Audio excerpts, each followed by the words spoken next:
Kim Il-sung Reminiscences with the Century 6 Kim Il-sung with the Century 6 Foreign Languages Publishing House Pyongyang, Korea 1995. Part 1 The Anti-Japanese Revolution 6.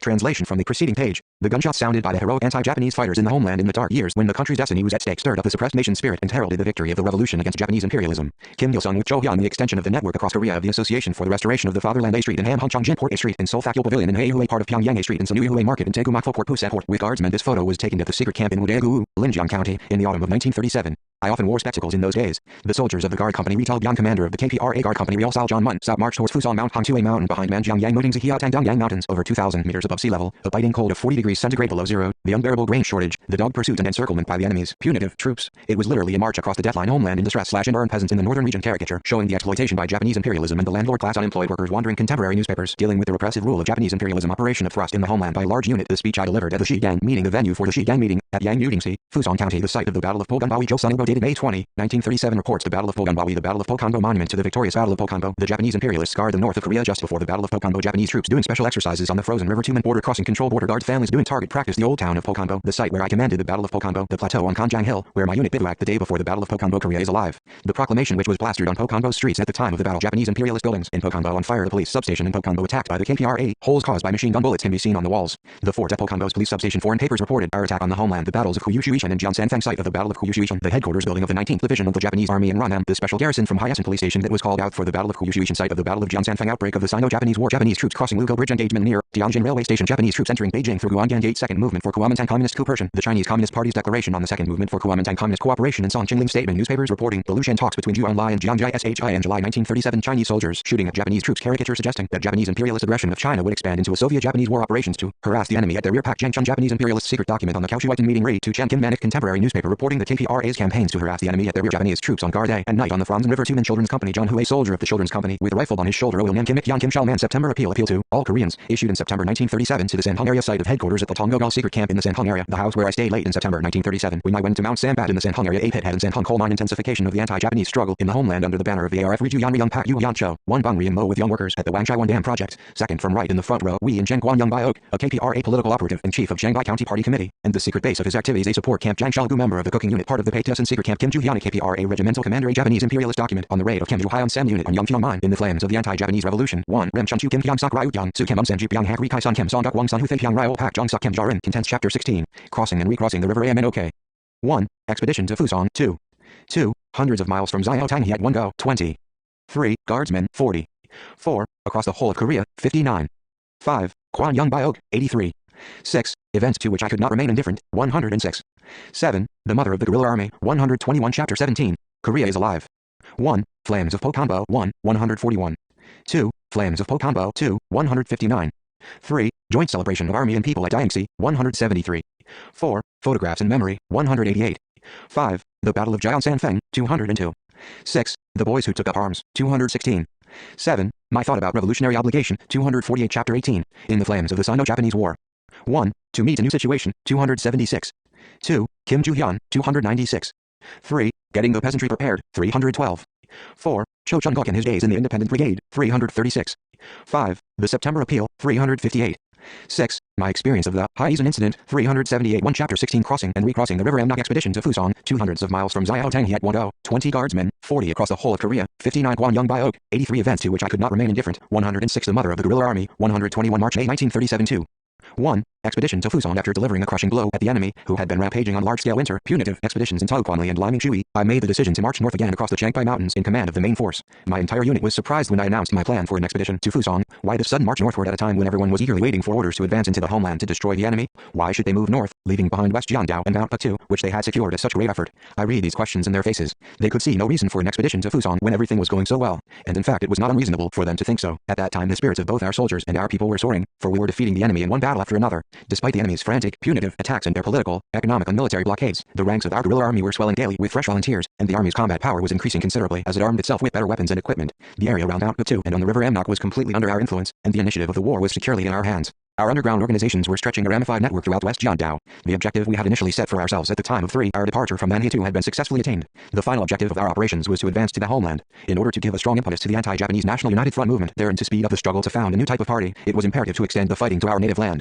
Our most cherished dream was to whip the enemy on our own soil, and this was also the burning desire of every one of our compatriots. Just how eager the people back home were for our advance can be seen in the following episodes. In Dianxi, there was a village called Men, or Nahib. Ryu Ho, headman of the village and a special member of the Association for the Restoration of the Fatherland, was an enthusiastic supporter of the guerrilla army. Once he and his villagers brought aid supplies to our secret camp. His company included 3 peasants from Kapsan. These peasants arrived at our secret camp with full loads of foxtail millet, scorched oat flour and hempen shoes on their backs. They had crossed Yamnok, slipping through a tight police cordon. We were surprised at the large amount of supplies they had carried on their backs. We were even more amazed at the fact that they had not touched a single morsel of the food they had brought us, even though they had been roaming about with empty stomachs for some days, as they had lost their way in the primeval forest of Mount Patu. We were also no less moved by the effort they had put into making the hempen shoes for us. There were at least 200 pairs. The footwear was made with the utmost care and looked neat and durable. The soles were woven from a combination of hemp and strips of elm bark, reinforced with a side webbing of twisted hemp fiber. As Kim San-ho thanked the 3 peasants for their efforts, they were embarrassed. The eldest, a man with a long beard like a Ford Taoist in an old tale, took Kim San-ho by the hand and said, "Please forgive us poor people who cannot afford to offer anything but these hempen shoes to you, our great soldiers of Mount Patu. Your thanks for our insignificant efforts make us feel rather awkward. If you wear these humble shoes as you destroy the marauders from the island country and sweep them off our land of Kapsan, we shall be able to die in peace. We are waiting for the arrival of the Revolutionary Army with each passing day." The peasants from Kapsan were not the only people who were impatiently anticipating the advance of the Korean People's Revolutionary Army into the homeland. Old Ri Pyong-won, from Gyeongsang Province, who once brought aid supplies to our secret camp, asked me, "General, when will these Japanese be driven out of Korea? Do you think I'll see the day in my lifetime?" Day by day, minute by minute, we could feel their craving for our arrival and their admiration for us. Having received a pair of hempen shoes, every one of our comrades has a strong impulse to march into the homeland then and there. I myself felt the same way. Nevertheless, I ordered my men to march north, in the opposite direction from the homeland. To comrades who were in doubt about my order, I explained, "Don't think we are retreating northward. By marching north, we are, in effect, heading south, towards home. We have to go in this direction. This brief march to Fusong is a preparation for eventual advance to the homeland. You must understand that. Our major objective when planning the expedition to Fusong was to throw the enemy into confusion by using elusive hit and run tactics, attacking suddenly, then disappearing into nowhere. We intended to scatter the punitive forces as far as possible from Chiangbai, where they were being massed, divert the enemy's attention elsewhere, and thus create a safe environment for building the network of underground organizations, which 5 were thriving in that area, and also create favorable conditions for large force operations to advance into the homeland. In spite of the failure of their large-scale, punitive operations in the winter of 1936, the enemy did not abandon their attempt to isolate and stifle the Revolutionary Army. They continued to concentrate large forces in our theater of operations, such as their occupation army in Korea, their frontier guards and their puppet Manchukuo army and police forces. In order to hold firmly onto our initiative and advance the revolution vigorously according to plan, we had to move to another area for a while. This was essential to putting the enemy on the defensive and creating favorable conditions for the development of the revolutionary movement in West Jiangdao and the border area. Scattering the enemy's punitive forces massed in Chiangbai and protecting the revolutionary organizations in the Yamnok area would also benefit our advance on the homeland. If the Korean People's Revolutionary Army was to operate on a large scale in the homeland, it was necessary to prevent the enemy from concentrating their forces in West Jiangdao, our home front and the base of our advance. As had been indicated at the Two-Men Conference 1, the enemy was massing its forces in West Jiangdao mainly to prevent our advance onto our home soil at any cost, although it also intended to stifle the People's Revolutionary Army by driving it into a dead end in the Chiangbai Valley. The enemy knew that it was only a matter of time before large forces of the KPRA would be advancing on Korean soil. More than anything else, the Japanese imperialists were afraid of this advance. The military and political operations of these large forces in Korea would have as great an impact as an attack on Japan itself. The enemy was well aware of the misfortune a few rifle shots on 6 our own territory would bring upon them. In the winter of the year in which the KPRA main force had established its base in the Patu Mountains, the enemy dragged out the people to break the ice on the Amnok noisily every night to prevent individuals or groups of soldiers from the People's Revolutionary Army from infiltrating their homeland. How the enemy must have dreaded our attack to have devised such a childish defensive measure. I mentioned in my previous volume that the Japanese emperor dispatched his aide-de-camp on a 3-week inspection tour along the border between Korea and Manchuria. Indeed, the political and military hierarchies of Japan could not, even for a moment, turn their eyes away from the northern border of our country. At that time the aide-de-camp's order to the border guards from the emperor was that they should turn the border into a veritable iron wall. He also dispatched some royal gifts to them. My men gloated over the presentation ceremony. The Japanese emperor was obviously greatly worried about an advance of the People's Revolutionary Army into Korea. They chuckled. The planned advance into the homeland required a number of breakthroughs in the enemy's border defense, claimed to be an impenetrable copper and iron wall. Preliminary to making these breakthroughs, it was imperative to scatter as much as possible the enemy's punitive forces, which were swarming about in the fields and mountains of Chiangbai. To accomplish this, we ourselves had first to pretend to leave the Chiangbai area. If we moved away from there, the enemy would follow us, which meant that their border defense would be weakened. On our expedition to Fusong we intended to meet Cho Hyun's unit and the comrades of the 2nd Division of the 1st Corps operating in the area joining Fusong, Linjiang and Mengjiang counties. We needed to plan cooperation for a successful advance into the homeland. 7. Another objective of the expedition was to give the recruits adequate political, military and moral training to meet the requirements of the prevailing situation and in keeping with the mission of the KPRA. Since the establishment of a new type of base in Mount Patu, we had recruited hundreds of volunteers. Encouraged by the active military and political campaigns of the KPRA and its successes, young people in West Jiangdao vied with one another in joining the army. Also young patriots from the homeland came to us almost every day to participate in the armed struggle. The numerical growth of my unit made it necessary to improve its quality as a combat unit. Bettering the qualifications of the men and commanding officers was essential to increasing the unit's combat efficiency. Improving their ideological level and military know-how was crucial if the unit was to be made unconquerable. Our hundreds of recruits had neither combat experience nor any knowledge of guerrilla tactics, although they were all highly class-conscious and full of enthusiasm for the revolution. Their political and cultural levels were also low. They were simple mountain people who had led a hand-to-mouth existence, doing slash-and-burn farming or toiling as day laborers until they joined the service. They knew little about military affairs, although they were very good at hewing, digging and cutting hay. Some did not even know the Korean alphabet, let alone the rudiments of social progress. Hardened though they were through labor and hardship, they were still barely able to endure the tough life of the guerrilla army. Some of them vacillated, or complained about the lack of sleep and grueling marches. Some even delegated the burden of mending their shoes and clothing to their veteran comrades instead of doing these things themselves. It would be impossible to understand undertake the advance on the homeland with these recruits before they had been given necessary training. These were green men with no knowledge of drill movements, night marches or direction finding, helpless onlookers who would ask the veterans to fix their broken down weapons and remain useless. The veterans had been told to devote all their spare time to training their new comrades by passing on scraps of common knowledge to them, but this alone was not enough to prepare such a large number of recruits to meet the requirements of guerrilla warfare. The best way was to give them intensive military and political training over a period of time in a dense forest which the enemy was least likely to penetrate. Without full-scale training, it would be impossible to turn them into crack troops. Unfortunately, there was no suitable training ground in Chiangbai. Both the flat lands and deep mountains of this region were being combed by the enemy. That was why we chose the Fuzhong area, with its numerous secret outposts, as our recruit training ground. The expedition to Fuzhong was, in short, an offensive, a way for us to maintain the initiative even when large enemy forces were tenaciously attacking us. It was an adroit tactical measure to strengthen the Revolutionary Army and create favorable conditions for its advance to the homeland. The expedition was to follow up our successes in the 6 months since our appearance in the Batu Mountains. We launched the expedition one day in March 1937. The expedition consisted of not only the main combat force, but also the supporting forces, such as the sewing unit, the kitchen staff and members of the weapons repair shop. Wei Zhengmin, Zhang Guang and Cao Yafan also came with our unit. On the first day of the trek, we were to cross the Duogiling Pass. We marched all day, but we were unable to climb over the Nine Pass, for the snow was very deep and the weather severely cold. We had to bivouac overnight halfway up the pass. That winter there had been an unusually heavy snowfall on the Chiangbai Mountains, and in some valleys the snowbanks were as deep as the height of several men. In such places we had to forge ahead by plowing our way through the snow, inch by inch. Younger people who wish to get a real picture of the heavy snow on the Chiangbai Mountains should listen to the experiences of the veterans of the expedition. On our way back to Mount Batu from the expedition after the thaw had set in, I saw a hempen shoe hanging at the very top of a large tree.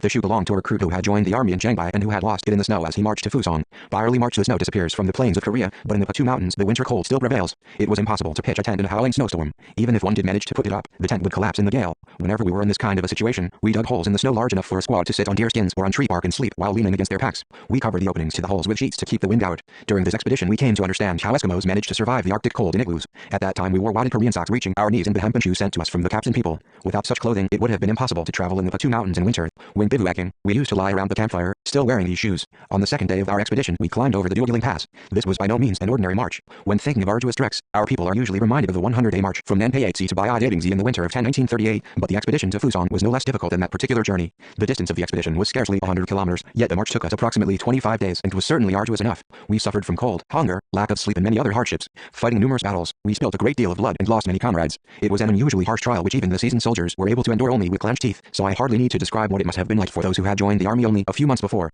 I saw to it that every veteran helped one fresh recruit. I also took care of 3 or 4 weaklings. All the veterans became kind brothers to their new comrades. While on the march, they carried rifles or packs for their charges. During breaks they built fires for the younger ones, and when camping they prepared sleeping places for them and mended their clothes, shoes and caps. Once a soldier, fresh from Yujiadong, slumped down by the campfire and began to snore as soon as the order was given to take a break. He did not think of mending his shoes, which had been worn down to such an extent that his big red toes poked out through the holes. While veterans were still wearing the hempen shoes they had put on at Chiangbai before departure, he had already worn out the rubber-soled canvas shoes he had kept in reserve. I replaced his worn-out shoes with my own reserve shoes and mended them with a thick needle. I kept them in my pack and later gave the pair to another recruit. I used him in such shoes in secret, lest the owners feel embarrassed. Once I was caught red-handed by their owner. In tears, he snatched the thread, needle and shoes from me. That day I said to the new recruits, "At home you don't need to do needlework because you wear 11 straw shoes made by your fathers and clothes made or mended by your mothers. Now that you are guerrillas, however, you should learn how to mend your own clothes and shoes, learn how to manage your own affairs. Today, I'm going to teach you how to mend shoes." I could see that they were sorry to have caused such unnecessary trouble for their commander. Because shoes and clothing wore down most quickly when one marched on ice-crusted snow, I taught them how to walk on this kind of terrain. The expedition was plagued by hunger. Many a difficulty stood in our way, but the worst was the food shortage.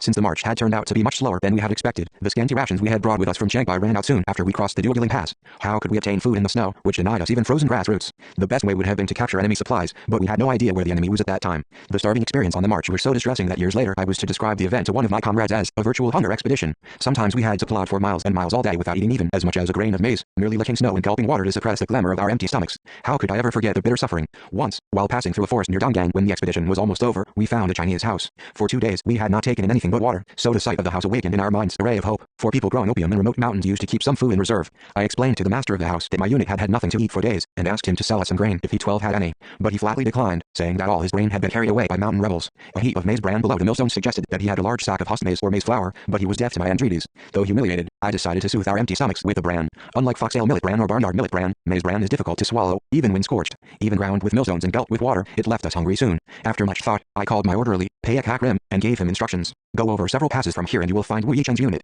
The commander is not there now, but some of his men are still fighting there. Tell them I am here and ask for some grain. If they have any, they will give us some for the sake of our old friendship. The orderly went off, but returned with empty hands. Their commanding officer himself came with a sackful of maize bran and apologized to me. "Commander Kim, how could I refuse to comply with your unusual request? I wish I could help you, but I came with this because our food ran out and we are also going hungry. So please don't think ill of me." Looking around the Chinese house that day, my men had found a coffin filled with husked maize in the front yard. Manchurian people had the custom of getting their coffins coffins ready during their lifetime and keeping them in front of their houses. These coffins were considered inviolable. The custom gave rise to many anecdotes during the years of the revolution in Manchuria against the Japanese. I understood why the maze was hidden in the coffin, but the trick had enraged my comrades. The recruits were the angriest of all. A volunteer from Jujiadong came running to me and said, 13, General, the people living in that house are evil. Offering food even to stray animals is human nature and hospitality, but these people are too cruel. Let's teach them a lesson and confiscate the grain. No, we can't do that. We must not touch their food. Better we should go hungry, I answered. The man withdrew, clicking his tongue in frustration. We gave no sign that we had seen the maze in the coffin, but did our best to allay our hunger with the bran, hoping patiently to educate the inhabitants of the house. They did not admit that they had any maze even when we were saying goodbye to them. The man who had suggested confiscation came to me and said, you see,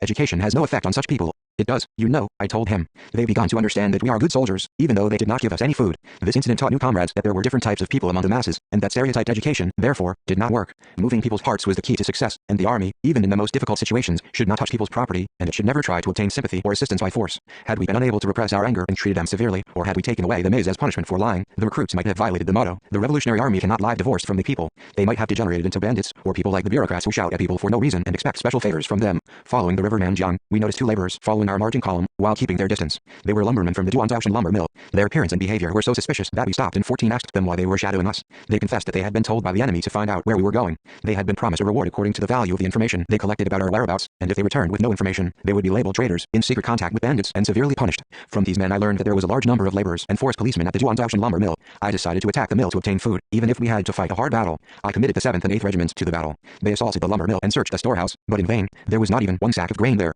The owner of the lumber mill kept no food supplies in the storehouse for fear of raids by the guerrilla army, and brought in daily rations from elsewhere. 700 to 800 enemy troops unexpectedly came from the lumberman village in counterattack. They were punitive troops who, informed of the movement of our main force towards Fusong, had come as reinforcements. The 7th and 8th regiments captured about 20 head of cattle at the mill and withdrew to the main body. The containment party under the command of Young-Hup contained the enemy. Young-Hup formed a do-or-die party by selecting men from each platoon and fought more than 10 close combats to keep back the pursuing enemy. At daybreak they found the enemy only 50 meters away. While the containment party held on, I ordered the main body to occupy the 2 hills in the east and sent my orderly to tell Young-Hup to lure the enemy into a trap by withdrawing his containment party into a field between 2 hills. Most of the enemy who entered the field in pursuit of our men were wiped out and only a few survivors managed to run away. 15 before the main body started fighting, several men had butchered the cattle behind an elevation. As soon as the animals were killed, the meat was roasted, and the smell of roasting beef was so tantalizing, we could barely endure it. We put the remaining cuts of beef in our packs. We resumed our march, eating some of the meat raw, but in a few days the remaining beef had run out. As the enemy's pursuit grew fiercer, John Quang left for the secret camp at Dongmenjiang, where he gave my men only a few mal of wheat to send to us. My men denounced him angrily, saying, "Is this all the heart he has, a man in charge of political affairs?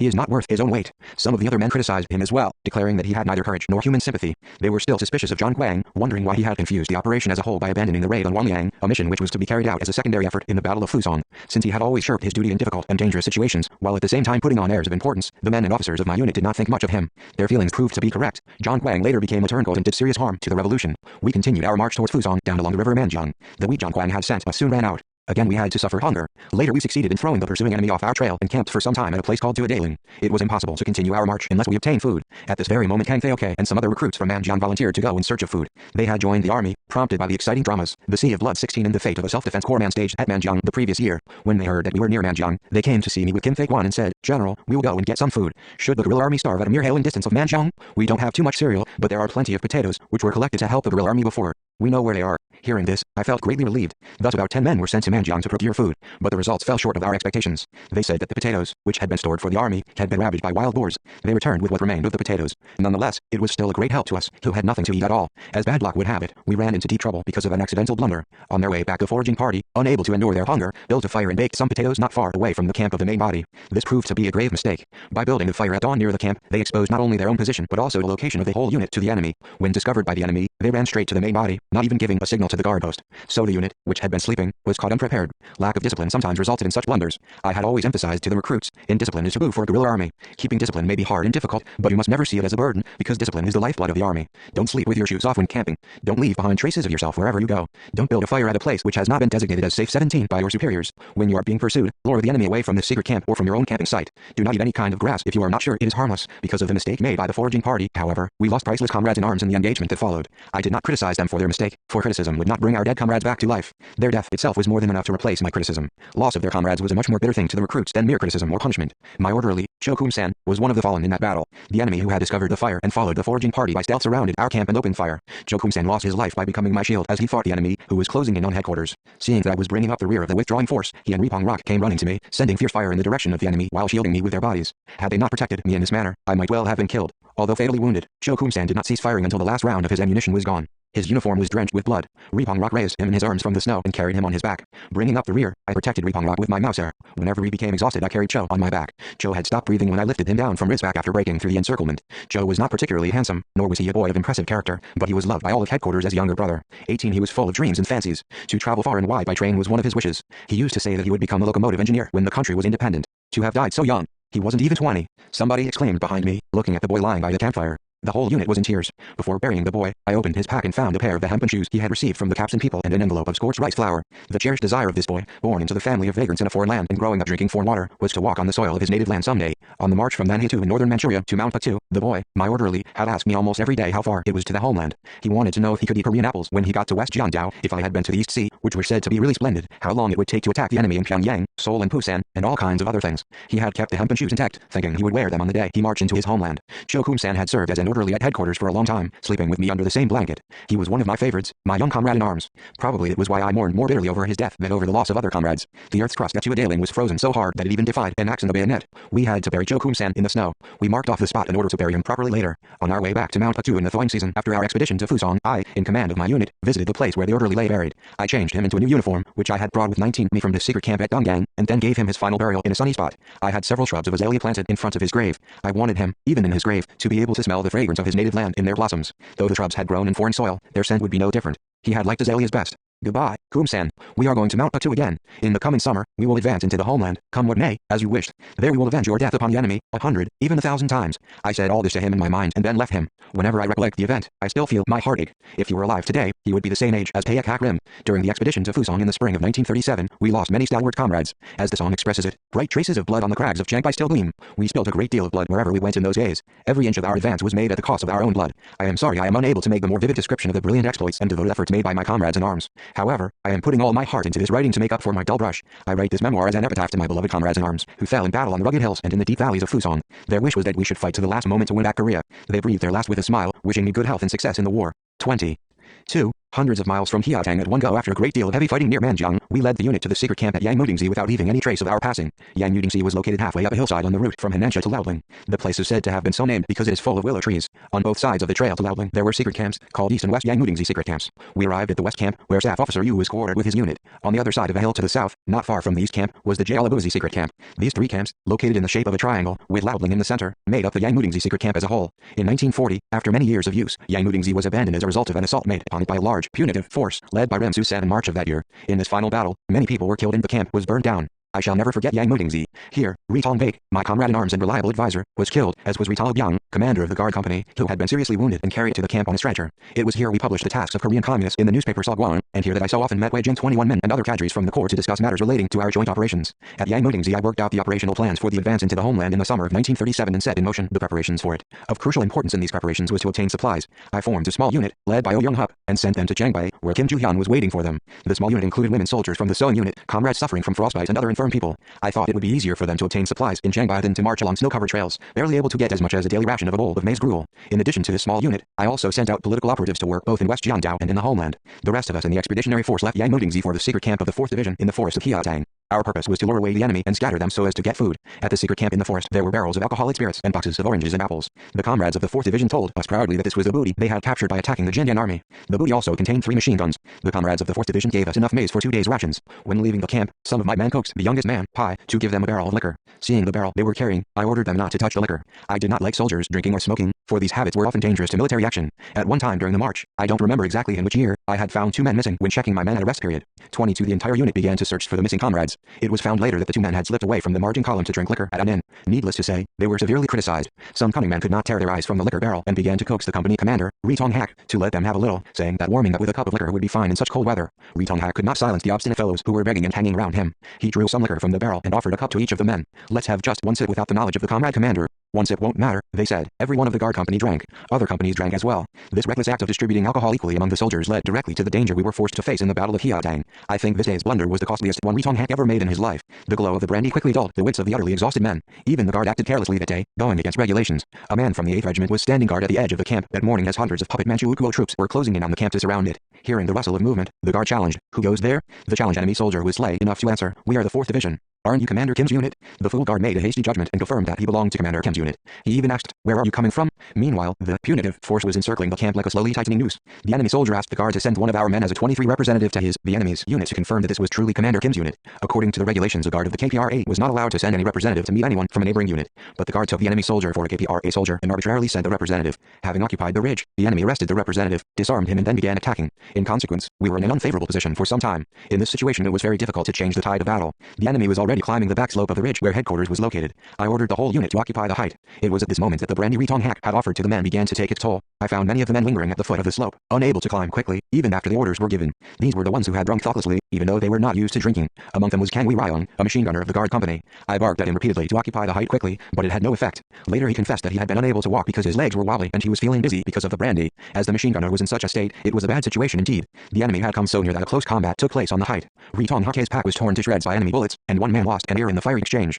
On top of that, the 2nd Company of the 7th Regiment under the command of Kim Fake-won was still surrounded by the enemy. Nevertheless, even in this confusion the machine gunners of the guard company fought efficiently that day. Changing their positions now and then, they poured heavy fire upon the enemy. Meanwhile the 8th Regiment broke through the enemy's 24 encirclement. Kim Fake-won's company, too, got out of the confusion, although it lost one squad. The battle lasted from morning to evening. We killed or wounded hundreds of enemy soldiers and captured a lot of booty. But even though we won the battle, we all felt bitter, for we, too, had suffered no small losses. Kim San-ho got multiple wounds while running about in all directions to save his men. At his last moment he had ordered Kim Hak-rail, an expert in the bayonet charge, to lead the charge. Kim Hak-rail had joined the army with Han Fei-ryong at Xinjiang. In addition to his great physical strength, he was upright and courageous. Whenever attacking a wall town, he led the charge, and after the battle he was always the first to haul out heavy loads of supplies on his shoulders from the enemy's storehouse. Once he had carried away 2 rice sacks at one time, each weighing 100 kilograms, to the astonishment of his comrades. He had also led the advance by plowing path through the snow. Receiving his orders, Kim Hak-rail plunged into the enemy ranks and launched hand-to-hand combat. He finished off a dozen enemy soldiers with his bayonet, getting 8 wounds in the process. He was, indeed, indestructible. When he became unable to wield his bayonet, he destroyed the enemy with hand grenades. With his last grenade, he plunged into a group of the enemy.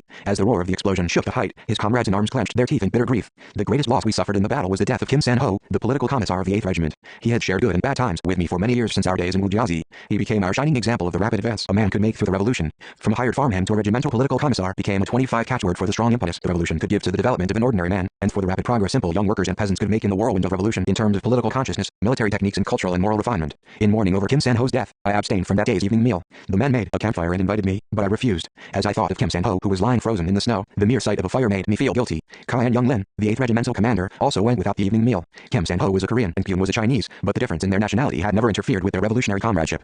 Kyun had always respected Kim's opinions, and Kim had always been a devoted assistant to Kai. Seeing the regimental commander mourning so bitterly over Kim's death, all his men renounced food. The men who had been rescued from encirclement with the help of Kim San-ho and Kim Hak-rail were unable to eat, being too grieved over the death of those who had saved them and the loss of other fallen comrades. In the meantime, the enemy showed no sign of withdrawing, even though the battle was over. Obviously they were determined to surround us completely and drive us into the valley of Hiatang so as to destroy us totally. One little slip might catch us in the enemy trap and cause our total destruction. In such a situation guerrilla tactics required that we maintain the initiative and put the enemy on the defensive. We feigned a withdrawal through the forest, then returned to the same battlefield by stealth and camped there for the night. We meant to confuse the enemy with this tactic, but the enemy continued to bring in reinforcements in 26 preparation for a decisive battle.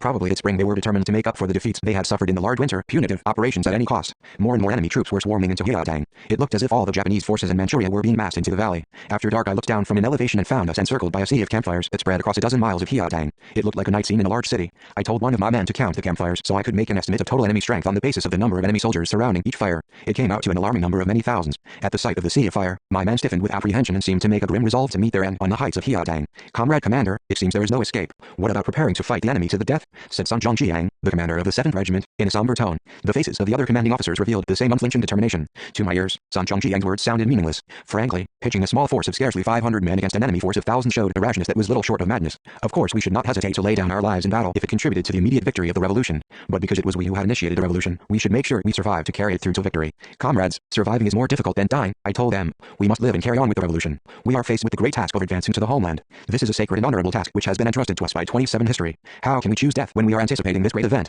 We must all survive and make our way back to our native land, where the arrival of the People's Revolutionary Army is longed for by our compatriots. Let us use our heads to work our way out of this crisis. Comrade Commander, it's too hopeless racking our brains. How can we escape from this trap? Said Sun Zhongjiang, who was still pessimistic about the situation. The whole unit watched me, waiting for my orders. Never before had I felt so keenly the importance and difficulty of a commander's position as I did at that moment. Looking down across the valley, which was ablaze with campfires, I thought of various tactics for breaking through the encirclement. The question was, how to do it without attracting the enemy's attention, and in which direction to move so as to get far enough away from the enemy. Since the punitive troops concentrated in the Hiatang Valley were an estimated several thousand in number, the enemy's rear would now be empty. They might consider that if we succeeded in breaking their encirclement, we would move deeper into the mountains, so it would be best to slip away near the high road, where the enemy force was probably relatively weak. Once we got to the high road, we could move quickly. I decided upon this idea and gave my orders at once. Comrades, your determination to fight to the death is commendable, but none of you should die. We have a way to survive. We must leave the forest of Hiatang, move to the inhabited area, and from there proceed toward Donggang along the high road. This is my decision. At the mention of the high road, the commanding officers lifted questioning eyebrows. Secrecy in movement was an iron rule of guerrilla warfare, and they were surprised at my orders to move 28 to a populated area, to march along the high road at a time when a large enemy force was all around us.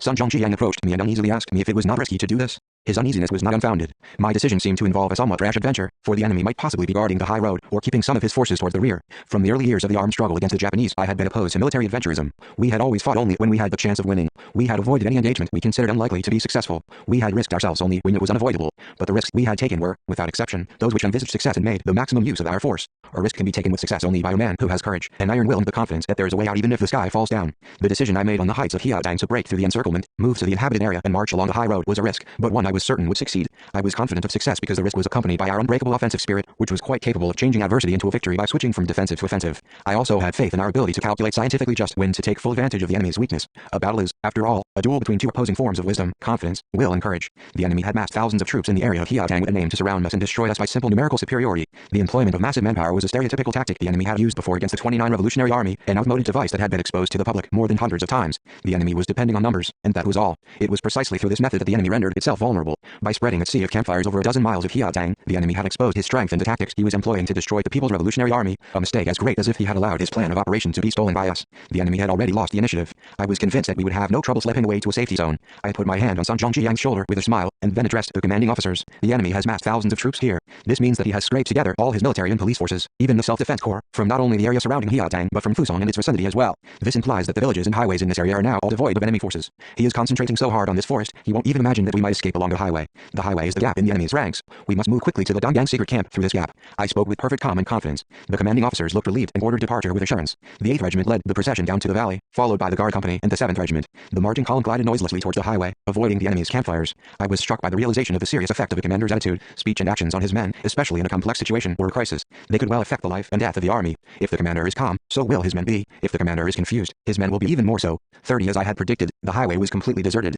On the edges of villages we passed there were heaps of cinders left over from campfires. We moved as swiftly as an express train through the villages towards Donggang. We passed through the enemy area in complete safety, with no need to shoot except once, when I found that the column of the 8th Regiment was marching in two separate groups, with more than 500 meters of space between them. The men had begun to relax, many of them walking, half asleep. I told the commanding officer at the rear of the column to fire a shot. At the sound of the gunshot, the marching speed doubled. Now there were no more sleepwalkers. We used this tactic of the highway march again later in the homeland, when we were passing PDA Hill to the Musan area. We called it the tactic of marching hundreds of miles at one go. Later, while reading the magazine Tixin, I discovered the enemy had brought in a company of reporters from Japan, Manchukuo and Germany to witness and report on the Battle of Hiatang. It is a usual practice for correspondents to visit battlefields in a war, but the presence of a Nazi war correspondent at a battlefield in Manchuria thousands of miles away from Germany showed that Japan's punitive specialists were attaching great importance to the operations in the Fusong area. They had also obviously taken it for granted that they would win. According to the article, punitive actions against bandits in Dongbei and AA, carried in Tixin, the journalist corps consisted of newsmen from Japan's major newspapers Tokyo Nishinichi Shimbun, Yomiuri Shimbun and Hochi Shimbun, reporters from Radio Xinjiang, and Johann Nabel, a correspondent from the state news agency of Nazi Germany. There were also a number of diplomats from Manchukuo. It was, indeed, a pompous company of observers.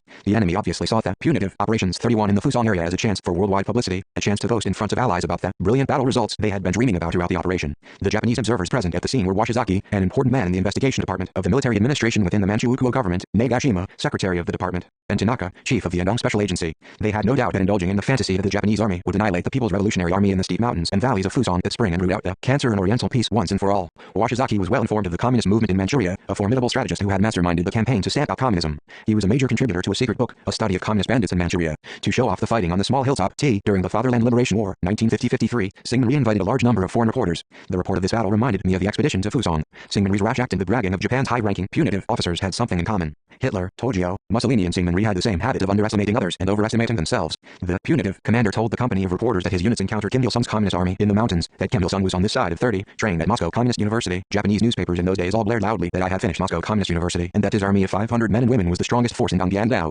He bragged, however, that they were now caught like rats in a trap. He spoke German fluently and talked to the Nazi 32 reporter without the help of an interpreter. Hearing that we were like rats in a trap, the reporters gave a cheer, but discovering that we had slipped out of the enemy's encirclement, the punitive commander changed his tune somewhat and told the reporters that the communist army had only 300 troops and had escaped. Awkwardly, he produced a prisoner of war and told them to gather their news from him. According to their news coverage, the soldier, who was alleged to be a POW, had recently come over to the Revolutionary Army after serving in the Manchukuo Army in Tonghua. In fact, the grinning POW declared he knew nothing about communism. And as for us, we had never been to Tonghua. What a farce. One would easily imagine how disappointed the reporters were. The sea of campfires spread by the enemy in the wide forest of Hiaotang not only gave us a chance to hit upon the idea of the highway march tactic, it also convinced us that the objective of the expedition had been achieved. That is, the objective of luring the enemy forces assembled in the border area towards Fusong. The enemy was filled with consternation when informed that the People's Revolutionary Army had broken through the circle of thousands of enemy troops and had vanished into thin air. They were at a loss as to how to go about finding us again. Rumors flew about among them that even the devil was puzzled about the guerrilla tactics, that in the Korean guerrilla army there was a Taoist much wiser than Juji Liang, and that the KPRA would attack Seoul and Tokyo in a few years. Rumors spread also among the people and became topics of conversation among old men visiting with one another in farm villages. The expedition created new folktales and legends about our guerrilla army. Our march from Tuigaling to Donggang was yet another indescribable hunger march. 33 on arrival in a forest near Donggang after marching hundreds of miles at one go, we began a search to obtain food supplies with an intention to stay there for about a month. It was no simple job to prepare 1 month's victuals for hundreds of men. Fortunately, we found a much better solution to the food problem than we had expected. The men who had been on long-distance surveillance duty at night happened to find a maize field near the sentry post. The maize, planted the previous year, had remained unharvested throughout the winter. There used to be such maize fields around Mount Patu. The men, who had gone without food for days except for bran and water, returned from the sentry duty with a few packs full of maize ears for their comrades in the camp. They had picked it without getting permission from the owner of the field. The owner was nowhere to be seen, they said, nor did they know where the owner was living, nor did they have time to inquire about his whereabouts because they had been relieved immediately from sentry duty. I gave them a stern rebuke and sent them off to find the owner. They returned in a few hours with a gray-haired old Chinese peasant. On behalf of the army, I apologized and offered him 30 yuan. The old man said in surprise, "Commander, please don't apologize to this insignificant old man for taking a few packs of maize. We begrudge it to the local bandits, but not to you, the Revolutionary Army. It's ridiculous for me to take money from you for such a trifle. What would the villagers say if they knew I accepted your money? I will not take it, nor will I take back the maize." I told the old man that he should take the maize because it had been picked from his field, and that he should also accept the money in compensation for his loss. 34 He finally yielded and went back with the money and maize. I got my men to escort him to his home. On the way he asked them who their commander was. The men said, frankly, that he was General Kim Il-sung. Then, the old man said that he felt as if he had committed a criminal act, taking our money, and that he would never forgive himself. For the rest of the way he was lost in deep thought. When he got home, he gathered all his family and relatives together, harvested the crop, and then brought it to me on his sleigh. Commander Kim, today I was deeply moved by your generous gesture. I am overwhelmed by the fact that you should show respect towards a man like me. Please do accept the sleighful of maize as a token of my gratitude for your kindness. This time I was obliged to accept the old man's offer. The maize helped us to overcome the food crisis. He even told us where we could obtain more food. About 5 miles down the river, man, he said, there were Insam ginseng fields, and we should approach the owners. He explained that the owners had planted beans and maize in the fields instead of Insam, and that they would not be reaping the crops, but would sell them as they stood. He added that if we wanted, he would go and bargain for us. I sent the old man to the place, together with my orderly. The orderly returned to the unit with the answer that a deal had been struck. We selected several sturdy men from the guard company and the 7th Regiment and sent them to the fields. While the foraging party was away, we ate maize. A few days later, the foraging party came back with defatted bean cakes on their backs. This had been kept by the owners of the Insam fields. We ate them raw or steamed or baked. According to the foraging party, the owners had expressed 35 deep sympathy for the fact that the Revolutionary Army was suffering food shortages. They added that the Insam fields had been planted with beans and maize and that the crops had not been reaped. The amount, they calculated, would be more than enough for 1 month's food for us. But when our men asked them to sell the crops, the owners said, why should we take money for helping General Kim Il-sung's army? We can manage without these crops, so please harvest them all and take them away. In the end, the foraging party from the 7th Regiment managed to persuade the owners to sell the crops. After supper, all my men hurried to the fields and picked the maize and beans. The maize ears were stored whole, and the beans were threshed. They did the threshing with sticks, or by trampling, since we had no flail. Both the maize and beans amounted to dozens of SOM2.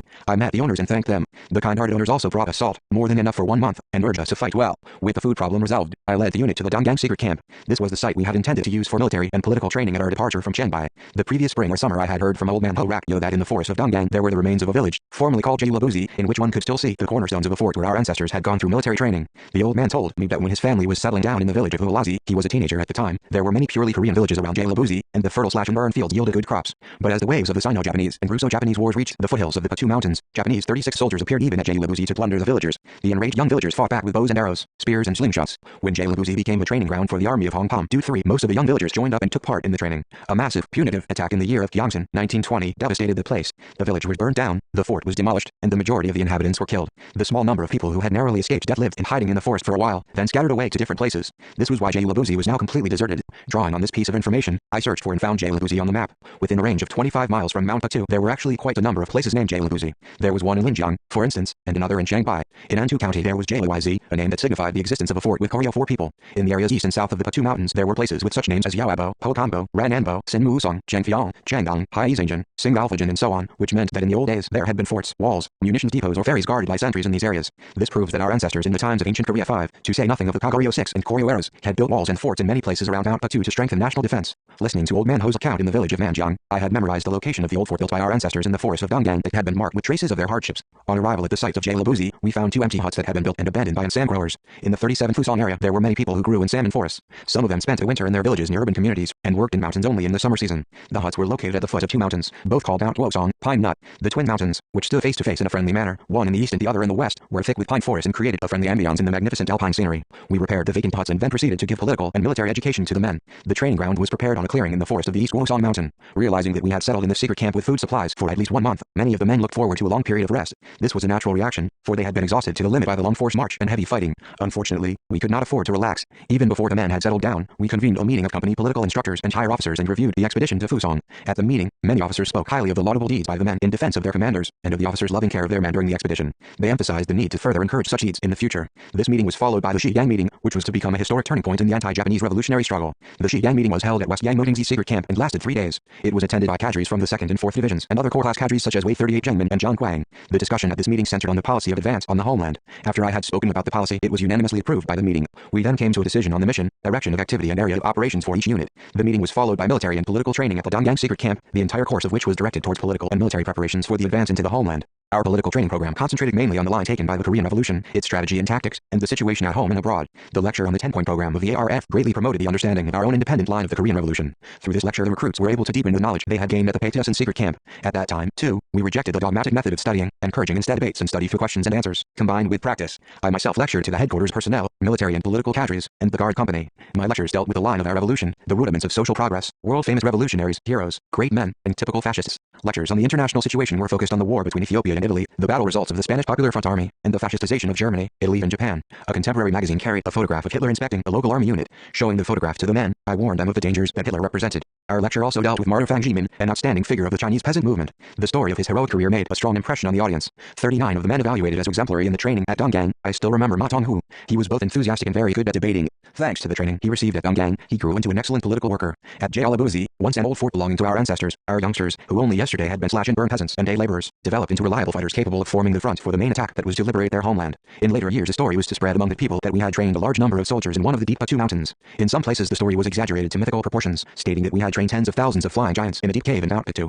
The Jalabuzi training ground in Donggang was the origin of the legend. Early in May 1937, when the training at Donggang was just about finished, we published Sagwan, the organ of the Korean People's Revolutionary Army. The title of the newspaper was a powerful symbol for the burning desire of our people to witness the new dawn of a liberated country, and the determination of the Korean communists to hasten the arrival of that dawn. As soon as the inaugural number of the newspaper had been published, we left the Donggang secret camp and headed for our homeland. 43. Guards. Many large part of my life was spent on battlefields. 15 years of anti-Japanese war and 3 years of great war against the United States make up nearly 20 years of struggle in a hail of bullets and gunfire. By some miracle, or by good fortune, I have never had an accident. During the war of resistance against the Japanese, the guerrilla army greatly emphasized that commanders should set personal examples. Commanding officers always bore the brunt of all work, and they took pride in doing so. They led attacking formations and brought up the rear in retreat, protecting their comrades in arms. That was the militant spirit and moral trait of commanders and political workers of the People's Revolutionary Army. I also did my best to live up to these standards. Sometimes I plunged into the barrage of enemy fire to rescue my men from danger, and sometimes I ventured to risk my life without hesitation, in spite of my comrades' attempts to dissuade me. More than once I seized a machine gun on the firing line and got involved in a fierce engagement with the enemy. Strangely, however, nothing ever happened to me. In the course of the struggle against ultra-democracy in the army, the guerrilla army headquarters established the principle that company commanders and higher grade officers should refrain from leading the charge. It is true that they refrain from risking their lives since then in normal battle situations, but could they renounce their communist readiness to risk their own lives in the midst of crises? 41. During the Korean War, the Americans wasted great quantities of explosives in their attempts to kill me. For instance, when spies like Pak Han-young and Ri Sung-yop, who were in the leadership of our party, sent a radio message to their boss that I was going somewhere at some hour at a certain date, the Americans never failed to send their fighters and bombers to carry out saturation bombing upon me. While at times bombs dropped close to the supreme headquarters, they failed to touch me. When I was engaged in underground work, traveling in civilian clothes around Jilin, Changchun, Harbin and Kowloon, I was protected by the DIU members, men of the Korean Revolutionary Army, members of the Young Communist League, the Anti-Imperialist Youth League and the Children's Expeditionary Corps, who were armed with pistols or clubs. Everywhere I went I found protectors, people who helped me and looked after me as they would their own sons or brothers. Everywhere there were innumerable women, like Anne of Jia 7 who saved me from the enemy policemen shadowing, Shang Yu, Zhang Weihua, Chen Hanzhong, and other Chinese people and communists also paid careful attention to my personal security. Whenever Chinese policemen appeared in my school, Mentor Shang Yu helped me to slip away over the wall, and when I was being pursued by Chinese warlords, Chen Hanzhong provided me with bed, board and a hiding place. I have already spoken highly of Zhang Weihua as an exemplary internationalist for having sacrificed himself by drinking Adderall to save me. Whenever he met commanding officers of my unit, Zhu Baoziong exhorted them to take good care of me.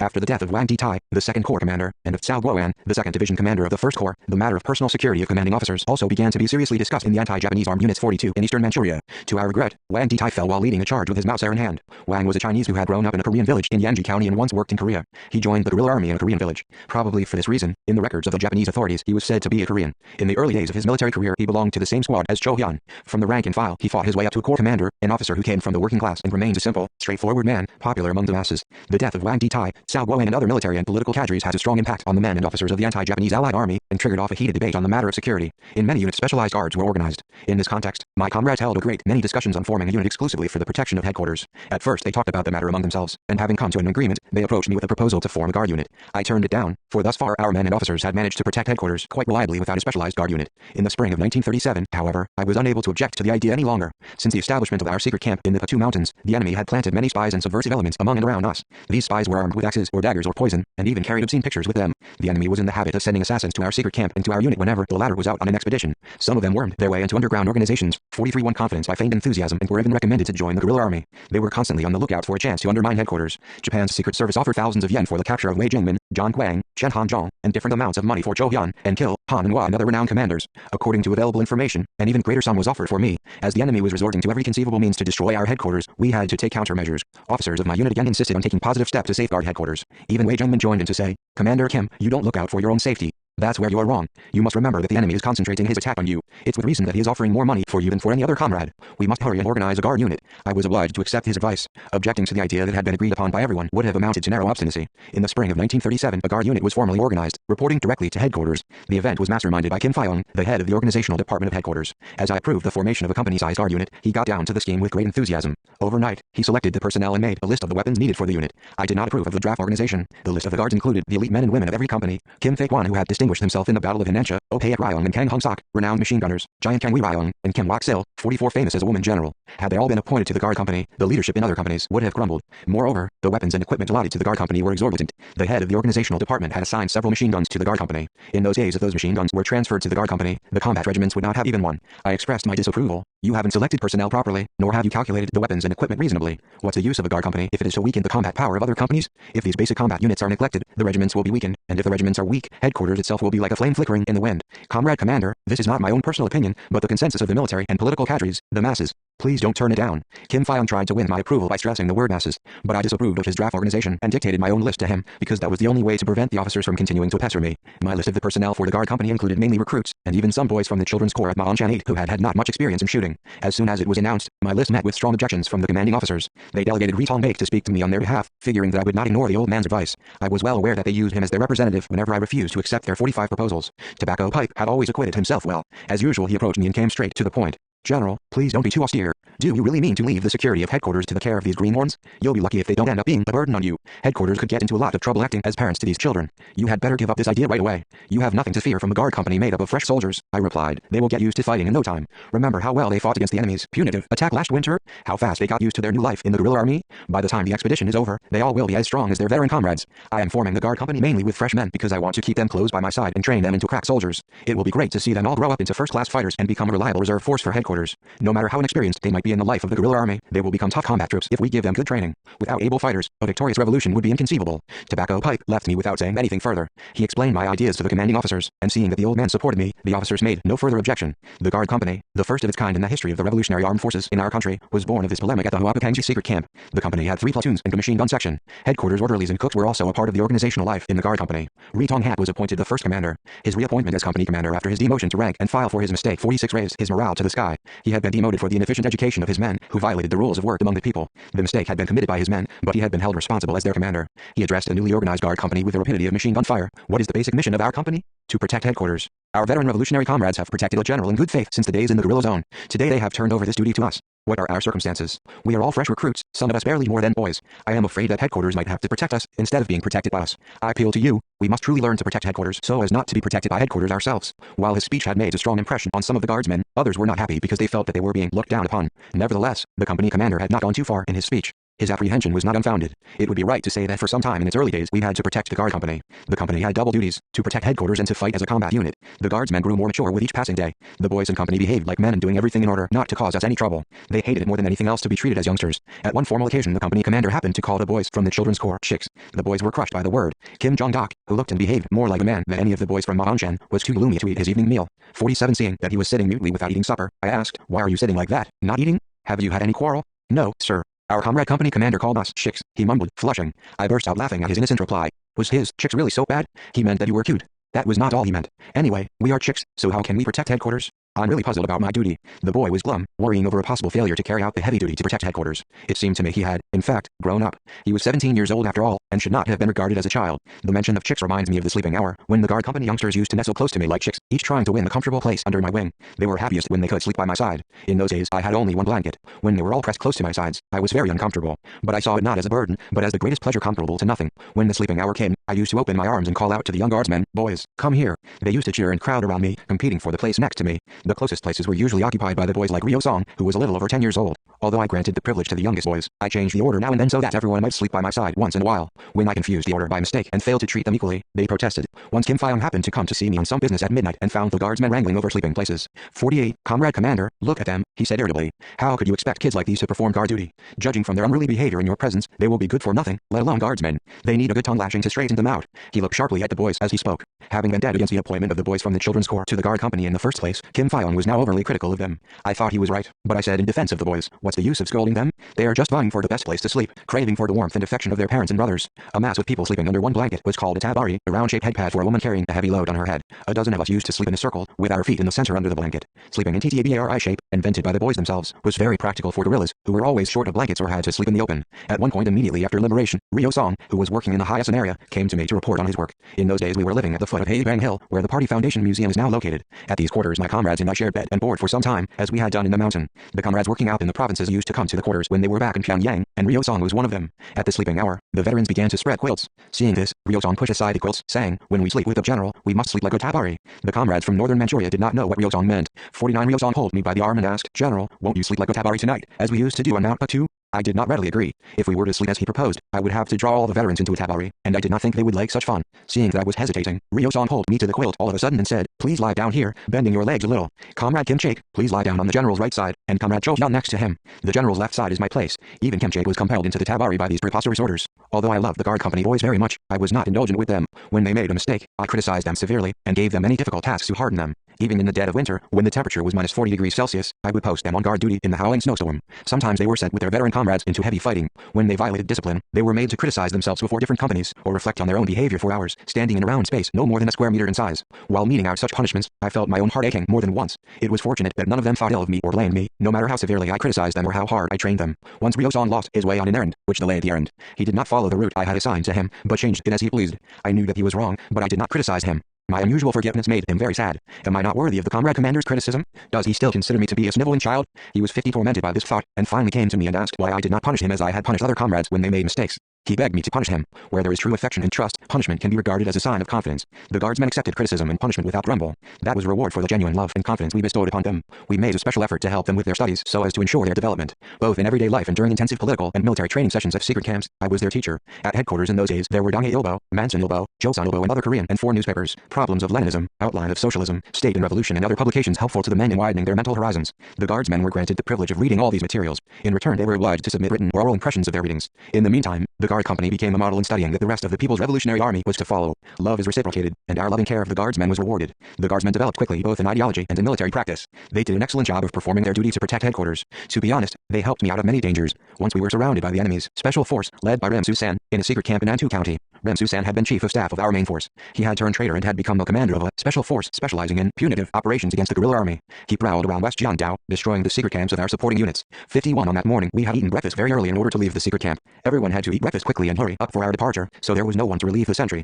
Ryo Sal was standing guard. I myself relieved him. While he was eating, I was on the alert. It was a foggy morning and I felt a bad omen. In fact, I had the suspicion of a human presence near the guard post, having caught the snap of a dead twig. Judging it to be the enemy instantly, I threw myself down behind a fallen tree, shooting my Mauser at the sound. Almost simultaneously, an enemy machine gun opened fire from a distance of little more than 10 meters. It was an instant that I dove behind the fallen tree and shot after detecting the enemy presence that morning. Almost at the same time Kang Wee Ryong and Ryo Sal, who had been eating, rushed out to the sentry post, fearing for my safety. Kang Wee Ryong pulled me from behind the fallen tree with all his strength. Meanwhile, Ryo Sal opened light machine gun fire at the enemy. Frankly speaking, I wondered if that wasn't our last moment. As Kang, whose nickname was Bear, was struggling to pull me back from the fallen tree, I was grimly resolved to share death with my men. But my loyal men saved me from death by exposing themselves to the barrage of enemy fire. As the enemy closed in to surround us, Ryo Sal stood up with his grenade in his hand and shouted at them, "Come on then, let's die together. He looked so overwhelming, so threatening, that the enemy hesitated. Kang Wei Ryong lost no time in rescuing me completely from the barrage of enemy fire. After our withdrawal from the secret camp, Rim Susan plundered the camp, taking everything. We lost precious documents, photographs, pamphlets and drugs. 52 in the special force was gone. I went back to the secret camp and looked round the sentry post. The top half of an entire thicket of bush clover had been slashed off, as if sliced with a razor. The enemy's machine gun fire had been very heavy. Seeing that, I said to the boys who had saved me, had it not been for you comrades, I would have gone to the next world. The news of the guardsmen's performance in protecting me reached the Chinese commanding officers of the neighboring units. They had always been envious of our clever orderlies and guardsmen. When they met me, they used to ask me by way of a joke to make them a present of a good orderly or to give them any of my guardsmen who spoke a little Chinese. Yang Jingyu, Wei Jingmen, Zhu Baoziashou and Cao Yafan were all covetous of the guardsmen or orderlies of our main force. After the expedition to Fusong, Cao Yafan asked me to select a Korean orderly for him. I sent to him Kim Fake Man, the best of my orderlies, telling him to take good care of Cao. During the struggle against them, Min Sengren 9, Cao had wronged the Koreans extremely and interfered with my activity, but I did not reject him or refuse to comply with his request, which was made after much consideration. When the new division was organized, he was supposed to come to our main force as political commissar, but I did not agree with his appointment because I could not guarantee security to his person. Many people in my unit had been wronged by Cao Yafan during the anti-Min Sengren struggle, and they all hated him. Because of this, I myself became the political commissar of my unit. True to my instructions, Kim Fake Man took excellent care of Cao Yafan. Cao thanked me on many occasions for sending such a fine orderly to him, praising him as a clever, loyal young man. Yang Jingyu also repeatedly requested that I give him a good man. When he came to Nanpeiatsi to attend the meeting of Military 53 and political cadres from the 1st Corps and 2nd Corps, I turned over several of my orderlies to him. I also detached hundreds of men and commanding officers from my unit and formed an independent brigade for him. Wei Jingmen, too, wished to have men we had trained. He was so keen on having Korean guardsmen that I sent Wang Zhonghae and Paek Hak Rim to him. Kim Shao Ho, John Mun Uk, Im Un Ha, Kim Tok Tsu and some others were also with him for some time. They all helped him and protected him loyally. At one time Zhu Baoziashou NG appointed Pak Rak Guan, a Korean, as the commander of his guards. Chen Hanzhong, commander of the 3rd Directional Army, had Sun Myung-jik from the Children's Corps at Madongshan as his chief orderly. Whenever I heard that the comrades I had sent to the Chinese commanders were fighting in a self-sacrificing way in different units of the anti-Japanese Allied Army for fulfilling internationalist duty, I felt highly satisfied. The men of the guard company were all my guardian angels. Beside the men I mentioned above, there were innumerable other comrades in arms who protected me. For instance, Kim Mun-sin, Cho Won-il, Kim Hak-song, Han Ik-soo, John Mun-sop, Kim Hong-soo, Cho In-dok, Cho Kum-san, Cho Myung-sun, Ji Pong-sun, Kim Pong-sok, Ri Hak-song, Ri Tu-ik, OJ-1. As their names flashed through my mind, thousands and tens of thousands of complex events from the past loom up in my memory. Ri Tong-hak, the 1st Guard Company commander, was promoted to a regimental commander. He died heroically in a battle towards the end of 1938. Ri Tong-kyung, who had become the Guard Company commander when Ri Tong-hak was promoted, had been a machine gunner for the 4th Division. He was a crack shot and 54 excellent marksman whose name was known to everyone.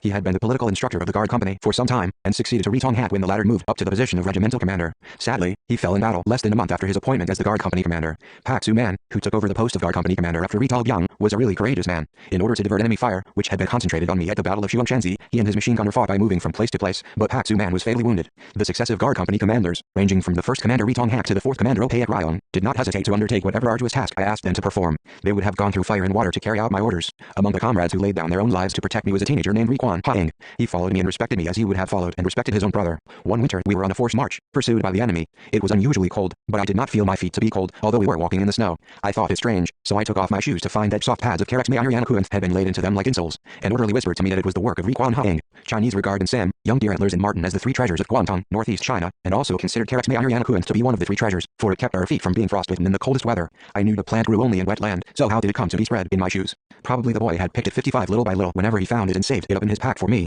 Had he not shielded me with his body in the Battle of Shiwudegu, Shanghai County, I would not have survived. On that day the enemy was concentrating fire upon the CP. Ri Kwon Ha-ing insisted on moving the CP to a safe place, but I declined, for it was a vantage point which commanded a good view of both our own and enemy forces. The enemy's fire was suddenly directed at me. At this critical moment, the boy stretched his arms open and covered me with his body. An enemy bullet crushed his leg bone. How could I describe my grief as I held the bleeding boy in my arms and saw the wound? You won't die. You won't die. I encouraged him as I followed his stretcher. Comrade Commander, I won't die. Don't worry about me. Please take care of yourself until we see again. He was consoling me instead.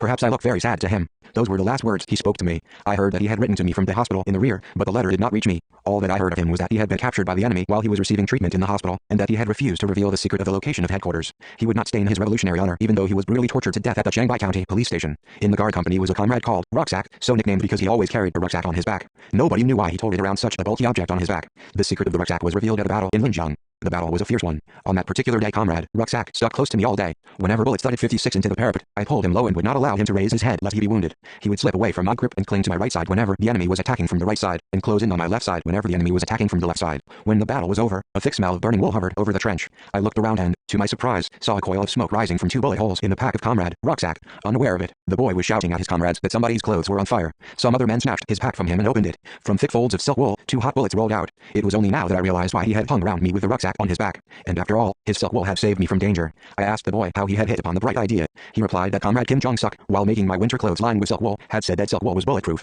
Hearing that, he had made up his mind to make a bulletproof pack for me. It would be difficult to describe in this short account all the distinguished services rendered by the Guardsmen in the war against the Japanese imperialists. I must emphasize that the exploits they performed to protect the lifeline of the Korean Revolution are worthy of the praise and respect of generations to come. Their noble, comradely and steadfast devotion to the revolutionary headquarters is the source of the single-hearted loyalty and integrity that is now flowering in our society.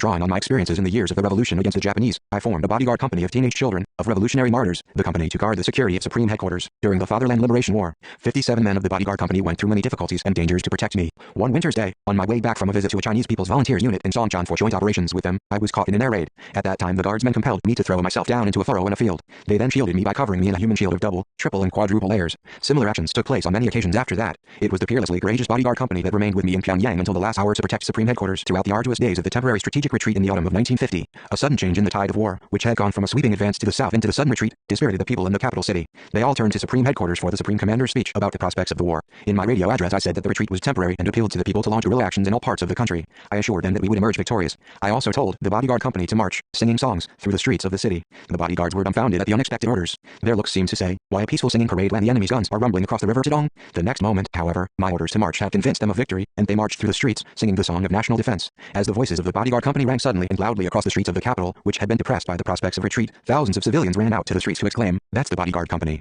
58 Bodyguard Company. The bodyguard company is by our side, so the Supreme Commander will be near us." Only when all the institutions in Pyongyang had started their retreat did the bodyguard company leave the capital with me. The guardsmen in the days of the anti-Japanese war are now well over 60 years old. The third and fourth generations of the revolutionaries have now taken their place as guardsmen of the party central committee and the Supreme Headquarters. Generations have been replaced by generations, but new guard companies and new bodyguards have been growing up continuously. Does one need to count their number? All the army and all the people are guardsmen and bodyguards who protect the party and the revolution. 59. 4. Across the whole of Korea, the movement to build up the organizations for the Association for the Restoration of the Fatherland, which started at the foot of Mount Patu, went into full swing throughout Manchuria and Korea. Each clause of the 10-point program of the ARF, the text of which was woven out of an ardent love for the country and its people, breathed fresh life into the soul of the nation and inspired the whole country with a burning desire for independence. All the patriotic compatriots, communists, nationalists, workers, peasants, intellectuals, students, craftsmen, religious believers and non-combatant capitalists, joined in a single front for liberation. The brisk campaign to build the ARF organizations was first launched in Shanghai and other parts of West Jiangdao and Manchuria. The ARF was able to build its organizations quickly in Manchuria because in this region the anti-Japanese movement had been underway for many years, and the masses were in favor of the revolution. Each of the nearly 900,000 Koreans living in Manchuria was a high explosive, so to speak, which could explode any moment. The great task of rallying the anti-Japanese patriotic forces was not new to the people living in Manchuria. As is widely known, the meeting held in Kowloon had seriously discussed the anti-Japanese National United Front, and after the meeting the 60 Korean revolutionaries had done some fine work to form the National United Front from amongst the anti-Japanese forces in all sections of the population. The people of Manchuria had had a checkered history and experience of the United Front movement. It was only natural that the seed of the 10-point program of the ARF quickly germinated and grew up on this soil. While building up the ARF, we also pursued the policy of creating models, and with them as parent bodies, spreading out a network of organizations in all directions. Locations for such model units were chosen carefully. They were first organized in places with good foundations for building organizations, places that already had experience in social movements, a favorable ideological climate and a strong revolutionary spirit among the masses, and forces capable of giving leadership to the underground front. A membership of more than 3 formed a branch, more than 3 branches a chapter, and 3 or more chapters a district committee, several of which formed a county committee of the ARF. We even infiltrated the army, police and government establishments of the enemy with subordinate organizations of the ARF. Those engaged in underground revolutionary work while serving in enemy establishments were called in those days special members of the ARF. Such special members operated even in the Jinyan army units, which were under the strict surveillance of Japanese instructors. Meanwhile, we strove to build the ARF in the KPRA areas of operation, and using them as stepping stones to expand the organizational network into the neighboring areas and deep into the homeland. Immediately after the founding of the ARF, we convened a meeting of the officers and men within the main force of the KPRA at the secret camp. At the meeting we took measures to 61 admit all the men and officers of the KPRA into the ARF in response to their unanimous request that we do so. They said that as their commander had been elected chairman of the ARF, they should also become its members and make contributions to the United Front movement. So we admitted all of them into the ARF and encouraged them to become propagandists and organizers for rallying the people behind the anti-Japanese National United Front. Filled with a sense of their historic mission, every one of them became a standard bearer for the United Front movement, working to rally people of all political parties and walks of life around the ARF. Thanks to these standard bearers, we were able to form our ARF organizations in nearly every village in West Jiangdao in a short time. The main part in the construction of the ARF organizations in those days was played by the political operatives selected from the KPRA units. They included certain people who had worked on the preparatory committee for the founding of the ARF. These people served as the kindling for the United Front movement that was to engulf Manchuria. In the autumn of 1936, the ARF struck root in Wangjing, Heilong, Hanchun, Yanji and other counties in eastern Manchuria. The Binlangu district committee of the ARF was formed, with members of the Peasant Association as the core in Binlangu, situated in Hanchun County and the seat of the former Daewongu guerrilla zone. The inaugural number of Sumawon carried news that a political operative dispatched to North Jiangdao had finished the preparations for setting up branches of the ARF and an armed unit in the 4 major villages under the enthusiastic approval and unanimous agreement of the revolutionaries in Heilong. From this fact alone, one may easily imagine how ardently the people there supported our line of United Front. 62 those who had participated in the Donggan meeting went on to take charge of the building of the ARF organizations in southern Manchuria. They admitted the men and officers of Korean nationality in the anti-Japanese Allied Army first, equipping them for our United Front line. Then from amongst these they selected those with a high political consciousness and agitation ability, and dispatched them to the Korean settlements. The dispatched men made contact with local revolutionaries and formed ARF organizations in many towns and rural areas in southern Manchuria. among them Panchi, Huadian, Tonghua, Jian, Mengjiang, Qianren, Guandian, and Huainan. The ARF network struck root in northern Manchuria as well. Soon after the founding of the ARF in Dongyang, I sent the inaugural declaration and 10-point program of the ARF to Kim Kyung-sok, who was engaged in party work at a unit of the anti-Japanese Allied Army in northern Manchuria. In his days in eastern Manchuria, he had also done party work in the area of Sandia-1, Yanji County. I had met him for the first time when I paid a visit to the Secretariat of the East Manchuria Special District Party Committee, situated in Sandia-1. At that time, he had been in low spirits, having been suspected of being a Minsankran member. I heard that he had shed tears of emotion at the news of the Huanwai meeting. I had sent him to a unit in northern Manchuria at the request of Zhu Baozhong. Kim Kyung-sok disseminated the inaugural declaration and 10-point program of the ARF among the Korean officers and men in the 5th Corps, and formed an ARF chapter from a selection of hardcore elements. At our request, Zhu Baozhong gave active support to the formation of the chapter in the capacity of its corps commander. This was followed by successive formations of ARF organizations in Fangcheng, Tonghe, Boli, Tangyuan, Ning'an, 63 Nishan, and several other counties in northern Manchuria. As a part of this rising tide of enthusiasm, the anti-Japanese Union of Inyu County was reformed into an ARF organization. It was Cho Chung-guk, who was operating in the Kuandi area in command of the independent brigade with Fang Zhencheng, that had initially propagated among the Union members the inaugural declaration and 10-point program of the ARF and had led them to reform the Union into an ARF organization. As I describe the building of the ARF organizations in northern Manchuria, I feel obliged to mention the painstaking efforts made by Kim Chaek. As soon as he received a copy of the 10-point program of the ARF, he carved each letter of the program on a wood block and printed hundreds of copies. The pamphlets were distributed widely amongst the anti-Japanese Allied Army and revolutionary organizations in every county of northern Manchuria. At several meetings he took positive measures to expand the ARF network and to train the organizations in practical struggle. The Korean Communists in Sunyitan, Rea County, issued a declaration expressing support for the ARF movement. The declaration read as follows: Compatriots, do not forget your motherland. Let all of you who are against Japan unite and promote the anti-Japanese common front, be you men or women, young or old, free from party affiliations and regional and personal prejudices. Make your contribution to the anti-Japanese front for national independence, those of you with money donating money, those with weapons offering weapons, and those with labor contributing labor. This declaration could well have been made in our own voice. The comrades in southern Manchuria expressed our views exactly. In this way the Korean people living in Manchuria accepted our united front for what it was, a fair and patriotic line that 64 would realize national unity at the earliest date possible. The major target in the campaign to build the ARF organizations was, to all intents and purposes, the homeland and our 20 million compatriots. This was in line with the spirit of the Nanhei-2 meeting, which had laid a special stress on building both the party and the ARF organizations, and on developing an armed struggle in which the homeland was the main theater and its people were the main force. The political operatives from the KPRA played a decisive role in expanding the network of the ARF deep into our native land. Great contributions were also made by the hardcore revolutionaries in West Jiangdao, whom the KPRA had trained with so much care, and by the pioneers in the northern border areas, who had thrown themselves into the United Front movement as a result of our direct influence. The building of the ARF organizations in the homeland had to be conducted under very arduous and complicated circumstances, owing to the merciless oppression by the Japanese aggressors and the mistaken line put forward by the factionalists. The Japanese imperialists feared the expansion of the ARF organizations in the homeland more than anything else, and they made desperate efforts to check the tide of the United Front movement rushing deep into Korea.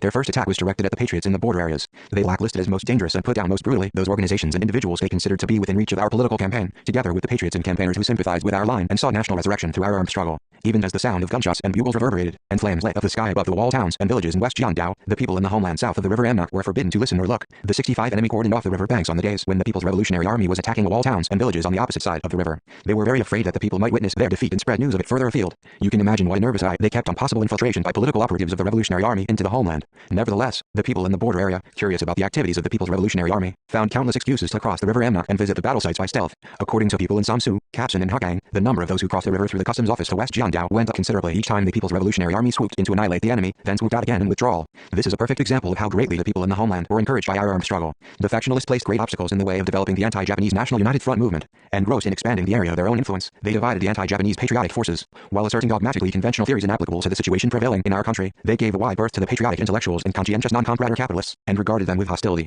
They contended that a revolution could be carried out only by a small number of special people with sound class backgrounds. Our only way to enlist patriotic forces from all strata in the mass movement that was being confused by the leftists, and to show a ray of light to communists groping in the dark, was to increase our influence on the revolution back home and expand the ARF organizations across the entire country. To build the ARF organizations in the homeland, we started 66 first in the northern border areas on the river Amnok, where political guidance by the KPRA could be provided most easily, and then spread them further south deep into the homeland. Kapsan, Samsu, and Fungsan were selected as the main areas for this undertaking, for they were close to us geographically. It was also a region in which campaigners and foreigners of all kinds had gathered together from all parts of the country, and the people who lived there had relatives, friends, and acquaintances in West Jiangdao. I myself directed the building of the ARF organizations in Kapsan and Fungsan, using Guanyang Biok, Rija Sun, Pak Tal, and Pak Jin as intermediaries. I have already mentioned that Pak Tal, after meeting me, reformed with his comrades the Kapsan Working Committee into the Korean National Liberation Union, an ARF organization in the homeland, and built up scores of its subordinate organizations. The Shanghai County Committee of the ARF and its subordinate organizations also did their bit in building the ARF organizations in the Kapsan area. The Jiujingdong chapter of the ARF in Shibadeguwu, Shanghai County, played a great role in organizing a chapter of the ARF in Kangurai, Kapsan County. Kangurai was situated opposite Jiujingdong. The chapter won over a peasant lad who crossed the river every day from Kangurai with a lunchbox at his waist to till the land in Jiujingdong. Back in Kangurai, The peasant organized an ARF chapter with like-minded young people. The Pigmari chapter in Unhung Sub-County, Kapsan County, was also organized by the initiative of an ARF organization active in Janghai County. The Korean National Liberation Union and other organizations subordinate to the ARF in Kapsan County managed to rally a 67 great number of forestry laborers, intern peasants and religious believers to the cause. The Shanghai County Committee of the ARF was also deeply involved in building the ARF organizations in the Samsu area, across from Zaiganku. The ARF chapter in Guangxiang RA was formed under the guidance of Cho Kyung-hwa, head of the youth department of the Wangjiadong chapter in Shiki-daegu, Shanghai County. He was later a commanding officer of the KPRA. The ARF had its greatest growth in Fungsun, which had long been well known for its strong anti-Japanese spirit. In this area, there were many slash-and-burn peasants from North and South Gyeongsang provinces, who had been deprived of their farmland by the Japanese imperialist occupation of Korea and who had wandered northwards to make a living and contract laborers at the construction site of the Hokangang Power Station. The Japanese imperialists had brought in the newly emerging Noguchi Financial Group to build the Hokangang Power Station, which was to have hundreds of thousands of kilowatts of generating capacity. The station was to be one link in the chain of their effort to mobilize the economic potential in Japan, Korea and Manchuria for the expansion of their aggressive war. The thousands of laborers engaged in the project were a great force, easily rallied around the united front. Hundreds of patriotic Chandoists and Christians were also living in the Fungsun area. Our strategic view of Fungsun was that once the area was covered with the ARF network, we could expand the Paytesen base to the area of Kama Plateau. This would provide us with a stepping stone for building ARF organizations in the region to the east of Huchi Pass. Once the area of Kama Plateau had been transformed in a revolutionary way, it could serve us as a 68 foothold for placing the East Coast area in South Hamgyong Province under the revolutionary influence and for expanding the anti-Japanese National United Front movement deep into the homeland.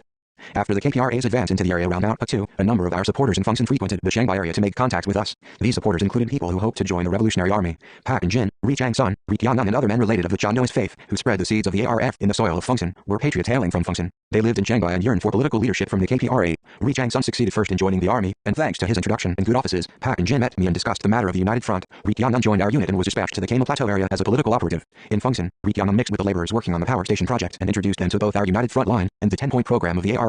In this way he rallied comrades together and organized the Fungsun chapter of the ARF in spring 1937. With Pak and Jin he later organized a paramilitary corps of hardcore Chandoist youth party members. The chapter absorbed hundreds of Chandoists in a short period of time. In Cheonnam Sub-County an anti-Japanese workers association of the Hongdon area was brought in as a subordinate organization of the ARF. A member of the ARF, Kim Yoo-jin, whom Kim Jong-suk dispatched to the Fungsun area in the summer of 1937 when she was working in the Taoguanli Sanfa area, organized with Ri Chang-sun the Pezanggai chapter of the ARF. The latter brought in the hardcore workers of the Wangchaiwan Dam project. 69 The building of the ARF organizations in the Kama Plateau area was the most successful in Fungsun, largely because of the attentions paid to it by the political leadership of the KPRA. Many small units and teams from the KPRA went to Fungsun to help the revolutionary organizations there. On my way back from a meeting with homeland revolutionaries in the Sanhung area, I also dropped in at the Fungsun secret base and worked with the Chandoists. The ARF also struck root in the Sanhung area, where the coal miners' revolt in 1930 had aroused the sympathy and support of people across the country. ARF member Ri Yo-jun, who had been dispatched from Taoguanli, Janghai County, to the homeland, was the first to develop ARF work in the Sanhung area. The creation of ARF organizations, begun along the river Amnok and in the Kama Plateau area, gradually spread out to the urban and rural areas on the east coast. The political operatives of the KPRA displayed unexcelled organizing ability and drive in developing ARF work in this area. From the summer of 1937 on, they came to Rangnam, Pujan, Sanhung, Hongwon, Pukchong, Raiwon, Tanchan and Hakwon on many occasions, setting up ARF organizations in close cooperation with Ri Juyan, Ri Young, Ju Tongwan and other revolutionaries in the homeland.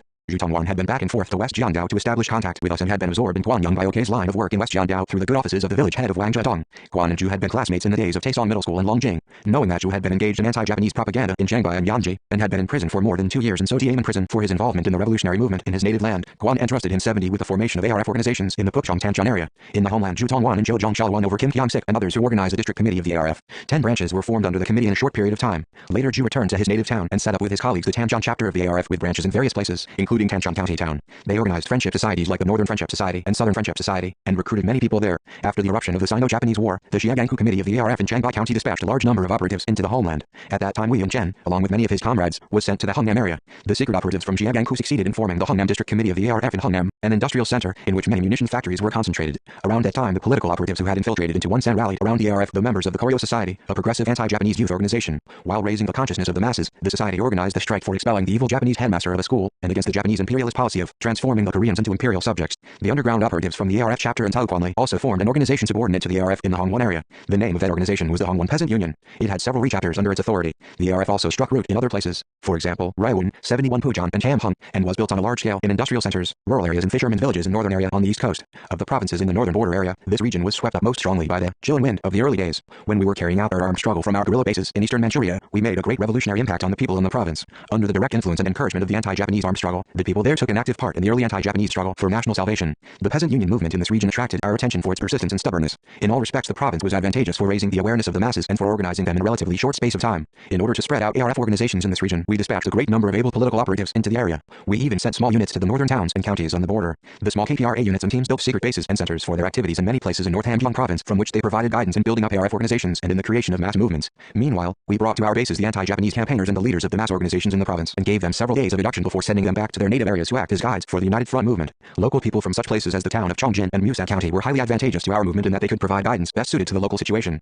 Training local people was also a very good way to replenish the required number of operatives in increasing demand as the anti-Japanese revolution grew in intensity. 72 Thanks to patriotic fighters and the political operatives from the People's Revolutionary Army, the flame of the ARF flared up in North Hamgyong Province, first in Musan, Chongjin, Odilin and Ginsa, all great working-class areas, as well as in southern cities and counties along the Kilju-Hyasin railway line, where the peasant unions were strong. In the summer of 1937, subordinate organizations of the ARF were formed in these areas, the number of which further increased to the point where in the first half of the 1940s they could be numbered by tens. The campaign for building ARF organizations in the province was conducted both most extensively and intensively in Yansa and Musan. That was because we were engaging in political and military activities on the river Wuku, across from Yansa and Musan. After leaving West Jiangdao in the latter half of the 1930s, we frequently dispatched small units and teams to that area at the time to breathe life into the revolutionary movement on the border area. Cho Il-hyun had been to Yansa at the head of a small unit, and Oh Il-nam, too, had been there with a team of 7 to 8 men. Regimental Commander Oh Young-hup went to the area with his 4th company of 50 men and began operations there. Each time our small units and teams were in the area, another chapter or branch of the ARF was organized. Cho Wonbong and Yun Kyang-won were underground operatives who greatly contributed to the building of ARF organizations in the Yansa area. Cho Wonbong was in charge of the ARF organization in Yansa, while Yun Kyang-won looked after the party organization in the area. Both of them had been trained by us in Shenbai. Among the anti-Japanese revolutionary veterans buried in the Tiazongsan Revolutionary Martyrs Cemetery is a man named Cho Won-il. His elder brother was Cho Wonbong. Cho Wonbong was a man of principle and deep thought, a 73-strong revolutionary spirit. Kim Ju-hyun recognized these merits in the man before anybody else had done so, and valued them highly. When he came to Zhengbai from Donggang with his advanced party, Kim introduced Cho Wonbong to Guanyang Biok and Rija Sun. Yunghudong, in Shabade-Oguao, Zhengbai County, was renowned for its generous aid to the guerrillas and for producing many anti-Japanese revolutionary fighters. Cho Wonbong worked there as head of the chapter of the ARF and of the party subgroup. Kim Ju-hyun and Kim Seok oversaw his activities. With their support and guidance, Cho formed an organization of the ARF and the party subgroup, and founded a paramilitary corps. Whenever he came to Shabade-Oguao, Kim Ju-hyun stayed in the back room of Cho's or Kim's house and helped the work of the underground revolutionary organizations. Cho Wonbong persuaded all of the guerrillas' families to join the ARF organization. After the battle in the vicinity of Sanjonian in autumn 1936, I met Cho Wonbong at a secret camp. He was visiting us in the company of some other people who were bringing in aid goods. From the first moment I saw him, I realized that he was very intelligent and had a high sense of responsibility. He was not very big or tall, yet he was able to command people with a word, and they gathered and dispersed at his order. He sent us military information on several occasions. Around May 1937, we dispatched him to the Yansa area to promote the building of the ARF organizations in the northern area, including Musan County. There he and other operatives set up several branches of the ARF with memberships from the raft builders and raftsmen from upstream on the river Yansu. Yun Kyang-won, a faithful assistant to Cho Wonbong, worked at an ARF organization in Jiazaixi, in Badao-Oguao, 74 Changbei County, when Kim Il was also operating there. He was closely connected with Kim Il, and was on very friendly terms with Kim Song-duk. Like Cho Wonbong, he came to our secret camp several times, carrying provisions. As we withdrew to our camp after attacking Jiazaixi, Yun followed us, helping to carry our booty. The enemy tried their best to hunt down, to the last man, those who carried goods for the guerrillas so as to find out the line of our organization from them. Aware that he might be arrested at any time, Yun moved with his family to eastern Manchuria and settled at a village called Zunkeikun, in Yoshaidong, on the river Wuku. Later we dispatched him to the Yansa area and nominated him head of his party organization. I was told that once he had come carrying aid goods with the members of his organization to our unit, which was stationing in Jitong, and discussed the matter of organizing a district committee capable of providing unified guidance to the ARF branches in the Yansa area. I had already given appropriate advice to the comrades in Yansa on this matter at the meeting held on Koksa Peak. I had told them that a well-regulated system of giving unified guidance to the scattered organizations was needed to further develop the building of the ARF, and they all had received my advice positively. As far as I remember, Yun Kyang-won visited my unit, carrying goods, before the arrest of Ri Tong-gal, alias Kim Jun. Ri Tong-gal had been punished for a mistake he had made in the secret camp in Qingfeng, and had been sent to do political work in the Yansa and Musan areas. He directed the revolutionary movement in Yansa in close touch with Cho Wonbong. As a successor to Ri Tong-gal, we sent Kim Jong-suk, who had the experience of working in the homeland, to Yansa, and 75 armed group accompanied her on the way to Yansa. She convened a meeting of the revolutionaries in the Yansa area and organized the Yansa district committee of the ARF. I still remember that having got back to headquarters from the meeting, she produced a sewing machine, declaring it was a present from the Yansa organization. Cho Wonbong and other patriots of the ARF organization in Yansa rendered much help to us at the battle in the Musan area. Since the death of Ri Tong-gal, Cho Wonbong and Yun Kyang-won, the inside story of the organization activities in the Yansa area remained a secret until the early 1970s, when the work of collecting materials related to the revolutionary history of our party was conducted on a mass scale. Once our effort to build the ARF organizations had come to fruition in Western Korea and in Southern Korea, we began to pay due attention to building up the ARF in the western, central and southern regions of Korea, as well as in the north and south Yangon provinces, along with Hwanghae province, were areas in which the nationalist force was strong, while Jondoist and Christian forces prevailed in Western Korea. These religious forces did not confine themselves only to religion, they were highly patriotic as well. It is known to the world that at the time of the March 1st popular uprising, the three religious forces of Korea, Kondoism, Christianity and Buddhism, took an active part in the uprising. The region produced Kim Hyok, Cha Kwang-soo, Kang Pyong-sun and many other communists of the new generation. From early age on we had exerted our influence there through Hong Young and Kang Pyong-sun. Our operatives also went to the Ryangshan area, widely known across the country for the tenant dispute at Fuji Farm, and raised the consciousness of the masses there. The tenant dispute demonstrated the fighting spirit and 76 patriotic enthusiasm of the people in this area in their struggle against Japan. Sinuiju occupied an important place in the construction of ARF organizations in northwest Korea. In early July 1937, the Sinuiju chapter of the ARF was formed in this city. In August, the Rise and Anti-Japanese Association was formed in Wiwon, consisting of poor peasants and craftsmen. The secret operatives formed one subordinate organization of the ARF after another in several places along the midstream of the river Amnok. Kang Pyong-sun's family and relatives were Jondoist believers, and he drew upon the religion to form several organizations. ARF organizations took root in Hwanghae and Cholson counties as well, and we also dispatched small units and political operatives to build the ARF organizations in Yangdok, Tokchon, Pyongyang, Yihu and Pyeongchang. Ri Juyan, Hyun Hyok and Cho Kyun-min performed great exploits in the formation of the ARF organizations in Pyongyang and South Yangon province. Ri Juyan came to Pyongyang from Tanchon with the aim of conducting the anti-Japanese movement on a larger scale in a new place. The Workers' Anti-Japanese Association in Zhongcheng Rubber Factory in Pyongyang, the Laborers' Anti-Japanese Association of Pyongyang Cornstarch Factory, and the Anti-Japanese Association in Nampo were all subordinate organizations of the ARF formed by Ri Juyan. Hyun Hyok, moving to Pyongyang after being released from a prison in Daegu, accepted our line on the United Front and participated in forming a chapter of the ARF among the workers of the Sunghoi Cement Factory, the Fatherland Liberation Corps, to which my cousin Kim Won-ju belonged, and the Elsam Association for Liberation, 77 formed in Kyungseo, were subordinate organizations of the ARF. Cho Kyun-min, who had once sincerely helped my father in his revolutionary work in Fusong, and who had come to the homeland, conducted brisk activities for the United Front in the Yangdok area. He even mixed with believers of Confucianism, educated them in order to awaken them and admitted them to the ARF. A subordinate organization of the ARF was also formed in Oncheon, South Yangon province. The building of the ARF in Wangin province was reformed mainly by Min Tak-won, who had been won over by our operatives. Wangin province had many temporary secret bases built by our political operatives. Thanks to Min and other patriots in Wangin province, a string of organizations subordinate to the ARF came into being across the province. The center for the ARF organizations in the central part on the east coast was formed by Kanni, Yangyang, Kosong and Muncheon, where many workers lived. The Anti-Japanese Labor Association of the Kanari Cement Factory was well known, both for its scope and for its efficient practical struggle. The Sakcho National Salvation Association in Yangyang and the Jiangjin Anti-Japanese Association in Kosong were organizations affiliated to the ARF. Materials related to the building of the ARF organizations in southern Korea have not yet been fully brought to light because of the division of the country, but their number recorded in Japanese police documents is great. Recently a great deal of information has been discovered on the building and activities of the ARF organizations in Japan. I was told that ARF organizations existed in Okayama, Tokyo, Kyoto, Osaka and Hokkaido. These might well be the tip of the iceberg. 78 The ARF, which pressed on for an all-people resistance with its more than 200,000 members, is a monument put up by the Korean communists during the struggle for the liberation of the Korean nation. Its organizations rendered truly great contributions in rallying and enlisting the broad sections of the patriotic population to the cause of national liberation under the banner of the restoration of the fatherland. Their first and foremost contribution is that they increased the revolutionary consciousness of the popular masses. Through the United Front movement, our people had become firmly equipped with the ideas that the liberation of Korea could be achieved only by the united efforts of the Korean people, that an armed enemy must always be countered with arms, and that in order for the Korean people to win national independence, they must unite as one. Moreover, this unity had to transcend differences in class, sex, age, party affiliation and religious belief, and form an allied front in cooperation with the oppressed masses throughout the world. The rapid development of the ideological consciousness of the masses was a factor that gave a strong impetus to the national liberation struggle in the latter half of the 1930s. In the transformation of the people's ideological consciousness, it is worthy of special mention that they regarded the Korean People's Revolutionary Army, which was fighting bloody battles against Japanese imperialism, as the main force for liberating the country. They also realized that by casting their lot with us, they supported our leadership more faithfully. From the latter half of the 1930s on, the national liberation struggle and communist movement in Korea was conducted with Mount Puktu, the central base of the activities of the KPRA, as an axis. The popular masses of Korea accepted the slogans put forward on Mount Puktu as an absolute truth and carried them out unfailingly, no matter how great or small they were in '79 regardless of their importance. They even risked their lives to help those fighting on Mount Puktu. The masses' loyalty to the leadership of the Korean Revolution was expressed by their material and moral support for the KPRA.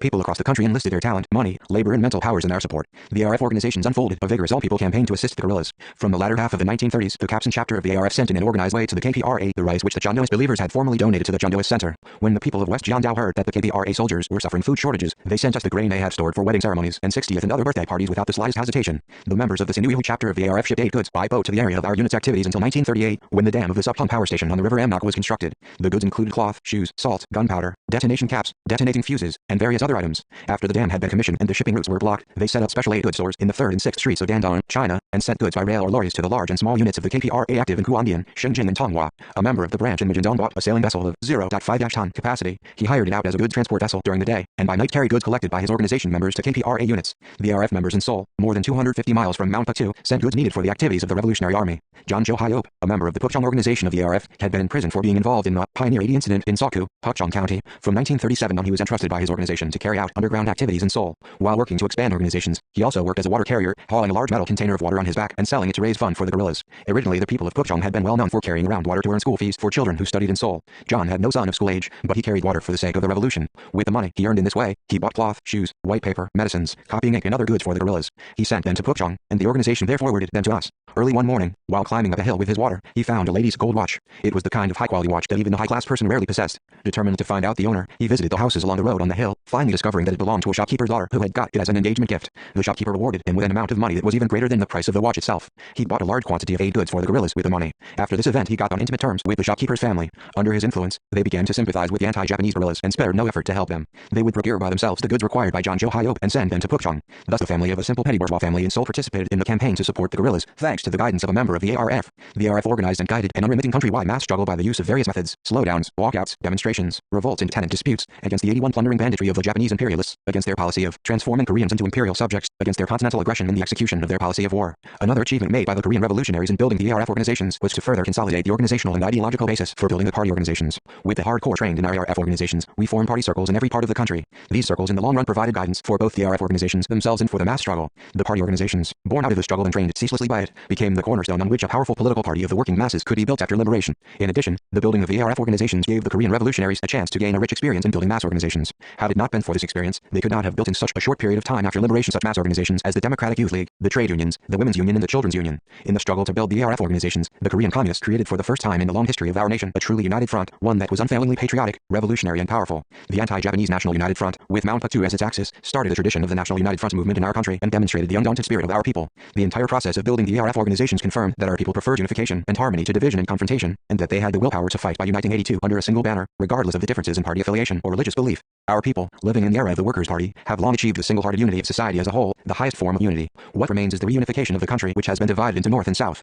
The reunification of our country is the one inflexible belief running through my life. It is our stand on the national reunification that our nation, which boasts 5,000 years of history, can, and must, live as one unified country. What guarantee do we have when we say that the reunification of North and South is feasible? We have a powerful weapon, the great national unity, and the rich experience of a national united front, gained through the building of the ARF organizations. There is no reason why our nation, which admirably realized the cause of the united front already half a century ago, cannot achieve the great national unity. We must achieve the united front at any cost wherever we live, in the North, in the South or overseas. Only the united front is the way for the survival of our nation in this world, where the law of the jungle prevails, the eternal way for us to live and prosper and survive as one. This is what I want to tell our compatriots at home and abroad. 83.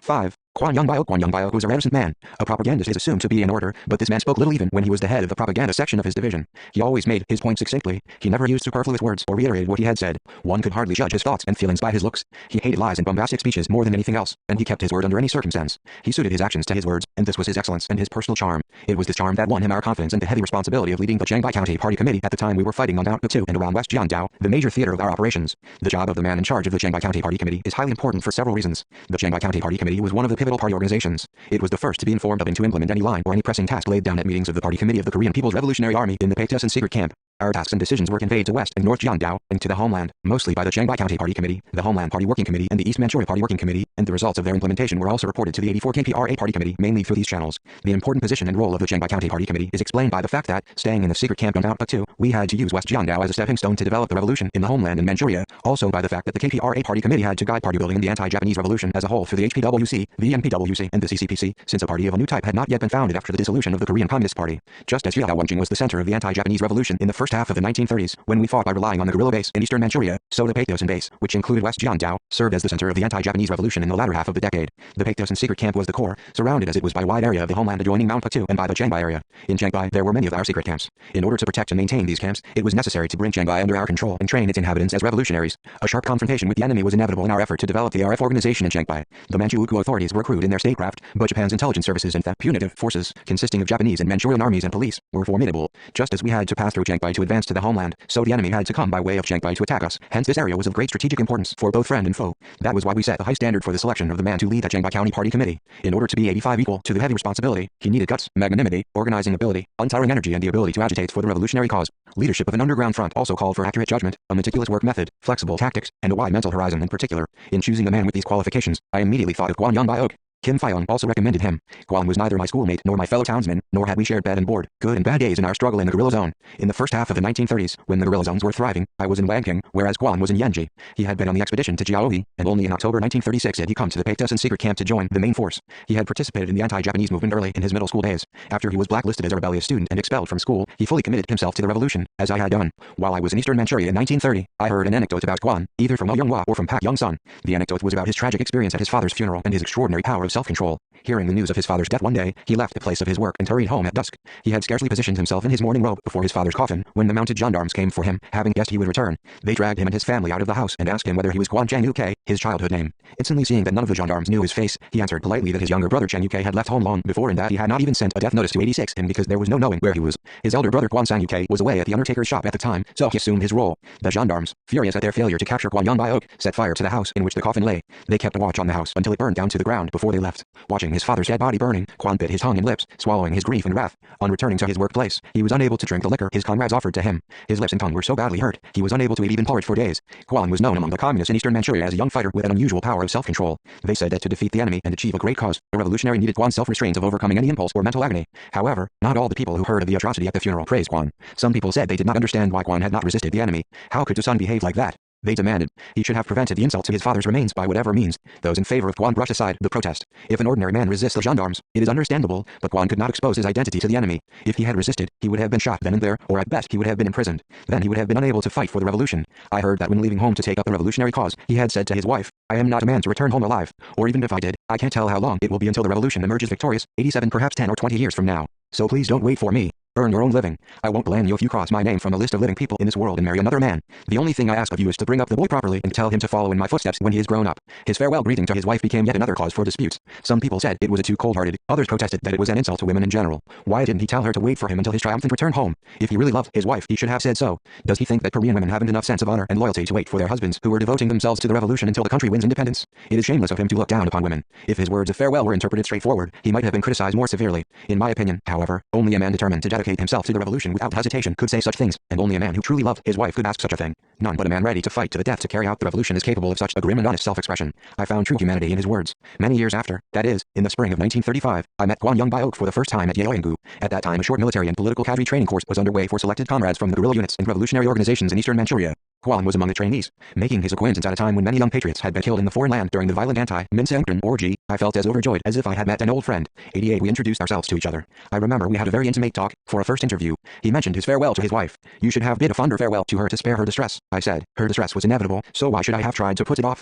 Kwon said, shaking his head. "Do you still think then that you won't return to her alive? I want to see my country independent and I also want to return home alive, but I don't think I shall be so fortunate. I have no desire to stay in the background in the final battle with the enemy. I must always stand in the front ranks just to take my father's revenge. How can a man, determined to fight to the death in the front ranks, think of survival? I don't hope for such good luck." He spoke the truth. As subsequent events proved, he was always in the thick of the most dangerous fighting, both in the underground and on the bloody battlefield. When the 2nd Regiment was on an expedition to Jiaoyi, Kwon Young Biok was the secretary of the party branch of the 2nd Company. More than once the regiment found itself in danger of total annihilation from enemy encirclement, but each time Kwon, along with Oh Young Hup and other comrades, saved the day. Kwon Young Biok was also the first man to cross Liamnok, breaking through the tight line of border guards to deliver my message to Pak Tal. Another reason for placing him in charge of the Chiangbai County Party Committee was that he had had some experience of underground work in Jiangdao in the early 1930s. The greatest of his merits was his ability to work among the people. He was good at rallying people and gave them efficient leadership. 89 Wang Namson, Wang Zhongrayol, still clearly remembers how skillful Kwon was in dealing with an elder of the village of Wangchenglazi. The elder was a man of furious temper. Operatives had often visited the village in an effort to establish a foothold in it, but they had failed, having been confronted by the old man and expelled. They had tried to infuse political ideas into the minds of villagers before becoming familiar with the people.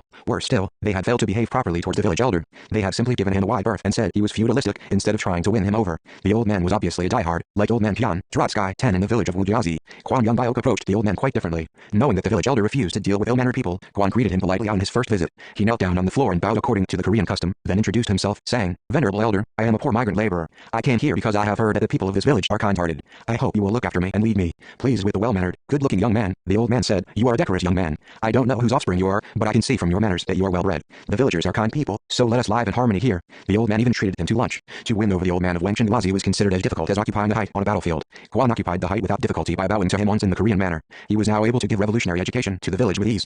Pending his appointment as the head of the Chiangbai County Party Committee, we let him inspect the county to give him an opportunity to study the situation there. 90 After a month of field inspection, he came back to the secret camp. In February 1937, we had a meeting with him and other underground workers at the Hengshan secret camp, where we organized a Chiangbai County Party Committee. At the meeting, Kwon Young Biok was officially appointed head of the county party committee. Ri Jae-sun became his deputy. At the meeting it was also decided to expand subordinate district party committees and party subgroups. That day I pointed out to Kwon Young Biok that he must widen the area of his work, extending the tasks of party building and the formation of ARF organizations deep into the homeland. I set out various other tasks, such as recommending volunteers to the Revolutionary Army, winning over people in the service of enemy establishments and admitting them to revolutionary organizations, collecting military information, and so on. I also specified the duties of the Chiangbai County Party Committee. After the meeting I immediately sent Kwon off to the enemy area along with his assistant Wang Namson.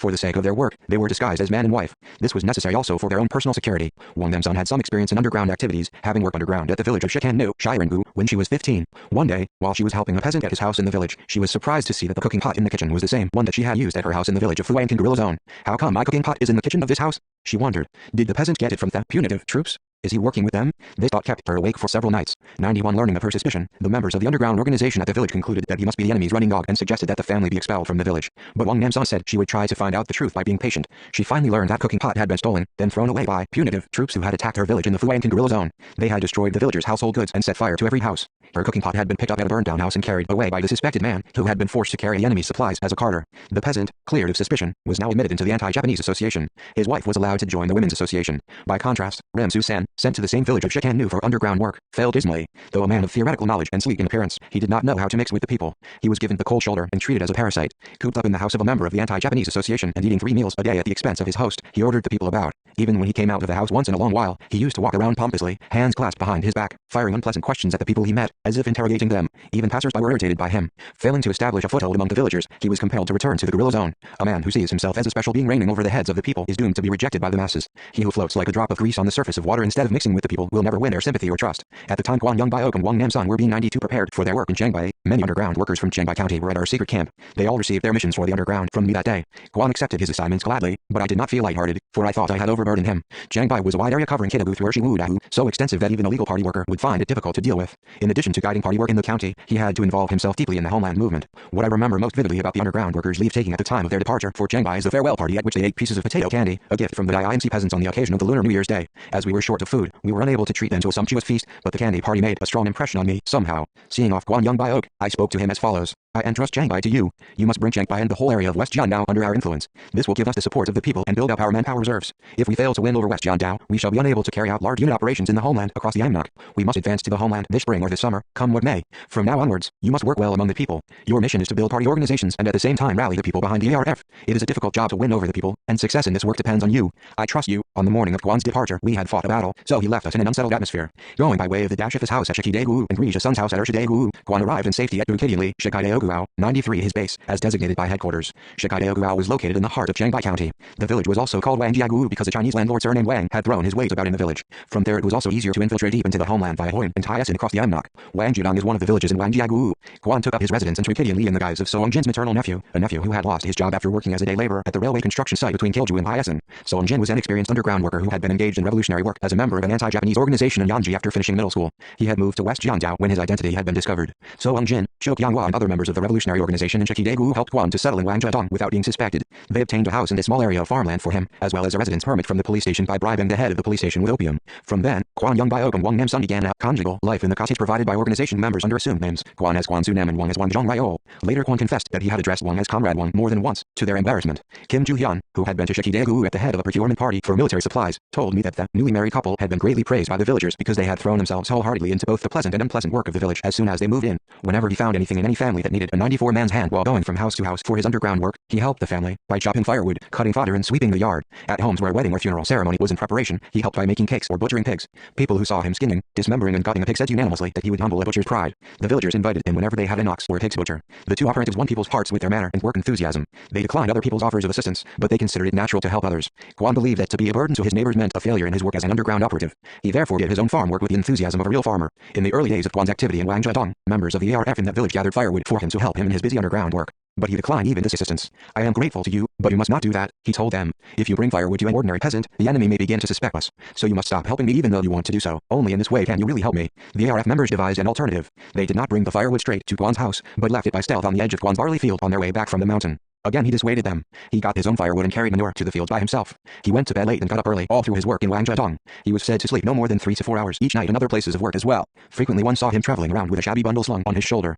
People who did not know the secret 95 of his work concluded that he was in the habit of sleeping outside because he was not happy with his wife. He had to make the rounds of the area under his charge every month, walking 100 miles from Hidegu, Zaiganku, to Urshiwudaoguao, Shanganku. There were many villages in Jiangbai County, and he visited nearly all of them. That was why he had to sleep fewer hours than ordinary people. Once when he came to the secret camp to report on his work, I noticed his bloodshot eyes. I advised him to take care of his health so as to be able to work many more years for the revolution. He answered that it was extremely interesting work to build up organizations. Guan Yongbai and his comrades' energetic activities resulted in the formation of underground party organizations in nearly all the major villages of Jiangbai County by the early spring of 1937. A large number of party teams, ARF chapters and branches came into existence under his care and grew up and expanded quickly. The paramilitary corps also worked briskly under the protection and guidance of party organizations. During the night hours our people, led by Guan Yongbai, not by Manchu Ukuo officials, worked freely to build up public support for the revolutionary cause. Guan was now under heavier pressure of work than ever before. Many reliable operatives he had trained went to the homeland. The underground revolutionary organizations in Chakidegu became a veritable breeding ground for underground operatives. Kwan also trained young people through the paramilitary corps. Its members did farm work during the day and acted as guards for underground revolutionary organizations at night, making preparations for participating in the armed struggle when necessary. 96 In consultation with the village heads, who belonged to his organization, Kwan ensured that the night patrols of the self-defense corps were formed with the members of the paramilitary corps. The members of the paramilitary corps, in the guise of lawful night patrols, protected the underground revolutionary organizations instead of serving the enemy. Under Kwan's direct guidance, many paramilitary corps members were trained to become fighters. Also under his direction, Cho Kyunghwa developed, then became the head of the youth department and the head of the special members in the Wangjedong chapter of the ARF, and took charge of the organizational affairs of the party branch in Wangjedong. His son also grew into a fighter in the children's corps. Knowing Cho's cherished desire to fight in the army, Kwan recommended him to me. Although he was always upright, conscientious and honest with his friends, Kwan Youngbyok was extremely skillful at deceiving the enemy. He did this by means of disguise and dissimulation at every critical moment, protecting himself, his comrades and his organizations against discovery. Planting hardcore members of his organizations in important posts within enemy establishments was one such form of disguise. In order to provide safe working conditions for the village headmen belonging to the underground party organization and the ARF, as well as conditions for supporting the guerrilla army without losing the confidence of the enemy, Kwan sent letters signed by the KPRA supply officer to the village heads, which the heads then handed into the police station. The letters demanded that they, the village heads, should prepare certain aid goods and bring them to certain places by certain dates. The letters also warned that if any of them told about the message to the police, they would not be safe. 97 The police took the village heads to be loyal and praised them for bringing in the letters, but the headman of Wangjedong kept the letter to himself in accordance with one of Kwan's schemes. This exception attracted the enemy's attention. One day the chief of the Banjiu police station summoned him and roared in a furious temper, "You are in secret communication with the communist bandits. We have evidence. Confess." The village headman replied with composure, "I am serving as a village head for you in spite of the danger of being shot by the revolutionary army. I am disappointed to hear you say that I am in secret communication with the communist bandits. You are dishonest. If you were honest, you would have brought this kind of thing to me. Other village headmen have all brought them. Why do you feign ignorance?" The police chief took out letters signed by the supply officer from his desk drawer. Only now did the village head produce a letter from his pocket. He said, "I have also received this letter of warning. Why should the revolutionary army make an exception with me in their demand for supplies? This is the letter. I did not hand it in for your own sake. When you are given a letter such as this, you have to take certain measures. What measures can you take? Even hundreds of well-trained, punitive troops have been defeated and have retreated. Can this small police station take any sort of effective action? This letter will only embarrass you. The best way to deal with the revolutionary army is to let well enough alone. We will deal with the matter ourselves, so I suggest that you feign ignorance." The police chief accepted his advice and from then on placed special confidence in him. Kwan's scheme worked without a hitch. From my own days in the underground, I knew what a struggle it was to disguise oneself, one's comrades and organization in an enemy-held area. It was a task that demanded enormous intelligence and creativeness. 98 Kwan Youngbyok carried out this heavy task reliably. In anticipation of our advance to the homeland, we organized a reconnaissance of the town of Pokombo in the spring of 1937 through cooperation between the army and the people. The Shanghai County Party organization was assigned to carry out the same reconnaissance. Fully aware of the importance of the operations for advance to the homeland, Kwan made up his mind to undertake the assignment himself and plunged into preparations for departure. He had to find some excuse for leaving home. In order to carry out the reconnaissance mission, he had to stay away for many days, and if he were to make a long journey without a plausible excuse, he might be suspected or even shadowed by the enemy. For a peasant to be absent from farm work in the busy season would be considered abnormal. Kwan hit upon a bright idea. He dispatched a member of the organization to the post office in Shanghai to send a telegram to him with a message that his father died. The telegram was delivered to Kwan on the same day. The postman had revealed the message at Wangjedong, so that all the villagers and even the enemy learned of the news. Old man came to Kwan with condolences and asked him sympathetically why he was not going to his father's funeral. Kwan replied that he, a sharecropper, was apprehensive of leaving his crops unattended for many days in the busy season. The neighbors urged him to go, saying that nothing was more important than a father's funeral, and that they would take care of his crops for him. He left Wangjedong, carried out the reconnaissance mission and reported the results to me. Nobody suspected him. He pleaded so earnestly with me to take him along to the Battle of Pokombo that I permitted his participation. By the time he got back to Chakidegu from the battle, 99 members of his organization had made all the arrangements for him to play the part of a mourner. Like a son who had just buried his father, he wore his mourning robes and met sympathizers from the village. One can imagine his feelings at having to tell a lie to the good-natured, innocent village elders. Kwan Youngbyok carried on his underground work carefully and skillfully, towing the basic line laid down by headquarters, sending reports of the matters that needed reporting to his superiors, and dealing at his discretion with those problems which were within his jurisdiction. In those days, when modern means of communication, such as telephones and radio transmitters, were unavailable and when inconvenient means, such as notes, had to be used for communication with headquarters, operatives often had to deal with problems by making their own decisions in the field rather than reporting to superiors for instructions. Kwan Youngbyok reported to headquarters only on important problems relating to the political line, which needed our decisions. He settled most of the problems in the field through consultation with the members of his organization, then reported only the process and results to us. Because of the great distance between his workplace and our secret camp, and because of our occasional absences from the secret camp, it was impossible to report all problems to headquarters or deal with them in accordance with its decisions.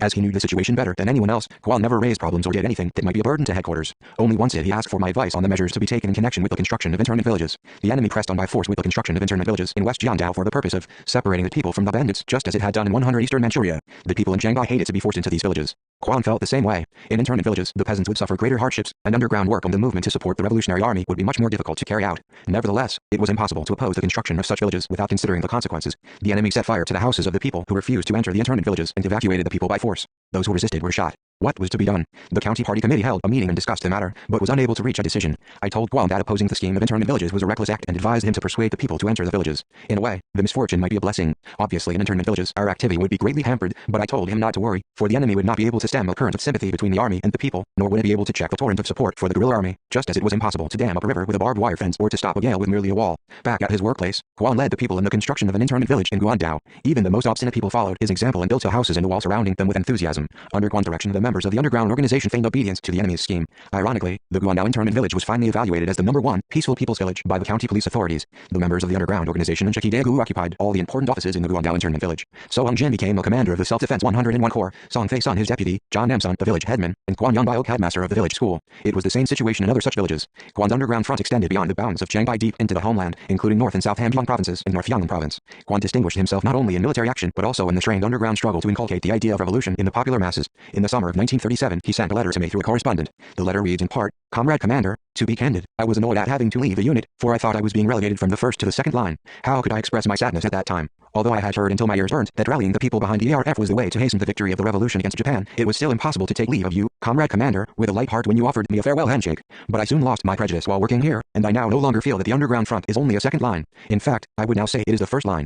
I realize the value of this life as I see the daily expanding organizations and the growth of people. I am grateful to you, Comrade Commander, for sending me to work on this fertile land." When he said he felt the value of life while organizing people and inspiring them with a revolutionary idea, he spoke the truth. I can say that organizing and mobilizing people is an ongoing task the revolutionaries must not overlook even for a moment. Giving people constant ideological education and organizing them is the lifeline of our revolution, the key to its victory and its imperishability. 102 If a revolutionary shuns this work or slights it, he will go stale politically and cease to be a revolutionary. Being well aware of this principle, Guan put all his heart into the work of organizing people, and was arrested by the enemy while fighting heroically along that path. His greatest regret in prison was that the organizations, which he and his comrades had developed in the face of such hardship, were being destroyed en masse. He thought that the best thing he could do was to save every single man possible and safeguard the organization. Guan Yongbiok tried to save the bleeding revolutionary organizations as much as possible, even at the cost of his own life. He sent to Ri Sun a secret note written with his fingernail. The note said, "Shift all the responsibility onto me." Knowing Guan's intention and decision, Ri Sun sent a reply note without delay, which said, "We are one in mind and body." Guan knew well what the note like a telegram message meant. The two comrades were locked up in different prison cells, and no more slips were exchanged. But their hearts throbbed as one, and with single-minded determination to fight to the death, they started the operation to save the organization. When the prisoners were being examined at the Hyasin police station, Guan Yongbiok said in secret to Zhang Pak and Jin, "Your visit to Mount Patu is known to nobody except the general, you and me, so if only you keep silent about it no one will incriminate you." Ri Sun whispered to Ri Juik about a similar case. Thanks to their self-sacrificing rescue operations, Pak and Jin, Ri Juik and many other prisoners were released without being dragged on trial, or were sentenced to much lighter punishment than expected. They were able to outlive their prison terms, and 103 breathed the liberation of their country. Such secrets as the vertical chain of leadership by which Guan was in contact with organizations in Chiangbai and in the homeland, together with the content of his work with them, remained a mystery that the turncoats were never able to discover. Therefore these organizations and their members survived intact and continued to work in secret. In order to save the organizations and his comrades, however, Guan Yongbiok resolutely chose death, along with Ri Sun, Ri Tongol, Ji Fei-wan, Ma Tonghu and other fighters. While he was being transferred from the Hyasin police station to Hamhung, on the train, Guan continued to show his solicitude for his comrades. At that time he had 7-1. Resolved to spend his last money on his comrades, he said to a police escort, "Officer, buy me fruit and biscuits with this money. You have handcuffed us, so you have to do it for us on behalf of the Japanese authorities, even though you may be reluctant." The other comrades also produced 30-odd won to add to his sum. Strangely enough, the policeman complied with the request without any fuss. Guan distributed the fruit and biscuits equally among the comrades. The 100-odd fighters ate them, exchanging silent glances and smiles. That was a spiritual closeness only communists could enjoy. The police escorts were surprised at the family atmosphere. "Communists are strange people. Are you continuing to share close friendship even while on your way to punishment? Is that communism?" "Yes, we communists are like that. When Japanese imperialism is defeated, we will build a country where all the people are brothers." 104 But Mr. Guan, the authorities will not give you the freedom to build such a country. You will have to mount a gallows someday. I myself shall die, but my comrades in arms will carry on to build an ideal country. Guan repeated this with emphasis in his statement at his public trial. "I am not a criminal. We are Korean patriots and legitimate masters of this country. We have launched a great war against the Japanese to drive out the sporadic Japanese imperialists from our country and bring a free and happy life to our nation. Who dares to put whom on trial? You are the real criminals, those who must be tried. You are criminals who have committed acts of robbery and murder, who have occupied our country, slaughtered our people and plundered our country of its wealth. The day will come when history, making a fair judgment, absolves us as defenders of our nation and buries you."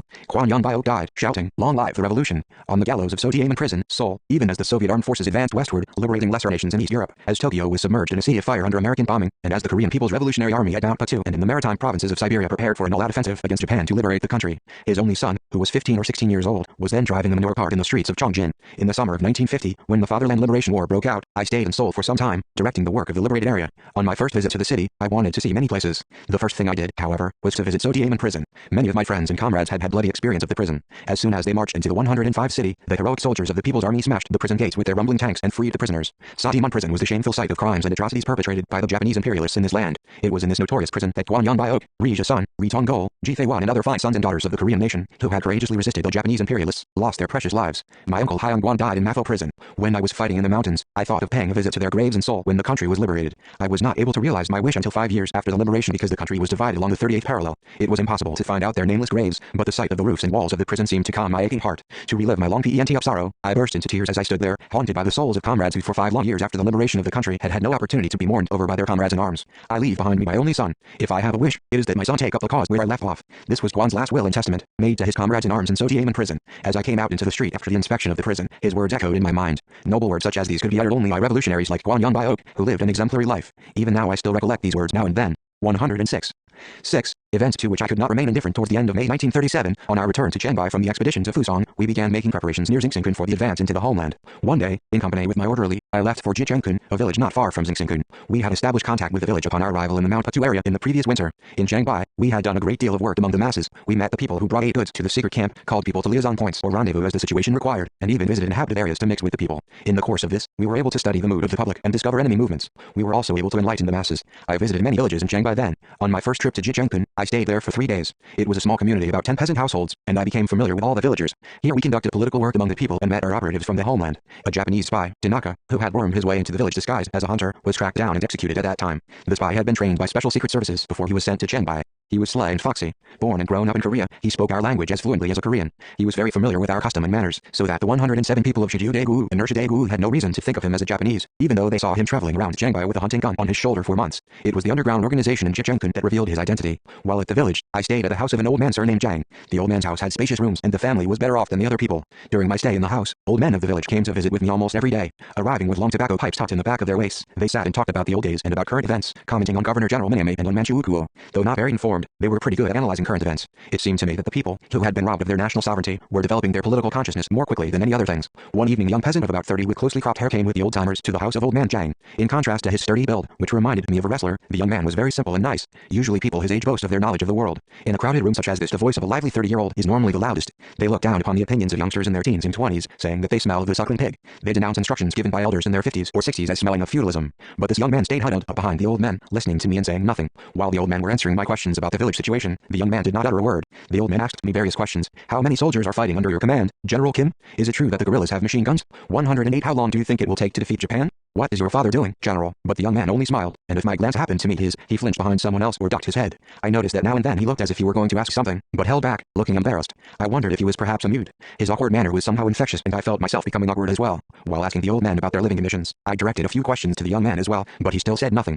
The old man in the room kept looking at him disapprovingly. General, he is a hired farmhand, an old man said on his behalf, a lonely bachelor. His name is Kim Wal-young, and he comes from a southern province, but the poor fellow does not know where he was born or who his parents are. He says he is about 30, but he does not know his own exact age. The young man, never having known independence, apparently lost his freedom of self-expression as well. What inhuman treatment he must have suffered in the past to have become such a poor wretch, unable even to answer a simple question. I went up to him and took his hand in mine. It was as stiff as a metal hook. What a life of hard toil he must have had to have ended up with a hand in this state. His back was bent like a bow, and his clothes were unspeakable. He had probably hidden himself behind the old men because he was in such rags. Nevertheless, he had come to visit the commander of the guerrilla army, and although shy of answering questions, I thought he must have his own view of things and his own way of dealing with them, a frame of mind which should not be totally ignored. I was thankful for it. 109. To my question as to when he had started working as a hired farmhand, he simply answered, from childhood. He spoke like a man from Hoya province. There were many people from Hoya province in West Jiangdao and other parts of northeast China. The Japanese imperialists had forced tens of thousands of Korean peasants to emigrate to northeast China as group pioneers in accordance with their notorious policy of moving Korean peasants to Manchuria, a policy aimed at plundering Manchuria of its land en masse. When the visitors were gone, I asked my host why the young man was not yet married. Since he has worked for hire from childhood, moving from place to place, he is still a lonely bachelor, although he is over 30.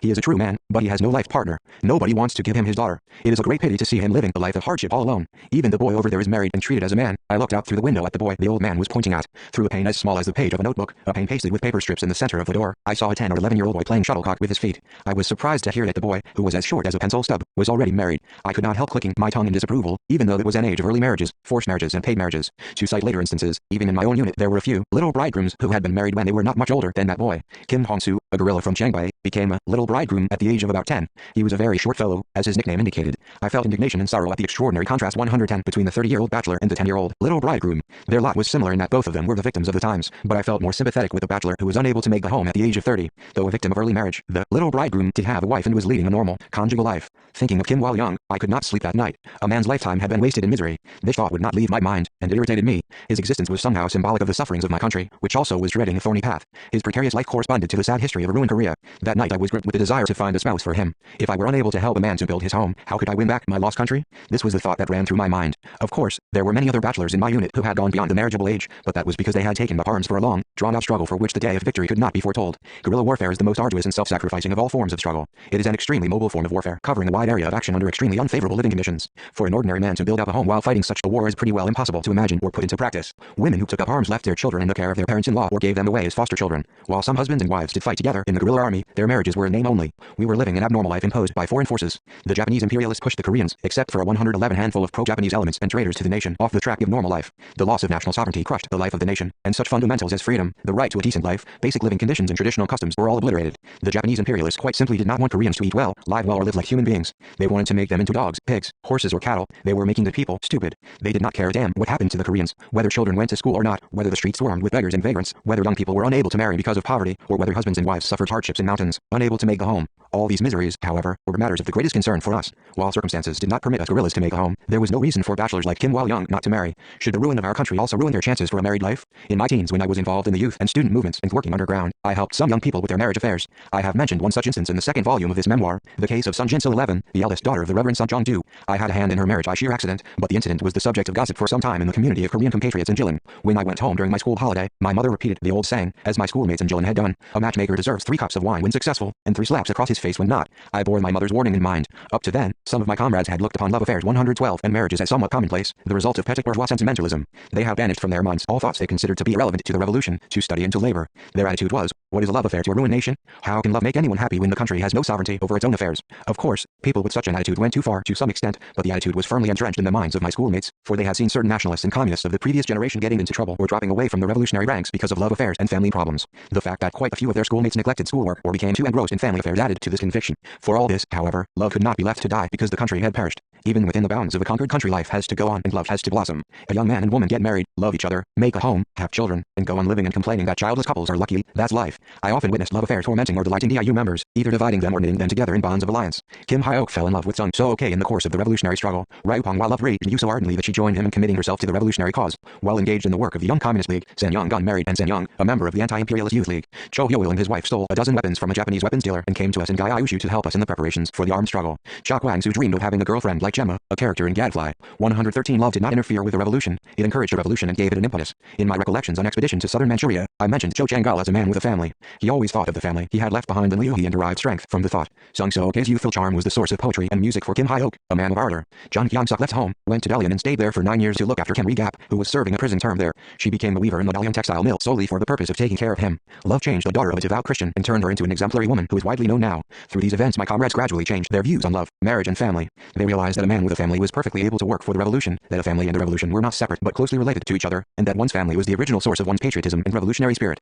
When I was in Wujiazi, I helped Pian Tal-won to arrange his marriage. In those days he was very busy working as the head of the peasant union of Wujiazi. Because he had to work on his farm and deal with the affairs of the organization at the same time, he was always under the pressure of work. Both he and his father were widowers, so they were leading a lonely life. He belonged to the generation of Ri Kwon-rin in terms of age. Whenever I saw this man of my father's generation washing rice, picking out small stones from the rice with a hand as large as the lid of a cooking pot, squatting like a tree stump, or moving in and out of the kitchen carrying a water jug, I felt sorry for him. Nowadays, a lot of youngsters are happy-go-lucky, not caring a straw about marriage until the age of 30 or so. Even when their neighbors commiserate with them and advise them to find a wife, they 114 usually shrug it off as not a very pressing matter. By contrast, girls in those days regarded the 30-year-old bachelor as middle-aged and refused to regard him as a possible match. Pian Tal-won was uncommonly handsome and good-natured. If he had wished to marry, he could have married any girl he wanted. The trouble was, he never even dreamed of remarrying. In these circumstances, his father should at least have prodded his son to find a wife, but he was totally helpless, so I volunteered to find a kind-hearted woman for him, and did so. I ventured to involve myself in this important affair of another man purely out of sympathy for him. His second marriage encouraged Pian Tal-won to put greater enthusiasm into his work for the peasant union. His father Pian Tae-yu and other public-spirited persons of Wujiazi were full of praise for us, saying that the young men from Jilin were not only good revolutionaries but also kind-hearted people. By helping Pian Tal-won to find a solution to his own problem, we benefited in many ways. Marriage was not something that had nothing to do with the revolution. That was why I was never indifferent to other people's love affairs or friendships. One day when we were fighting in the Wangjing guerrilla zone, I left Yao Wangjing in command of Opaek Yangji's company on a march towards Gyeonggi. As we were climbing a pass, a girl came walking in our direction, her head lowered. Seeing us, she stopped, a faint smile on her face. As the marching column approached her, she trotted by, eyes downcast. For For a country girl, she was pretty and neat in appearance. The company marched on, but the rearmost man looked back for a moment, and then marched again, head bowed in deep thought. Approximately 100 meters further down the road, the man again glanced back towards where the girl had disappeared. 115. His eyes were clouded with faint gloom and longing. I called him out from the ranks and asked in a whisper what he was thinking about so deeply. Was he related to the girl in some way? His face brightened suddenly and a smile formed at the corners of his mouth. He was a simple and straightforward man. She is my fiancée. I have not seen her since I joined the army. I can't bear seeing her disappearing like the wind, even without raising her head. Had she raised her head at least, she could have seen me in uniform. The man again looked back. I thought I must help him. Go back and see her quickly. Show her how you look in uniform and chat with her for a while. Then she will be very happy. I will give you enough time to talk to your heart's content. We will take a break down at the village until you come back. The man's eyes grew moist. He thanked me and darted away after the girl. As I promised, I ordered the company to break at the next village. The man returned in about 30 minutes and began to report what he had done. I told him that he need not report such a thing, but he would not listen to me. Seeing me in uniform, she said that I was a different man. She said she would work hard to be worthy of the fiancé of a guerrilla. So I said, as you see, I am dedicated to the revolution until Korea wins independence. You are going to be the wife of a revolutionary soldier. If you want to live like the wife of a revolutionary soldier, you must enter the organization and work for the revolution. Since that moment, the man distinguished himself in many battles, and the girl worked hard as a member of a local revolutionary organization. Certainly, love is one of the mainsprings of enthusiasm, the driving force of creative work, and an element in making life beautiful. 116. Before leaving the village of Jichenkun, I said to old man Jang, "Old man, I have something difficult to ask of you. The thought of Kim Wal-young kept me awake last night. What about you village elders helping him to find a good wife and making arrangements for his wedding?" Old man Jang was much embarrassed at my request. "General, I am sorry to have worried you over such a thing. We will do our best to help him find a wife and get him married. So please don't worry." The old men of the village kept their promise. The ARF organization formed me at Kim Wal-young had married a good woman and made a home.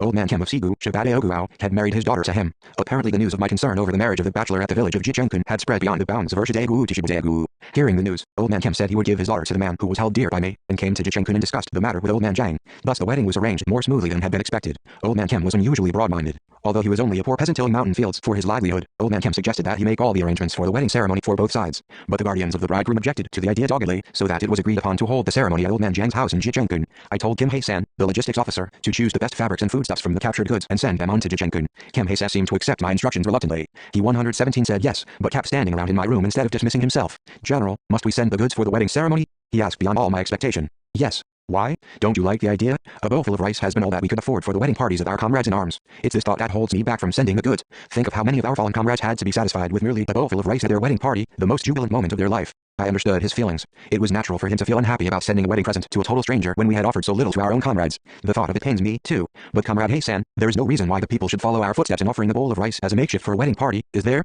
For that matter, I have been told that many people do, in fact, have to celebrate in this meager way. Don't you feel indignant at this state of affairs? True, it would be impossible to deliver all the Koreans from their poverty with our secret store of booty, but why should we not arrange a splendid wedding party for one man, Kim Wal-young, we, Korea's young men who have taken up arms to revitalize our nation? Kim Hae-san made a bundle of the wedding presents and, in the company of one of his men, went to the village with it. When he left the secret camp with the gifts, a quilt cover, rice and tin goods, I gave him all the money from my purse. From his beaming face on his return from the village, I could see that he had been well treated by the villagers and that the wedding ceremony had been a great success. He told me that on receiving the wedding present, the bridegroom had cried himself blind, and 118 that the villagers were very warm-hearted. He did not report anything else. Instead, he said significantly, "General, let us prepare wedding presents for all the young people in West Jiandao." Later, the man who had accompanied him told me that Kim Hae-san burst into tears when clinking cups with the bridegroom. I did not ask why. No doubt it was a burst of national sorrow, often felt by Koreans everywhere on such occasions. Hearing Kim Hae-san's account of the event, I wanted to take time and pay a visit to the newlywed couple. I was eager to see how they were living and wish them happiness. That was why I intended to visit them with my orderlies, leaving the unit in the secret camp, and taking time out from the pressure of making preparations for the advance into the homeland. Man's heart is strange, indeed. I met Kim Wal-young only once and exchanged only a few words with him. I never understood myself why a man who was too shy to express himself freely and extremely simple-mannered should attract my interest. He had no particular charm, either, except perhaps a kind of insane innocence. Nevertheless, I felt an irresistible impulse to see him again. Old man Jang showed me to Kim Wal-young's house that day. The house was a restructured shed, which had belonged to somebody else. To my regret, Kim had gone to the mountain to gather firewood. His newly married wife, a daughter of old man Kim of Sigu, met me with hospitality. She was not a beauty, but looked good-natured, like the eldest daughter-in-law of a large family. She was a lively woman, and I thought she would no doubt soon assimilate her husband to herself. "We are grateful to you for your decision to be Wal-young's life companion. I hope you will convey my greetings to your father," I said. The woman made a deep bow to me. 119. "It is we who should thank you. I will help my husband and build up a good home. My best wishes to you. I hope you become the mother of many children and live long." While I was talking to the woman, my comrades chopped a heap of firewood in front of the house. Having met Kim Wal-young's wife, I felt much relieved. I left the village, convinced that the couple would live in perfect harmony all their lives. The day's visit had a lingering effect on me, being still with me even as we climbed the ridge of Kanjang Hill to attack Pokambo. The news of the hired farmhand's success in marriage through our agency and the wedding present we had made spread far and wide in West Jiandao. Since then, the people placed much greater confidence in the People's Revolutionary Army. The quantity and variety of aid goods sent to our secret camp increased with every passing day. An old man who was living outside the wall gate of Shisandae sent to us the barnyard millet which he had stored for his son's wedding party.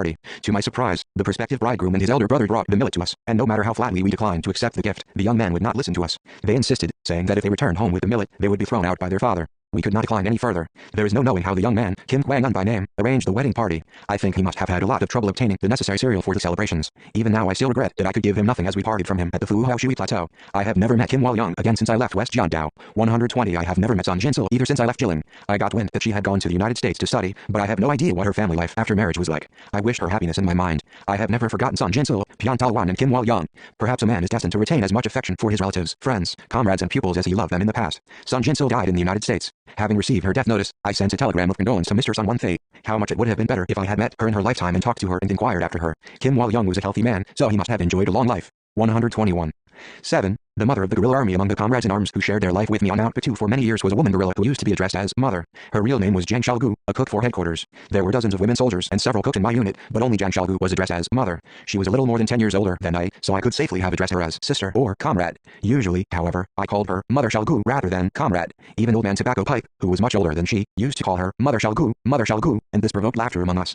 Jiang Xiaogu became a cook for headquarters after we had destroyed the files of the Min Sengtren suspects at Madongshan in the spring of 1936. While going through bunches of these files, which had been produced by Kim Hong-bom, I got to know her name of Jiang Xiaogu. For some reason, her file was the only one to be written in red ink. The information collected on her stated that her husband, a party worker in Yanji County, had been proved guilty of involvement in the Min Sengtren and had been executed 2 years before, and that among the crimes committed by Jiang Xiaogu herself were those of starving guerrillas by burying army provisions deliberately while she was working as the head of the 122 Women's Association in Wangoao, Yanji County. The red ink in which the document was written in the manly name of the middle-aged woman were enough to arrest my attention. Her appearance was also very conspicuous. She was the shortest of all the women soldiers and had very sparse eyebrows, so sparse that she looked as if she had had none at all. Love for her husband brought her into working for the revolution. She had so keen an affection for her husband that she even relished what her husband was doing. At his request she put up leaflets, conveyed secret notes, provided hideouts for revolutionaries, learned how to read and write, and attended secret meetings. In the course of this she herself became a revolutionary. Unfortunately, however, her husband, whom she had believed in and followed with all her heart, was executed on a false charge of involvement in the Min Sengtren. She was also arrested and imprisoned, accused of a Min Sengtren member, while working in Wangoao. Comrade Wang, who had once eaten a delicious dish of hot Barnard millet and leaf mustard kimchi with her husband at her home, beat her with a stick and yanked her about by the hair.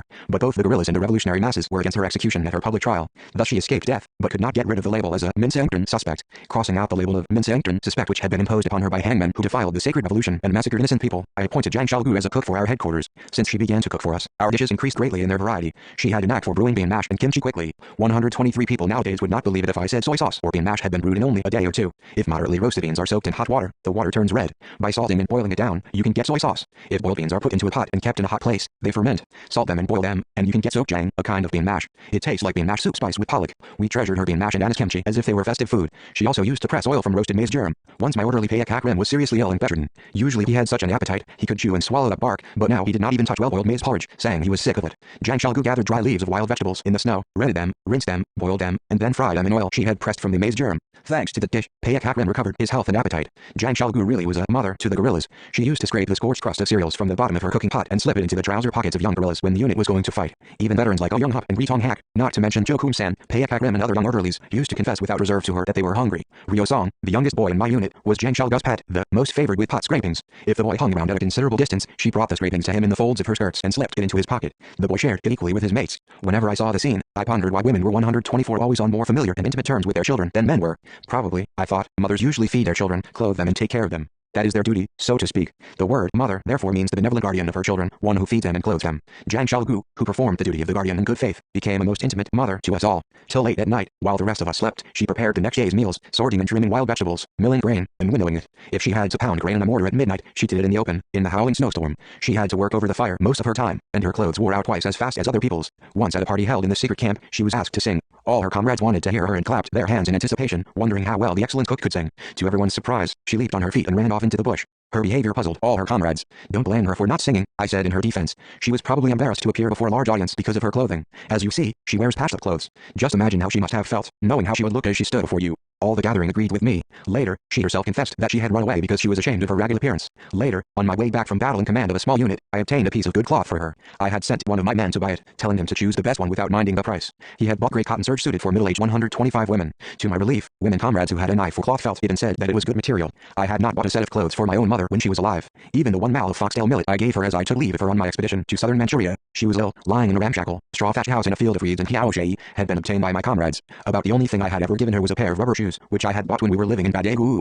However, the money for these shoes was not my own earning, but money she had given me to buy sports shoes. She had never received a gift from me during her lifetime. She was buried in a solitary grave on the river Hiaoche without receiving a handful of dirt or a drop of tears from her mourning son even after death. As I was carrying the cloth for Mother Zhang Xiaogu, I had mixed feelings of relief for Zhang and remorse of having done nothing for my own mother, either during her lifetime or after her death. On my arrival at the secret camp from the battle, however, I found that Zhang Xiaogu had been suddenly transferred to a hospital in the rear by Kim Ju-hyun's orders. Nobody knew why she had been ordered to the out-of-the-way supporting camp from the cooking unit of headquarters. The news of her departure saddened us all. In those days, all the supporting units such as the cooking and sewing units, hospitals, and arsenals were supervised by the logistics officer, so it was natural and not much surprising that Kim Ju-hyun, a man in charge of logistics, had decided to order one of the persons under his supervision elsewhere. The point in question was why the woman cook, who had been respected and loved by everyone and had been loyal in her duty, was reappointed to a hospital in the rear. 126. I asked Kim Jong-suk, who had been staying with her at the secret camp, why Zhang Xiaogu had been removed. She did not know either. Perhaps the hospital wanted her, or there was some other unavoidable reason. She wept as she left here. She was so sad that I felt embarrassed for her. Explaining how Zhang left for the hospital, Kim Jong-suk wiped her own tears in spite of herself. Eloquent proof that Zhang's leave-taking was no doubt a painful shock to the other members of the cooking unit as well. My own heart ached, as if I had seen the woman leaving only moments before. I thought bitterly that if she had to be sent to the hospital, she should at least have been sent after my return. Then I could have dressed her in new clothes. I was really angered when I heard from Kim Ju-hyun why she had been sent away. Since the incident of the hatchet, I thought that there should be only people with clean records by your side, Comrade Commander. That was Kim Ju-hyun's own explanation. Admittedly, he had been shocked by the hatchet incident and decided to take better care of headquarters, for he was exemplary in the care of security for headquarters.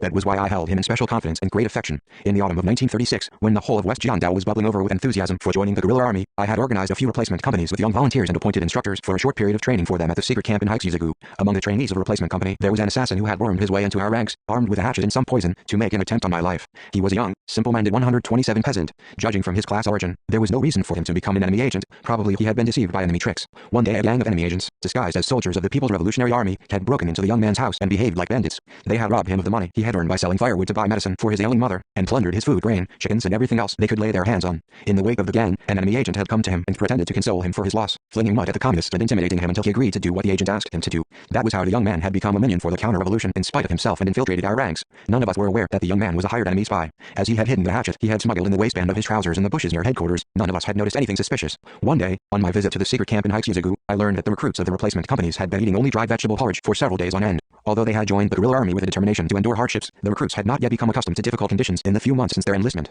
They might become weak-minded or waver unless they were given good education beforehand. So I gathered them together that night and said, shivering as you are from the cold, away from the comfortable homes of your parents, wives and children, and allaying your hunger with dry vegetables, your resolution may waver. But you young men who have come out to win back the country must know how to endure these hardships in order to 128 achieve the great cause. Although we are now going through hardships, we shall feel the pride of having fought when the country is liberated. We are going to build the people's country that is good to live in on our beautiful land after the liberation, a people's paradise where there are neither exploiters nor exploited people, where everyone has equal rights and leads an equitably happy life. We are going to build a country where the people are seen as number one, where factories and land belong to the people, and where the state provides the people with food and clothing, education and medical care. At that time visitors to our country will envy us. Among the recruits was the young man who had been given an espionage mission by the enemy. Listening to my words, he realized he had been deceived by the enemy into making an attempt on a good man's life. He resolved to confess and live honestly, even though he might be punished severely. The young man brought the hatchet and the poison before me and confessed. Because he had made an honest confession, I forgave him. The incident awakened our commanding officers to sharp vigilance. They each learned a lesson in his own way. Some of them thought that they should safeguard headquarters with greater care. Others felt that security checks on new recruits should be carried out more effectively so as to deny undesirable people the chance to infiltrate the revolutionary ranks. Others still believed that a mass campaign should be launched throughout West Jiangdao to wipe out the enemy's stooges and reactionaries and to prevent even a single enemy spy or agent from approaching the secret camp.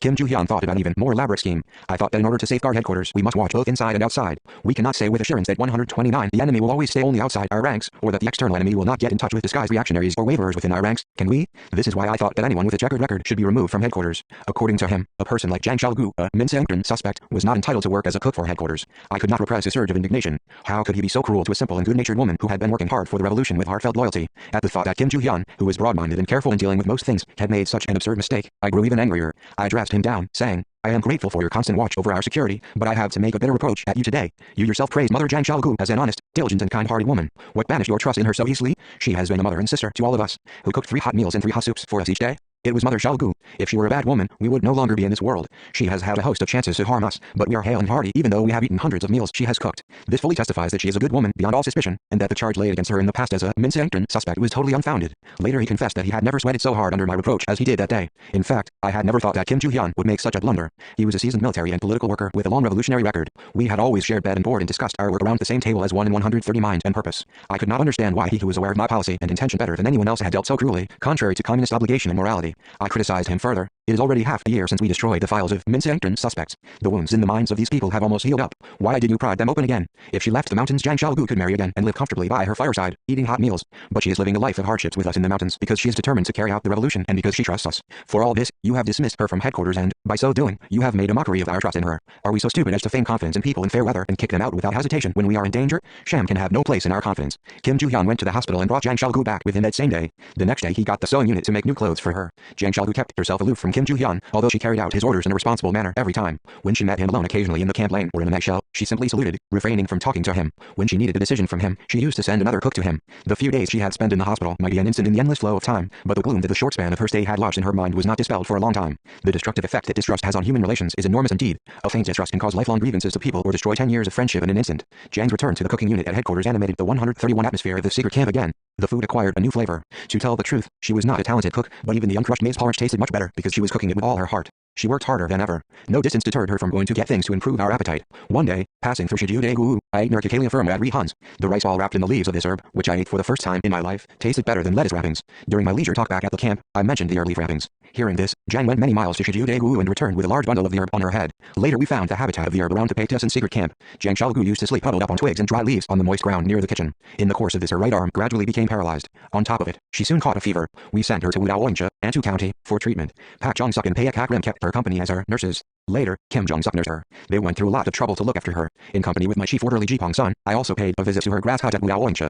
Zhang Xiaogu recovered from her fever in a few dozen days, but not from the paralysis of her right arm. Because of this handicap, she was unable to do kitchen work properly and handle her rifle as she should. She was tormented by the thought that she had become a burden to the unit, and came to a conclusion that she had to leave the unit so as not to be a handicap to her comrades. In the early 1940s, when disabled soldiers and old and infirm people were being evacuated to the Soviet Union, she joined the evacuees of her own accord. At her leave-taking, she gave her favorite silver ring to 132 Kim Jong-suk, promising that they would meet again when Korea became independent. But the promise remains unfulfilled, for she heard in a far-off foreign land the news of the death of Kim Jong-suk. The silver ring she had given to Kim Jong-suk is now on exhibit in the Korean Revolution Museum. Among Zhang Xiaogu's fellow cooks for our headquarters was a Chinese comrade named Lian Hidong. He was an expert in Chinese cuisine. While Zhang Xiaogu was a devoted cook, he was a first-rate one. He came to us in the winter of 1936. For some time in the early days of his service in my unit, he learned the cooking methods of the guerrilla army from Zhang Xiaogu. Zhang learned Chinese cuisine from him. In the course of this they became great friends. He was very sad when Zhang was evacuated to the Soviet Union. He prepared a large bundle of Chinese food and slipped it into her pack. Zhang was also very sorry to take leave of him. The story of how Lian Hidong came to join us is dramatic. The hero of the drama was Ma Jin-diou, a Muslim, who relished liquor and pork, both Islamic taboos, in Jilin. Ma was my classmate in Jilin in middle school and my schoolmate in Badaegu primary school. I had many impressive acquaintances in my days at Badaegu. Li Zianzhong, a son of the head of the Badaegu police station, was on very good terms with me. He was also one of my schoolmates at Badaegu. His father used to get medical treatment from my father as one of the regular customers. He used to pay visits to my home on festive occasions and make my father presents by way of payment. When I was operating in command of my unit in West Jiangdao, I got in touch with the head of the Badaegu police station through the agency of Li Zianzhong. In those days his father was 133, no longer the head of the police station. His father's successor was also an honest man. He promised not to fight against us. Since then he did not touch the aid goods the people were sending to the Revolutionary Army. That was why we did not touch his police station, although we attacked other places in Jiangbai County. Ma was a man of special character, and his private life was also unusual. He was already married in middle school, to 2 women at the same time. His wives were sisters. At first he fell in love with the elder sister and they were engaged. Her younger sister, who used to go on errands for her, fell for him and even became lovesick. Seeing this, the girl's parents left their 2 daughters to his care. Thus Ma, who had plenty of money, became rich and wives as well. After I left Jilin, released from prison, I had no idea where Ma was living or what he was doing. However, fate played a monstrous trick on us. We found ourselves hostile to each other, fighting on opposite sides with guns leveled at each other. In the first winter since our advance to Mount Atu, Ma was in command of the punitive force of the puppet Manchukuo police, entrenched in Erdawagung, the enemy's punitive operation base nearest to our secret camp in Haixuzagu. In addition to the puppet Manchukuo punitive force, hundreds of Japanese punitive troops from the 74th Regiment in Hamhung were also stationed in the base. At first I did not know that Ma was the commander of the puppet Manchukuo punitive police force. During our second or third raids on Erdawagung in the autumn, my men searched the house of the escaped commander of the punitive police force and captured the commander's wife, who was hiding with a pistol in her hand, and his cook. To my surprise, the captured woman 134 was the younger sister who had been married to Ma. I had been invited to Ma's wedding ceremony in Jilin, so I recognized her at a glance. She, too, recognized me. It was a dramatic reunion. According to the woman, Ma was already the father of 4 children. The woman had given birth to 2 sons, and her elder sister to 2 daughters. She said that her husband used to talk about Mr. Kim Song-ju, and asked me why I had been inveigled into joining Kim Il-sung's gang of communist bandits. She was unaware that yesterday's Kim Song-ju was none other than Kim Il-sung. I said, I am the man, Kim Il-sung, whom you refer to as the ringleader of the communist bandits. We are not communist bandits, but a revolutionary fighting against Japanese imperialists, the common enemy of the Korean and Chinese peoples. Remember me to your husband when he comes home. Out of our old friendship and as a classmate of his, I want you to tell him that he should keep away from us, instead of fighting battles which he has no chance of winning. If it is impossible to avoid fighting, he should merely pretend to be doing it when forced to take part in punitive operations. We strike stubbornly resisting puppet Manchukuo forces, but deal leniently with the puppet forces who do not resist. I do not wish to see Ma acting as a shield for the Japanese, nor do I wish him to be killed by the Revolutionary Army. He is a man to be our friend, not our enemy. The woman said that her husband knew well that Kim Il-sung's gang of communist bandits did not shoot at the puppet Manchukuo army indiscriminately. The night raiding party of the People's Revolutionary Army had not touched the tents of the puppet Manchukuo army while attacking the bivouacking enemy during the battle at the edge of Haixiazugu. They had shot at the tents of the Japanese army only. Knowing this, the commanders 135 of the Japanese punitive troops shot all the officers of the puppet Manchukuo army involved in the battle, giving vent to their anger. Her husband had avoided the tragic event because he had not participated in the punitive action under the excuse that he had caught a bad cold. Probably this incident had awakened her husband somewhat to the truth of our policy towards the enemy. The woman said, I now clearly understand why your army is lenient to the Manchukuo army. I know well that in your school days you always emphasized Korea-China friendship and were on good terms with your Chinese schoolmates. My husband also often talked about this point. I am only grateful to you for your kindness to Chinese people and for your lenient policy towards the Manchukuo army. I will persuade my husband not to level guns at the Revolutionary Army again. When he learns that Commander Kim Il-sung is yesterday's Kim Song-ju, he will act prudently. I reiterated my advice that she dissuade her husband from leaving a stain on his name as a traitor, then released her and her cook and withdrew from Erdaoyong. The cook refused to return with her and asked to be admitted into our Revolutionary Army. The cook was none other than Lian Hee-dong. He said he was tired of being torn between the two sisters quarreling for one husband. I have heard a lot about Mr. Kim Song-ju from Commander Ma. Now that I know that Mr. Kim Song-ju is General Kim Il-sung, I don't wish to leave you, General. Please let me fight in your unit, he said. I granted his request. Around that time Wei Jingmin was receiving medical treatment at the Hengchen secret camp. I was glad that a cook who was capable of making Chinese food had come to us. Kim Ju-hyun and I had been embarrassed because we 136 had no cook to prepare palatable food for the Chinese patient. I sent the cook to work for Wei Jingmin for some time. Wei was delighted with him, saying that he was very talented, a cook worthy of a fashionable restaurant. Since then, Lian Hee-dong worked by our side as a member of the cooking unit until we returned to the homeland in September 1945 after the defeat of imperialist Japan. He was capable of making a variety of dishes out of the same materials. He always carried a cauldron with him, saying that meals cooked in a cauldron were tastier.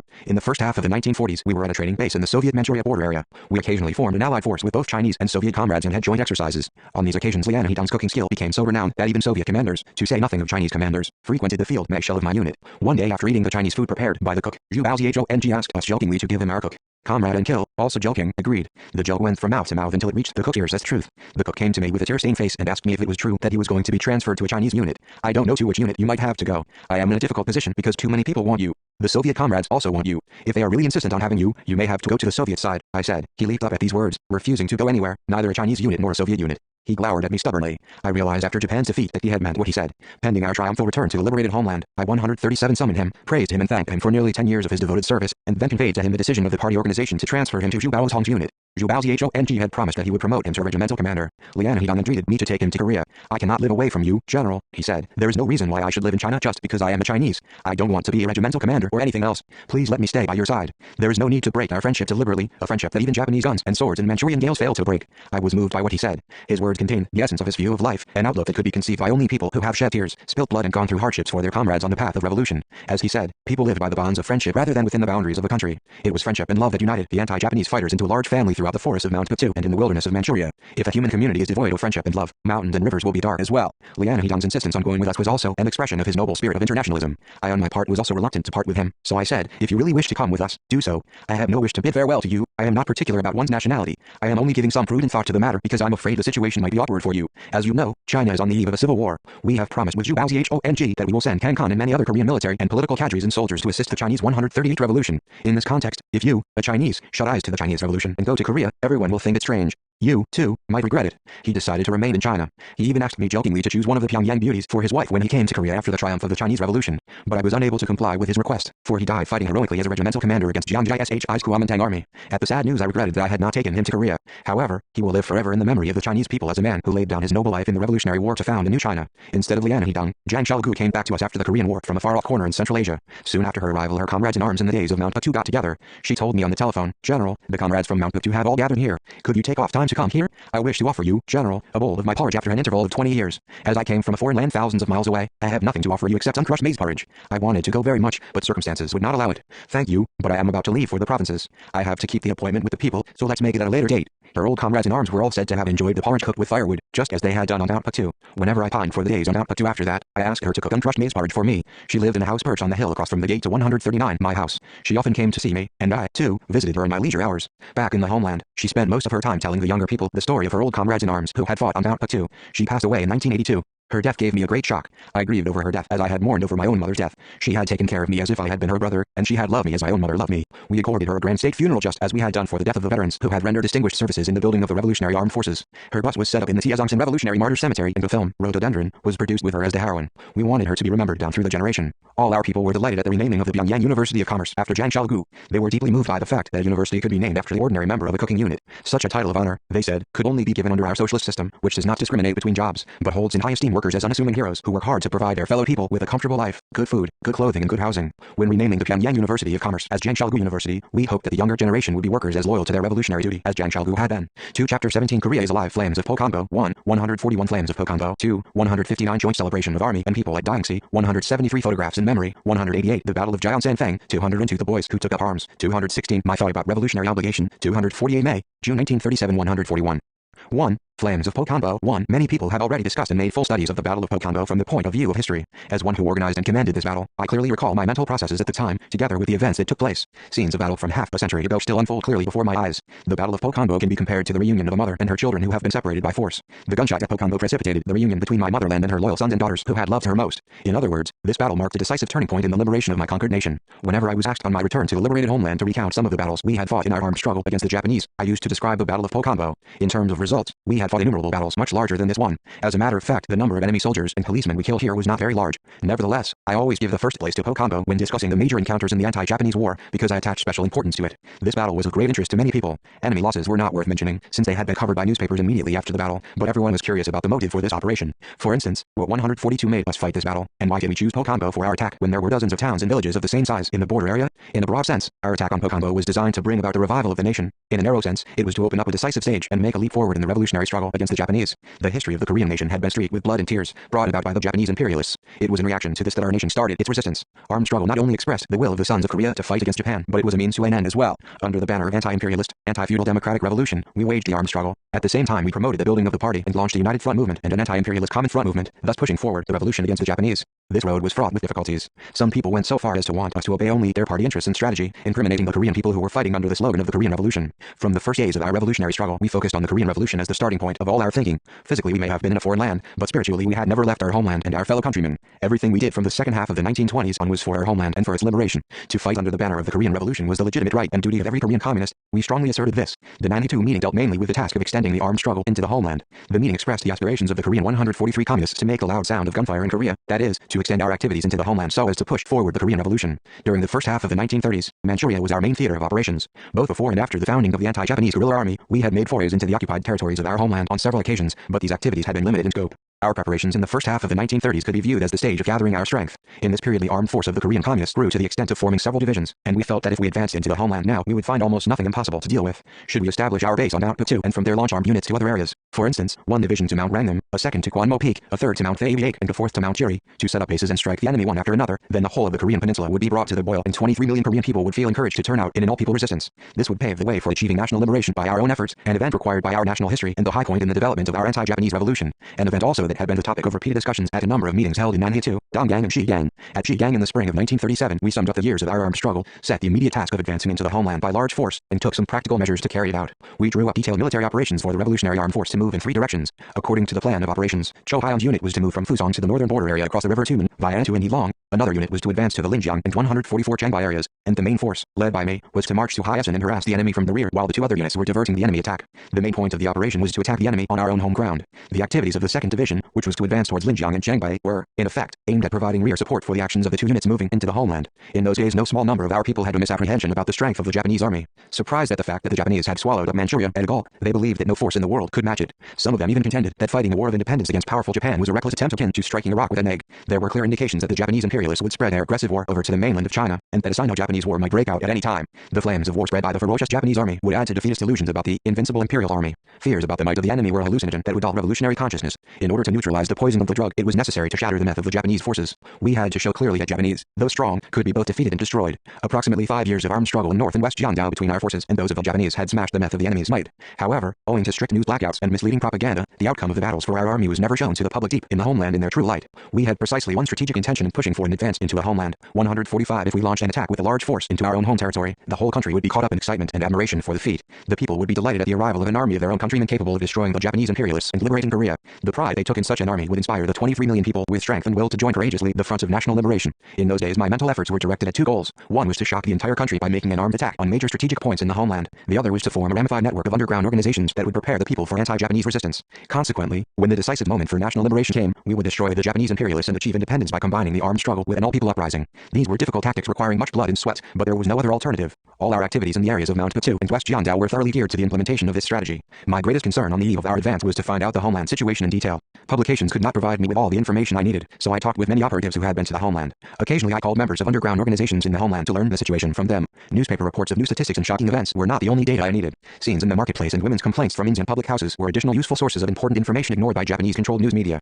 The most valuable information we obtained was public opinion. Our major concern was about the people's sufferings and their thinking. 146, a member of an armed detachment, while making his work report to me in April or May of 1937 on his return from the Manfo area, gave me an account of what he had witnessed in a mountain. I saw boys about 10 years old, whose legs were as thin as chopsticks, gathering dead twigs in a pine grove. They said they had been beaten and were picking up firewood to pay the penalty for carelessly speaking Korean at school. They were all second-year boys from a primary school. The children said that the Japanese teacher had beaten their legs and backs with a wooden sword until they were covered with welts and then had made them sit on the playground for hours, their heads covered with buckets. On top of all this, they had been fined. In that particular class, a pupil who spoke Korean once was fined 5 John, twice, 10 John, and if he spoke 3 times or more, he was expelled. Other schools or classes did not yet follow such regulations, only the class under the charge of the Japanese teacher. He was the only one to enforce the use of the Japanese language. The penalty the Japanese imposed upon the Korean pupils who spoke their mother tongue was in itself not very surprising. What would they not do, the Japanese imperialists who had robbed the Koreans of their whole country? I had heard that the government general in Korea was bent on forcing the Koreans to speak Japanese. In a primary school in North Gyeongsang province, the use of the Korean language had already been forbidden since late 1931. In the spring of 1937, the government general ordered all the government and public offices in Korea to begin writing official papers in Japanese. All this was an inevitable development under Japanese rule.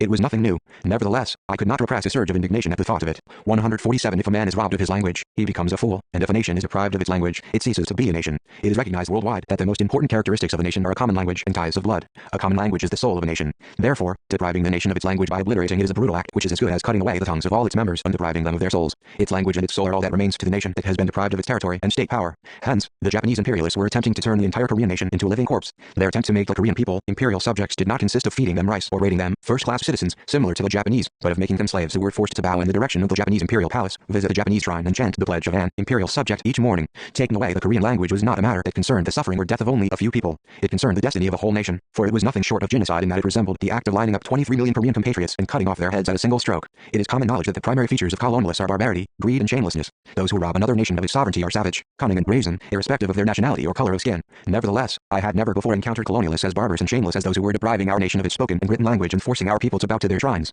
Where was the destiny of the Korean nation headed? The facts 148 I learned from the member of the armed detachment made my blood boil. I said to myself, let us advance on the homeland as soon as possible to teach the Japanese a lesson. Let us show them that the Korean people are alive, that they will not abandon their spoken and written language, that they do not recognize the idea that Korea and Japan are one and that Japanese and Koreans are of the same descent. Let them see and understand that the Koreans refuse to be imperial subjects and that the Korean nation will carry on an armed resistance till the fall of Japan. The sooner this advance is made, the better. Early in May 1937, I received more surprising news from the homeland. A detailed account of the arrest of Ri Jae-yu, an important figure in the Korean Communist movement, carried in a special edition of May Il-Sinbo. It was a full 4-page edition and it explained in excessive detail how the man who had been arrested 6 times and escaped each time had been arrested for the 7th time. The newspaper vociferated that Ri Jae-yu had been in the last ditch of the destroyed Korean Communist movement, that he had been the last bigwig in the 20-year-long Communist movement, and that his arrest had put an end to the Korean Communist movement for good. Bourgeois politics in general are characterized by intellectual trickery, and as an official mouthpiece on the payroll of the bourgeoisie, the press makes it a rule to hide the real intent of the ruling class behind the printed words of the newspaper. The special edition of the May Il-Sinbo was no exception. A cursory glance revealed that it was an evil masquerade masterminded by conniving anti-communist schemers huddled behind the backdrop of the government general. Ri Jae-yu was a renowned communist from Samsu. He had crossed to Japan, where he worked his way through school, and 149 participated in the labor movement. After his return to Korea, he committed himself to the communist movement in Seoul. Mainly in charge of the organizations under the Pacific Labor Union, he guided the labor union movement and the peasant union movement in various provinces, traveling as far as the Hamhung area. Rumor had it that he had escaped each time he was arrested, thanks to his courage, quick wits and talent for disguise. The newspaper claimed that since it was now impossible for him to escape any longer, the final curtain had come down on the Korean Communist movement. The Japanese imperialists' misleading propaganda and persistent repression of the communist movement were actually confusing a large number of people. In this respect the enemy had considerable success, as the Communist Party had been disorganized due to large-scale roundups, and as it was reported that Ri Jae-yu's arrest meant an end to the activities of a few remaining individual communists. The people's disappointment and frustration were beyond expression. Even among those who had been studying the communist movement as a branch of knowledge, not a few felt somewhat lost and dispirited. The enemy had chosen the right target, which was to disarm the Korean nation spiritually. They spared nothing to achieve this objective, alternating violence with words of honey. The Japanese imperialists threatened the Koreans, leveling guns at them and demanding, "Will you obey or die?" At the same time, they tried to appease them with honeyed words, such as, "Well, the Japanese and Koreans are of the same descent, and Korea and Japan are one, so let us bow to the shrine together."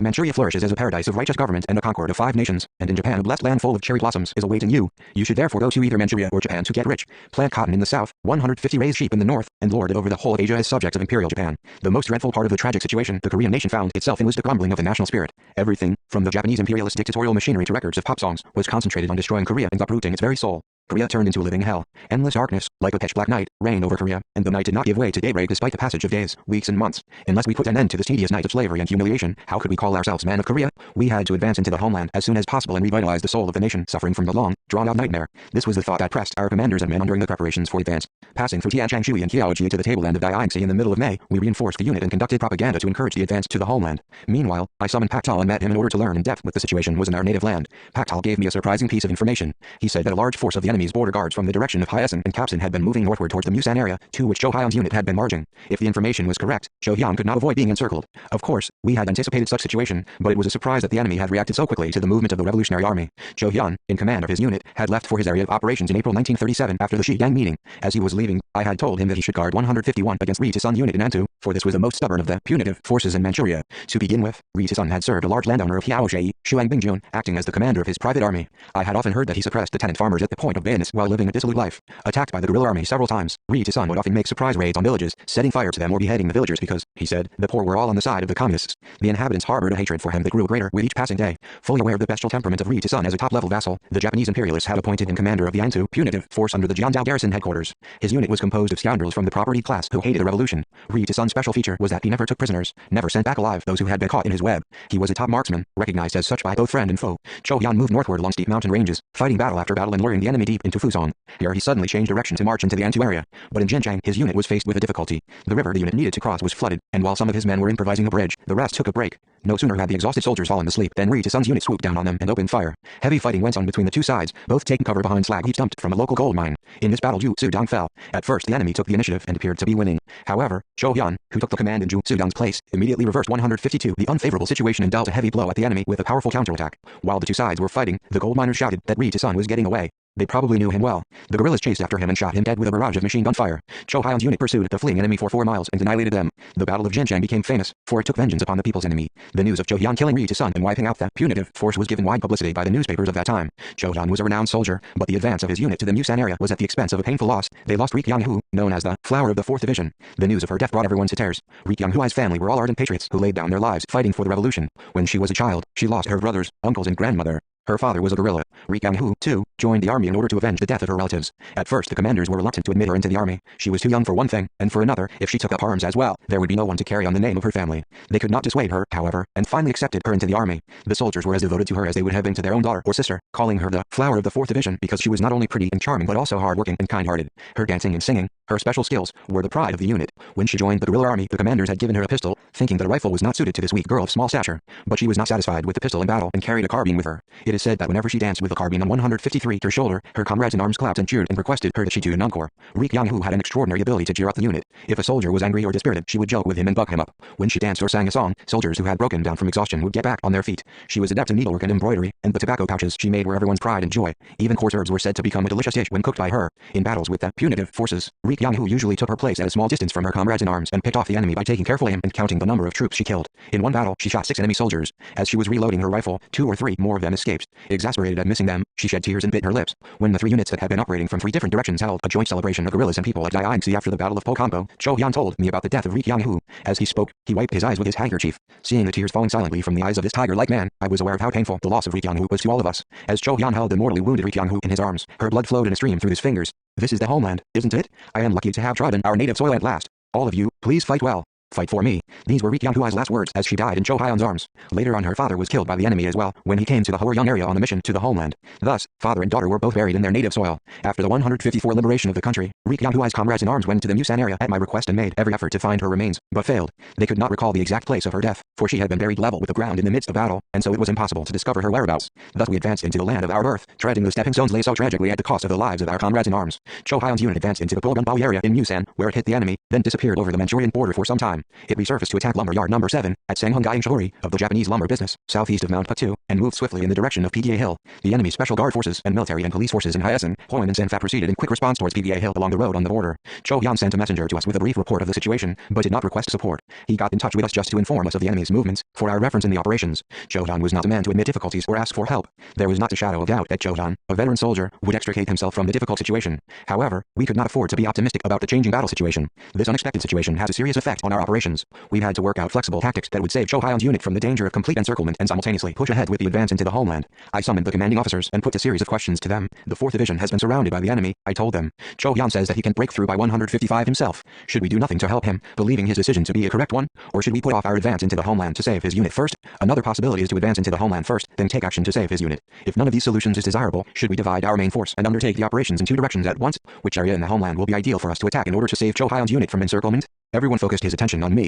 With things being so serious and pressing, the argument that followed was heated from the start. The officers were mainly of 2 opinions. One was that we should first save Cho Hyun's unit by striking from behind the northward surging enemy and then push into the homeland when developments permitted it. Many other comrades rebuffed this opinion, however. They said that while there was no doubt the main force would succeed in the rescue operations, the shooting would attract the attention of the enemy forces in the border area in West Jiangdao, which would then dash along the shortest roads available and surround the main force. The other opinion was that since Cho Hyun's unit was strong enough to break through the encirclement by itself at any cost, we should keep to the original plan and attack Hyasen on the enemy's first line of defense along the border as soon as possible. This action would throw the enemy into confusion and force it to lift the encirclement in order to turn back to where the battle was raging. However, this idea was also rejected as being too risky. Strong as Cho Hyun's division was, it might have become exhausted in the course of repeated battles and long marches and might have been unable to break through the encirclement. In addition, it was not certain that the enemy forces, which were moving northward 156 far away in the Musan area, would lift their encirclement if the main force attacked Hyasen. I proposed a plan combining the 2 operations into one. We have to advance into the homeland at any cost, hence we cannot change or cancel this plan of operation. At the same time, we must save Cho Hyun's unit quickly. It is inconceivable that we abandon our revolutionary comrades in the jaws of death because the advance into the homeland is important. There is only one way out. We must strike at one specific point in the homeland, the point that will enable us to attain both goals at once.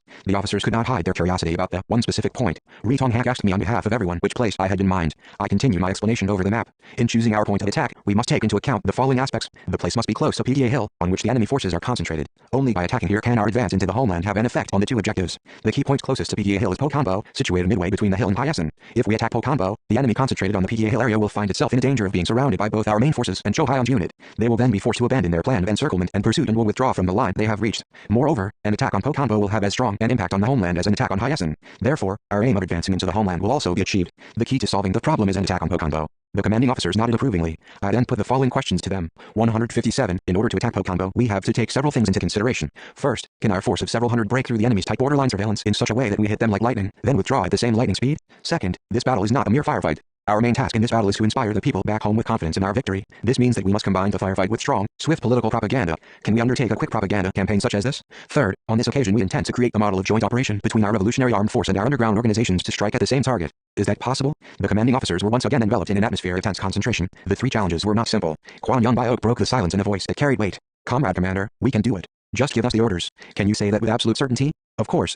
Pokanbo is a part of the homeland, isn't it? I felt elated, as if I had shouted the answer myself rather than heard it from someone else. What a coincidence that he should be thinking just as I was. The other comrades no doubt would have answered the same way, for it was a reply that was in everyone's heart. There was no reason why we should not win the battle in our beloved homeland, the land that had given us our lives and our souls. We, the communists of Korea, who had been victorious in every battle, fought in the rains and snowstorms of a foreign land. Our meeting was brief but full of discussion. The exact details of what was said have slipped my mind with the passage of time, but I still remember clearly Kwan Young Biok's confident voice declaring, Pokanbo is a part of the homeland, isn't it? Even as 158 we set out on our historical advance into the homeland. Our hearts were heavy with resentment and anger at the thought of our ruined nation, the land of our forefathers, deprived of its great entity. 159. 2. Flames of Pokanbo. 2. At Diangsi, Shijiudaoguao, Jiangbai County, we grouped our forces for the advance into the homeland, and dressed all the soldiers in summer uniforms. Our unit, attired in their new uniforms, left Diangsi in a long procession. Frankly speaking, I do not believe we had ever been so finely arrayed as we were on that march. The march was not simply an operational movement, but something for which the Korean communists had prepared for many years after spilling much blood. Our intent was to stir up the homeland with the roar of our gunshots. We the communists who, mourning over the loss of our national sovereignty, had made every effort in the foreign land to win back our lost country. That was why, feeling as if we were about to visit our beloved families after a long separation, we had dressed and equipped ourselves in our best. We intended to show our compatriots in the homeland the gallant appearance of the Revolutionary Army. Previously some of us had been dressed in makeshift clothes, for the clothing of the Revolutionary Army was usually made by its sewing unit. But when the unit was short-handed, the housewives in nearby villages rendered assistance, and some of the clothes were, therefore, not as neat as the uniform. Sometimes men in civilian clothes could be seen among our ranks. After devising the plan of operations of advancing into the homeland, I decided to have new military uniforms made, as designed by headquarters, for all the army units. Red Star badges 160 were sewn on caps and insignia on the tunics. Men soldiers wore riding breeches somewhat restyled to suit guerrilla activities, while the women soldiers wore both pleated skirts and trousers. Both sexes wore tunics, as they had done previously. At Yang Mudingzi we had sent the members of the supply department, including the sewing unit, to Chenbai after deciding to make 600 uniforms. The situation being what it was in those days, we had to march toward Fusan despite hardship and danger and could hardly afford to pay attention to clothing. Where our next meal was coming from was a more pressing issue at the time. Nevertheless, we went ahead and arranged the work of getting the clothing ready for hundreds of our men and women soldiers in preparation for the planned advance into the homeland. Oh Young-hup and Kim Joo-hyun had worked their way through untold problems to carry out the assignment of making 600 uniforms. The hardships suffered by the supply service detachment, led by Oh Young-hup, on their journey from Xidang to Jiangbai have been recounted by certain veterans of the war against the Japanese, but the full picture has not yet been given. When we left northward for Fusan, we had taken along some food obtained after the Battle of Liming-Shui. However, Oh Young-hup's detachment heading for Jiangbai did not have even a bowl full of cereal, and his men were too famished and exhausted to move on. One can get along for a few days with no food, but not for too many days. Unable to endure their hunger any longer, they turned their steps towards Duantaoshan. Apparently they calculated that they would be able to find the heads of the oxen they had buried after the battle at Duantaoshan. However, when they reached the burial place, they found only bones, for the meat had been gnawed away by wild animals. Still, 161 the detachment boiled the bones and drank the water to regain their energy to some extent. Hunger soon threatened them again, and they were faced with the threat of death from both starvation and cold. All of them were nearly frozen to death, their clothes torn to pieces by the sharp ice crust that covered the deep snow drifts and their bare flesh exposed to the cold. If it had not been for their great ambition to be a part of the impending advance into the homeland, an ardent desire they did not forget for even a moment, the members of the supply service detachment might never have been able to make it over the mountains and might have remained buried in the snow on a ridge in Fusan or Chenbai. Kim Joo-hyun said that he had nearly burst into tears when Oh Young-hup's detachment arrived at Yaoji, for their appearance was so appalling, they looked to be near death. The villagers of Yaoji met them, took them to their houses and cut their rags off with scissors. Their bodies were covered with blood and ice. Their wounds had to be sterilized with salt water, and their children had to be treated before they could be dressed in new clothes. Everyone, including Oh Young-hup, was thoroughly frostbitten. Astonishingly, as soon as they came to themselves again, they sat down before their sewing machines. Hearing the news, the members of the ARF and the inhabitants of Yaoji did their best to help them recuperate. The guerrillas and the people got some cloth and the 600 uniforms were made by joint effort. At one point Pak Young-sun told me that when he recounted the hardships suffered by the army and people in Chechengzi during the anti-Japanese revolutionary struggle, he used to omit the most tragic parts because the younger people might not believe him. I think I understand why he did that. Those who had no experience of the 162 hardships during the revolution against the Japanese will find it difficult to imagine how hard the struggle was. Once I read a military magazine published in the Soviet Union that defined Soviet patriotism as the essence of Soviet military thought. I thought this viewpoint was right. The essence of the military thought that underlay the character and actions of the Korean People's Revolutionary Army was also love for the country and fellow Koreans. We always taught the soldiers of the anti-Japanese guerrilla army to act as genuine liberators and devoted protectors of their country and their people, at all times and in all places. Being ready to die for the country was the essence of patriotism which governed the life of the anti-Japanese guerrilla army. In late May, Oh Young-hup arrived in Daeingsi with 600 new suits of clothing for the soldiers. The marching force, dressed in the new uniform that had been created at the cost of so much blood and hardship, left Chiju-daegu in early June 1937, and marching by way of Urshi-daegu and Urshi-daegu reached a place within hailing distance of Mount Kyushui. Our guide at that time was Shunpong-sun from Chiju-daegu. He said that the vista before us was the Yanchefeng tableland and opposite it, across the river Amnok, was Kanjang Hill, a part of the fatherland. Our unit stayed at a village near Mount Kyushui for a while, then ascended the slope of the tableland at dawn on June 3rd. The rolling ridges of the fatherland seemed to be greeting us. That day the unit took a rest on the tableland. Kim Mung-sen and other members of the advance party went to the Kyushui barrage to build a raft bridge. We crossed the Amnok on the night of June 3rd. A strange tension gripped my entire body, not leaving me till 163. The last member of the unit was safely across. The border was said to have been tightly guarded by the enemies with 4 cordons, for the original 3 had been found to be unsatisfactory. There were as many as 300 police stations and substations in the northern border area, manned by repressive, highly mobile forces, several thousand strong. The Hyasun police station has a special border guard force to check the advance of the KPRA into the homeland. Okawa Shuichi, the then commander of this force, confessed in later days that it had been the best of the units, whose main mission had been to take punitive action against the guerrilla army. The enemy had dug out trenches and built artificial barriers, such as earthen walls, barbed wire and wooden fences, around the buildings of police substations and agencies in the border areas, and in some vital places they had either set up observation posts or dug out communication trenches. The police guard forces of North Yangon province were equipped with airplanes and 2 motorboats equipped with machine guns and searchlights. It seemed as if they were determined to detect the stirring of even rats and birds, to say nothing of human movements. It was further reported that the guard force in North Hamgyong province also had a motorboat ready. We had information that the police institutions by the river had been getting supplies of machine guns, searchlights, telescopes and helmets. Under such circumstances it seemed almost impossible that one could make an advance into the homeland, especially a large unit. The strict watch along the border, however, could not hold us back. The Kyushui barrage covered the sound of our crossing with its roaring torrent of water. The turbulent current of the history of modern Korea seemed to be condensed into the rumbling, each thread of sound whispering the details. 164. We climbed up Kanjang Hill, which was a flat hill covered with a thick forest. The unit posted a sentry there and bivouacked overnight. On the morning of the next day, we got ourselves ready for battle in the forest of Kanjang Hill. We prepared proclamation handbills and appeals, held a meeting of commanding officers, and assigned scouting duties. An important matter was to confirm in the field the information we had previously obtained on situation of the enemy. I sent Ma Tong-hu and Kim Wak-sil into the streets of Pokambo on a scouting mission. They were disguised as a good-natured, somewhat simple-minded peasant couple. They wandered into various institutions on plausible excuses, talking nonsense while at the same time collecting information. Their scouting was so detailed as to even bring us the news that there was to be a farewell party for the head of a forest conservation office about to be transferred. We had already obtained enough information of Pokambo through different channels, such as those from Gwangyang Biok, Rija-sun and Pak Dal, so as to build up details on the enemy situation in 3 dimensions. After dark we descended Kanjang Hill. Entering Pokambo, the unit dispersed in several groups and occupied designated positions. I took up my command post under a poplar tree that stood at the edge of town. town. The distance from there to the police substation, one of our major targets, was no more than 100 meters. It is a tenet of street fighting that the command post is seldom located near the street, as mine was at the time. Yet this can be said to be one of the important features of the Battle of Poconbo. My commanding officers had advised me to locate the command post a little farther from the town, but I had declined, for it was my earnest desire to be where I could see every move of the fight at 165 all times and be able to throw myself into the battle if it was necessary. Still vivid in my memory of the scene just before battle is a group of people playing chess in the front yard of a farmhouse near the command post. Had I been working underground then, I would have spoken to them and helped the players with moves. At 10 p.m. sharp, I raised my pistol high and pulled the trigger. Everything I had ever wanted to say to my fellow countrymen back in the homeland for over 10 years was packed into that one shot reverberating through the street that night. The gunshot, as our poets described, was both a greeting to our motherland and a challenge to the Japanese imperialist robbers whom we were about to punish. My signal started a barrage of fire destined to destroy the enemy's establishments in the city. The main attack was directed at the police substation, the lair for the policemen of this region, and the citadel of all sorts of repression and atrocities. Opayak machine gun poured out a merciless barrage of shots at its windows. As we knew that the enemy also gathered at the Forest Conservation Office, we struck it hard as well. The town turned upside down in an instant. Orderlies came running to the poplar tree one after another to report to me of the developments of the fighting. To each of them I stressed that no civilians were to be hurt. Soon fires began to flare up here and there. The sub-county office, post office, Forest Conservation Office, fire hall and various other enemies' administrative centers were engulfed in flames, and the streets were floodlit like a theater on a gale night. While searching the post office, some of my men found a lot of Japanese coins in a tin box. As we withdrew from Poconbo, they tossed them around everywhere in the street. Opayak Ryan broke into the police substation and came out with a machine gun 166 inscribed, presented by the Patriotic Women's Association.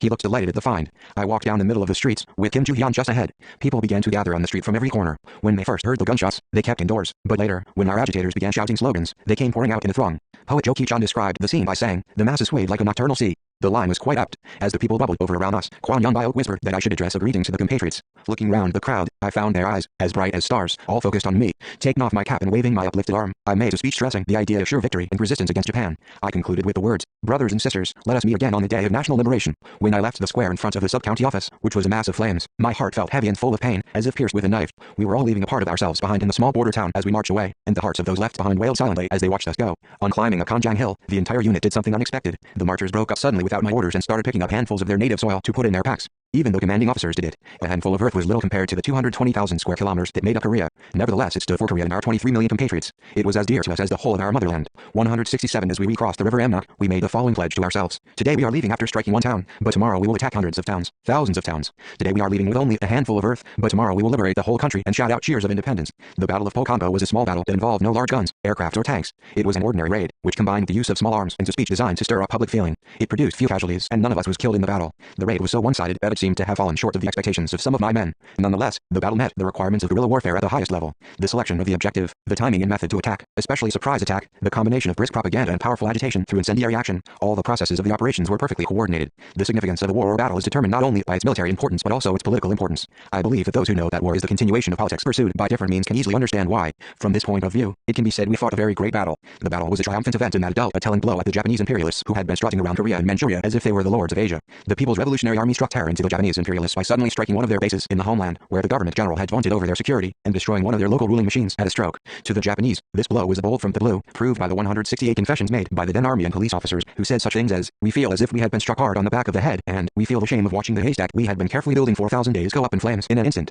There was no doubt whatsoever that the outcome of this battle would make a great impact on the world. Korea, a lesser nation that had once exposed the crimes committed by Japan and begged for independence at an international peace conference 12, suddenly revealed itself to possess a revolutionary fighting force capable of dealing merciless blows at the army of Japan, which boasted of being one of the 5 world powers, a force that swiftly broke through the iron wall built by the Japanese imperialists and dealt a crushing blow of punishment to the aggressors. The Battle of Poconbo showed that imperialist Japan could be smashed and burned up like rubbish. The flames over the night sky of Poconbo in the fatherland heralded the dawn of the liberation of Korea, which had been buried in darkness. Donghae-ilbo, Joseon-ilbo, Gyeongsang-ilbo and other major newspapers in the homeland all reported the news of the battle under banner headlines. The battle was also headlined by the Japanese mass media, such as Dumai News, Tokyo Nishinichi Shimbun, and Osaka Asahi Shimbun, and Chinese newspapers, including Manchurian Daily, Manchurian News and Taiwan Daily, Pravda and Krasnoznamya, not to mention TASS, of the Soviet Union also gave liberal space to this battle. One shot fired on the frontier of a small colonized nation in the east amazed the whole world. Around this time Pacific, a magazine published in the Soviet Union, carried an article under the headline, Guerrilla Warfare in the Northern Area of Korea, which dealt in detail 169 with our struggle against Japanese imperialism. I think it was from then on that the Soviet publications began to give wide publicity to our names in struggle. An article on the Battle of Poconbo was also carried by Oriental Curiero, a magazine in Esperanto.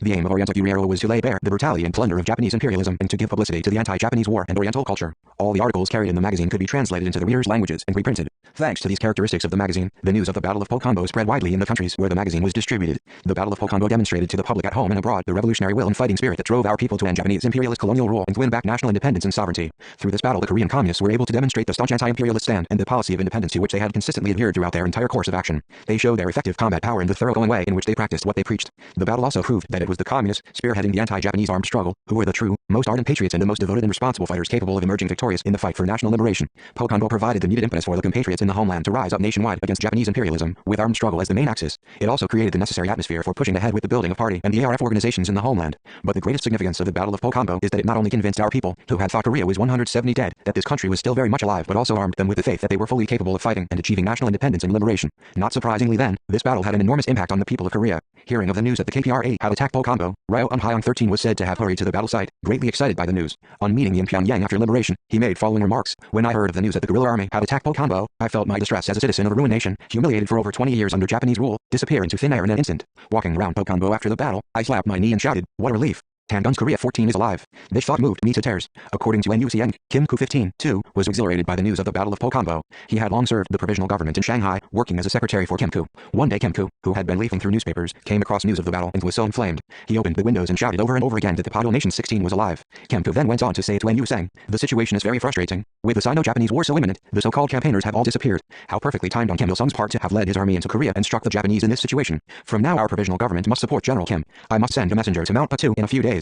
This anecdote shows how Kim Koo and other well-known people in Korea and overseas held in high esteem the communists, 171 who were taking part in the war against Japan after the Battle of Pokonbo. This political climate created favorable conditions for us to rally patriots from all walks of life around the anti-Japanese National United Front. The battle left a good image of us in the minds of many nationalists, an impression that continued after liberation and helped greatly with our cooperation in building a new Korea. The Battle of Pokonbo was of great benefit to us. I heard that Kim Jong-hang, a close friend of mine during my days in Daegu, read the news of the battle in Asahi Shimbun in Tokyo, where he had been studying while working as a newsboy. Early one morning when he turned up at a branch office of Asahi Shimbun, he was told by his employer to deliver 100 extra copies. He wondered why and opened the newspaper to find the incredible news that Kim Il-sung's army had attacked Pokonbo. Kim Jong-hang said that at the time he had no idea that Kim Il-sung, who had assaulted Pokonbo, was Kim Song-ju from the old days in Daegu. Kim Jong-hang felt suffering as an intellectual when he had read about the battle. When young patriots are fighting the Japanese, what the hell am I doing here in Japan? Is it right to be here, studying in university just to earn a living in the future? He thought. His self-examination finally resulted in a firm determination to go off and join the guerrilla army to take up arms. He left Japan immediately and returned home, where he tried his best to find the anti-Japanese guerrilla army. It was not until then that he realized that Kim Il-sung, who had attacked Pokonbo, was none other than Kim Song-ju of his childhood. The knowledge of this, he said, redoubled his determination to go to Mount Patu. However, his attempt to join our army failed. We met each other only after the liberation of the country. 172 As the case of Kim Jong-hang shows, the Battle of Pokonbo brought about a great change in the lives of the conscientious intellectuals of Korea. The conflagration that illuminated the night sky over Pokonbo lighted the path for all conscientious people and patriots of Korea in search of a more genuine life. 173. 3. Joint celebration of Army and people at Daeingsi. When we arrived at Kyushu on our way back from the attack on Pokonbo, the rank and file suggested to me through their commanding officers that we take a day's rest. As far as I remember, the rank and file had never asked headquarters for rest in the whole period of the anti-Japanese war. How tired they must have been to make the suggestion. To be candid, my men and officers had not had a day's rest in those days. The men and officers had spent a day on Kanjang Hill, and they were too excited to sleep or to feel tired. Once a round of battle was over, however, the strain that had gripped the unit suddenly gave way, and everyone yearned for rest and relaxation. I myself felt exhausted from the lack of sleep. Moreover, the peasants in the village in Kyushu begged us commanders to stop and relax. They had prepared rice cakes and slain hogs, they told us, hoping that we would accept their hospitality. The soldiers, who were hungry, were all the more eager at the mention of rice cakes and pork. Even the political commissars of regiments fell in with the men's suggestion and advised me to accept their hospitality. Nevertheless, I did not give the order for a break. Commander must be all the more vigilant at such a moment. We may have left the battleground across the border, but we could still suffer disaster unless we were on the alert. The enemy's border guards must have got flurried under issued emergency mobilization 174 orders, and they might attack us any minute. From past experience, it was pretty obvious that the enemy would chase us. When would the enemy appear? A quick estimate showed that we had no more than half an hour to stay at Kyushu. It was a small village with little space to accommodate hundreds of soldiers and civilians carrying booty, even if they ate quickly. After ensuring that part of the booty was divided among the villagers, I ordered my men to put rice balls in their packs. At the same time I sent back home some of the people who had followed us from Pokonbo to act as our carriers. Then, together with the few remaining people carrying our goods, we climbed Mount Kyushu. I had a hunch that a battle would have to be fought on that mountain. It was a rocky, steep mountain with a gradient of 60 degrees. Climbing it with a heavy load was no easy job. If the man in front loosened a stone by mistake, it might cause a chain reaction resulting in a disastrous rockslide. Several times I passed the message to my men through my orderly, Payak Hakrim, to be careful not to dislodge any rocks. Every man climbed the slope with care, helping the man in front by pushing him up. As the unit reached the summit, I prepared the men for a possible combat even before they had cooled off their sweat. With a view to combine an exchange of fire and a rockslide to suit the terrain, the unit built several rock piles and settled down to wait. Then we had a light breakfast with rice balls. I looked down and found a horde of enemy troops climbing in our wake. It was a special border guard force under the command of Okawa Shuichi. The enemy was approaching in fairly high spirits. When they came within 30 meters of us, I gave the order to fire. The rifles and machine guns went into action. I also took up a rifle and started shooting. The enemy crawled up the mountain doggedly, taking cover behind rocks. In that terrain rifle fire was not effective. I ordered 175 a rockslide, and my men began to roll down the stones they had gathered. We had employed the rockslide tactic on Mount Pyojak to defend Kiawangjing and now again on Mount Kyushu. It was a powerful ploy. This battle was another demonstration of the fighting efficiency of our men, as we had not given the enemy time to offer resistance during the Battle of Pokonbo. The battle ended too easily in our one-sided attack, but on Mount Kyushu the enemy's attack was so tenacious that it was worth fighting. When the bugle sounded, Opayak Ryan charged down the slope and killed the enemy machine gunner, waving the machine gun he had captured at me. Kim Munson fought hand-to-hand with a bulky enemy soldier until he managed to wrest a grenade launcher from him. Our counterattack was so violent that one puppet Manchukuo army unit, which came later from the west of Mount Kyushui, flinched from attacking. They shot a few rounds without really aiming from afar, then looked on as the battle raged. I ordered my machine gunners to fire a few shots at random in that direction. Firing random shots when the puppet Manchukuo forces lingered about us was a practice we had acquired in our days in Jiangdao. The puppet Manchukuo army soldiers wanted it this way. When we complied with their request, they refrained from provoking a real fight with the Revolutionary Army and went back after firing a few random shots of their own. That day our blocking party repulsed the attack of the Hyacinth garrison led by Captain Kurita. The civilians who had followed us from Pokongo carrying booty witnessed the entire battle and were greatly impressed by the fighting power of the People's Revolutionary Army. They saw clearly how the enemy were vanquished, and what they saw that day became silent material for their education. They 176 reaffirmed the combat efficiency of the People's Revolutionary Army, and they discovered that, although the Japanese army boasted of being invincible, it was not they who were invincible, but the KPRA. Takagi Tokyo 17 himself spoke highly of the fighting efficiency of our army at the battles of Pokongo and Mount Kyushui. Later Pak Tal told me that enemy personnel who survived the battle on Mount Kyushui were so terrified that they did not go to battle again anywhere for some time. He added that the survivors included a policeman of Korean nationality whom he knew well. Apparently he was a clever man. While climbing Mount Kyushui, the policeman saw the footprints of the guerrillas and perceived that the guerrillas might be lying in ambush. He pretended to be rearranging his booties and dropped behind. When the Japanese policeman had nearly reached the summit, the sound of machine guns, exploding grenades and screams reached him, and he fled down the mountain, hiding himself by the river until the battle was over. He told Pak Tal proudly that he had remained alive because of his quick wits. Okawa Shuichi, chief of the Special Border Guard Force, who miraculously survived the Battle of Mount Kyushui, apparently lived in Japan as an ordinary citizen until just a few years ago. In his last years he wrote a reminiscence of the Japanese defeat in that battle. Reading the article, I learned that he had been seriously wounded. One of our bullets went through his tongue, which to my mind is one of the nastiest of all wounds. He was in hospital for a long time, but remained almost uncured. I saw a picture of him and his wound. The wound had never really healed. Like many of the soldiers and policemen of old Japan, Okawa was one of the victims of the notorious imperial spirit. The victory we achieved in the Battle of Mount Kyushui, along 177 with the later success of the Battle of Jiansanfeng, consolidated our victory at the Battle of Pokongo and demonstrated once again the combat power and invincibility of the KPRA. The enemy on the border shook with fear of us. The statement in their documented records that they annihilated a large number of the enemy in the Battle of Mount Kyushui is sheer fabrication. Not one of us was killed. The enemy enlisted the people living near Mount Kyushui by force, plundering their sleeping quilts and the doors to their houses to carry off the dead bodies. All in all, we wiped out the enemy on Mount Kyushui, the enemy we had planned to annihilate in Hyacinth. In other words, the objective of our attack on Hyacinth was attained at Mount Kyushui. After the battle, we had an emotional reunion with Cho Hyun's unit, which had returned safely by breaking through an encirclement. Cho Hyun's shoes and clothes were tattered beyond description. He warmly congratulated us on our victories at Pokongo and on Mount Kyushui. Then, he said abruptly, we were encircled by the enemy near Pigia Hill, but all of a sudden they lifted the encirclement and ran away. What does that mean, General? I briefly explained how we attacked Pokongo to rescue his 4th Division. He laughed loudly and said, seeing them running off like that, I wondered if it wasn't the hand of God, but after all we owe it to you, General. It is really wonderful. He used the pronoun they whenever he spoke, in contempt of the Japanese soldiers and policemen. When I asked him to take me to his division, as I wanted to see the soldiers, he pulled a face, saying that they were not presentable. When I asked him what he meant, he answered that they were too ragged. 178 I called Kim Hae-san and ordered him to issue uniforms to the soldiers of the 4th Division. They had been kept for Cho Hyun's unit from the 600 uniforms made before the advance to the homeland. As Cho Hyun said, the appearance of the soldiers in his division was indescribable. Their beggarly clothes and their heavily sunburned faces told the true story of the arduous road they had traversed. Only after shaving and changing into a new uniform did he come to see me and give an official report about his past activities. Their battle results were great. In Daiyingsi we met the 2nd Division of the 1st Corps. That division, too, had fulfilled its mission satisfactorily. I thanked the soldiers of the 4th and 2nd Divisions for their flank and rear support and cooperation with the main force thrusting into the homeland. In this way the Revolutionary Army units, which had launched themselves in 3 directions in accordance with the resolution adopted at the Shiyang meeting, assembled on the tableland at Daiyingsi, fixed earlier as the place for reunion, and shared their friendship. The Green Plateau was full of holiday atmosphere as those present talked about their experiences in battle. The extraordinary results achieved by the Revolutionary Army in the course of carrying out the policy put forward at the Shiyang meeting brought great happiness to the people around Mount Mutu who had witnessed them. According to information obtained through Pak Tal's organizations, the people in Kapsan, Fungsan and Samsu, men and women, young and old, were bubbling over with excitement, declaring that the day when the Revolutionary Army would liberate them was near at hand. What was notable in Cho Hyun's report was the story about a Japanese, named Kawashima, they had captured when raiding lumber yard number 7 in Sanghungyunshiri. The yard was merely a branch of the head office in Hyacinth, and Kawashima was its chief. The 4th Division soldiers told me that they had taken him to 179 Daiyingsi because, first, he was an interesting man, as he spoke Korean well and his wife was Korean, and second, they wanted to take him hostage for ransom. Cho Hyun said that he had had a quarrel over the man's fate with John Kwang and Pak Tak-pom, who had put pressure on him to execute the man. He asked my advice. I curtly replied that executing him was out of the question, and said, it is untenable that Kawashima should be executed because he is a Japanese. Although he is chief of the lumber yard, he should not be killed if he is not guilty of any crime as a reserve soldier against our people. Such people must be dealt with prudently. Cho Hyun said he agreed with me. That day I saw Kawashima in person. I said a few words to him and found that he spoke Korean better than I had expected. I asked him if he was not afraid of the Revolutionary Army, and he answered that he had been at first, but now he was not.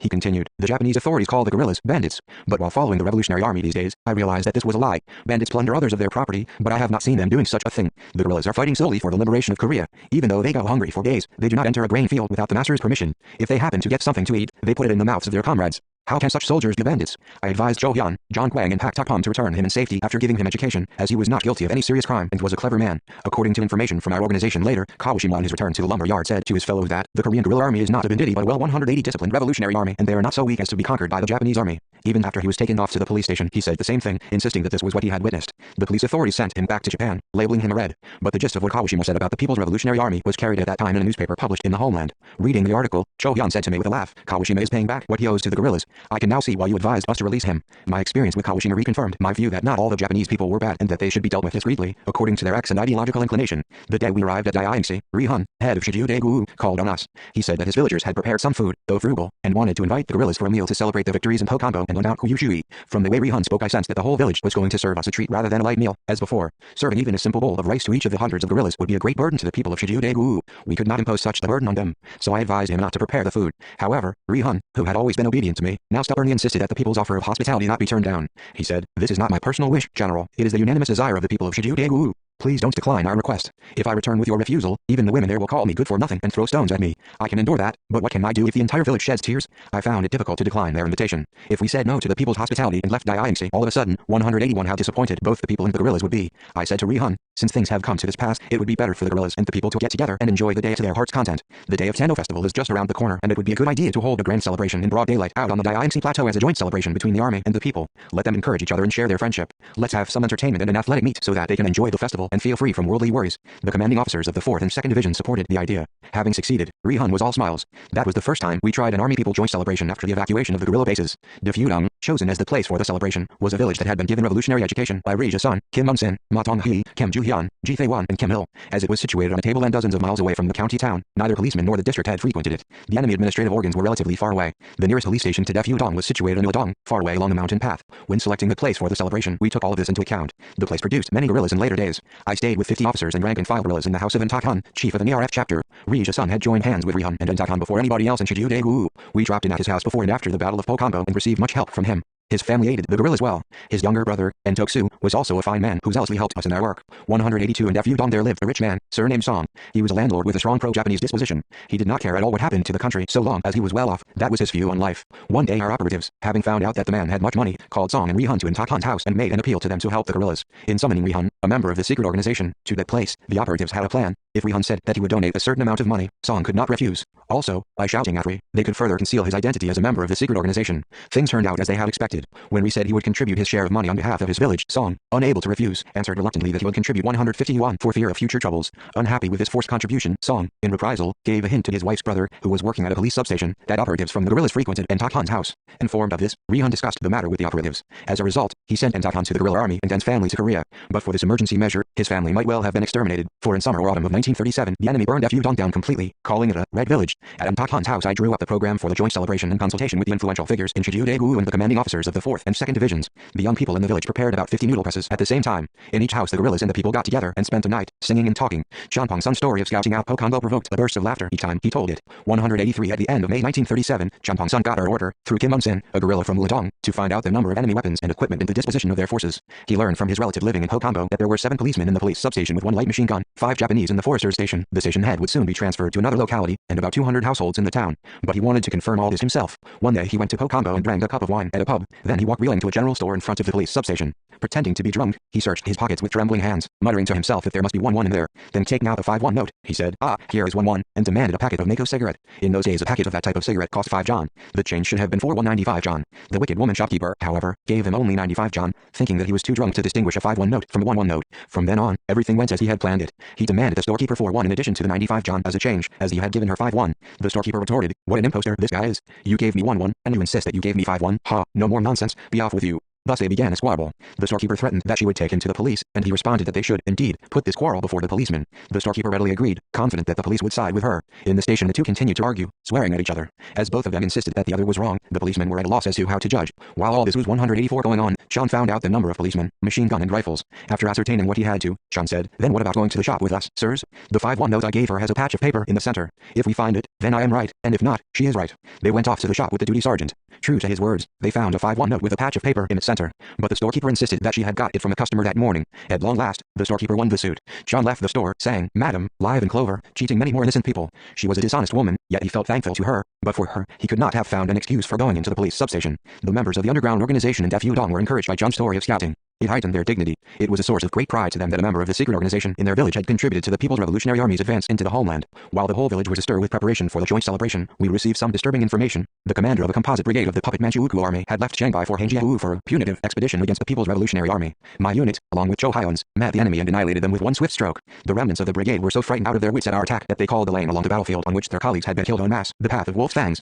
This battle raised the prestige of the Revolutionary Army even higher. The booty we captured included a large amount of food that would be of help in preparations for the joint celebration. On the 5th day of the 5th month by the lunar calendar, the 185 joint celebration was held on the Dianxi Plateau. The 3 units of the army filled the wide vista of the tableland. Hundreds of members of the ARF had gathered there, and the Korean National Liberation Union had sent its representative. The village heads had dispatched the enemy's agents to other places in advance for the sake of keeping secrecy, and the celebration proceeded in a free atmosphere from beginning to end. That day the guerrillas and the people mixed freely. The presence of many old people made the occasion all the more pleasant. They all sat round food dishes and enjoyed the festivities to their heart's content. Of all the foods the people prepared that day, rice cakes made with mugwort and marsh plant leaves were most highly appreciated. Along with Cho Hyun, I greeted every elderly man and woman, with the introductions being done by Ri Hun and Tak Hun. We then passed on to the young and middle-aged men and women, whom I greeted in general. They all deserved many thanks for their sincere help to the People's Revolutionary Army in its advance into the homeland. Some women guerrillas appeared at the celebration in Korean costumes. As they took off the military uniform, which they had worn day and night, and returned to the way they looked in their homes, they seemed as beautiful as fairies. They sat in pairs on the swings with the village girls. Songs were heard from forest and a dance was held. Some women beat the tune on dippers that had been overturned in large brass vessels filled with water. How could these strangers mingle with one another so warmly, like a family reunited after long separation? I thought, enjoying the sight of the plain, where guerrillas and people mowed about, forming a living, moving garden of flowers. The enemy called us isolated beings, yet here we were, on a sea of people whose devoted love supported us. The joint celebration on the 186th IMC Plateau was a pinnacle in the anti-Japanese revolution, which had managed to traverse the thorny path of history precisely because the guerrillas were loved by the people and the people were protected by the guerrillas. I made a speech on behalf of the People's Revolutionary Army. It was a short impromptu speech to the effect that the Revolutionary Army would exist and be victorious in every battle, since the army and the people had achieved unbreakable unity in mind and purpose. As far as I can remember, in this speech I gave an outline of the advance into the homeland. A representative of the organizations in the homeland also made a speech. After speakers from various circles had taken the floor, an old man from Ledong handed over a congratulatory banner to us on behalf of the ARF organizations in Shanghai County. Ma Tong-hee, who had performed the scouting mission so superbly at the Battle of Pokongo, was authorized to receive the banner. The small banner of red damask silk with letters embroidered in yellow silk thread had been made in a potato cellar by the members of the Women's Association in Zingsun and Pak Rak Kun. They said that it had been embroidered stitch by stitch with a sentry posted outside the cellar, as enemy agents or policemen might come any minute. It was really a wonder that a tough woman operative such as Pak Rak Kun could be so skillful at embroidery. The joint celebration ended with a grand parade, considerably larger than any of the parades we had held since the start of the anti-Japanese war. During the military parades held in 1948 and after the victorious Korean War, I recalled with emotion the parade we held on the Dianxi Plateau. The joint celebration of the army and the people held in Dianxi showed the whole world that a great political unity existed between the army and the people. 187 later, in the first half of the 1940s, the people who participated in this celebration refused to believe the Japanese imperialist propaganda that the Revolutionary Army had all been destroyed, a testimony of the deep impression the celebration had made on the people. The anti-Japanese guerrillas, too, were confident that the people would never lose their love for and trust in them. They turned to the people each time they faced difficulties. To our regret, Kim Shal-ho and some other soldiers of the 4th Division were late that day, being slowed down by hunger and weakness from the shortage of food, and missed the grand celebration. I was very sorry to miss them on this occasion, and on the Tendo Festival Day in the liberated motherland several years later, I, with Kim Jong-suk, invited them all to my house. 188.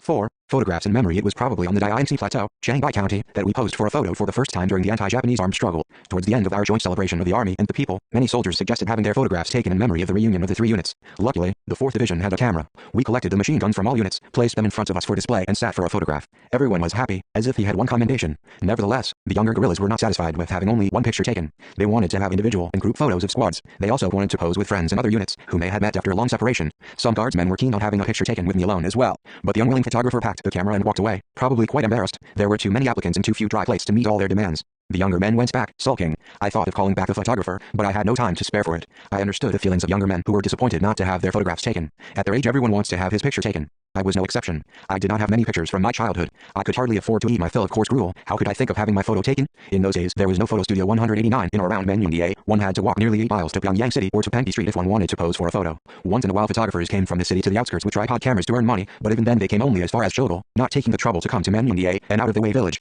Once when I was a little boy, my grandfather gave me 5 john. As it was the first money I had ever received, I walked many miles to Pyongyang City. I was fascinated by the flourishing city. The shops and bazaars on both sides of the street were filled with fancy goods. I was almost deafened by hawkers shouting, "Buy my goods." But I ignored them and made for a photo studio with the intent of having my picture taken. However, it was naive of me to think I could pose for a photo for only 5 john. When I saw ladies and gentlemen in modern suits counting what seemed like wads of banknotes in front of the cashier, I realized that I had come to the wrong place. I hurried out, aware that it was a pipe dream think one could have a taste of civilization with 5 john. On walking away from the studio, I had a mental vision of the whole world sinking under the weight of money. I felt crushed by the vision, and since then I avoided photo studios whenever I went to the city. In my days in Jilin, too, I tried to keep away from photo studios. Sometimes I went to cinemas, but I avoided photographers. The Jilin Yuan Middle School was full of rich people's children. They spent money like water in the town's more entertaining quarters, and in restaurants and amusement parks. Their way of throwing around money for gourmandism and merrymaking astonished me. I barely managed to pay my school fees with the money my mother sent me, which she had earned penny by penny. My most awkward moment was always when they suggested going to a restaurant or to a photo studio. I 190 invariably turned down their suggestion on some pretext or other. Once I received a letter from my mother with a notice of remittance. "I'm sending you some money," she wrote, "so that you could have your picture taken on your birthday and send it to me. That way, whenever I miss you, I can see you in the picture." I could not but comply with her request. My younger brother, Shalju, had told me that she would bury her face in my worn-out underclothes and shed tears whenever she missed me. Proof of how much she was missing me lay in this extra expense for her, paid in addition to the school fee. So I had my picture taken and sent it to Fusong, the only solo photograph I posed for in my days at the Jilyuan Middle School still extant. It was later kept for decades by Jeju Sun, one of my close acquaintances in Fusong and a member of the Women's Association. She finally gave it to a group of our visitors to the old revolutionary battle sites in northeast China. She had taken a great risk in keeping it for so long under the enemy's surveillance. In later days, I had my picture taken on various occasions, but most of them were lost. The photograph I posed for in Daewushanzi with Ko Jae-ryong was discovered a few years ago and made public in my memoirs. And yet the photograph I had taken in my days in the Jilyuan Middle School fell into the hands of the enemy through a channel I did not know. The enemy police used it in their search for me. Once an enemy spy came as far as Kowloon, carrying my photo, and asked the members of the Children's Expeditionary Corps, who were standing guard, whether they had not seen the man in the photo. The children told me about this in time for me to stay out of harm's way. The spy was killed by men of the Korean Revolutionary Army. After that, I refrained from sitting for a photo for some time. 191 This did not mean that I entirely gave up being photographed. When I had an unexpected reunion with comrades, or at moments of separation or joy, I wanted to imprint those moments so as to remember them. There were many dramatic instances worthy of photographing in my underground and guerrilla activities, and there were many impressive events during my life at the guerrilla base. However, not a single one of these events remains in the form of a photograph. It could not be helped. In those days, none of us could afford to leave a memento or a symbolic piece of evidence for the future. As our struggle was arduous and pressing, more important and immediate tasks occupied us, we had no time for more extravagant thoughts. As the saying goes, life exists even on a deserted island, and there was no reason for the guerrillas to live an austere life at all times. When I saw the young guerrillas so eager to have their pictures taken, I felt dismay. The fact that my unit had no camera, while the 4th Division had one, made me reflect upon myself. It was a great surprise to me, who had been camera shy for so long, that the guerrillas, who lived on the mountains and knew nothing but the revolution, were as eager to sit for a picture as were other people. Their interest was quite unusual. That day when I returned to my quarters, I mentioned to some of the commanding officers that our young guerrillas had been following the photographer of the 4th Division around, trying to win his favor. I added that we should have a camera of our own. I merely mentioned it in passing, but my words had an exceptional result. One day in the summer of 1937, when we were away from Changbei, staying at the secret camp in Udaegu, Linjiang County, Ji Fei-wan, who was working underground in Changbei, came to 190 to see me. While making his work report to me, he said all of a sudden that he had obtained a camera and had brought it along. I was beside myself with joy. It was a cabinet camera on a tripod, just like the one the 4th Division had. He brought a middle-aged photographer with him. Evidently Ji had kept my passing remark in mind. Ji had been picked, trained and sent to my unit by Kim Il, and like Kim Il, he was reticent and practical. Whenever he was entrusted with a task, he carried it out in silence, like a steadfast peasant. Kim Il and Ji Fei-wan were very much alike in their character, in their work attitude and behavior. Ji told me how he had gone about capturing the camera. It was a veritable adventure story. At first Ji, together with a guerrilla named Kim Hak-shao, called on Ri-hun, head of Shijiu-daegu, and seriously discussed the matter of the camera. The village had also worked out the way to get one with the local members of the ARF. One day Ri-hun informed Ji that the police had brought a camera to their branch station in Shijiu-daegu in order to take photos of the residents for their resident cards and registration. He added that it would be like killing two birds with one stone if they got hold of the camera, for not only would it be useful to the guerrillas, but also removing it would delay the fuss of resident registration for a long time. In West Jiangdao, the Japanese imperialists attempted to enforce the system of internment villages and the medieval collective culpability system 18 on hundreds of households, a system they had introduced in eastern Manchuria. It was for this purpose that they began the registration of households and photo taking for ID cards. On top of this, they tried to issue passes and licenses for purchasing goods so as to bind the people hand and foot even further. 193 people between the ages of 15 and 65 could neither become residents nor move away without a resident card or a pass, nor could they buy grain, cloth or shoes without a license for purchasing goods. If a person was revealed to have bought goods without the license, he or she was arrested for having contact with the bandits. The point was how to get the camera, which was standing in the yard of the strictly guarded police branch station.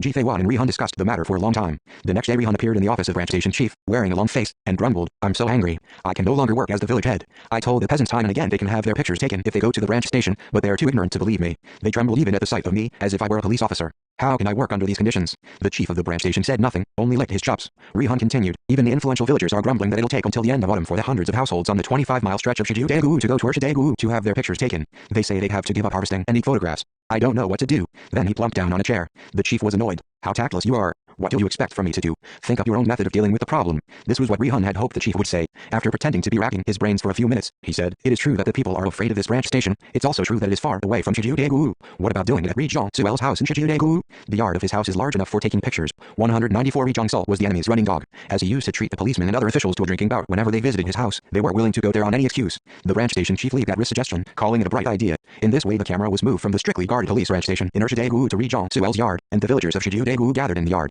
The police chief went to Ri Zhong-suel's house in the company of his men. Needless to say, Ri Zhong-sul prepared a drinking bout. The chief posted a policeman in the yard and sat down at the table. A few minutes later the policeman standing guard joined the others. When they were roaring drunk, a member of the underground organization in the village abruptly opened the door and shouted that the bandits were taking away the camera. He made a great fuss, saying that they were all over the surrounding mountains. The station chief went pale, drew a pistol and assumed a posture of charging forward, obviously under the influence of alcohol. Ri-hun restrained him, saying, "The bandits are not just a few. How can you match them by yourself alone? Save your own skin. They say that a dead lord is no better than a living dog. He led him to the backyard, pushed him into a pigsty and covered him with straw. Other policemen hid themselves as best as they could. Meanwhile, the guerrillas came to the yard and made a stirring speech in front of the people who had come to pose for their photos, and then went quietly away with a camera. When we heard the story from the soldier who had been there in person, I laughed till I cried. The Japanese imperialist secret documents entitled Case of the Situation of the Bandits Across the River in Judgment of the Highest Incident read in part 195, around 1:30 p.m. when the photographer was taking photos of 100 people in AUDIOBOOK. Men armed with pistols, believed to be Kim Il-sung's unit, appeared and said, "What are you taking their photos for? You are living off photography, so we will let you go if you give us the camera." Then they left with a camera and a dozen dry plates. The dry plate is something like film for today's camera.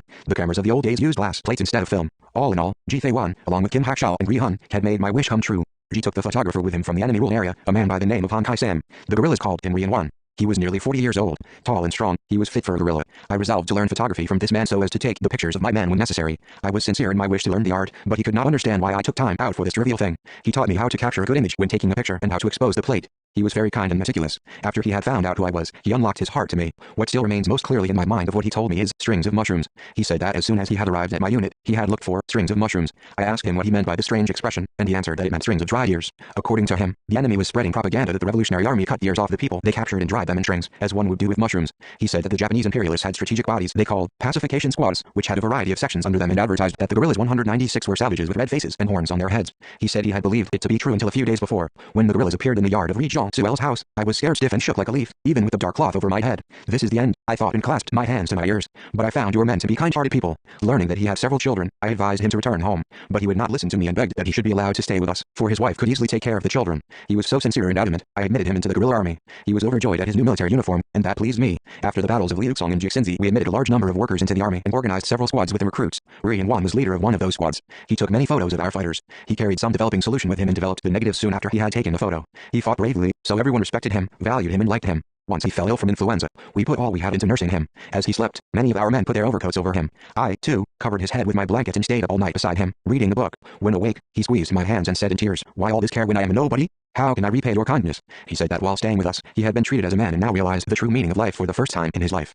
He had decided that he preferred living like a man, even if it meant eating grassroots in the guerrilla army, to leading the life of a servant to the Japanese, even though that meant eating rice. 197 One day, the photographer set up his camera in front of me and adjusted my pose, saying, "Please allow me to realize my wish today. I'm going to take your photo, General." He wanted to take this photo of me to the homeland in person to show it to the compatriots. "Thank you for your sincerity, but making one's photo open to the public is against the discipline of the army. When the revolution emerges victorious, we can take as many photos as we want. When the country is liberated, please take my photo first," I said. He smiled amidst tears. It was the first time I had seen such a delicate smile. It is still vivid in my memory. As we were switching over from our large unit activities to activities by smaller units after the meeting at Yaherbling, I again advised him to go back home, but he insisted on remaining. To the great regret of the entire unit, he was killed soon after. When I sit for a photo now, I often have a vision of Ri-wan approaching me with his camera of the old type and adjusting the focus. Although he was killed, some of the photos he took remain as a miraculous history of the guerrillas. The photo taken in the secret camp in Wudaegu, Linjiang, and that of the women guerrillas, taken on the river Yangtze, were done by him. The group picture was taken in the secret camp in commemoration of the return of Kim Ju-hyun's small unit after operations in the homeland. That day I had tried to take their photo, but the guardsmen insisted on posing with me, and Ri-wan pushed me forward, telling me to sit with them, as he would press the shutter. I sat with them, wearing the black-rimmed spectacles I wore when disguising myself. To my regret, most of the photos Ri-wan and I had taken were either burned or lost. Whenever they got hold of our photos, 198 the enemy used them for their scheme to track us down. The photos my guardsmen and I had kept were lost when Rim Susan raided the secret camp in Wangguling at the head of the enemy's punitive force. Decades after, we learned that Kato Toyotaka, a former high-ranking Japanese policeman and puppet Manchu Ukuo, had some of the photos. According to him, he had kept 3 of our photos, but now had only 2 of them, one having been lost. He made public the 2 photos. In an article entitled Important Photos of the Police of Manchu Ukuo, Collection of Documents, he wrote under the subtitle, Mysterious Anti-Japanese Hero Kim Il-sung. The photos of Kim Il-sung and the cadres of the Communist Party of China, used for tracking them down, are extremely important and rare. On the back of one photo were the words, "All the members of the headquarters of Kim Il-sung's unit," written by a member of the punitive force. Thanks to the photo, a historical fact was made public in a picture. The photos show the true appearance of the Revolutionary Army, whose officers wore the same uniforms as the rank and file, not the nasty bandits, devils, or savages the enemy had made them out to be. Many of our officers and men were killed in battle without leaving photos of themselves behind. Things nowadays are different. When a soldier is killed in action, we give him a commendation according to his military service, send the death notice to his hometown, and arouse the concern of society over the death. But, in the days of the anti-Japanese war, we could not send the notice of the death of a guerrilla to his family, nor could we set up a tombstone over his grave. As the enemy were always at our heels, we heaped up snow or stones on his grave, and when 199 we had no time to do that, we covered his body with pine boughs before leaving in haste. When burying fallen comrades, we felt bitter at the thought of burying their hot youth in a desolate land, and felt a handful of earth to be as heavy as a large rock. How many martyrs passed away like that without leaving a photo? Bidding farewell to fallen comrades was heartrending, and taking leave of living comrades was also painful. How good it would have been if we had been able to sit for a photo together in exchange for those moments. Seeing women guerrillas dying without leaving their pretty faces in photos was beyond endurance. When they fell, we felt as if our hearts were torn to shreds. They left only their packs behind in this world. In the packs used to be small pieces of embroidery of the Rose of Sharon on the map of Korea. Could the giant build mounds over their bodies covered with this embroidery, without his hands trembling? Time wears too many things away and buries them in oblivion. They say that all memories, both happy and sad, fade away with the lapse of time. However, this seems not to be the case with me. I can never forget any of my fallen comrades in arms, probably because the farewells between the dead and alive were such bitter events. Their images are vivid in my memory, as if on hundreds and thousands of clear prints. It is natural that photographs should get discolored and memories grow dim with the passage of time. Somehow, however, for me their images grow fresher with each passing minute and wring my heart and soul. When building the Revolutionary Martyrs Cemetery on Mount Taesong, some people suggested erecting a grand monument and engraving the martyrs' names on it. On my part, I wanted to show their images. I wanted to have the individual images of the anti-200 Japanese heroes reproduced so that they could meet the coming generations, but most of them were killed without leaving any photographs behind. I finally described their appearances in detail to the sculptors so that they could reproduce their images. Reading the document of the Heisen incident the Japanese imperialists had dealt with, I saw the photos of many fighters in it. Gorky said that the photo of a poor man is carried in a newspaper only when he breaks the law. Our fighters left the first and yet last photos of themselves pictured in shackles. Thanks to Jithae-1, who had obtained a camera, we have a small number of photos of us in the days of the anti-Japanese revolution. But Jithae-1 did not sit for a photo even once. An indefatigable and skilled underground political worker, he was arrested at the time of the Heisen incident and left his photo only in the enemy's document.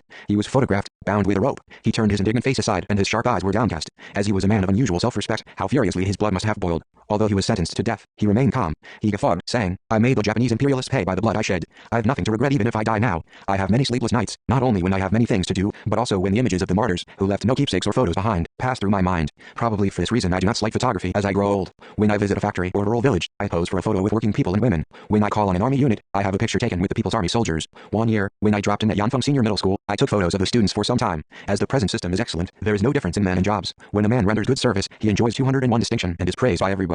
One can enjoy a varied and abundant cultural life everywhere. The songs and dances created in labor are staged on squares on holidays and during the festivities. At nights the happy people walk endlessly through the brightly lit streets and parks. Half a century ago, this was a utopian dream. Most of the anti-Japanese fighters passed away before seeing the life of today. If it were not for the historical path they paved with blood by laying down their lives, could there be a today or a tomorrow for our generation? 202.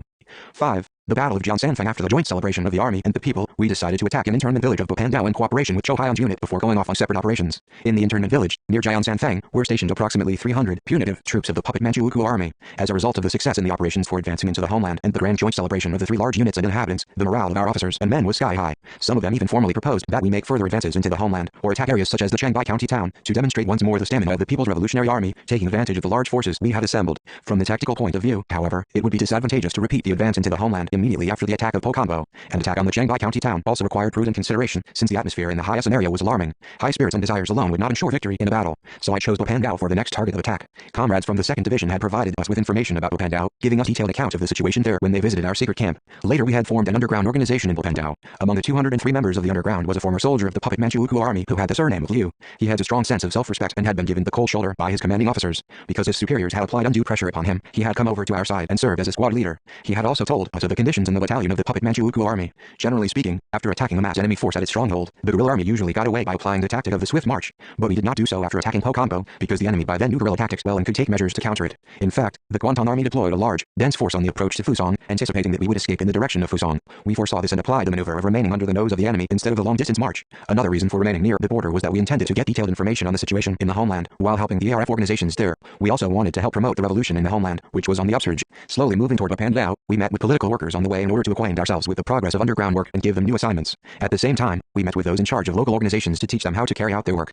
Around this time Ri-hun, who had been in Hyasun on a fact-finding mission, sent us information through old man Han Pyong-ul from Taoquanli that the 74th Regiment in Hampung had suddenly arrived in Hyasun aboard dozens of lorries, had then moved in the direction of Sanfa and had begun to cross the river Amnok. The commander of the punitive force was a rabid Korean officer, Kim Sok-won. 204. According to information from a different source, the commander of the Japanese 74th Regiment was Kim in UK, also a Korean. But other information sources, underground organizations at home and in Shanghai, reported unanimously that the commander of the enemy's punitive force was Kim Sok-won. Later we learned that for the sake of publicity, the Japanese imperialists had held a grand-style send-off gathering at Hampung Station, where Kim Sok-won had pledged loyalty to the Japanese emperor. He was holding a blood-written banner, "Success in War," and vociferated that he would annihilate Kim Il-sung's army. He reportedly babbled that he was leaving for punitive operation on assignment by his superiors because he knew the tactics of the Communist army well, that the 74th Regiment would prove its worth before long, and that the Communist troops would meet a sad fate, like dead leaves falling in the autumn wind, before the mighty imperial army. Send-off ceremonies were also held for Kim Sok-won's 74th Regiment on leaving Hyasun and Sanfa. Stooges of the Japanese imperialists forced people to attend them, making a house-to-house visit. Policemen, influential Japanese people, government officials and reservists made a great noise on the street, singing songs and waving the national flag of Japan. The strength of the punitive troops was so large that a wooden ferryboat with a seating capacity for 30-40 was said to have ferried them back and forth from Sanfa the entire day.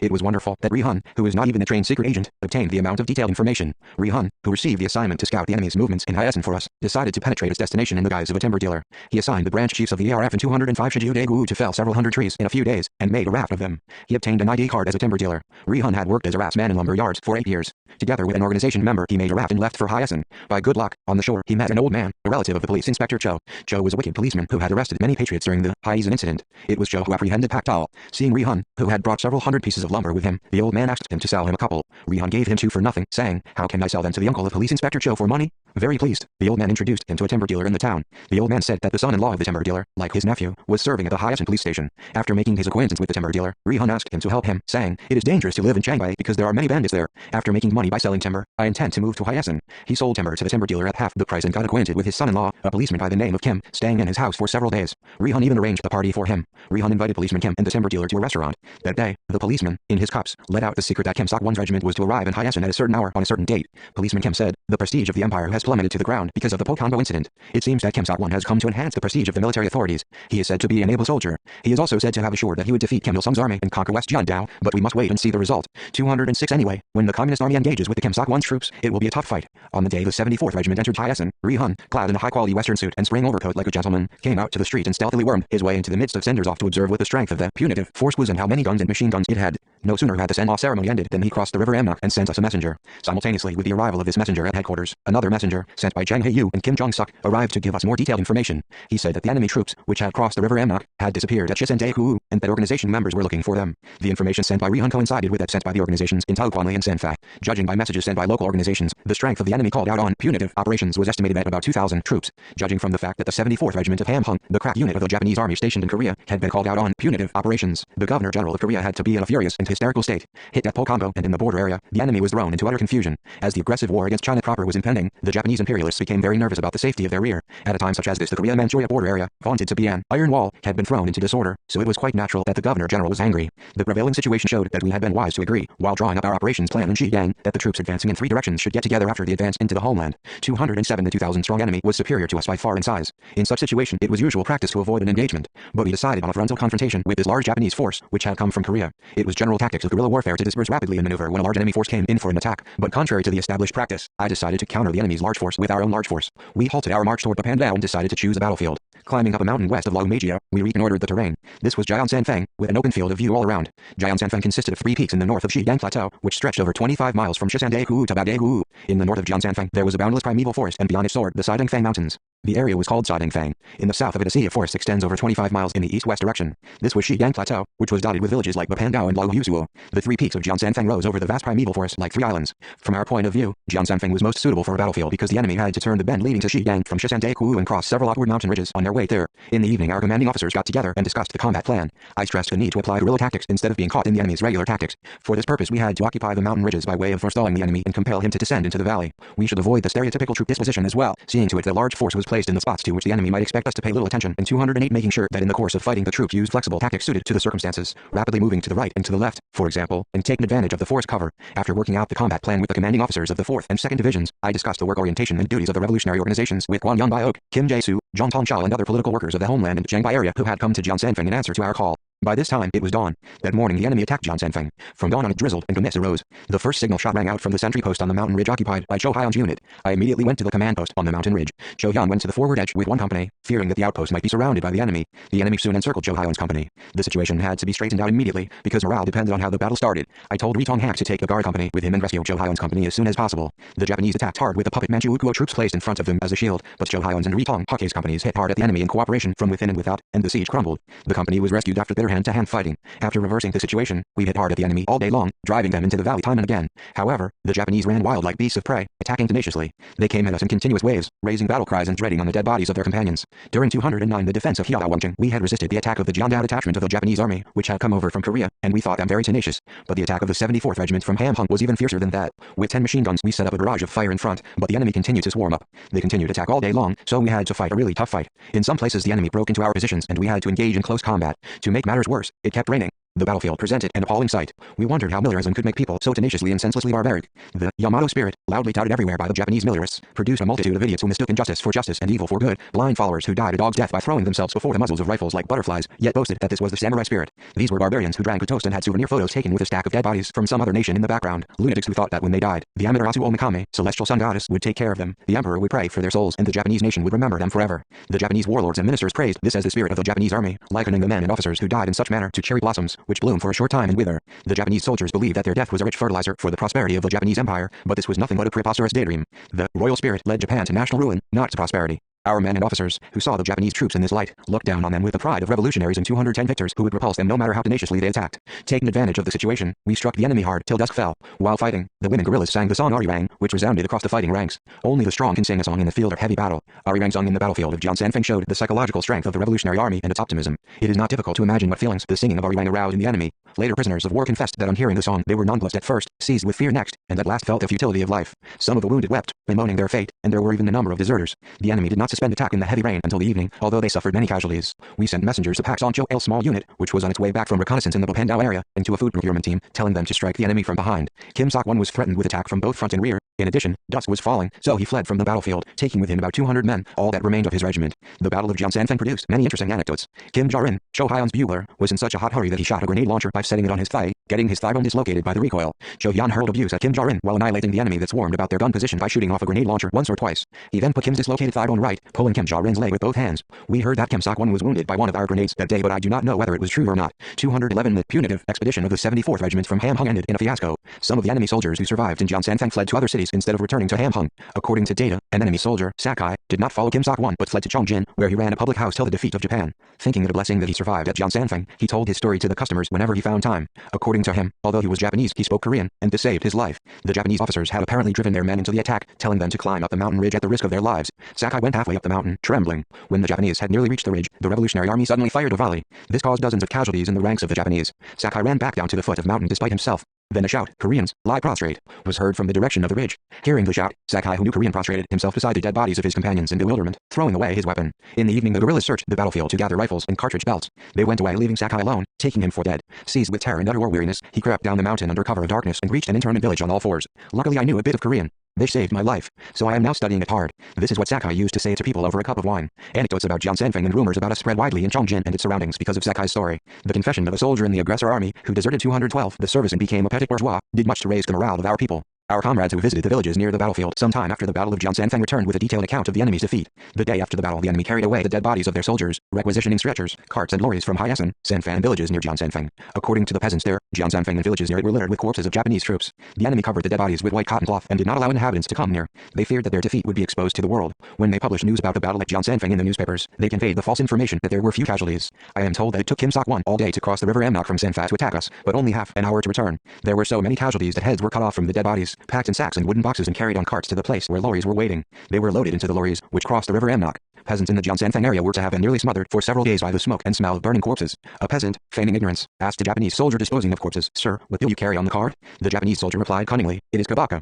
Kabocha means pumpkin. The peasant ridiculed him with a grin. "You have a bumper crop of pumpkins. It will serve for good soup stock. You will have a plenty of it." From then on the expression, pumpkin head, spread among the people. Whenever they saw dead bodies of Japanese soldiers, they joked, calling them pumpkin heads. 213 Kim Sok-won and his runaway troops returned cautiously to Ham Hung via Sanfan and Fungsan, instead of passing through the busy streets of Hyasen. Ham Hung Station, which had been so alive with its noisy send-off on their departure, was as desolate as a house of mourning on their arrival. Only the soldiers who had remained in their barracks came to the station to meet them. They passed down the street, hiding the wounded soldiers in the midst of their ranks. Perhaps they did such a seedy thing to hoodwink the citizens and cover up their defeat. Muudong and Ham Hung was known as a fencing ground for Japanese soldiers. After the Jiansanfeng battle, they did not do fencing there for some time. After Jiansanfeng, in fact, even the sound of the night watch making his rounds was said to have disappeared from the streets of Sanfa. Defeat at the Battle of Jiansanfeng brought irretrievable disgrace to the samurai of Japan, and the name of Kim Sok-won stood for disgrace. The battles at Pokambo and Jiansanfeng completely foiled the so-called radical strategy that Miname, Governor General of Korea, and Duda, commander of the Kwanton Army, had worked out while holding their two-men conference with a view to annihilate the Korean People's Revolutionary Army. They successfully concluded the operation for advance into the homeland by large forces, which we had planned in early 1937. Jiansanfeng marked a milestone in the history of our anti-Japanese armed struggle.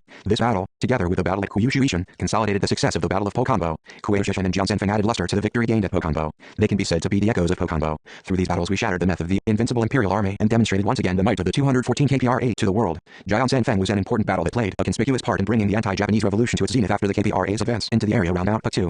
By the irony of fate, our sworn enemy Kim Sok-won again confronted Cho Hyun on the 38th parallel after liberation. Cho Hyun was in command of the Guard Brigade there. Syngman supposedly sent Kim Sok-won to the 38th parallel to give him an opportunity to recover his ignominious defeat at the Battle of Jiansanfeng. According to soldiers of the ROK Army who defected to To the north, Kim Sok-won basely slandered communists while guarding the 38th parallel. Cho-hyun was on the lookout for an opportunity to give him a hard time in an encounter. On the eve of the Korean War, Kim Sok-won made a large-scale surprise raid across the 38th parallel. Thus a battle took place on Mount Songak. He seemed to have intended to give Cho-hyun a hard time, or dispose of him. Enraged, Cho-hyun annihilated the troops of the ROK army and pursued the runaway troops to Kyeong. He wanted to capture Kim Sok-won, chasing him to Seoul. I gave Cho-hyun a rigid order to withdraw immediately. I said to him, in the past he fought as the faithful dog of the Japanese imperialists, but now he is subject to the United States. If not enough care is taken, it may become a fratricidal, all-out war. Kim Sok-won, too, is a Korean. Someday he will repent of his misdeed. Cho-hyun and Kim Sok-won are dead and gone. Now new generations in the north and the south, which did not experience the sorrow of a ruined nation, continue to keep guard along a military demarcation line, leveling guns at each other. My hope is that the new generations in the north and the south will act as 215-1 and pull down the artificial barrier that cuts the nation in half as soon as possible. I hope to see them lead a harmonious life in an independent, reunified country. I suppose that Kim Sok-won, too, had the same desire in his last years. 216. 6. The boys who took up arms. One noteworthy effect the advance of the People's Revolutionary Army to the Mount Patu area had on the younger people was their fiery enthusiasm for enlisting in the guerrilla army. Each time the forests and valleys along the river Amnok echoed to the sound of gunshots, young people flocked to our secret camp in an endless stream hoping to join us. As the volunteers increased, many interesting events took place. Once we were visited by a dark-complexioned boy with bushy hair wearing wet trousers. He earnestly pleaded to be allowed to enlist in the guerrilla army, saying that he wanted revenge for his brother's death. The boy came from the village of Shangfangdok. He said that his eldest brother, who was teaching at a night school for youths and children in his village, had been killed by the police since it had been disclosed that he supplied the guerrillas with food, and that his second brother had joined my unit just before the battle at Pokombo was fought. That was why he wished to join the Revolutionary Army. The name of the boy with bushy hair was John Munsop. Joking, I said to him that the young people who came in dry clothes were too numerous to enlist all at one time, so how could a playful fellow like him, who came in wet trousers, expect to be admitted? At this, he explained, saying his mother was to the land for it. John Munsop had told his mother that he would leave with the 217 Guerrilla Army unit, which had stopped over at Shangfangdok village. His mother cut him short, declaring he was too young to be a guerrilla. When her son went off to sleep, she put his trousers into the washtub, thinking that if he had nothing to wear because his only trousers were in the tub, it would be impossible for him to follow the guerrilla army. He was annoyed by this. His joining the Revolutionary Army had already won the approval of the Children's Association. He had been prepared to run naked to Mount Patu if it meant he could become a soldier of the Revolutionary Army. Early in the morning he took his trousers out of the tub, hastily squeezed out the water and put them on. Seeing his determination, his mother finally consented to his joining the guerrilla army. This shows what a fever to volunteer had swept the northern border areas of Korea around the area on the river Amnok and the vast regions of West Jeondae. As the case of John Munsop shows, not only young people in the 20s or 30s were eager to join, but also teenagers. At first the commanding officers in charge of recruitment would send these boys back home immediately, not even asking my opinion. Until then, none of the men and officers had ever thought that boys of 14 or 15 could fight, arms in hand. Even Kim Fyong, who was fond of children, would shake his head whenever these boys came to us. One summer's day in 1937, when our unit was bivouacking on the highland of Daeyeongsi, he came and asked me for advice, saying that about 20 kids, each shorter than a rifle, were plaguing him with requests to join and he did not know what to do with them.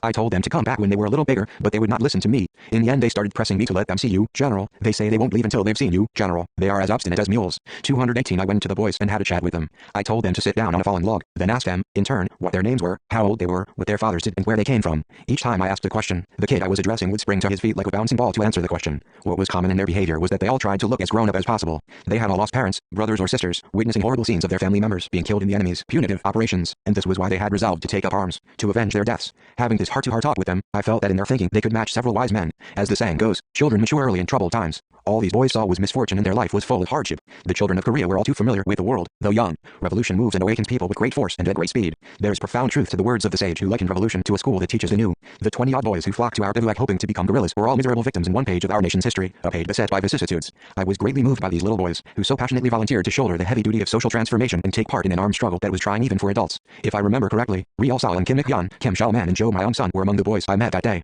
though today they hold the positions of Vice Marshal, General or Lieutenant General in the Korean People's Army. At that time they were little cubs who had to stand the test of whether or not they were capable of holding a rifle. What has to be done with these children? I thought. 219 I was at a loss as to what I should say to send them back home, these young hawks so ready to go through fire and water. Life in the Revolutionary Army was one that even robust young men at times found hard to take, becoming stragglers if they could not keep up the tireless training and constant self-discipline. I tried to persuade the boys with the following words. I think it highly praiseworthy that you should be so determined to take up arms to avenge the enemy for the murder of your families. This is a manifestation of the love you have for your country, but it is very difficult for us to accept you as soldiers of the Revolutionary Army because you are still so young. You have no idea what incredible hardships your brothers and sisters of the guerrilla army have to undergo. In the height of winter, the Revolutionary Army has to sleep on a carpet of snow in the mountains. Sometimes they have to march in the rain for days on end. When provisions run out, they have to ease their hunger with grass roots or tree bark steeped in water, or with just plain water. This is the life of the Revolutionary Army. It seems to me you could not stand such a tough life. What do you say you return home now and wait to grow a bit older before you become a soldier? Nevertheless, I was talking to deaf ears. The boys carried on as before, asking to join the guerrilla army and insisting that they were prepared to go through whatever hardships were necessary, that they would sleep in the snow, fight as the adults did, and so on. Never before had I felt the need for a military school so keenly.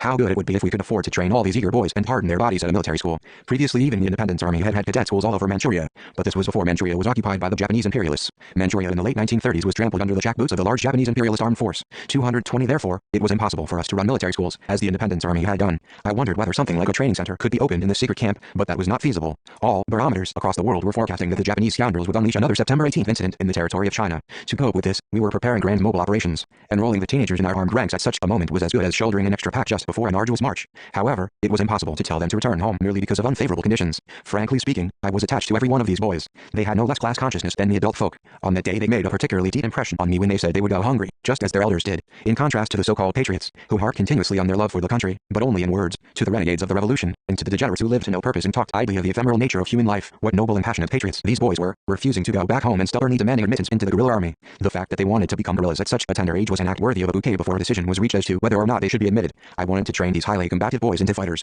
It seemed to me that although it was impossible to send them to stand on the first line right now, they might become the reliable reserves within 1 or 2 years if I found the right way to train them. What a wonderful harvest we would have if all of them grew to be combatants equal to our veteran soldiers in the next year or two. If the veteran guerrillas made a stout-hearted effort to train 221 them, even if it meant they had to sleep or eat less, I was convinced the boys would become agile soldiers in a short span of time. I planned to form a company with the boys on the principle that when circumstances permitted, we would train them at the secret camp, and when the unit was out on maneuvers, we would take them with us, teaching and training them in action. In other words, I intended to form a special company that performed the role of military school and military and political cadres training corps simultaneously, in combination with education through direct action. Determined to enlist the boys in our unit, I told them to write a pledge. If you really want to join the guerrilla army, I said, you must put down your pledge on the paper tonight. Why do you want to take up arms in the Revolutionary Army? How will you live and fight after you have become a guerrilla? Jot all this down, and after reading your pledges, we will make a decision. My words left Kim Fyong and most of the other commanding officers feeling uneasy. The many children we had brought with us from Mahanshan were already a burden to us. They said, if these boys were added to them as well, the load would be just too heavy. The following day I read the written pledges from the boys and found that their resolve was excellent. Some of the children who did not know how to write dictated their pledges to their friends, but I did not mind this. It was not their fault if they were incapable of scribbles because of a lack of schooling. I told them their written pledges were all excellent. At this, they all let out a cheer, dancing with joy. I called together the officers above the level of company political instructor at headquarters and officially announced that as of now we were forming a children's company with children's corps members from Mahanshan and those who had 222 come to us in West Jiandao. I appointed Oil Nam as commander, and a woman guerrilla, John Hu, as sergeant major of the children's company. Formerly Oil Nam had been the leader of the machine gun platoon directly under headquarters. He was a good marksman and well experienced in the management of the ranks, a man of remarkable endurance and fighting spirit. Here is an anecdote about the battle on Kuyushu that illustrates his strong endurance. He was shot in that battle, but nobody knew it since he showed no sign of being wounded. Later, when the unit reached Iingsi, the others saw that his tunic was soaked with blood and made a fuss over his heavy wound. We stripped him of his coat and found a bullet lodged in the flesh, its tip almost visible. He himself just kept on smiling. We had no surgeon, so the strong-armed Kang Wei Ryong held his body tight and I tried to extract it with pincer. It did not go as I intended, and we were in an awful sweat indeed. The so-called operation was conducted without anesthetics, but Oil Nam did not make a sound. After picking out the bullet, I smeared the wound with Vaseline, which we used as a lubricant for rifles, and ordered him to be sent to the rear. But he would not leave, saying, "Why make such a fuss about a trifling wound? The enemy will soon be coming in pursuit, so how can I as a machine gun platoon leader leave my position?" I was sure, now that I thought back on this incident, that fighting stamina such as Oil Nam's would have a good influence on our kid soldiers. Sergeant Major John Hu was also unusual in her fighting spirit. She was the same age as the members of the children's company, but mentally she was as mature and hard as an autumn bean. Kim Shal-ho, who knew her family background well, said that she was such an audacious girl. She had smashed her grandfather's 223 case of acupuncture needles when she was 10 years old. Her mother died when she was 10, and her grandfather had some knowledge of acupuncture, so he cured diseases of the villagers. But he was unable to cure his daughter-in-law, and little John Hu thought her mother had died because grandfather's box of acupuncture needles had failed to save her. She smashed the box to smithereens with a stone. When grandfather scolded her in fury, she retorted, "What's the use of your acupuncture needles when they could not even cure mother of her illness?" and cried bitterly. At this, her grandfather also burst into tears and hugged her in his arms. The following year she lost her brother as well. Her brother was a guerrilla, who was arrested with 2 comrades while working in the enemy-held area. The enemy killed them on the hill behind Juusahi. The 3 fighters, covered with blood, their bones broken from cruel tortures, died a heroic death, shouting, "Long live the revolution!" Young John Hu saw the terrible scene, together with the village people. Her brother's heroic death impressed her deeply. The enemy shouted at the people, "Look at them! Those who oppose Japan will die just like them. Will you still make a revolution after this?" The masses were silent, but then a resounding voice rang out, "Long live the revolution!" It was little John Hu. The surprised enemy pummeled her to a pulp. When she had recovered, she entered the guerrilla zone. When asked, "Why did you shout, 'Long live the revolution'?" at such a time, she replied, "I wanted to die like my brother. I wanted to shout, 'Long live the revolution'." When I died, underlying her simple words was a daring that saw the revolution as dearer than her own life. The fearless and bold character of John Hu, who is not afraid of death, would serve as an excellent example to the members of the children's company. 224. I believe that like Oil Nam, John Hu was a person well qualified to look after the children's company members in a responsible manner. Even after the official announcement of the formation of the children's company, quite a few commanding officers continued to feel anxious about the step taken by headquarters. They were apprehensive that these children might become a stumbling block to our activities, that we would be at a disadvantage because of them, and that these little kids could not face the trials even the grown-ups found it difficult to endure. I formed the children's company by virtue of my authority as the commander, partly because I wished to gratify the children's desire as quickly as possible. First, I was touched by the children's ardent desire to take part in the revolution and the burning hatred that drove them to want to avenge the murder of their parents, brothers and sisters. My meeting with them awakened me to the need for training reserves for the guerrilla army. I came to think that the formation of a special military organization of children might be an answer to this need. Looking back back on the path traversed by successive orderlies, such as Jo Wal Nam, Ri Song Rim, Jo Kum San, Kim Fake Man and Paek Hak Rim, who joined the guerrilla army at a similar age to the kids in the children's company. I was assured that the children of 14 to 17 were capable of pulling their own weight. Soon after forming the children's company, I made sure that its members were dressed in military uniform and presented with weapons, mostly Model 38 carbines. I still get a feeling of satisfaction when I recall the boys in the company, who were beside themselves with joy at the new uniforms and weapons. We gave Will Nam and John Hu the assignment to train the 225 boys in the highlands of Daiangsi for a period, then give them concentrated training at the Fu Hao Shui secret camp in Kadegu. I handed Will Nam the teaching program for a short, intensive course, which I had worked out myself, with a view to cramming elementary knowledge and knowledge about the basic movements in the life of the guerrilla army into a 1 or 2 months training period. After reading the program, Will Nam expressed some anxiety about whether the children would be able to digest the whole thing, since the plan was too demanding. He said, however, that he would try it out. The company said about training the next day in the highlands of Daiangsi. I was having a strenuous time at that period, drawing up plans for coping with the Sino-Japanese War, but I managed to find time quite frequently to guide their training. I demonstrated various moves and actions and told them that they should drill the full step march over and over again so as to get accustomed to army maneuvers. I also instructed them to aim for the enemy's breast during target practice. After the company had undergone training for about 2 weeks in Daiangsi, we left for the secret camp in Sobeksu for a meeting. Before departure, I ordered Will Nam to take the children to the secret camp in Fu Hao Shui so as to continue training there. When I saw the youngsters lined up in columns, my heart misgave me. The march at that time was arduous indeed, and it was difficult to be optimistic about the hardships they would have to go through. The Fu Hao Shui secret camp was a comparatively safe one in the rear, an ideal place for the training center. There were enough provisions at the camp for the members of the children's company to stay for 2 or 3 months. I had previously given Kim Fyong the task of building a secret camp in Fu Hao Shui and 226 keeping grain in reserve there. The children's company greatly enjoyed the benefit of the camp. While I was commanding the campaign of striking the enemy from the rear at the AUDIOBOOK secret camp near Fu Hao Shui, the children's company was undergoing intensive training in Fu Hao Shui. After meetings at Kaohsiung and Sobeksu, I paid a visit to the camp and watched them train. I soon realized that they had developed beyond recognition from the kids who had started out at Daiangsi. Their progress was a graphic demonstration that the formation of the children's company had been a correct move. I felt invigorated by the speed of their development. One day John Hu appeared at headquarters and whispered in a worried voice, "General, there is a problem." "What shall I do?" She said that the smallest kid in the children's company shed tears every night from homesickness. The mention of tears worried me. The guerrillas, being family men, would understand that the children's company members got homesick. But if one was weeping, pining for home, the matter was serious. According to John Hu, the boy had begun to look gloomy when the unit passed Badajuhi. She asked him what the matter was, and he said that he felt sad because his home was falling farther and farther behind him. When joining the guerrilla army, he had thought the unit would operate in the neighborhood of his home. But the farther we marched, the sadder he felt. I told her to be a little severe with him, reminding her of the old saying, "Spare the rod and spoil the child." She called him and reproached him harshly, but her reproof had an adverse effect, for the boy became more recalcitrant and demanded that he be allowed to return home. I summoned him to headquarters and asked him if he really 227 wanted to return home. Silently, he gazed up at my face.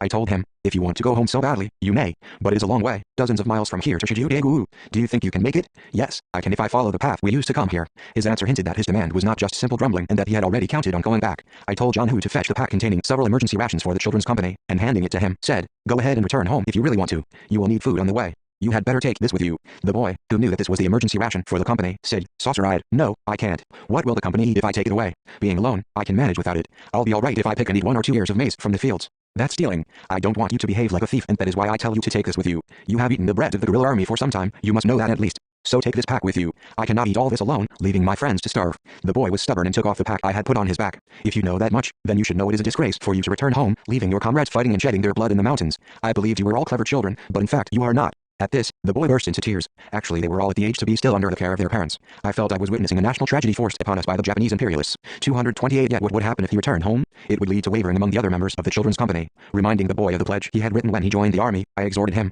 "There is a saying, a word of honor is as good as a bond. But you are just about to kick away your pledge like a pebble on the roadside. What will become of you if you make light of your promise like this? Once you have taken up arms, you must return home only after you have fought to the end and won final victory. Only then will your parents be happier to see you back." The boy swore that he would no longer think of going home. Because of this initial involvement with him, I presume, I felt particular concern for him afterwards. What I saw as a virtue in him was his love for his comrade. Even if he were famished, he would not touch the emergency ration of the company. Wasn't this the kind of comradeship that could be described as being as pure as snow and as beautiful as lily? I consider comradeship to be the touchstone of whether one was a real revolutionary or not. This is the nucleus, the moral basis of communists, the personality trait that makes them the best people in the world and distinguishes them from other people. If one is devoid of comradeship, the structure of one's life crumbles like an edifice built with no foundation. The man who is strong in comradeship is capable of amending his mistakes. This was what I discovered from the boy from Shijiu-daegu. The whole unit helped and looked after the children's company as they did their own brothers. Each veteran soldier took care of one boy so that every member of the children's company had a reliable guide and friend. The most sincere and active helper was Will Nam, who was in charge of the company. He was always careful not to let any of the children fall behind the others in any way. One day I was both 229 amused and impressed at the sight of him wrapping the foot bindings of Kim Hongsu, the little bridegroom, who came from Shangfangdok.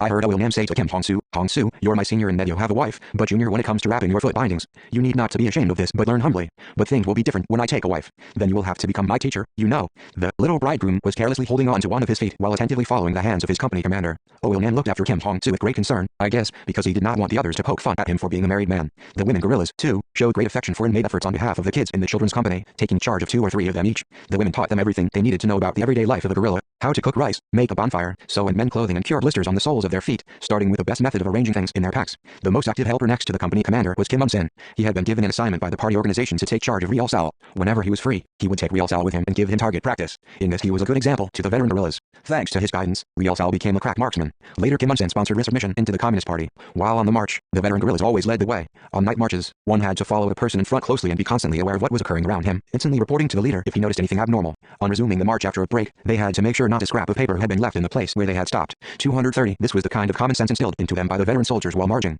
I also did all I could for the children's company. On crossing the rapid stream, for example, I carried the boys on my back. Once the little bridegroom also crossed the river on my back. His fellow soldiers made fun of him, saying what a shame it was for a married man to be hanging on another's back like a child. But the naive little bridegroom did not mind it at all. When marching together with the children's company, I began to point out every minor detail in the same manner. There is a tree, be careful of it. A puddle here, jump over it, be careful, crossing the river, and so forth. The children's company members were always hungry. The meals in the guerrilla army could scarcely be better than those they had at home. When we were moving from Chiangbai to Linjiang with them, we often ate watery gruel because that was all there was to eat. On the days they ate gruel, they were dying with hunger. The cook always brought my meal separately, but I used to go to the table of the children's soldiers, my gruel bowl in hand, to share my portion with them. Our sharp-tempered Sergeant Major, John Hu, visited me one day and implored me not to share my portion with them. If this continued, she complained, it would spoil the health of the comrade commander. I persuaded her as follows. Comrade John Hu, don't worry too much. A little hunger will never harm me. But things are different with the boys in the children's company. They are not yet hardened enough, so they find hunger very difficult to endure. At their age, they can digest even sand. They are eating gruel all the time, so imagine how hungry they must be. Who else will look after them in these circumstances if we don't? My greatest concern was given to developing the ideological 231 education of the children's company. Whenever I had time to spare, I was their teacher. I began by teaching the illiterate among them to read and write. The boys were greatly interested in the biographies of renowned men, so I talked a lot about the lives of famous men. I also lectured on the history of Korea's downfall. Many of the children's company dreamed of carrying pistols and hand grenades with them, as Young-gun, Yoon Pong-gil and Ri Pong-chang had done, to kill the Emperor of Japan or the Governor General of Korea. I explained to them that independence was best achieved through nationwide resistance centered on armed struggle, not by individual acts of terrorism. Tireless efforts were needed to infuse these children with our revolutionary line. On the march from Chiangbai to Linjiang, we had dozens of engagements with the enemy, but not once did I let the children's company take part in the action. I had them watch from afar to see how the veteran soldiers fought the enemy. Once one of them was wounded by a stray bullet. Every time the wound ached, he cried for his dad. Looking at him, I thought that if his parents could see his bullet wound, how bitterly they would grieve. I told Nam to take loving care of his men, for they were the treasured successors of the revolution. We pampered them, but we did not dote on them all the time. When they made a mistake, we criticized them sharply, or toughened them by mixing them with the veteran soldiers. One night, while making my rounds of the encampment, I found the children's company sleeping with their shoes off. This was contrary to discipline. When drafting our rules for bivouacking, we had put down an article forbidding the soldiers to take off their shoes when sleeping. The guerrilla army had to be constantly on its guard against surprise attacks by the enemy, so for anyone to sleep without shoes or clothes on because he was 232 unable to endure the momentary inconvenience was tantamount to suicide. Our officers and men therefore always slept with their uniforms and shoes on and their rifles in their arms in order to be ready to leap into action at a time of emergency. They slept with their packs under their head like pillows. That night I severely criticized John Hu. With such tenderness you cannot train the children to be fighters. Suppose the enemy were to attack us at this moment, what would happen to the children? They might get their feet injured or frostbitten. Their parents gave them into our care, so we must look after them with the same feeling as their parents, brothers and sisters. Our hearts may ache for them right now, but for the sake of the future we have to train them in a principled manner. My criticism made such a strong impression on her that decades later she reminded Joe Myung-sun, a deputy chief of the General Staff of the People's Army, of this experience. Do you remember that I was criticized because of your feet? Joe Myung-sun instantly understood his former sergeant major's reference. He replied, overwhelmed with emotion, of course, I do. Comrade John Hu, you were criticized because I slept with my shoes off in the encampment. This was when I belonged to the children's company, when we were learning the ABCs of the revolution. Tough as they were, I still yearn for those years. One does remember all one's life, the hardships and loving care one experienced in one's childhood. The memory of this experience still lights our life warmly, like light of an undying fire. More than half a century has passed since then, and the boys of 14 or 15 at the time are approaching 70, yet they have not forgotten the comrades who cared for and loved them like their own blood brothers.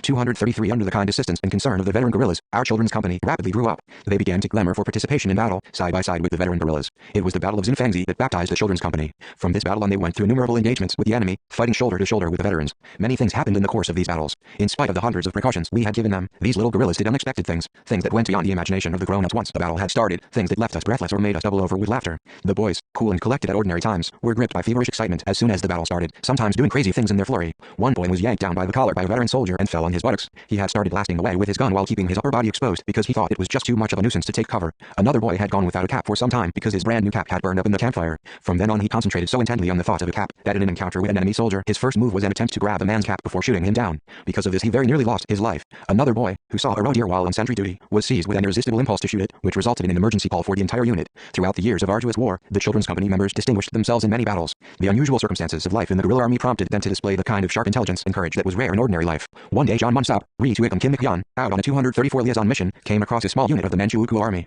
Both sides discovered each other simultaneously. The situation was such that unless they made the first move, they would be surrounded or captured. At this crucial moment, the boy gorillas fell flat on the ground in the bush, and one of them, feigning a man's voice, shouted, "First company to the left, second company to the right." They then went on the attack, firing well-aimed shots at them. The enemy took flight without offering a resistance. They returned to the unit after carrying out their liaison mission successfully. It is worthy of note that they regarded this feat as nothing special when they got back, not even bothering to tell the rest of the unit about it at once. I learned of their commendable act only when I was told of it by their company commander. The children's company members matured beyond recognition in ideology and will and in morality as well. They tried to do everything by themselves, endeavoring in every way not to be a burden on the veteran guerrillas. In the autumn of the year in which the children's company was formed, Kim Nik-yeon got a bad burn on his leg while sleeping beside a campfire. Worse still, he had a sore eye, so he was going through a lot of trouble just then. Because of his poor sight, the veterans walked side by side with him on the march. Kim Nik-yeon was feeling acute pain in his calf all this time, but did not betray the fact because he was reluctant to cause a trouble to me and the veterans. Sensing his discomfort from the burn on his leg, I gave him some medicine. Looking at the mark of the burn, I could not help but admire his strong will and endurance. During the entire period of the anti-Japanese war, the young men from Children's Company fought as courageously as the veterans, despite their tender age and physical shortcomings, making heroic contributions to the armed struggle. The Japanese 235 Army and police had a standard warning for their men: don't talk to guerrillas trained in the Children's Company.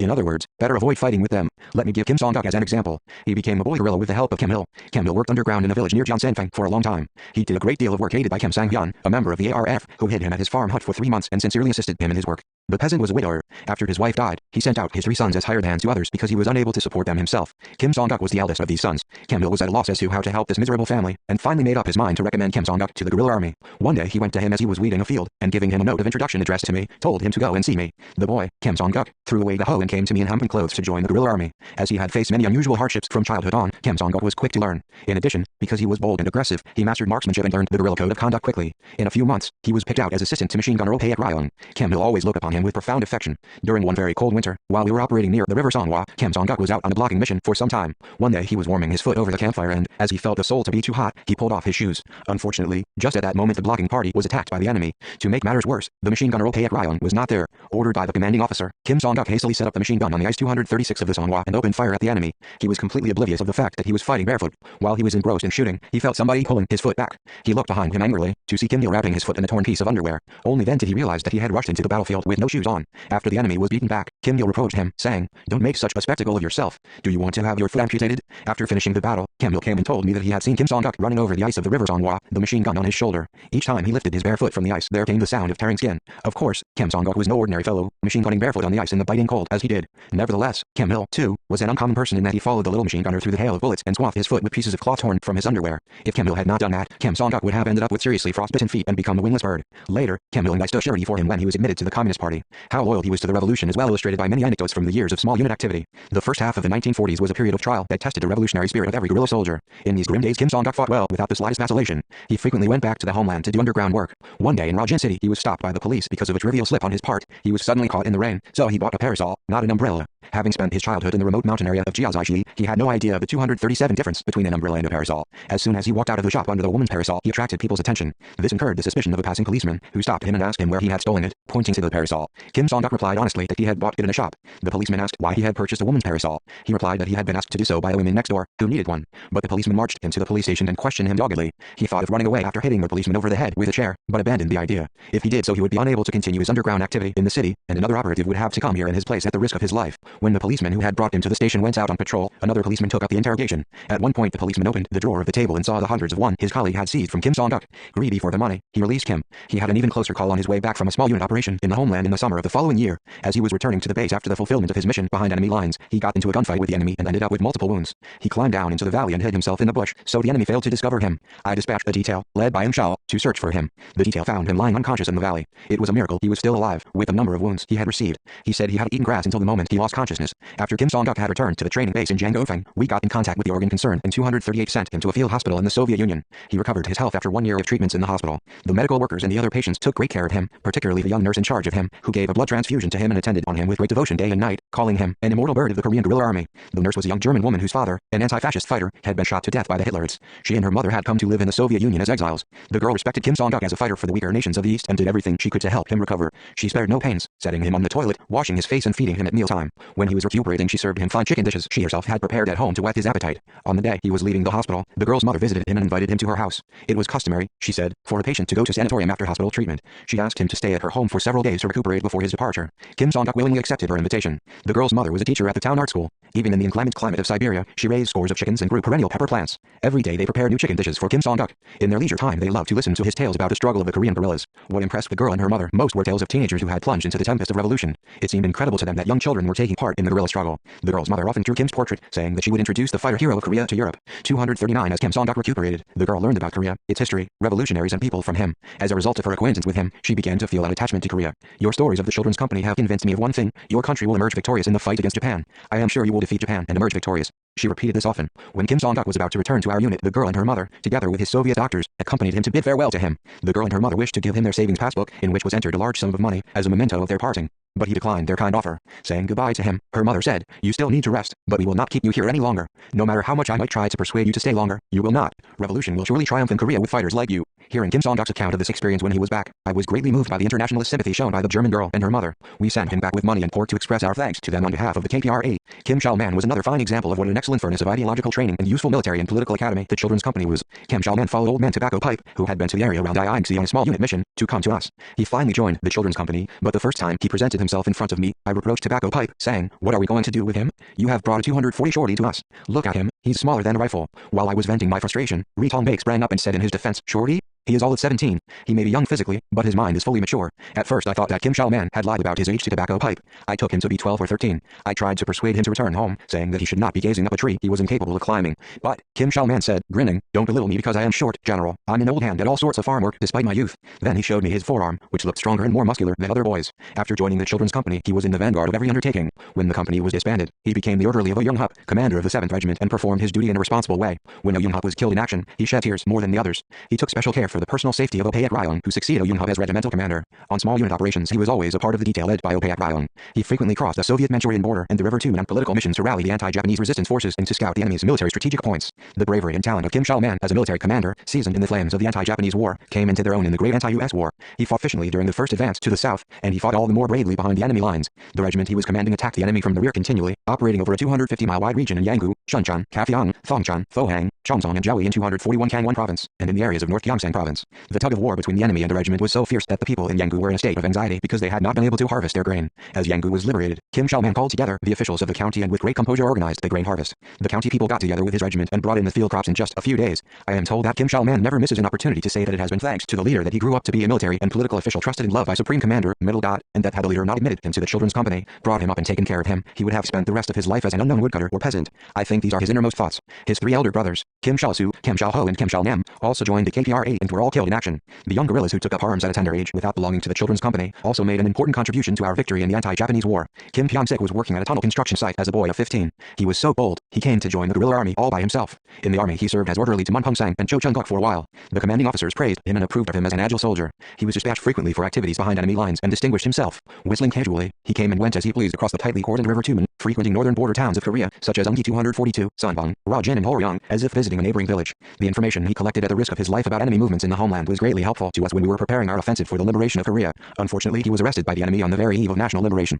The Japanese executioners sentenced him to death, since collectively his activities added up to the equivalent of a time bomb beneath the foundations of the Japanese Empire. Later the death sentence was commuted to life imprisonment. The enemy seemed to have taken into account the fact that he was a minor. Kim Pyong-sik was the youngest convict in the Satimon prison. Each time he drew fatigue duty, he skillfully performed the part of messenger for Kwan Young-biok, Ri Ja-sun, Ri Tong-gol, Ji Tae-won, Pak Ta and Soong-jin, who were serving their terms in different cells of the prison. To make him turn traitor, the enemy by turns tortured, threatened and coaxed him, but in vain. He was a very honorable fighter. Among the anti-Japanese revolutionary veterans, Ri Jong-san and Ryo Song were the youngest to join. Ri Jong-san joined the 3rd Corps of the anti-Japanese Allied Army at the age of 11 and became a guerrilla. When Ri Jong-san came to join up in the Revolutionary Army, Feng Zhongyun, political commissar of the 3rd Corps, examined him for admission. At first, Feng advised him to go home, for he could not admit the boy as it was against common sense to allow a child of 11 to become a soldier. Worse still, he was short in stature. Although he could lie about his age, he could not do anything with his stature. But he clung to Feng like a leech and won approval at long last. Once in the army, he led a proper soldier's life, true to others' expectations. The men and officers in his unit unanimously 243 treasured and loved him as if he were their own brother, for he was quick-eyed, prompt in action and willing to work more than others. He was mostly an orderly in the 3rd Corps. Once he served for Kim Chaek and Pak Kil-song as their orderly. As far as I remember, it was in 1943 when Kim Chaek introduced him to me, saying that he was an excellent aide-de-camp. From that time on, he worked close to me. I still remember what Kim Chaek told me in a moment of digression about his birth. Ri's family had lived in Faotongyo, Pyongyang, but around the time when I was attending Changdeok School, they emigrated to Manchuria. His mother gave birth to him on the train bound for Shenyang. She had neither quilt nor diapers. Her fellow travelers on the train collected money, penny by penny, and gave it to her to buy clothes for the baby. After liberation he worked as my aide-de-camp for several years, along with Riel Sao, Sun Jong-jun and Ju Twil. On his appointment as my aide-de-camp, he stopped smoking in consideration of my health. It is not an easy thing to get rid of one's 10-year habit. The military and political cadres we had dispatched to the 3rd Corps in Chinguzi included Oh Young-sun, Oh Se-young, Oh Young-hoopi's brother, who had been my orderly, a battalion political commissar in the 3rd Corps. He had lost his right index finger to an enemy bullet in battle. When he wanted to smoke, Ri Jong-san would roll a cigarette for him, rush to some other guerrilla and light it from the other's cigarette. He had to puff at it once or twice while doing this, and thus became a habitual smoker before he realized it. Even though I offered him a cigarette now and then, he did not take it. I had to admire his dutiful self-restraint. One of the young guerrillas who trekked many steep mountains shoulder to shoulder with us in the anti-Japanese 244 revolution was Thaepyeong Ryol, who came to the Maljin secret camp in the spring of 1936 at the head of a women's platoon. He told me that he had joined the KPRA and taken up arms at the age of 15 or 16.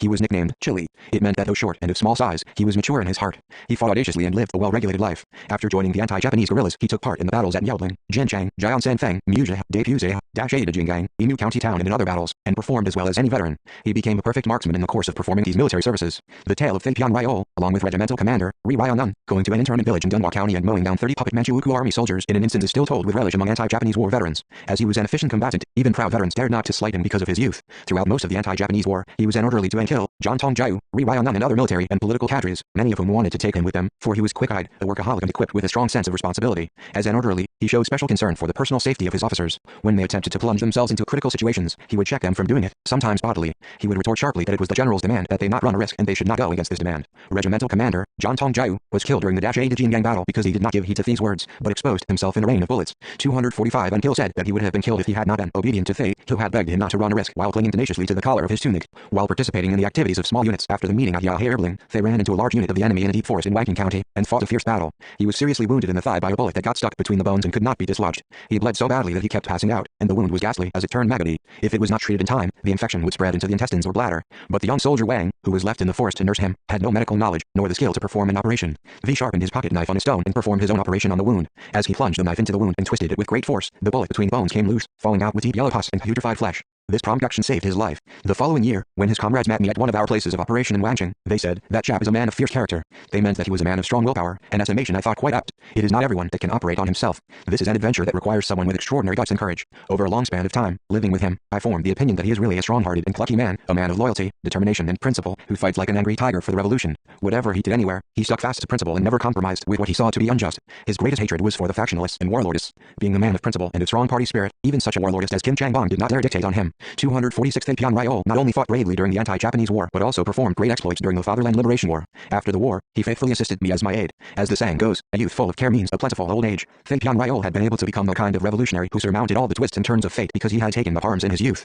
A man becomes a distinguished revolutionary and an iron will man afraid of nothing only if he has engaged in armed struggle in his early years. In half a year all the boys in the children's company grew into soldiers indistinguishable from the veterans. They made truly marvel whose progress. Toward the close of 1937, when they had all become full-fledged soldiers, we disbanded the children's company and spread its members out to other companies. This way they were transferred from the reserves to active army units. Not a single renegade or laggard appeared among the guerrillas who had been trained in the children's company. This proves how loyal they were to the party and the revolution, the country and the people. Even in the trying days before national liberation, when fascism was going through its struggle to the death in the East and the West, they all faithfully carried out the small unit activities under my command. In the years of building a new Korea, it was they who, as division commanders or regimental commanders, built the armed forces of the country hand in hand with the revolutionary elders and crushed the U.S. generals and tanks in the Punch Bowl. Kang Kun, the first chief of general staff of the Korean People's Army, joined the Revolutionary Army at the age of 16. He was 30 when he was appointed chief of general staff. At the end of 1948, he paid a visit to the Soviet Union. The high-ranking military cadres of the host country, mostly generals and marshals, 247 who were present at the airport to meet him were really surprised to see that the chief of general staff of the Korean People's Army was such a young man. When Kang Kun told me of this after his return home, I remarked with a smile, "If I had been there, I would have told them that you were already a renowned soldier in your childhood." Since the days of the children's company, I have come to think that a man's physical age does not coincide with his mental age. Of the two age categories, I place more emphasis on the latter. One's mental age in youth or in childhood may leap forward by 2, 3 or even 5 years in 1 year. The education of young people is one truly essential factor in the shaping of a country's future. As shown by the experiences of the children's company, the earlier, the more carefully the successors of revolution, the reserves, are prepared, the better it is for the future of the country. 248. 7. My thought about revolutionary obligation. Every precious fruit of the anti-Japanese revolution reaped in West Jiandao and in the area of Mount Pictou was won through a bloody struggle. As the revolution developed in depth, the offensive of the enemy to destroy it became violent as never before. Although the Japanese imperialists were writhing under the heavy burden of the Sino-Japanese War they themselves had unleashed, they were scheming to crush our revolution by mobilizing all the latest products of modern military science and by using the fascist repressive means practiced through decades of the collective culpability system, policy and territorial expansion. However, no stratagem or machination could stop our advance. Whenever the enemy tried to crush the revolution by force, we subdued them with our superb tactics and ingenious plans, our comradely unity and revolutionary obligation. Moreover, the more they ran amok to repress us, the more we strengthened our ties with the people, the more they tried to disintegrate us ideologically, the more we consolidated the unity of our ranks and ideology and will and our solidarity and morality and obligation. Obligation is a moral concept inherent in man. In old society, too, honest people attached great importance to obligation and regarded it as the basic criterion of man. The former moral standards of the old society preached inequality, under which one side was to put restraint upon the 249 other and the latter was to unconditionally obey the former. They restricted man's independence and creativity. The moral standards of the old society were unable to put forward progressive demands such as loving the people and working in the interests of the people. In the course of our revolutionary struggle, we did away with various kinds of feudal human relationships and moral standards left over from the old society, and created new, communist ones, which we passed on to our posterity as a treasure. It was communist obligation based on love and trust that governed the relations between the superiors and inferiors and between comrades in the anti-Japanese guerrilla army, as well as the relations between the army and the people. There are tens of thousands of laws in this world. However, one is mistaken if one thinks that laws alone can control and manipulate the multifarious activities of man. A law is not an almighty weapon which moves this world. Laws cannot govern all the thoughts and actions of man. How can laws govern love or friendship? If a judicial organ proclaims a law that tries to force people to love such and such people from now on, or make friends with such and such people, or take such and such women as wives, how will society accept it? Laws alone cannot govern everything in the world. Obligation and morality do what cannot be done by laws. We started the revolution by winning comrades, and we constantly developed it in depth by strengthening comradely obligation and unity, becoming closely associated with the people and forming unbreakable ties with them. As it is at present, so in the past, too, comradeship was an important lifeline decisive to the issue of our revolution. The decades of the Korean Communist glorious struggle can be said to be the history of the development of comradeship and comradely obligation. 250 We were not a rabble who had gathered for the acquisition of wealth or for speculation, but a collective of revolutionaries who were united with the same desire and aim, the freedom and independence of the country. Our common idea made us share life and death from the start. There was therefore no room in our ranks for those who slept in the same bed as us but had different dreams from ours, or those who engaged in duplicity. Taking a serious view of comradeship and comradely obligation was the mode of existence for our ranks. We regard collectivism as our life and soul. It was our intrinsic need. The anti-Japanese guerrillas pooled their efforts and wisdom to obtain a single rifle, a single sack of rice and a single pair of shoes. In this course they came to have the revolutionary faith of defeat the enemy, no matter how often we may have to die, and to create the noble communist moral principle of let's share life and death. They also understood the truth that in unity lay victory. The anti-Japanese revolution was unprecedented in that it was fiercer and far more arduous than any preceding revolution. The protracted and fluctuating course we followed involved hardships seldom experienced even by many generations in succession. The more difficulties and trials they faced, the higher the anti-Japanese guerrillas raised the slogan of comradely unity, struggling through all their tribulations by dint of comradeship. We countered the enemy's strategy of isolating and crushing us with a strategy of revolutionary obligation and unity. Of the obligation formed in the days of the anti-Japanese revolution, obligation between the leader and the masses occupied a conspicuous place. Since the time the center of unity was formed in the Korean Revolution, we have invariably shown particular concern to strengthening the relations between the leader and the masses. We have also done our best to form a 251 harmonious whole of leader and masses, uniting them in morality and obligation. The relations between the leader and the masses that we speak of are different from the obligation of ancient people, which required that justice and righteousness should mark the relations between sovereign and subject. For the Korean communists, the mutual relations between the leader and the masses can be expressed as one body and one mind. The communist obligation of our own style is one in which the leader serves the masses and the masses are unfailingly loyal to the leader. The Korean communists of the younger generation placed me at the center of their unity and created a new history of the leader and his men striving to shape the destiny of the nation bonded as one. It can be said that most important in the obligation cherished by the communists of the younger generation and the anti-Japanese revolutionary fighters was their loyalty to their leader, their commander. Factional strife and scramble for hegemony were alien to the communists of the younger generation. Once they had placed me at the center of leadership, they did not look at anyone else, and they entirely entrusted their destiny to their leader. Herein lies the purity of their communist obligation. The communists of the younger generation such as Kim Hyok and Jok Wang-soo and many other anti-Japanese guerrillas who were with me on the battlefield during the hard-fought anti-Japanese revolutionary war all possessed pure obligation and created a noble and beautiful morality. Whenever we talk about the obligation of the anti-Japanese revolutionary fighters, I first recall Kim Il. Kim Il spent nearly 50 years of his life in revolutionary turmoil. Together with me, he waged the anti-Japanese war, built a new country, fought against the U.S. imperialists and built socialism. 252 From the days of the anti-Japanese revolution, Kim Il was widely known to us as a veteran political worker with rich experience. He conducted underground party work and was engaged to a large extent in work with the Chinese anti-Japanese nationalist units in the area of Jiangdao around Antu and Heilong. In this course he trained many revolutionaries. Kim Il achieved great success in his work with the Chinese anti-Japanese nationalist units under the command of such bosses as Du Yishun, Shan Cheng Xin and Guan Yonglin in the 2 days. He was so skillful in his work with them that Guan Yonglin from Antu was even resolved to take his unit and fight with us by being enrolled into the People's Revolutionary Army. Kim Il took Guan Yonglin's unit to Fusong, having heard that our unit had advanced there, but unfortunately we had left Nanjiang and were in Shanghai when he and the unit appeared in the Fusong area. The men in the unit began to waver, claiming that Kim Il had deceived them. On top of that, they were suffering from a shortage of food, and so Kim Il was put into an extremely miserable situation. As the unit, including the commander, continued their march, having had no proper food for 3 days, some of the soldiers found an Insam field in a mountain. The men, who were on the brink of starvation, rushed into the field in a chaotic way, ignoring their commander, and began to dig and eat Insam. This was really unimaginable to Kim Il, a commander of the People's Revolutionary Army. He told them that digging Insam without the owner's permission was unjust, and infringement on the people's interests, and tried to stop them. The men of the Chinese anti-Japanese nationalist unit, who had lost their reason, went to see their boss Guan Yonglin and said, Pak Tok-san, Kim Il real name TR. Is a mysterious character. He said that Kim Il-sung's unit was in Fusong, but at 253 wasn't. Is there any need for us to keep following him, since he told such a lie? Now he says that the unit of General Kim Il-sung has gone to Changbai. We cannot believe this. Pak Tok-san is even stopping us from digging in Sam. What else can this be but an attempt to starve us to death? If we continue following Pak, we may end up in real trouble, so let's finish him off and go back to Antu. Although Kim Il knew that the soldiers of the Chinese anti-Japanese nationalist unit might actually try to kill him, he had no fear. On the contrary, he talked to them with composure. Well, kill me if you want. But I have one request. Wait for me until I come back. I'll go to the owner of the Insam field and apologize to him for having eaten some of his Insam. Don't touch any more of it because we have no money to pay for it. Moved by Kim Il's speech and behavior, Commander Kwon Young-lin vouched for him without hesitation. He warned his men that he would shoot to death anyone who dared touch any more Insam and sent Kim Il to see the owner of the field. Sometime later Kim Il returned to the unit bringing the owner with him. He undid his knapsack and took out dumplings prepared by the owner and passed them on to the men of the unit. Then he produced a piece of opium and told the field owner that the opium was the only thing he had and asked him to accept it as payment for the dumplings and Insam that had been consumed by the men. Wang Di-tai had given the opium to Kim Il for emergency use. Despite the repeated refusal of the owner of the Insam field to accept the opium, Kim Il never accepted the refusal. Moved by this, the owner of the field offered all his winter provisions in the mountain and guided Kwon Young-lin's unit to Manjiang. When they reached Manjiang, the men of the Chinese anti-Japanese nationalist unit came to see Kim Il and apologized to him for their error. 254 I finally met Kim Il in the secret camp of Handaoshan in the area of Mount Patu and enrolled the Chinese anti-Japanese nationalist unit into our main force. Kim Il was a man of annoyingly few words. When I asked him on the first day at the secret camp when he had joined the revolution and what he had done in the struggle, he answered shortly that he had been a part of the revolution since the early 1930s and had done nothing in particular. He made the same answer when I repeated my question. Though it was our first interview, he seemed to be too reticent and unsociable.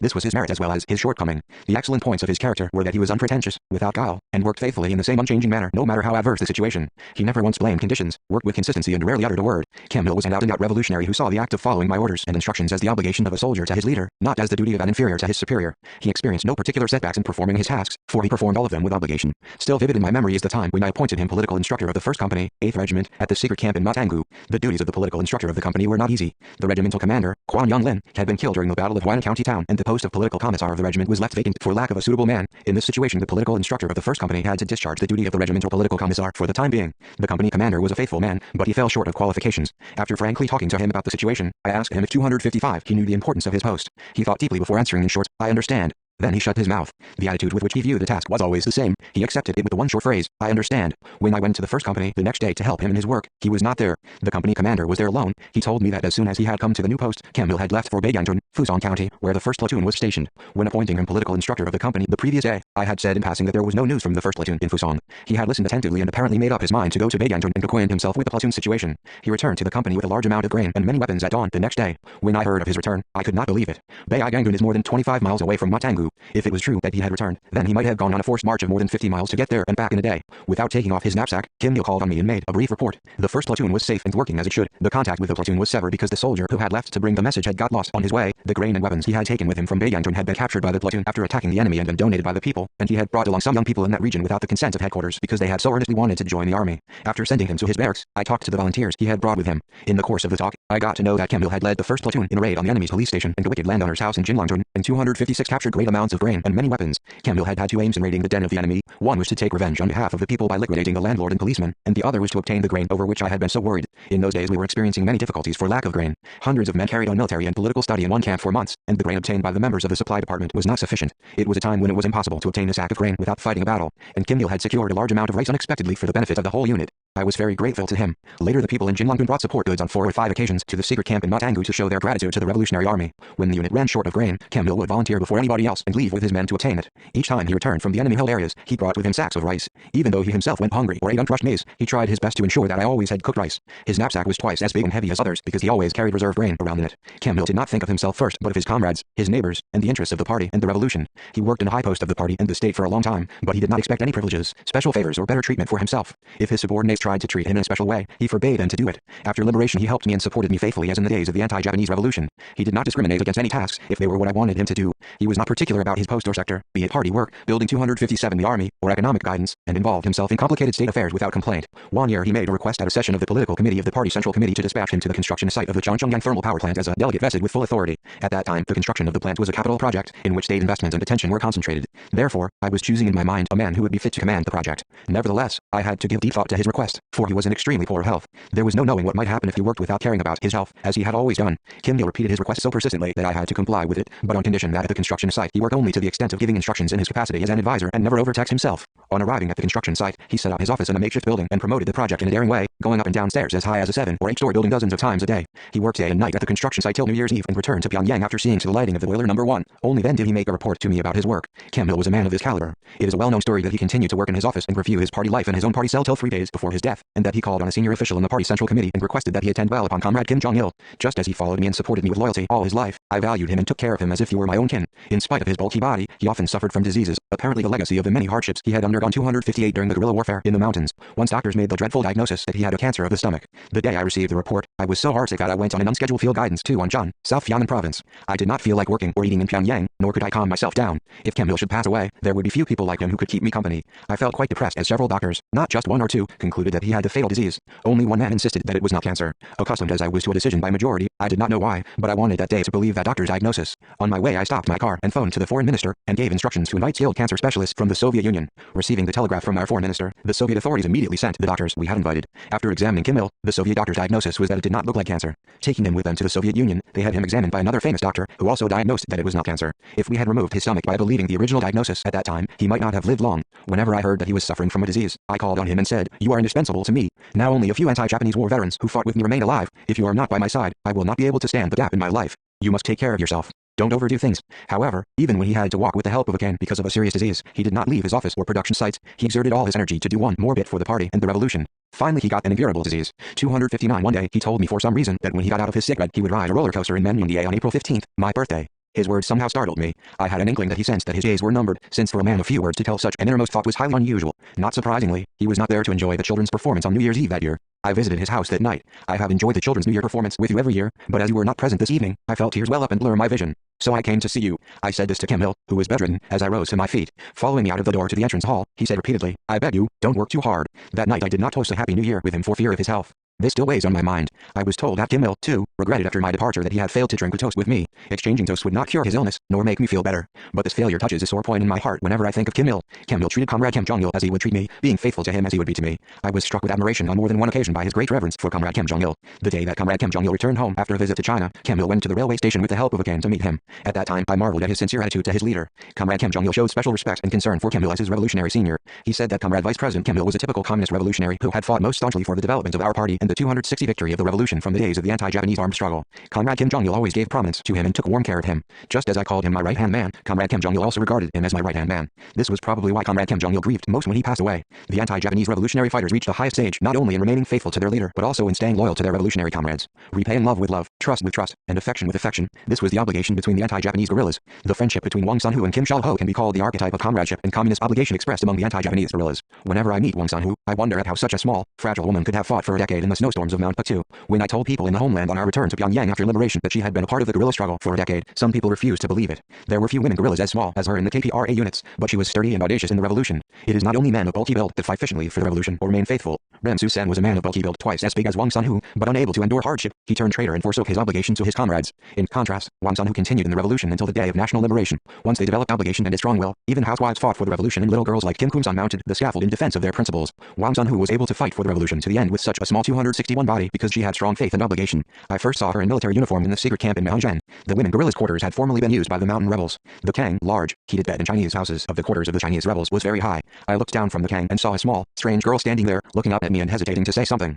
It was Wang Sunhu, who had obtained permission to join the guerrillas after badgering us for a week and had followed the unit as far as Mahonjan. I took her to be a children's corps member that day. What surprised me was that she herself insisted on being a guerrilla. I asked, "How come you joined the guerrillas when you are so small?" She replied that she had joined to avenge her father, who had been murdered by the Japanese imperialists, and her elder sister, who had fallen in a battle. Her elder brother, Wang Fei-un, had been a company commander in Cho Hyun's unit before being killed in battle in Haengkonggu. In her early days, she was a burden to the others, but she soon became a flower of the Revolutionary Army, favored by all. Persistent in all undertakings, she was a girl of fair judgment and principle, as well as a warm-hearted person with a sense of obligation. In her lifetime, Kim Chal-ho often recalled an event that took place in the spring of 1940, when she had been snatched from the jaw of death by Wang Sunhu's self-sacrificing action. One day Wang Sunhu was assigned by Regimental Commander Cho Hyun to go to a secret camp in the rear with the wounded and infirm guerrillas to take care of them for a time. She left with the party, the majority of whom were the wounded, in the direction of Faera. The greatest headache was that Kim 262 Chal-ho, who was pregnant, had her baby on the way. Kim was not prepared for this new life. She had no blanket with which to cover it, let alone diapers. Wang took off her padded coat and covered the baby with it. After the delivery of the baby, the enemy, punitive, troops suddenly pounced upon them in a barrage of gunfire. Kim Chal-ho looked up at her comrades in arms, not knowing what to do. She told Wang she would abandon her baby, for it was too weak.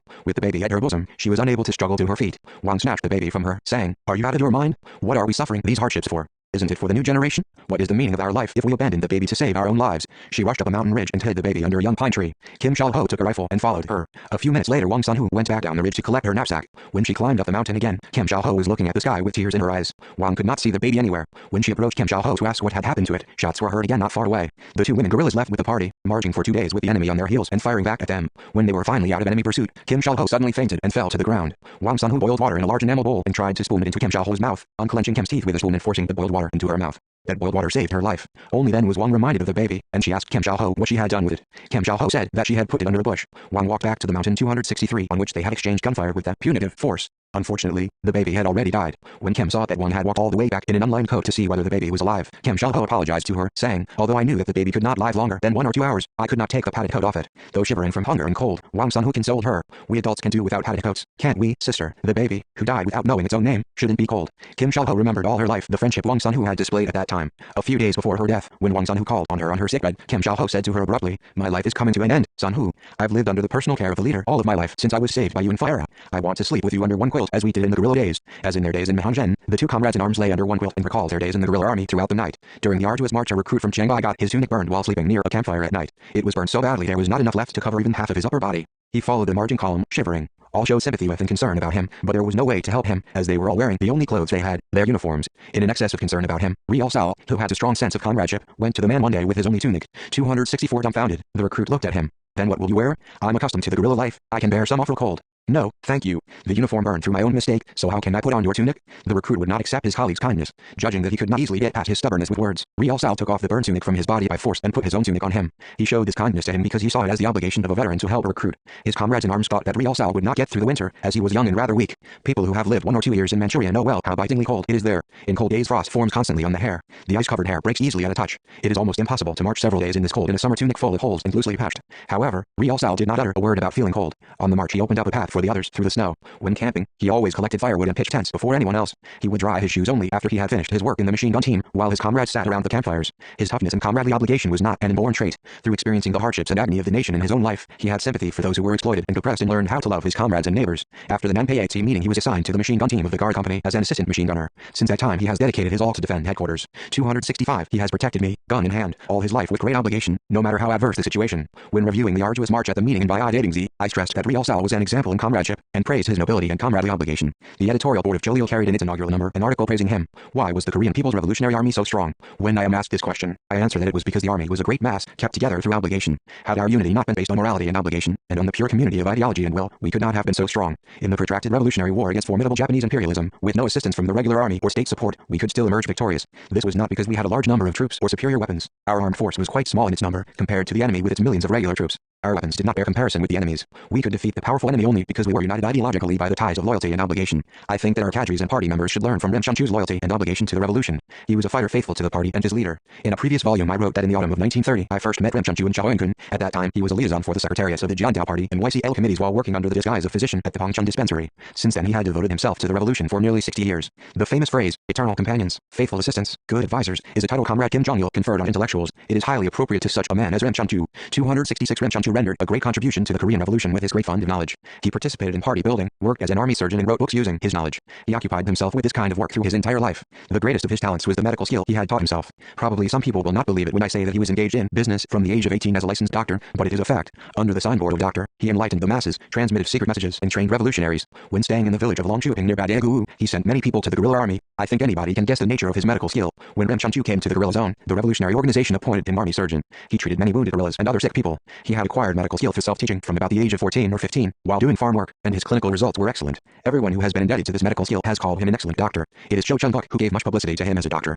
When Joe was heavily wounded, Ren Shunchu performed an operation on him. In an unexpected encounter with a puppet Manchukuo army unit, Joe's thigh bone had been broken by an enemy bullet. The men who saw the wound were unanimous in their opinion that the leg should be amputated if the wounded man was to be saved. But Ren Shunchu saw it differently. He knew too well that if a leg was amputated, it meant an end to Joe's role as an officer of the guerrilla army. He would also become disabled for the rest of his life. He gave primary attention to the fact that Joe was an efficient military commander who could not be exchanged for 267 10,000 enemy soldiers and a brave officer of the Revolutionary Army whom I valued highly. Rem made a cut in his thigh and picked out with forceps the broken pieces of thigh bone. Cho Chung-buk began to walk on his own feet after a year. The wounded leg became shorter and he limped a little, but in that condition he marched and commanded battles. Rim's daring operation had proved effective. When I went to the secretariat of the East Manchurian Party Committee in Enkiyang, Sandaewon, after our first expedition to northern Manchuria, I was given great care by him. He looked after me with all sincerity, visiting me every day and bringing effective herbal medicines and nutritious food. Cho Hyun, Oh Jin Yu, Sao Yafan and Jo Tuan were also treated by him when they were wounded. For a full year, from the autumn of 1937 to the autumn of 1938, Rem Shunchu made a round of the secret camps scattered across the vast forest region of Jinjiang and Linjiang counties in Longquanzhen, Menjiang County, treating wounded soldiers. He had to cover several miles to visit every patient. Nowadays doctors visit patients' houses or go for disseminating hygienic knowledge by means of ambulances, cars or other modern means of transportation. But the army surgeons in the days of the anti-Japanese war could not enjoy such luxury. It was a mercy if they were not killed by the enemy punitive troops on making their rounds. Ren Shunchu once narrowly escaped death by enemy troops. He was climbing a hill with a padded coat and trousers wrapped on the back of his knapsack. The coat and trousers had been captured at the Battle of Huangguoling, and Zhou Hyun had given them to him. He got a volley from a machine gun. After the punitive troops withdrew, he was astonished to open his knapsack and find 7 bullets in it. But for the padded coat and 268 trousers, he would undoubtedly have been killed. In the days of the anti-Japanese war, he worked with the people as a party worker and engaged in organizational affairs and in writing books, thus contributing greatly to the education of the people and soldiers. Through several meetings with him, I realized that he had the qualifications of a political official. In fact, he had been experienced in educating and guiding the masses as an official in a mass organization in Yanji before joining the guerrillas. So we assigned him to party work at the same time as appointing him army surgeon. He held the posts of member of the KPRA party committee and party secretary of the Guard Regiment and performed the work of the East Manchurian Party Working Committee. This committee had not lived up to our expectations after its establishment, which was why after the Nanpei meeting we appointed Ren Shunchu to one of its responsible posts. The task of the committee was to consolidate the foundation for armed struggle by rallying the masses into organizations through expanding the party and mass organizations in the Jiandao region. At the same time, the committee was to lay a firm foundation for party building. It performed tasks similar to those of the Chiangbai County Party Committee and the Homeland Party Working Committee. The main areas for committee activity were Jiandao and North Hamgyong Province. After the guerrilla bases had been dissolved, the party organizations in Jiandao became affiliated with this committee. While keeping in touch with me, he dispatched many political workers to the Musan and Yangtze areas and to areas in eastern Manchuria. The workers were to expand party and mass organizations. When operating in small units in Wangjing, Yanji, Dunhua, Hanchun, and to Heilong after the Hiao meeting, we 269 got much help from the revolutionary organizations built by the East Manchurian Party Working Committee. These organizations were a major source of help to us. By drawing on his experience in party work in the days of the anti-Japanese revolution, he performed a great exploit in party building after liberation. In the early days after liberation he worked as second secretary of the South Yan'an Provincial Party Committee and later as chairman of the Gangwon Provincial Party Committee. When he was chairman of the Gangwon Provincial Party Committee, the work in the areas along the demarcation line was proceeding quite smoothly. We did not appoint the anti-Japanese revolutionary veterans to high posts immediately after liberation. Most of the high posts were assigned to the people who had been engaged in the revolutionary movement in the homeland and abroad. It was not because qualified and capable people were lacking among those who had taken part in the arduous armed struggle at my side. This measure was needed in order to carry out united front politics involving people from all strata. But at the time, when only 5 provincial party committees existed in the northern half of Korea, we appointed Ren Shunchu to be chairman of the Gangwon Provincial Party Committee, as we attached great importance to his experience in party work. What I recall with particular emotion is his authorship. He wrote many books for the younger generation. Many of his books, including reminiscences of the days of the anti-Japanese armed struggle, are national treasures. He started full-scale literary activities after he became an honorary journalist for Summa Wogan. Many articles he had written were carried in the mouthpiece of the KPRA. His article entitled The Japanese Economy in Distress, carried in Summa Wogan, was an excellent one. 270, though busy with battles, marching and treating patients, he saved up every minute and recorded our activities daily in his spare moments. If he ran out of paper, he would record the struggle of the KPRA on birch bark. Ren Shunchu recalled on several occasions that this record was the basic data for reminiscences of the days of the anti-Japanese armed struggle. I heard that Wei Jingmin had advised him several times to write the history of the KPRA. He said, "It is of course excellent to work as a party official, army surgeon and honorary journalist, but it is even more important that you, Rim, write the history of the Korean guerrilla army. You must bear this in mind. Even though others may be killed in a do-or-die battle, you must remain alive and perform this mission to hand down the exploits of your commander and the history of your army to posterity." While working as party secretary of the Guard Regiment, he stayed with Wei Jingmin for a long time. He helped him in his work and treated his illness. Wei Jingmin liked to have him there and asked him to stay close at all times. He played a very important role in ensuring good relations between Wei Jingmin and myself, in consolidating the friendship between the Korean and Chinese people, and in strengthening the allied fronts of the armed forces of the two countries. It was in the late 1950s that I read Ren Shunchu's reminiscences of the days of the anti-Japanese armed struggle for the first time. In those days there were still vestiges of flunkyism in the minds of our people. Worse still, education in revolutionary traditions was not being conducted properly, with the result that the history of our armed struggle was being poorly disseminated among the people, youth and children. Some cadres glibly recited from memory the short history of the Communist Party of the Soviet Union, and what its Grand Bukharin had been.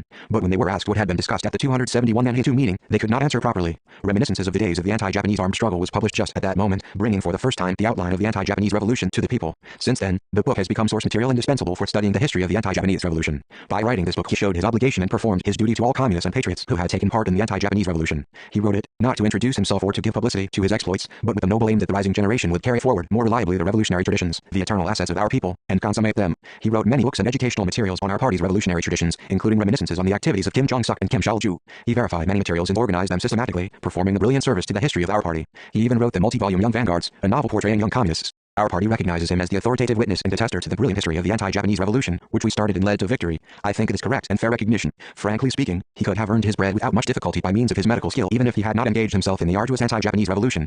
However, faced with manifold crises, he never flinched on the road of revolution, nor did he abandon his obligation to his leader and comrades. When he was imprisoned in Longjing, he believed that even if he were to die, the revolution would emerge victorious. He withstood brutal torture with the thought that he should protect 272, the revolutionary organization and his comrades, even though this protection could cost him his life. Those who betrayed the revolution felt that the revolution was of no significance if they were killed, and they yielded to torture, convinced that they should remain alive, even at the cost of their organizations and comrades. This is the difference between genuine and sham revolutionaries. Various events after liberation made me realize more keenly what a true sense of obligation he had. When he was dispatched to Northeast China as our chief delegate for the preparations of setting up the Yanbian Korean Autonomous Region, I requested him to look for the children of the anti-Japanese revolutionary martyrs in eastern Manchuria and send them back to their native land. With the Chinese people fighting a civil war, he had to organize assistance to the front, set up power organs, lay foundations for education and work with people from all walks of life. Busy as he was, he still managed to find many children of the anti-Japanese revolutionary martyrs and send them to the homeland.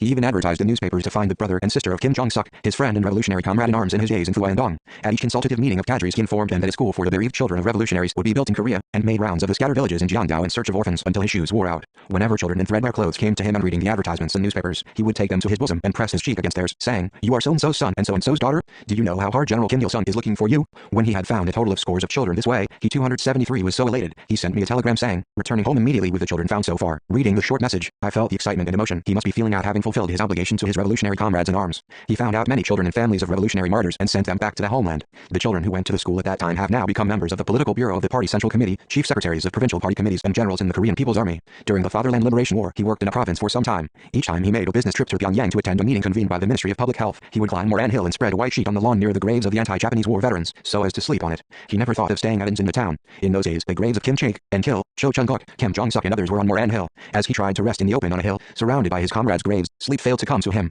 Nevertheless, whenever he came to Pyongyang, he went up the hill and made his bed in the same place. He later told me that he talked endlessly to his comrades in the graves, saying, "My dear comrades, why are you sleeping here when you are so essential to our homeland? Do you know how hard the general has to work without your help in shouldering the destiny of Korea?" As it was the time when the destiny of the country and people was at stake, there were not many people among the citizens who remembered the fact that the souls of anti-Japanese fighters were resting in peace in the dense forest on Moran Hill, and no one knew that now and then a tall man came down the hill quietly at daybreak after sleeping with those souls. 274 On hearing about that, I thought that he was a true man and fighter with obligation. This is the obligation of the anti-Japanese guerrilla type I intend to write about. There are many beautiful stories about the obligation and affection of man in the world. However, I do not know an obligation more ennobling, sincere and beautiful than that displayed by our anti-Japanese revolutionary fighters. Calling himself an old disciple of Comrade Kim Jong-il, he always tried to follow his guidance. Comrade Kim Jong-il also cared for him and respected him with sincerity, saying that even if Comrade Rim Chun-chu did nothing but remain alive, he was an invaluable treasure to our party and our state. His unique concern and solicitude for Rim Chun-chu reflects the leader's ennobling obligation to the veteran revolutionaries. It is an obligation of the anti-Japanese guerrilla type created on Mount Puktu. However, we do not mean that all of the people remain true to the revolutionary obligation and honor. Though partially, there were turncoats and renegades among our ranks. When they heard that those shouting for the revolution whenever they had an opportunity had turned and betrayed their principles, our men were sick at heart. How can I describe in full the agony and frustration of the officers and rank and file when those who yesterday sang the Internation Ale and shouted for the victory of the revolution changed their minds and became enemy stooges? Nevertheless, one or two turncoats cannot nullify the accomplishments of a decade. We counter the enemy's white terrorism by consolidating the unity of our ranks, a unity based on ideology and will as well as on morality and obligation. This was the only way for us to emerge victorious. 275 Chapter 18 In the flames of the Sino-Japanese War to meet a new situation. 276 Kim Ju-hyun. 296 Getting the peasantry prepared. 312 Cho Chung-guk in his days in the Independent Brigade. 336 The September Appeal. 358 My experience of the Heisen Incident. 378 July-November 1937. 276 1. To meet a new situation around mid-July 1937, shortly after our victorious Jiangsanfeng battle, we heard the shocking news of the incident at Lugo Bridge. We had long foreseen that the September 18th incident would lead to another, September 18th, and that the Japanese occupation of Manchuria would eventually escalate to a full-scale invasion of all of China, a land of millions of square kilometers. Nevertheless, we were stirred by the news of the outbreak of the Sino-Japanese War, triggered by the Lugo Bridge incident. The officers and men of the People's Revolutionary Army held hot debates on future developments. Needless to say, the point of the arguments was the question of what influence this war would have on both the international situation and the development of the Korean Revolution, and how we should use the new situation to further our revolution. Up until the Sino-Japanese War broke out, few of us even knew of the existence of Lugo Bridge. Nobody could ever have imagined that the gunshot at midnight on this bridge was to become a prelude to a disaster which would drown China in a sea of blood for 3,000 days and plunge the world into the vortex of the World War. It is the common view that fascist Germany's attack on Poland in September 1939 was the start of World War II, but some people regard the Lugo Bridge incident, provoked by the Japanese imperialists 2 years before, as the ignition point of the Great War. The Sino-Japanese War, like the September 18th incident, was 277 the product of Japan's imperialist policy towards Asia, a policy tenaciously pursued to this culmination. When imperialist Japan swallowed up Manchuria, world opinion had already predicted that she would soon attack the rest of China. The Japanese imperialists had, in fact, concentrated all their efforts on preparing their invasion of China proper after the occupation of the three provinces in northeast China. The seizure of Shanghai-Aquin in January 1933, the inroads upon the northern part of China, the occupation of the provincial capital Chengde by Operation Riahi, the landing on Xinhuang Island, the advance towards the eastern part of Hebei province. All these military operations took place in the years following Japan's military occupation of Manchuria as a part of the preparations for the invasion of China itself in the near future. The Kuomintang government of Jiang Shi concluded the treacherous Tanggu Treaty despite the desperate people's opposition, instead of organizing resistance against the Japanese inroads upon North China.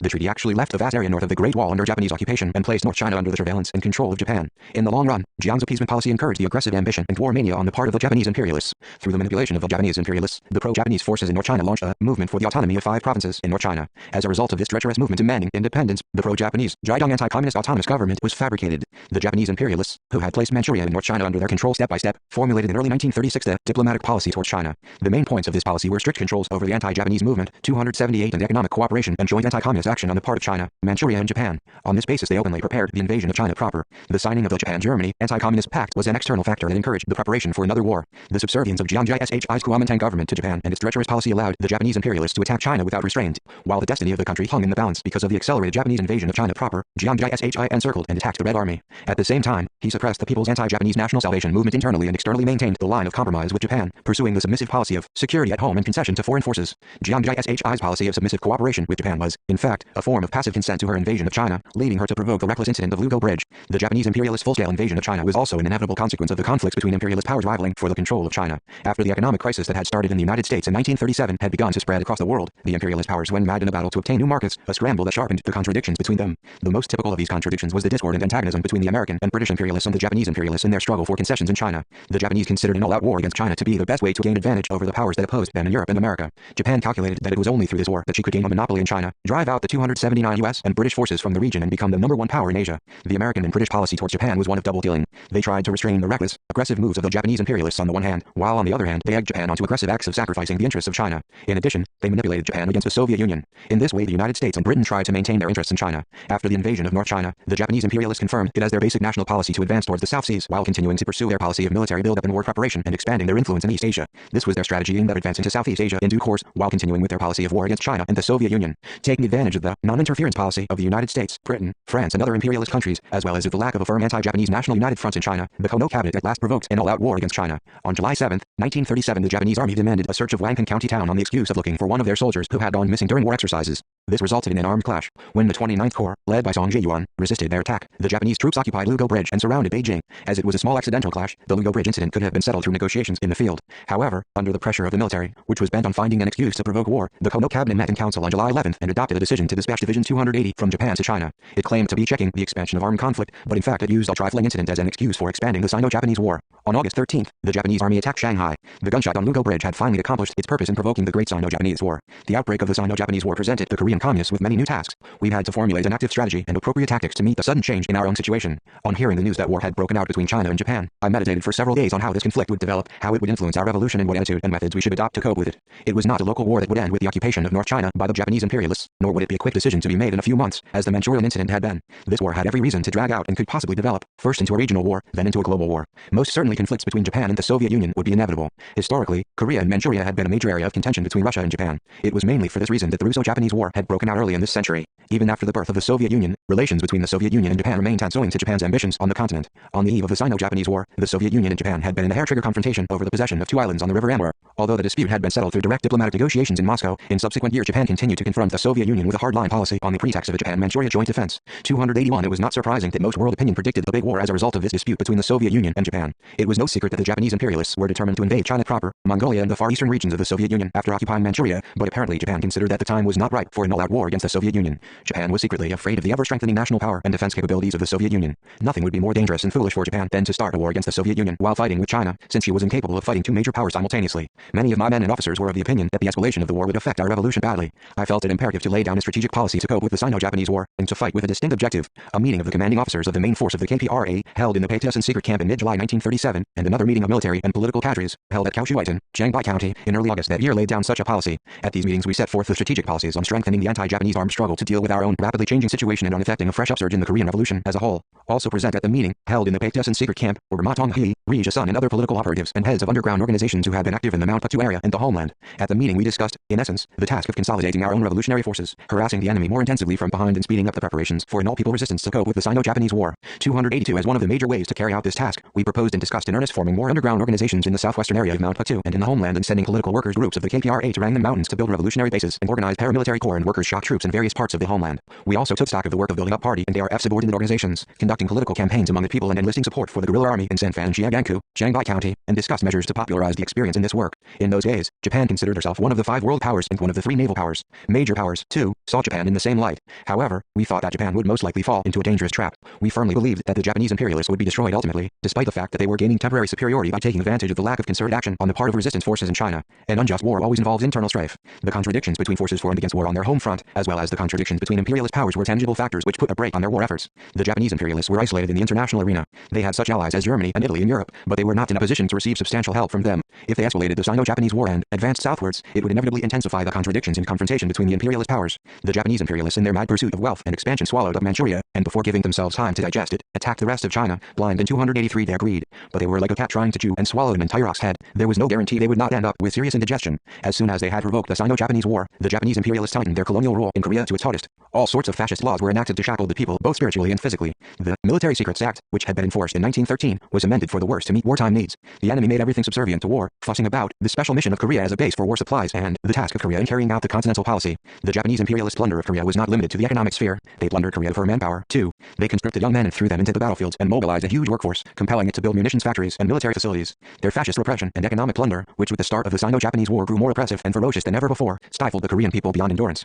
Nonetheless, even in such unfavorable conditions, we believe that we could transform misfortune into a blessing by turning the complicated situation to good account. At the meeting of military and political cadres held in Kaohsiung, I viewed the situation from this angle and emphasized the need to deal with it from this point of view. The meeting on Output 2 dealt with the task of strengthening the driving force of the Korean Revolution from the point of view of building organization, whereas the Kaohsiung meeting approached the task of harassing the enemy from the rear from the military angle, centering on cooperation with other units of the anti-Japanese Allied Army. 284 At this meeting, I also emphasized the need to strike the enemy harder from behind in the vast area along the rivers Tumen and Amnok, and the need to dispatch more small units and political operatives to the homeland to continuously expand and strengthen the anti-Japanese National United Front movement. We decided to harass the enemy from the rear in two main ways. One was to build secret camps in the Rangnam Mountains, lay the military foundation for the all-people resistance by organizing paramilitary corps and workers' shock troops in all parts of Korea, and strike the Japanese imperialists from behind through various forms of mass struggle in the homeland. The other was to check the movement of the Japanese aggressors into China proper and frustrate their operations by guerrilla warfare. According to this new strategic policy, the Kaohsiung meeting partially reorganized the KPRA units and allotted the fields of action to the units in a realistic way. We also discussed the small armed and political groups we would be sending to the homeland. After provoking the Sino-Japanese War, the enemy kept a watchful eye on our every move. The top brass of the Japanese army and police somehow got wind of our decision and said that we had set forth a new policy of action, regrouped our forces, and allotted our areas of action. They also said that we had decided to attack major cities in Manchuria on August 29th, the day of the national humiliation, and make an all-out push into the homeland. They made a great noise of working out countermeasures. Later, we found that all this was recorded in detail in secret documents of the enemy. Before going again to Chengba and Linjiang counties after the Kaohsiung meeting, I met Wei Jingmin to discuss joint operations with the Northeast anti-Japanese Allied Army in harassing the enemy from the rear. At that time he was recuperating in the Danmenjiang secret camp on the river Huapi along upper reaches of the River Man. 285 That day, Ju Jail, the political instructor of the company, guided my party to the Danmenjiang secret camp. He was familiar with the geography of the East Manjiang area. He was born in Kangwon province, but had lived in Heilong since his childhood and joined the guerrilla army in Ulangun. When the guerrilla zones were evacuated, 6 families moved to Kaohsiung from Heilong, one of them being Jos. He worked in the Chinese anti-Japanese nationalist unit before coming to our headquarters in March 1937 with his wife. At that time we appointed him the political instructor of a company in which there were many Chinese soldiers from the Chinese anti-Japanese nationalist forces, because he spoke Chinese fluently and knew Chinese customs well. Afterwards he worked as the political instructor of the guard company and was promoted to the rank of the regimental political commissar. He took us safely to our destination. In Wei Jingmin's opinion, it was most important, while the Sino-Japanese War was spreading, that cooperation between the communists and people of Korea and China be improved as much as possible. We expect a great deal from our cooperation with our Korean comrades and people, he said earnestly. You have helped the Chinese Revolution sincerely and selflessly. Whenever I hear the words proletarian internationalism, I think of Korean comrades first. Our days together in the same trenches will be remembered forever, not only in the history of our two countries but also in the history of the international communist movement. Commander Kim, the Chinese nation is now facing the same trials as the Korean nation has experienced. I firmly believe that in this difficult time, the Korean people will stand firmly on our side. Wei Jingmin, political commissar of the 2nd Corps and 286th Secretary of the South Manchuria Party Committee, was an open-hearted man. As the struggle to correct the ultra-leftist errors of the anti-Minseongren campaign showed, Wei had made sincere efforts to sympathize more than anyone else with the Korean communists in their afflictions and agony. I had respected him for his sympathy with the Korean people and his help in the struggle of the Korean communists. He, too, approached me with unusual affection and friendship. Wei Jingmin always held in high esteem the role of the Korean communists and the KPRA in the anti-Japanese armed struggle in northeast China. That day Wei Jingmin informed me in detail of the internal and external situation of China after the start of the Sino-Japanese War and the policy of the Chinese Communist Party on the war against Japan. Most interesting in his information was the move by the Chinese communists and progressive patriots to form new Kuomintang Communist Cooperation, as well as an anti-Japanese National United Front. The day after the Lugo Bridge incident, which was also called the July 7th incident, the Chinese Communist Party appealed to the entire nation to resist the Japanese aggression by building a strong wall in the form of the National United Front. They pointed out that an anti-Japanese war involving the entire Chinese nation was the only way to save the country. On July 15th, they sent the Declaration of the Chinese Communist Party on the promulgation of Kuomintang Communist Cooperation to the Kuomintang leadership. That was not the first time the CCP had appealed to the Kuomintang to stop the civil war and form a Kuomintang Communist Cooperation Front. Although the Japanese imperialists were directing the 287 spearhead of their aggression on China proper following the occupation of Manchuria, Jiang Jishi's Kuomintang was too busy making frantic efforts to destroy the Communist Party and suppress the worker peasant Red Army instead of taking positive action for resistance against Japan. Jiang Jishi mobilized a large armed force to destroy the Central Soviet in Wuhan and conducted 5 large-scale punitive operations. The Kuomintang was more hostile to the Communist Party than to the foreign enemy. Until then, the CCP was unable to concentrate its efforts on the anti-Japanese struggle. Its main effort was directed toward the land revolution and the fight against the Kuomintang. When a foreign enemy attacks a country, which is in a civil war, the country must stop internal conflicts and pool its national efforts and offer resistance. Until the mid-1930s, however, China did not end its internal problems of the war, which was known as the Second Revolutionary Civil War. Afterwards, the CCP adopted a new strategy of fighting the Japanese first, in keeping with the general trend. The Chinese Communists carried out the Long March covering 10,000 kilometers under the slogan, "Advance north to resist Japan," and established new bases in Shanxi, Gansu and Ningxia. This was followed by their direct confrontation with the Japanese imperialists, based on the policy of expedition to the east against Japan. Following this, the CCP changed its slogan from "resisting Japan while opposing Jiang" to "resisting Japan in alliance with Jiang," and made patient efforts to put into effect Kuomintang communist cooperation. Such efforts by the Chinese Communists were redoubled after the Xi'an Incident 19, and at last produced good results in the talks between Jiang Jieshi and Zhuge Enlai held in Lushan after the outbreak of the Sino-Japanese War. 288 When Wei Zhengmin told me that in the Lushan talks, Zhuge Enlai negotiated with Jiang Jieshi on the need to activate the anti-Japanese struggle of the Communists in Manchuria, North China and Korea, I was greatly pleased. It meant that the CCP leadership rightly evaluated the position held by the Korean Communists in carrying out the anti-Japanese war, and eagerly desired positive support from, and cooperation with, the armed struggle led by the Korean Communists. Mao Zedong, in a letter he wrote early in 1937 to members of the National Salvation Association of China, carried in the Pacific, and International Political and Theoretical Magazine of the Soviet Union, took the anti-Japanese guerrilla warfare in Northeast China as a living example of the possibility of active resistance to Japanese imperialism. He wrote that the anti-Japanese guerrilla army in Northeast China destroyed over 100,000 enemy troops and inflicted a loss of hundreds of millions of yuan, thereby checking and delaying the Japanese invasion of China. This evaluation of the guerrilla army in Northeast China included the appreciation of the struggle made by the Korean Communists. Wei Jingmin and I were of the same opinion that the anti-Japanese guerrilla units in eastern and southern Manchuria should take a heavier burden than those in northern Manchuria in harassing the enemy from behind, because the Japanese imperialists were trying to conquer all of China before attacking Siberia. During the talks, Wei Jingmin said that a man from Kongzhanyang had come by the Soviet Union to see the leaders of the Second Army in the capacity of a secret messenger from the Nanjing government. He asked me whether I wanted to see him. The arrival of the messenger in Manchuria showed that the Kuomintang government was trying in every way to realize 289 cooperation with the anti-Japanese forces in Northeast China. Kongzhanyang had been on intimate terms with us when he was a deputy commander of Wang Dilen's National Salvation Army. Later he had also helped us raise the People's Revolutionary Army. At an invitation from the headquarters of the Far East Army of the Soviet Union, he had visited the Soviet Union with some of his men and then entered China. His activity there was noteworthy. Together with Li Du and Wang Dilin, he was deeply concerned about the anti-Japanese struggle in Manchuria while keeping contact with the Nanjing government and Zhang Zuliang's former Northeast Army. After his appointment as Commander-in-Chief of the Northeast Volunteers Army, he kept in touch with the Nanjing government and occasionally organized outside support for the anti-Japanese movement in Northeast China. The fact that he sent his messenger to us on behalf of the Nanjing government showed that he was still keen on the anti-Japanese armed struggle in Manchuria. The messenger, like Kongzhanyang, had also once taken part in the anti-Japanese struggle in eastern Manchuria. After emphasizing the need to link the struggle in the Northeast region with the struggle in China proper, the messenger explained the desirability of including the armed forces of the Northeast region in the general operations plan of the Nanjing government, since as a result of the Kuomintang Communist cooperation, the Worker Peasant Red Army, led by the CCP, would be reorganized as a part of the National Revolutionary Army under Jiang Jieshi's unified control. I expressed doubt about his proposal, giving details of the differences in the situation in China proper and in Northeast China and explaining the relatively independent character of the anti-Japanese armed struggle in the Northeast region. 290 The messenger admitted that our view was correct and withdrew his proposal. Nevertheless, he laid stress on our need to support and cooperate closely with each other, not forgetting inseparable ties between the Northeast region and the rest of China. We promised to strike the Japanese imperialists hard in the three provinces of Northeast China and Korea to help the struggle in China proper. The messenger said that when he was passing through the Soviet Union, he had consulted concerned people there on the treatment of those wounded in the Sino-Japanese War and that they had promised to help. He added that we, too, could send the wounded through the designated route, if necessary. I accepted his favor and promised to use their route in future, though we had our own route and had already sent some old and infirm persons to the Soviet Union. My talk with Wei Jingmin confirmed that we and the CCP had basically the same view on the strategy in relation to the Sino-Japanese War. I was convinced that we would be greatly successful in harassment operations behind enemy lines against the Japanese imperialists.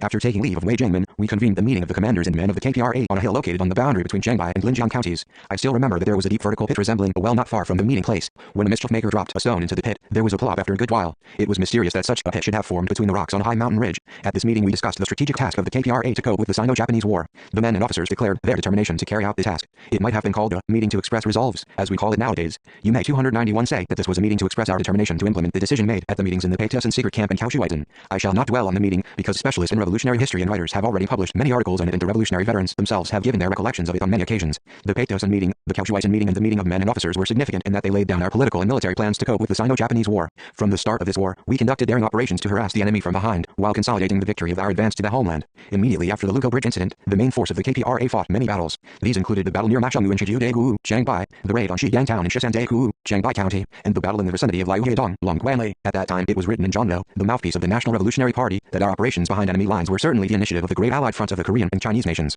Having left Shanghai to harass the enemy in the rear, Zhou Haiyang's unit achieved successive battle results, moving through Linjiang, Tonghua, Liuwa, and Mengjiang, and Kill and Pak Jiangchun destroyed the enemy mercilessly in cooperation with Kang Khan's unit. The expedition to Hailan, led by Kim Shek and Ho Haiyang-sik and South Manchurian guerrilla units, which advanced as far as the Shenyang Railway, dealt a heavy blow to the enemy rear. Our small armed units and political operatives groups infiltrated deep into the homeland and tied the enemy's hands 292 wherever they went. The political and military operations launched by the Korean and Chinese communists in Korea and Manchuria, and their harassment behind enemy lines gave great encouragement to the anti-Japanese camp in China. The Japanese imperialists' wild ambition to swallow up China at a gulp was totally frustrated by the Chinese people's struggle in North China and the Shanghai area, as well as by the active operations of the KPRA and the Northeast anti-Japanese allied army to harass the enemy from behind. While Japan was switching over to a protracted war from her initial attempt to gain victory at a blow and to finish the war in a short time, their blatant claims, our operations behind their lines entered a new stage. With the prolongation of the Sino-Japanese War, we held a review at the Zentesi secret camp, Linjiang County, of the operations we had carried out in the enemy rear. We discussed how to harass the enemy in Korea and frustrate their war transport system, the transport of weapons and ammunition in particular. Our attack on Hwainan County town was a typical battle in those days. The attack on Hunan was very unfavorable for us, as Hunan was a well-developed traffic junction into a wall town on a flat plain. The Jilin-Halen railway line was not far.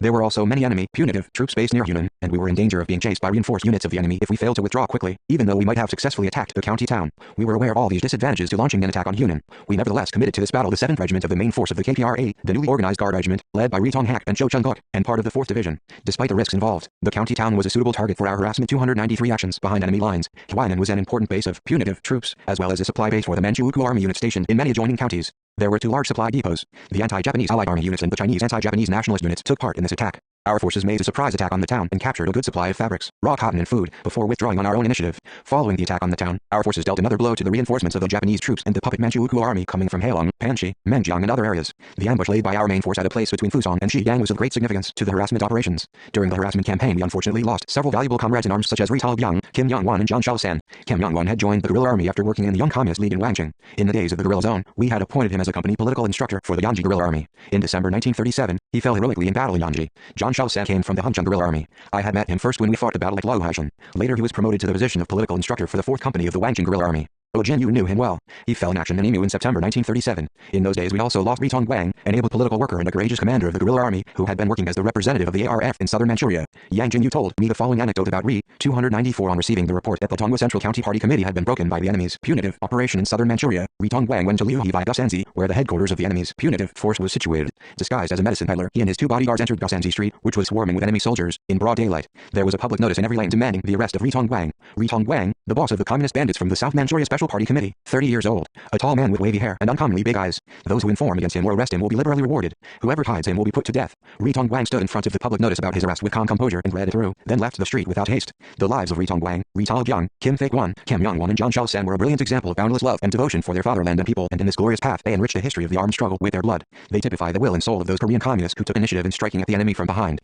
I can say that the general direction I have followed through life has been not defense, but attack. Since I set out on the road of revolution, I have continued to use the strategy and tactic of offense, always counter-attacking the enemy. When faced with difficulties in my advance, I have never flinched back or vacillated, nor have I gone round them or tried to escape them. The harder the times, the stronger has been my faith. I have overcome obstacles by displaying an indomitable will and making a strenuous effort. 295 The offensive strategies we used at many stages of our revolution were not attributable to my personal taste or character. They were necessities of our complex and arduous revolution. Had we been on the defensive, or had we retreated or used detours in the vortex of complicated, world-shaking events after the outbreak of the Sino-Japanese War, we would never have been able to break through the many grave situations we faced. I still believe that the revolutionary strategy we established at that time, the strategy of meeting adversity face to face and turning a bad situation into one that was favorable to us, was absolutely the correct one. 296. 2. Kim Ju-hyun was widely known to our people as the most typical of supply officers. This did not mean, however, that he was efficient only in supply work, for he was also an excellent military commander and skillful political worker. Before joining the guerrilla army, he had engaged mainly in underground work. I had known him since the days before we organized the anti-Japanese guerrilla army. In 1931, when we were making preparations for the armed struggle in Shinglunkan, Kim Ju-hyun was working underground in charge of the Peasant Association and the anti-Japanese union organizations in the village of Gaidingchang. Dasa, Kim Jong-ryong, the head of the Hiaoche district party organization, had introduced him to me. In my talks with him I had found that he was a straightforward, candid man. One day I called on him after hearing from Kim Jong-ryong that he had been planning to expel all those who had belonged to the Independence Army from the anti-Japanese Union. Having heard only bad things about the Independence Army from prejudiced people, Kim Ju-hyun had taken the men from this army to be the target of the struggle. I took time to explain to him the importance of the united front in the revolution and the need to correct his prejudice against the men from the Independence Army who loved the country and hated the Japanese imperialists. Next day, Kim Ju-hyun called on upper echelons of the Independence Army, whom he had attempted to drive out, and 297 apologized to them. They pronounced him a reliable man. Since then, he came to consult me whenever he had a difficult problem in his work. I, too, visited him occasionally. Although he was 8 years older than I, we became good friends. In 1931 when I made his acquaintance I was not the commander of the anti-Japanese guerrilla army, but he still humbly accepted my advice. I was charmed by his modesty. He was also very fond of me and gave unqualified support to everything I did and said. Yet his family members insisted that he was an extremely obstinate man whom nobody could control. When I heard about the way in which he got married and made a home, I understood why they criticized him. Kim Ju-hyun's family had originally lived in Myeongshan, North Hamgyong province, and compelled by poverty, moved to Heilong. He always longed for his native place, having left it in his childhood. After finishing the village school, he had gone to Oda Agent and worked as a fisherman, toughening his small frame in the process. His elder brother had brought him to Dash-8 against his will, forcing him to stay at home because he was old enough for marriage. His family had forced him to get engaged to a girl in the neighboring village, whom they had singled out. Since the marriage had been arranged by the parents of both families without considering the will of the betrothed, Kim Joo-hyun had never seen his fiancée. Frequently visiting a teacher of Kuksan school who had been to the maritime provinces of the Soviet Union, he learned about the Russian Revolution. He was totally indifferent to the engagement ceremony being arranged by the parents of both families. When he saw his family busy preparing the wedding ceremony, he declared to his father that he would not marry a sheer stranger. His father laughed it off, but the bridegroom suddenly disappeared a few days before the wedding ceremony. 298. His parents were extremely worried. The girl's family, too, made a fuss. His elder brother searched the whole of Jiandao, putting aside household affairs all winter, until he learned from the teacher of the Kuksan school that Kim Joo-hyun was in Russia. After a lot of trouble, his brother went to Russia and brought him back home. This time Kim Joo-hyun could not escape the wedding. The moment he returned, the wedding ceremony was held. However, he stayed away from home, even after the marriage, instead of working diligently on the family farm. After much thought, his father built a house for him, judging that his son would stay at home and at least work to support his wife and children once he had his own home. But the arrangement only boosted his revolutionary enthusiasm. In his own house, free from the control of his parents, he had everything his own way, expanding the organization and enlightening the people. He dug a tunnel from his house and enlisted even his newly married wife in the revolution. His father found himself helpless, and exclaimed deploringly, "His obstinacy really beats me." From this anecdote I knew that Kim was a man of guts. I liked the stubbornness with which he went his own way, acting according to his own will and determination, no matter what others were saying. With the same tenacity and enterprise, Kim Joo-hyun had organized a guerrilla unit in Heilong and was commanding it shortly after I founded the anti-Japanese guerrilla army in Antu. It was when the new division was formed in Mahanchan that we got together in the same unit after a few years' separation. Kim Joo-hyun's small unit was the first to come to me in Mahanchan at the news of a new main force unit of the KPRA being formed. I was delighted at the reunion, because the lack of cadres had been a serious problem for me. 299 in those days, we did not even have a man to take care of supply services for the unit, so the regimental political commissar Kim San-ho had to deal with them. I appointed Kim Joo-hyun as logistics officer of headquarters, and he gave a strong impetus to this work. Without hurrying about or pressing supply workers, he managed to procure food and clothing without difficulty and improve material conditions for the army.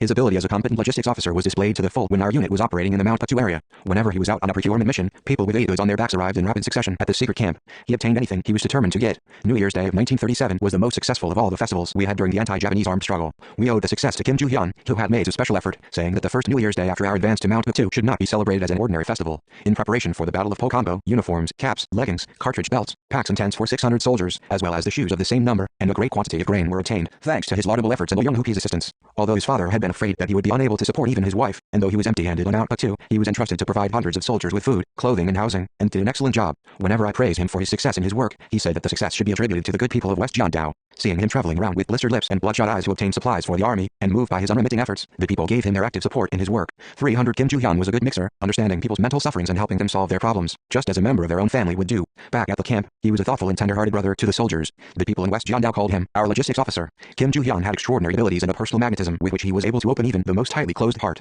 Apparently the people were attracted by his personal charm, recognizing in him a genuine man who always spoke the truth, who approached them with sincerity, worked conscientiously and behaved in a simple and humble manner. No doubt this charm was the cause of every one of his successes, not only in the service of logistics but also in political work. The special merit I found in his work was his political method of finding a solution to every problem. If I gave him the task of making uniforms, for example, he sincerely explained to his men the pressing need and the ways to carry it out, instead of mechanically relaying the instructions of headquarters to them. Because I valued his political ability, I would send for him whenever a difficult and complex political task arose. When I was sending an advance party to establish the TTS base, I appointed him as its leader because the detachment was to carry out a political task in addition to its military mission. The advance party was to select the sites for the secret camps on Mount Puktu, open the routes to be followed by our units and collect information on the enemy situation and the public sentiments in the border area. It was also to find out political mass foundations on which to build underground anti-Japanese revolutionary organizations and make them ready for the struggle. Kim Joo-hyun carried out his political task with credit. The distinguished service he rendered in the Mount Puktu area as the leader of the advance party was worthy of written commendation. 301 The sites for the secret camps in the valleys of Selbeksu, Mount Kam, Saja Hill, Mount Sono, Hiaxizigu, Diangsi, Dishyayu and others were all selected by his advance party. Traveling about in the farm villages of West Jiandao, such as Diangsi, Xiaoji, Xinchangdong, Guandeajili, Zhongriwon village, Pingyang, Shangfengt, Taoquanli, Sanjiagu and others, he acquainted himself with people who could contribute to party building and the United Front movement and built up a fairly large source of recruits for the Revolutionary Army. His advance party also played a great role in disseminating our revolutionary line, reflected in the 10-point program of the ARF and its inaugural declaration both in Korea and the vast area of West Jiandao. The success his party gained became a springboard for raising the anti-Japanese armed struggle onto a higher stage. This was the position of Kim Joo-hyun in our unit, the man whom we called first whenever a difficult task arose. He was a treasure of the unit whom everyone valued and loved. His strong sense of duty to the revolution, high political qualifications, great organizing ability and seasoned work method, all these merits deserve to be a model for all commanding officers. In a nutshell, Kim Joo-hyun was a man of both great political and military accomplishments. As I had always held his success and ability in high esteem, I appointed him a leader of a small unit to be dispatched to the homeland in mid-August 1937, shortly after the outbreak of the Sino-Japanese War. As I mentioned in the previous section, following the outbreak of this war, we planned to launch political and military activities on a larger scale in the homeland, conduct an intensive harassment campaign behind enemy lines, and encourage a fresh upsurge in the anti-Japanese revolution in keeping with the prevailing situation. To this end, we had to build a small unit of able people who were well prepared politically, 302 and militarily, and dispatch them as an advance party to the necessary areas of the homeland to pave the way to our plan. This was important. The revolutionary organizations in the homeland informed us through different channels that many people had gathered in the mountains in the southern part of North Hamgyong province, for example, in Songjin, Kilju, Myeongshan and Tanchon, as well as the northern coastal areas of South Hamgyong province, and were making painstaking efforts to establish links with the Korean People's Revolutionary Army.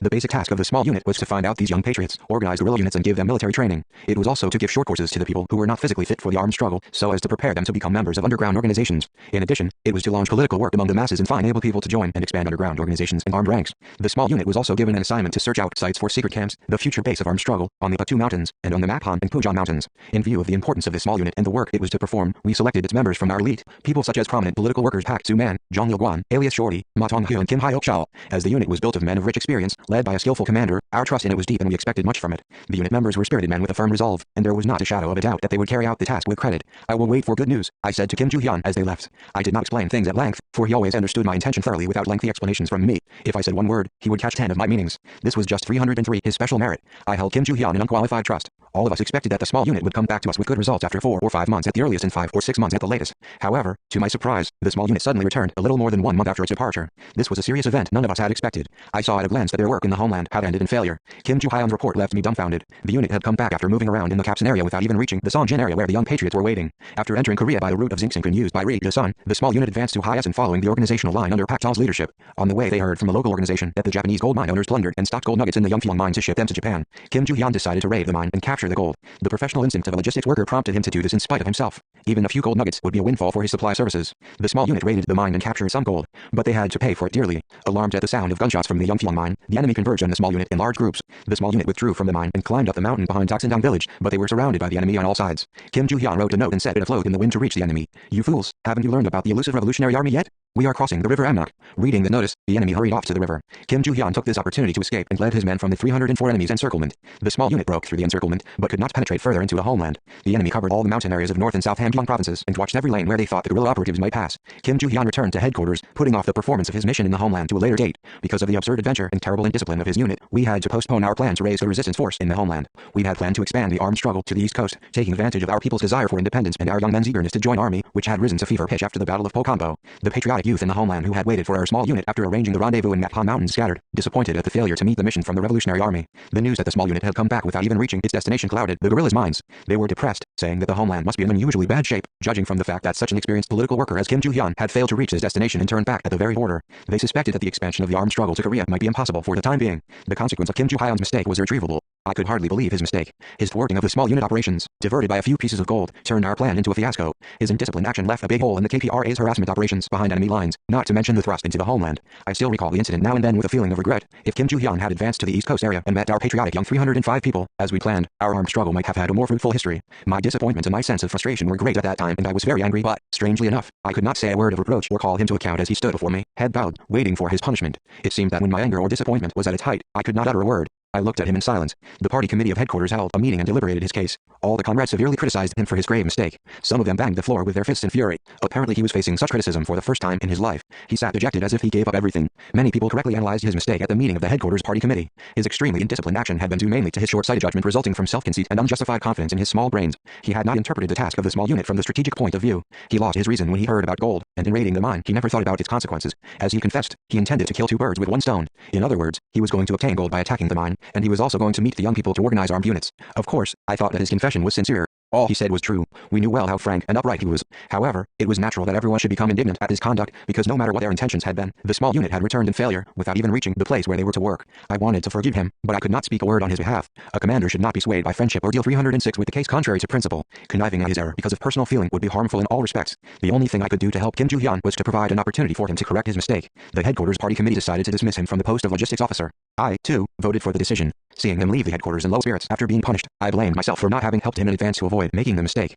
If I had warned him that he should go directly to the comrades in the homeland, no matter what happened on his way, things would not have come to this pass. To be honest, I had never imagined an extraordinary situation in which something like a few lumps of gold would tempt the logistics officer to change his course of action. After his dismissal, Kim Ju-hyun put all his heart into his own ideological training. Nowadays, this kind of training is called revolutionary transformation. From the first day of his reappointment to the cooking unit, he always carried a cauldron on his back whenever the unit moved. Though it must have cost him a great deal, he carried the cauldron on his back even in the presence of his former subordinates. Someone in such a situation usually asks to be transferred elsewhere. Kim Ju-hyun neither complained, nor was he ashamed of his job as a cook. Instead, he worked so conscientiously that his fellow soldiers were sorry for him. He always looked bright and cheerful. One day I visited the mess hall of the 8th Regiment to see how Kim Ju-hyun was doing. He was sweating profusely, serving the men at table. At that moment, one of the men ate up his soup in an instant and called out to Kim Joo-hyun, wrapping an enamelware bowl with his spoon. 307. Hey, cook, one more bowl of soup. He sounded impolite, obviously looking down upon Kim. Yes, with pleasure, Kim Joo-hyun replied politely. He filled a bowl with soup and walked quickly over to the man. That night I sent for the man and admonished him. I said that he should not order a man about or look down on him simply because he was dismissed for a mistake, and that he should treat him with more warmth and give him sincere help instead of treating him with contempt or giving a wide berth to him.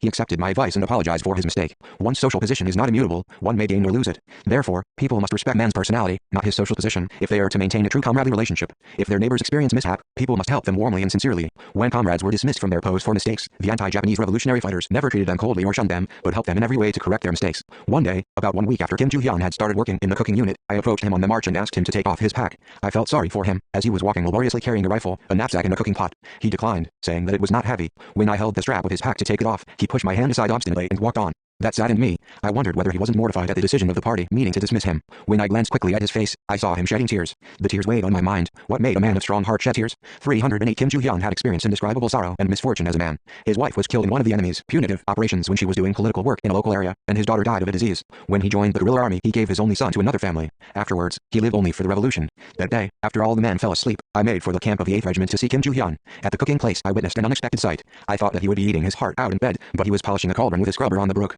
I told him to work in the arsenal, starting the next day. I said that he would be easy in mind if he could work there, because its surroundings were quiet and nobody would hurt his pride there. With tears in his eyes, he replied that he would be easy in mind only if he could remain at my side even while he was being punished. I saw you shedding tears in secret and interpreted it in my own way. I thought you were crying because of your job as a cook, so I thought I should transfer you to the arsenal. When I said this, he grasped my hands with a smile. No, I cried because I was grateful to you for feeling sympathy even while you were punishing me and because I had a guilty conscience about forgetting your great concern. Do you know what I feared most when the headquarters party committee was deliberating my case? I was afraid of being dismissed from the ranks and driven out. When I die, I want to die here, away from the revolutionary ranks. Life is not worth living. I thank you for allowing me to work even in the cooking unit. Listening to him, I now understood what was going through his mind as he was scrubbing the cauldron in the brook. Nothing mattered to him as long as he could only stay with us, regardless of 309, his own interest. He did not care whether he was a commander or a cook, whether he was criticized or punished, as long as he was not removed from the revolutionary ranks. This was a true personality of Kim Joo-hyun. A man of such character accepts criticism or punishment by his comrades, seeing these as a part of their trust and love. The moment he was being criticized by his comrades, he was thinking only of the great loss the revolution had suffered because of his mistake. I thought I was a perfect revolutionary, but I was naive. If it weren't for the comrade commander's trust, I would be merely a green revolutionary.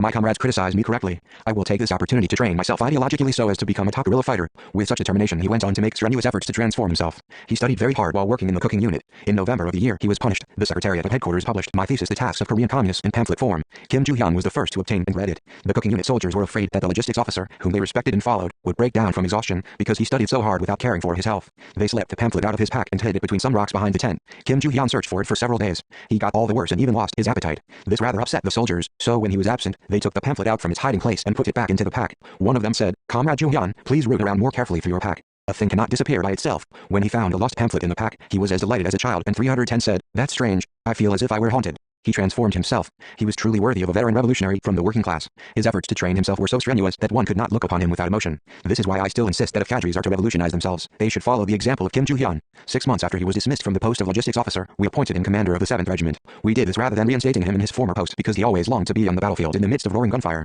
He fought well after he became a regimental commander, displaying his ability to the full as an adroit and daring military commander in the spring offensive launched by the KPRA main force in 1938. This offensive included battles in Jiaoxi and Chaoyudaegu, Jiangbai County, Liudaegu and Linjiang County, Xiangshanzi, Wujiang, Jiajiang and Xintayazi, and Kim did an exceptional job of leading his regiment in all these battles, as well as in many other big and small battles subsequent to the offensive. In summer that year he led his unit from Xintaisi to Mengjiang, Liu and Jinchuan, striking the enemy from behind and demonstrating his excellent commandership. His 7th Regiment also distinguished itself in political work among the people. Whenever the regiment went to a village, the commander involved himself actively in the work with the villagers. Kim Joo-hyun fell in action, surprised by the enemy's punitive troops in October 1938. He was gathering honey with Kim Taek-won and Kim Yong-guk at the time in the forest of Nanpayatsi, Mengjiang County, for the patients in the field hospital. After becoming a regimental commander, he did not forget to continue providing his comrades in arms with food, clothing and 311 housing as he had done when he was a logistics officer. After he was killed in battle, his comrades opened his pack to find almost nothing in it, not even the spare shoes carried by every soldier. His orderly said that he had given his spare shoes to a man whose shoes had worn out. I burst into tears as I held his empty pack. If all the grain, fabrics for military uniforms and shoes that he had obtained for our revolutionary army since he became our logistics officer had been piled up, it would have been as high as a mountain. Just the shoes he had obtained numbered thousands of pairs, yet he had given his only spare shoes to his comrade. His empty pack made me meditate on the property of a revolutionary and his outlook on life. It is man's nature to want a happy life, and many people in the world value only gold. From the viewpoint of such people, Kim Joo-hyun belonged to the have-nots. But to my mind he was really a man of great wealth, because all his life he had cherished a noble ideal and because he had a soul that could not have been bartered, even for a colossal sum of gold. 312. 3. Getting the peasantry prepared. A new situation prevailing after the outbreak of the Sino-Japanese War made it imperative to prepare for an all-people resistance. We evolved a plan of achieving national liberation by strengthening our forces in advance and, when the time came, combining the military operations of the Korean People's Revolutionary Army with a nationwide resistance. Resistance involving all the people would be inconceivable without the participation of the peasantry, which made up the overwhelming majority of the population in our country. Some people contended that the peasantry could not constitute the main force of the revolution because, unlike the industrial working class, they lacked the sense of organization and consciousness. But we had a different opinion. If provided with correct leadership and knitted together through organization, the peasant masses could be a great revolutionary force. I had already experienced it during the harvest struggle in 1931. Through our practical experience, we were convinced that they could become a mighty resistance force if they were trained along a revolutionary line. Our ancestors left us with a legacy of backward and poor agriculture. When others were plowing fields, sowing seeds and harvesting by machine, the peasants in our country tilled the land and grew crops by primitive manual labor. Shackled by feudal fetters, they were harshly exploited by the landlord class and feudal rulers for generations and subjected to maltreatment and contempt. 313 Their living conditions grew even worse with the occupation of our country by the Japanese imperialists. Owing to the Land Survey Act, the plan for increased rice production, the policy of exiling Korean peasants to Manchuria, and other thieving, predatory policies on the part of the Japanese imperialists, the rural communities and agriculture of Korea were devastated and the impoverishment of the peasants was further accelerated.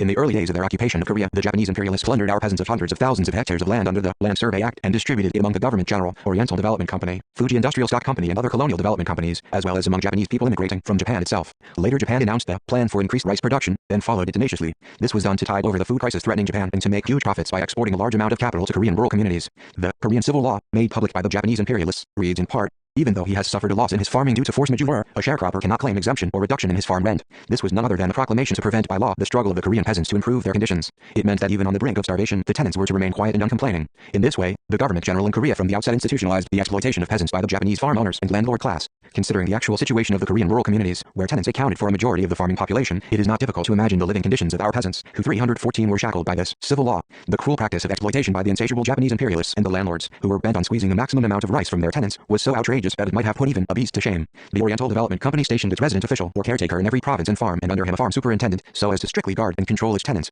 If a tenant failed to pay his rent in time or showed any sign of being remiss in farming or opposed the owner of the farm, they cancelled the contract for sharecropping right away and took back the tenanted land. The Japanese farm owners had their own private prisons where they detained any tenant who complained to the farm authorities or even demanded the simple right to existence. When in my Changdok school days, I read a newspaper article that at the Nakahara farm Japanese armed with rifles tailed after the Korean peasants as they worked in the fields, threatening to shoot and kill anyone they considered sluggish. I felt so furious I could not sleep. Every year the Japanese imperialists shipped to Japan 710 million sak of rice. One sak is equivalent to 20 pecks, rice produced by the sweat and blood of the Korean peasants. Instead, they brought in millet and defatted bean cakes from Manchuria as food for the Korean people. How indignant the Korean people were, having to eat rotten millet because they had been plundered of their rich rice by the Japanese. Even the Korean landlords, under the aegis of the government general, harshly exploited the peasants as if in a competition. Their agents and usurers also joined them. The reactionary agricultural policy pursued by the Japanese imperialists accelerated class differentiation in the rural communities in Korea. A massive exodus from rural communities and the formation of a new social stratum, called slash and burn 315 peasants, were the pitiable results of colonial class differentiation. The peasants who could no longer live in their native villages went deep into the mountains or to no man's land to eke out a living through farming on land felled of trees. But even this way of farming was not secure, as the government general launched a campaign to expel slash and burn peasants on excuse of forest conservancy and prevention of forest fires. While operating in West Jeondao, I met many peasants who had been expelled from slash and burn farming. A massive emigration of Korean peasants was inevitable. In their places, the Japanese imperialists shipped in a great number of immigrants from Japan, which was experiencing difficulties from a sudden population increase and lack of grain. They schemed to bring 4 million Japanese peasants to Korea in the first 15-year period of the plan for increased rice production. Tanaka Kiichi had originally had the Constitutional Institute of Japan published in September 1925 the plan for the emigration of 10 million Japanese to Korea. After becoming prime minister, he established the Department of Overseas Affairs and buckled down to the execution of the emigration plan. What would happen to Korea if the surplus 10 million people were shipped into Korea? Our nation would stifle under the avalanche of the Japanese. The reactionary agricultural policy of the Japanese imperialists ruined the livelihood of the peasants in the rural areas of Korea and sharpened national, social and class contradictions. As a result, the peasant masses rose up for their right to existence. Peasant organizations such as the Tenants Cooperative, the Mutual Aid Society of Tenants, the Association of Fellow Peasants, and the Tenants Union emerged in our country after the March 1st popular uprising. A typical early organization 316 that represented the rights and interests of the peasants was the Tenants Cooperative. Tenant disputes were the main trend of the peasant movement in our country under Japanese imperialist rule. The disputes in the 1920s raised in general such economic slogans as obtaining tenant rights and reducing farm rents under the leadership of the Tenants Cooperatives. The Peasant Union was the leading form of organization in the peasant movement in our country before liberation.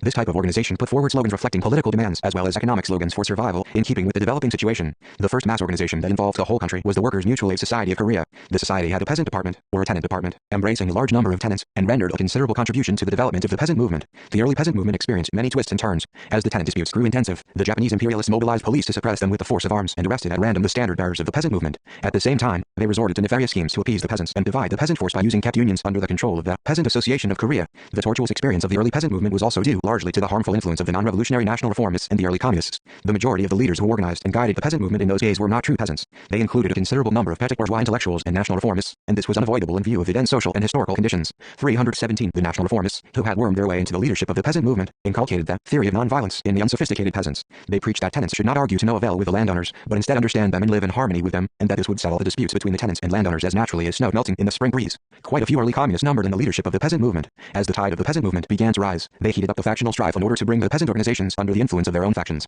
But their factional strife for the expansion of their own cliques in disregard of the interests of the peasants did serious harm to the peasant movement. Bitter feuds and hostilities broke out between the peasant organizations and within the organizations themselves, crippling many of them. Nevertheless, the peasants continued their struggle despite such difficulties. They answered the enemy's counter-revolutionary violence with revolutionary violence. The revolt of the peasant masses in the Fuji farm in Ryangshan and the large-scale uprising of the peasants in the Tanshan and Yonghang, Kumaya areas in the late 1920s are typical examples. The tenant dispute at the Fuji farm was a violent mass struggle waged together with the young communists of the new generation from the down with imperialism union who were operating in the Ryangshan area. The Red International of Labor Unions and its subordinate organization, the Secretariat of the Pan-Pacific Labor Unions, proposed on several occasions between the end of the 1920s and the early 1930s to the Pacific countries to organize red labor and peasant unions. In response to the proposal, concrete measures were taken in Korea to form such organizations. As a result, new red peasant unions began to spring up from 318 the early 1930s in our country, and existing peasant unions were also reorganized into red peasant unions. Red and left were the terms used to distinguish revolutionary organizations from non-revolutionary reformism. In those days the term red was used widely in the circle of the communist movement. The overwhelming majority of the red peasant unions were concentrated in northern Korea. In the 1920s, most of the peasant organizations were in the southern part of the country, and tenant disputes arose more frequently in the south than in the north because a greater number of peasant households existed in the southern region with its heavily populated Honam plain. By the early 1930s things had begun to change. The main front of the peasant movement shifted from the south to the north. The number of revolutionary peasant organizations had grown and the fierce peasant struggle was greater in the north than in the south. The main reason for the south-north movement was that Mao was the strategic center of the Korean Revolution, and the northern region was geographically close to Jiangdao and the Soviet Union. The red peasant unions on the other hand were organized not only in the northern region of Korea but also in the southern provinces. The anti-Japanese armed struggle of the Korean communists in northeast China and in the northern border area of Korea provided favorable soil on which the red peasant unions were to thrive. To be candid, all the peasant organizations that emerged in northern Korea after the start of the anti-Japanese armed struggle were organized by the people in the homeland in the course of the anti-Japanese struggle, waged in cooperation with us. They were not a spontaneous growth. The decision in the case of a peasant union in Myeongshan recorded in the court proceeding and kept 319 by the Hamhung District Court contained the following paragraph. As a result of that struggle, the offices of the Yanji County Administration and the branch office of the Japanese consulate were destroyed by fire, and there was an engagement with the Japanese troops, who later made a retreat. The union embarked on the road of revolutionary struggle under the general command of Kim Il-sung. This is a typical example of the activities the peasant unions in northern Korea conducted at the time as a result of the anti-Japanese armed struggle. However, the peasant movement led by the red peasant unions revealed shortcomings that could not be overlooked, owing to the harmful maneuvers of the left opportunists and national reformists. After putting the red cap on the peasant unions, the left opportunists fenced them in and pursued a closed-door policy. They defined all the people working on the land, except tenants, poor peasants and hired farmhands, as hostile class or wavering stratum, and kept them off the fence of peasant unions. Patriotic middle peasants and landowners with a strong anti-Japanese spirit dared not join the red peasant unions. I heard that in a certain village there were wells exclusively for the red peasant union members and those for people other than union members. One can easily imagine the extent of the closed-door policy at the time. The closed-door policy pursued by the red unions damped the patriotic enthusiasm of the non-members and compelled them to approach all the undertakings of the unions with hostility. It also alienated the children of union members from those of non-members. Another defect in the activities of the red peasant unions was their knockout way of working. Their members regarded going 322 extremes as an expression of their revolutionary spirit. For instance, when the leadership of the union called on its members to do away with superstition, the members went near churches and threw stones at the windows or pulled down the crosses from their roofs. They destroyed mountain shrines and trampled on the offerings there. Worse still, they snatched Bibles from religious believers in public and tore them up. When told to get rid of the practice of early marriage, they waylaid bridegrooms who had gone to bring brides on horseback and seized their horses or simply detained the bridegrooms in order to scuttle the marriage ceremony. In such cases, the young bridegrooms often ran home, scared out of their senses, or wept in panic. Although they performed many laudable undertakings for national and class liberation in conformity with the situation, the peasant union organizations sometimes behaved in an uncouth manner. In consequence, some people disagreed with everything they did. We considered the weakest point in the activities of the red peasant unions to be the fact that they had not adopted clear strategic and tactical measures for protecting themselves. As a consequence, they had no guard against either enemy suppression or the harmful schemes of the factionalists and national reformists. Many of the unions exposed themselves unnecessarily. For example, they should have seen that different wells for their own members and for non-members would expose every member of their organization. However, their leaders ignored such common sense. The enemy's spies could instantly see through the windows of their own houses who was fetching water from the well for the union members. Some of the union organizations kept lists of members and a register of the payment of their dues, just as the peripheral 321 organizations of government parties do nowadays. This was another cause for the exposure of the organizations. Whenever police raided their secret workplaces, they would seize these lists and ferret out the members to the last man, arresting 200 or 300 of them at a time. These few examples show that the peasant unions ignored the need to keep strict secrecy and security and confronted the enemy in a naked state, exposing themselves recklessly. This habit gave the enemy the opportunity to destroy the peasant union organizations totally. They had no system of ensuring solidarity and concerted action among themselves. All these shortcomings were due to the weakness and immaturity of those who headed the peasant movement in our country, which lacked a correct communist leadership. Those who guided the movement had neither scientific methods nor correct strategy or tactics for developing the movement. In spite of these weaknesses and limitations, however, the red peasant unions rendered a significant contribution to the development of our peasant movement. The steadfast leaders of the peasant unions and the organized peasant masses waged an unremitting struggle against Japanese imperialism and landlords to realize their political and economic demands, not yielding yielding to repeated roundups by the Japanese imperialists. We attached great importance to the courage, mass character and indefatigability of the peasants, all of which had been demonstrated in the peasant union movement. It was absolutely correct that we regarded the peasantry, along with the working class, as a component in the main force of an all-people resistance. The outbreak of the Sino-Japanese War gave us a possibility to speed up the preparations for national resistance. A very important matter in these preparations was how to awaken the 322 peasant masses, who accounted for more than 80% of the country's population, to a revolutionary consciousness and how to organize them. Training the peasantry in the homeland, along with the working class, to take a revolutionary course was a lifeline we had to adhere to in the anti-Japanese revolution. I believe that one of the most effective methods of preparing the peasants into a force in the all-people resistance was to restructure the peasant organizations in the homeland to be subordinate to the ARF. Nevertheless, many of our military and political cadres regarded the organizations in the homeland in a negative way, branding them as either leftist or rightist. They held the view that we had to form new peasant organizations, totally ignoring the organizations of the past. To consider the former peasant organizations and movements as negligible or unworthy of revitalizing and restructuring was nihilism. Such a nihilistic view was contrary to the requirements of the communist movement itself and to the purport of the inaugural declaration of the ARF. Worse still, as it was tantamount to abandoning the foundation and success achieved by the peasant movement in the previous years, it was utterly destructive in rallying the peasants. My plan was to rally under the banner of the anti-Japanese National United Front all the existing organizations in disregard of their names and the greatness of the success they had achieved as long as they were determined to fight against the Japanese aggressors, imperialism and feudalism.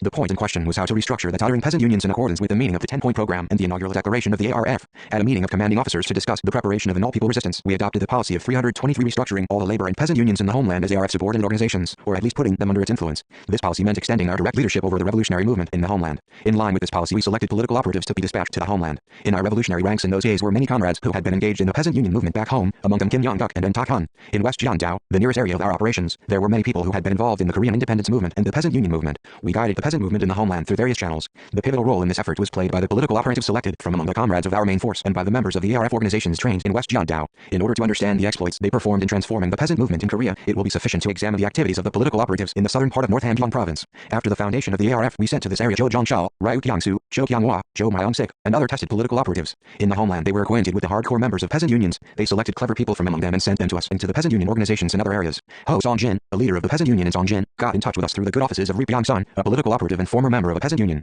Ho came as far as West Jeondao at my call. Owing to the after effects of the raid on the Yongkyong mine, he could not see me, but he 324 succeeded in getting our line on the revolutionary movement in the homeland through Paktal and Kapsan. On returning to his native village, he conveyed the policy to a meeting of exiles from 3 southern counties of North Hamgyong province, held in September 1937. After the meeting, our revolutionary line, including the strategy of a united front, was propagated widely in North Hamgyong province. Political operatives went among the revolutionaries and activists of peasant unions deep in the homeland and made untiring efforts to convert them to our ideas of an all-people resistance and an anti-Japanese National United Front. They also tried to build up organizations by restructuring the peasant union organizations as ARF subordinate organizations, or by putting them under its influence. Thanks to this joint effort of the political operatives from the KPRA and the steadfast peasant union leaders, significant changes took place in the peasant movement in the homeland. Most noteworthy of the peasant unions in the homeland was their ardent yearning for the anti-Japanese guerrilla army. The report on the internal and international situations delivered at the Fellowship Conference of Women in Myeongshan in autumn 1936 reads in part, a worker peasant Soviet was established in Cheju-daegu. Kim Il-sung has organized propaganda squads and crossed over to Korea to engage in propaganda and agitation. Comrades, it is certain that Kim Il-sung will march on to Korea hereafter. Around that time, a resolution drawn up by a peasant union in that area reads this way, Changbai County. In order to set up a Soviet, a battle was fought in Cheju-daegu. As a result, 3,000 tons of timber, a forestry office and Japanese consulate were burned down, and 8 enemy stooges were abducted.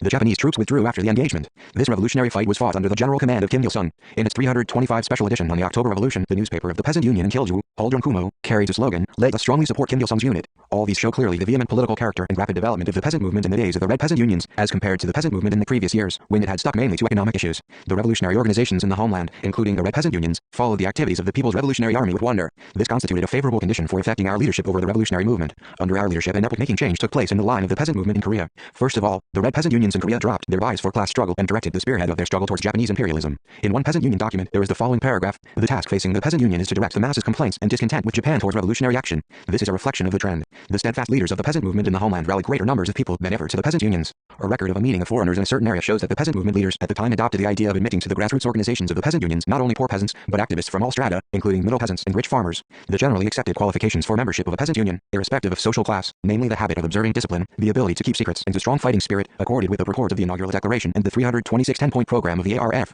One Red Peasant Union established subcommittees of petit bourgeoisie and pupils and recruited shopkeepers, shop assistants, restaurant managers, middlemen, commercial capitalists, day laborers, and even pupils from primary schools. Some of those organizations took positive measures to enlist conscientious landowners in the anti-Japanese struggle, admitting landowners to propaganda squads when guiding the struggle against the laying of roads. They planted their members in the self-defense corps and other lower ruling organs of Japanese imperialism and organizations on its payroll and gradually made them red, thereby efficiently combining both a lawful struggle and a legal one. A pamphlet they had published pointed out that the theory of denying legal possibilities was leftist opportunism. It further advised that all legal possibilities be utilized skillfully. Several of them kept closely in touch with each other while keeping up independent activities, taking joint action with one another, from exchange of information on their actual situations to the choice of the method of struggle and the setting of their fighting goal. These changes taking place in the Red Peasant Union movement under our influence provided a favorable condition for transforming the existing peasant organizations in a revolutionary fashion. Hand in hand with the comrades in the homeland, our political operatives got down to a revolutionary restructuring of the peasant organizations. Thus, in many parts of North and South Hamgyong provinces, there sprang up a great number of ARF organizations based on the former peasant unions. Many ARF organizations, including this Inuyahu chapter, expanded their influence over the peasants living around the middle reaches of 327 Biamnok. In addition, our men and women set up revolutionary organizations under various names and based on ARF organizations among the peasants in Central and Southern Korea, notably in Pyongyang, Nampo, Kowloon, Seoul, Incheon, Daegu, Busan, Jeonju and Gwangju. While organizing the peasant masses back home, our operatives and the comrades in the homeland concentrated on awakening them to revolutionary consciousness in order to instill the idea of independence in them, that the country should be liberated by the effort of the Korean people themselves. For this purpose, the publications of the peasant organizations in those days frequently carried the explanation of the 10-point program of the ARF. Such education heightened their sense of historical mission. The peasant organizations imbued the peasants with the idea of fighting against the colonial rule of the Japanese imperialists and gave wide publicity to the internal and international situations, the lawful development of society, the future of the Korean Revolution and news of the titanic struggle of the Korean People's Revolutionary Army in order to convince the peasants to cherish the idea of victory. The operatives we had dispatched to the Pyeongseong and Mount Gil areas reorganized, through Min Tak-won, who was working in the homeland, the peasant union in the Pyeongseong area into a revolutionary one. Then Min went to the Incheon area by boat with the hardcore people in Pyeongseong and worked hard to awaken the members of labor and peasant unions there to revolutionary consciousness. Kim Jong-suk went via Fungsan to Tancheon and Gwiwon in mid-July 1937. She met Ri Mo in PHLRA, Fungsan County, and discussed in depth with him the idea of expanding the ARF organizations, with members of the Red Reading Circle as the Hard 328 Corps. Ri Mo is an eyewitness to the incident in which a Korean Revolutionary Army's operational group in the homeland raided the Nahum police substation in PHLRA and killed an evil police sergeant nicknamed Lopazi, Stinging Bee. Under the influence of this, the foreigners in Fungsan organized the Red Reading Circle and started the anti-Japanese struggle.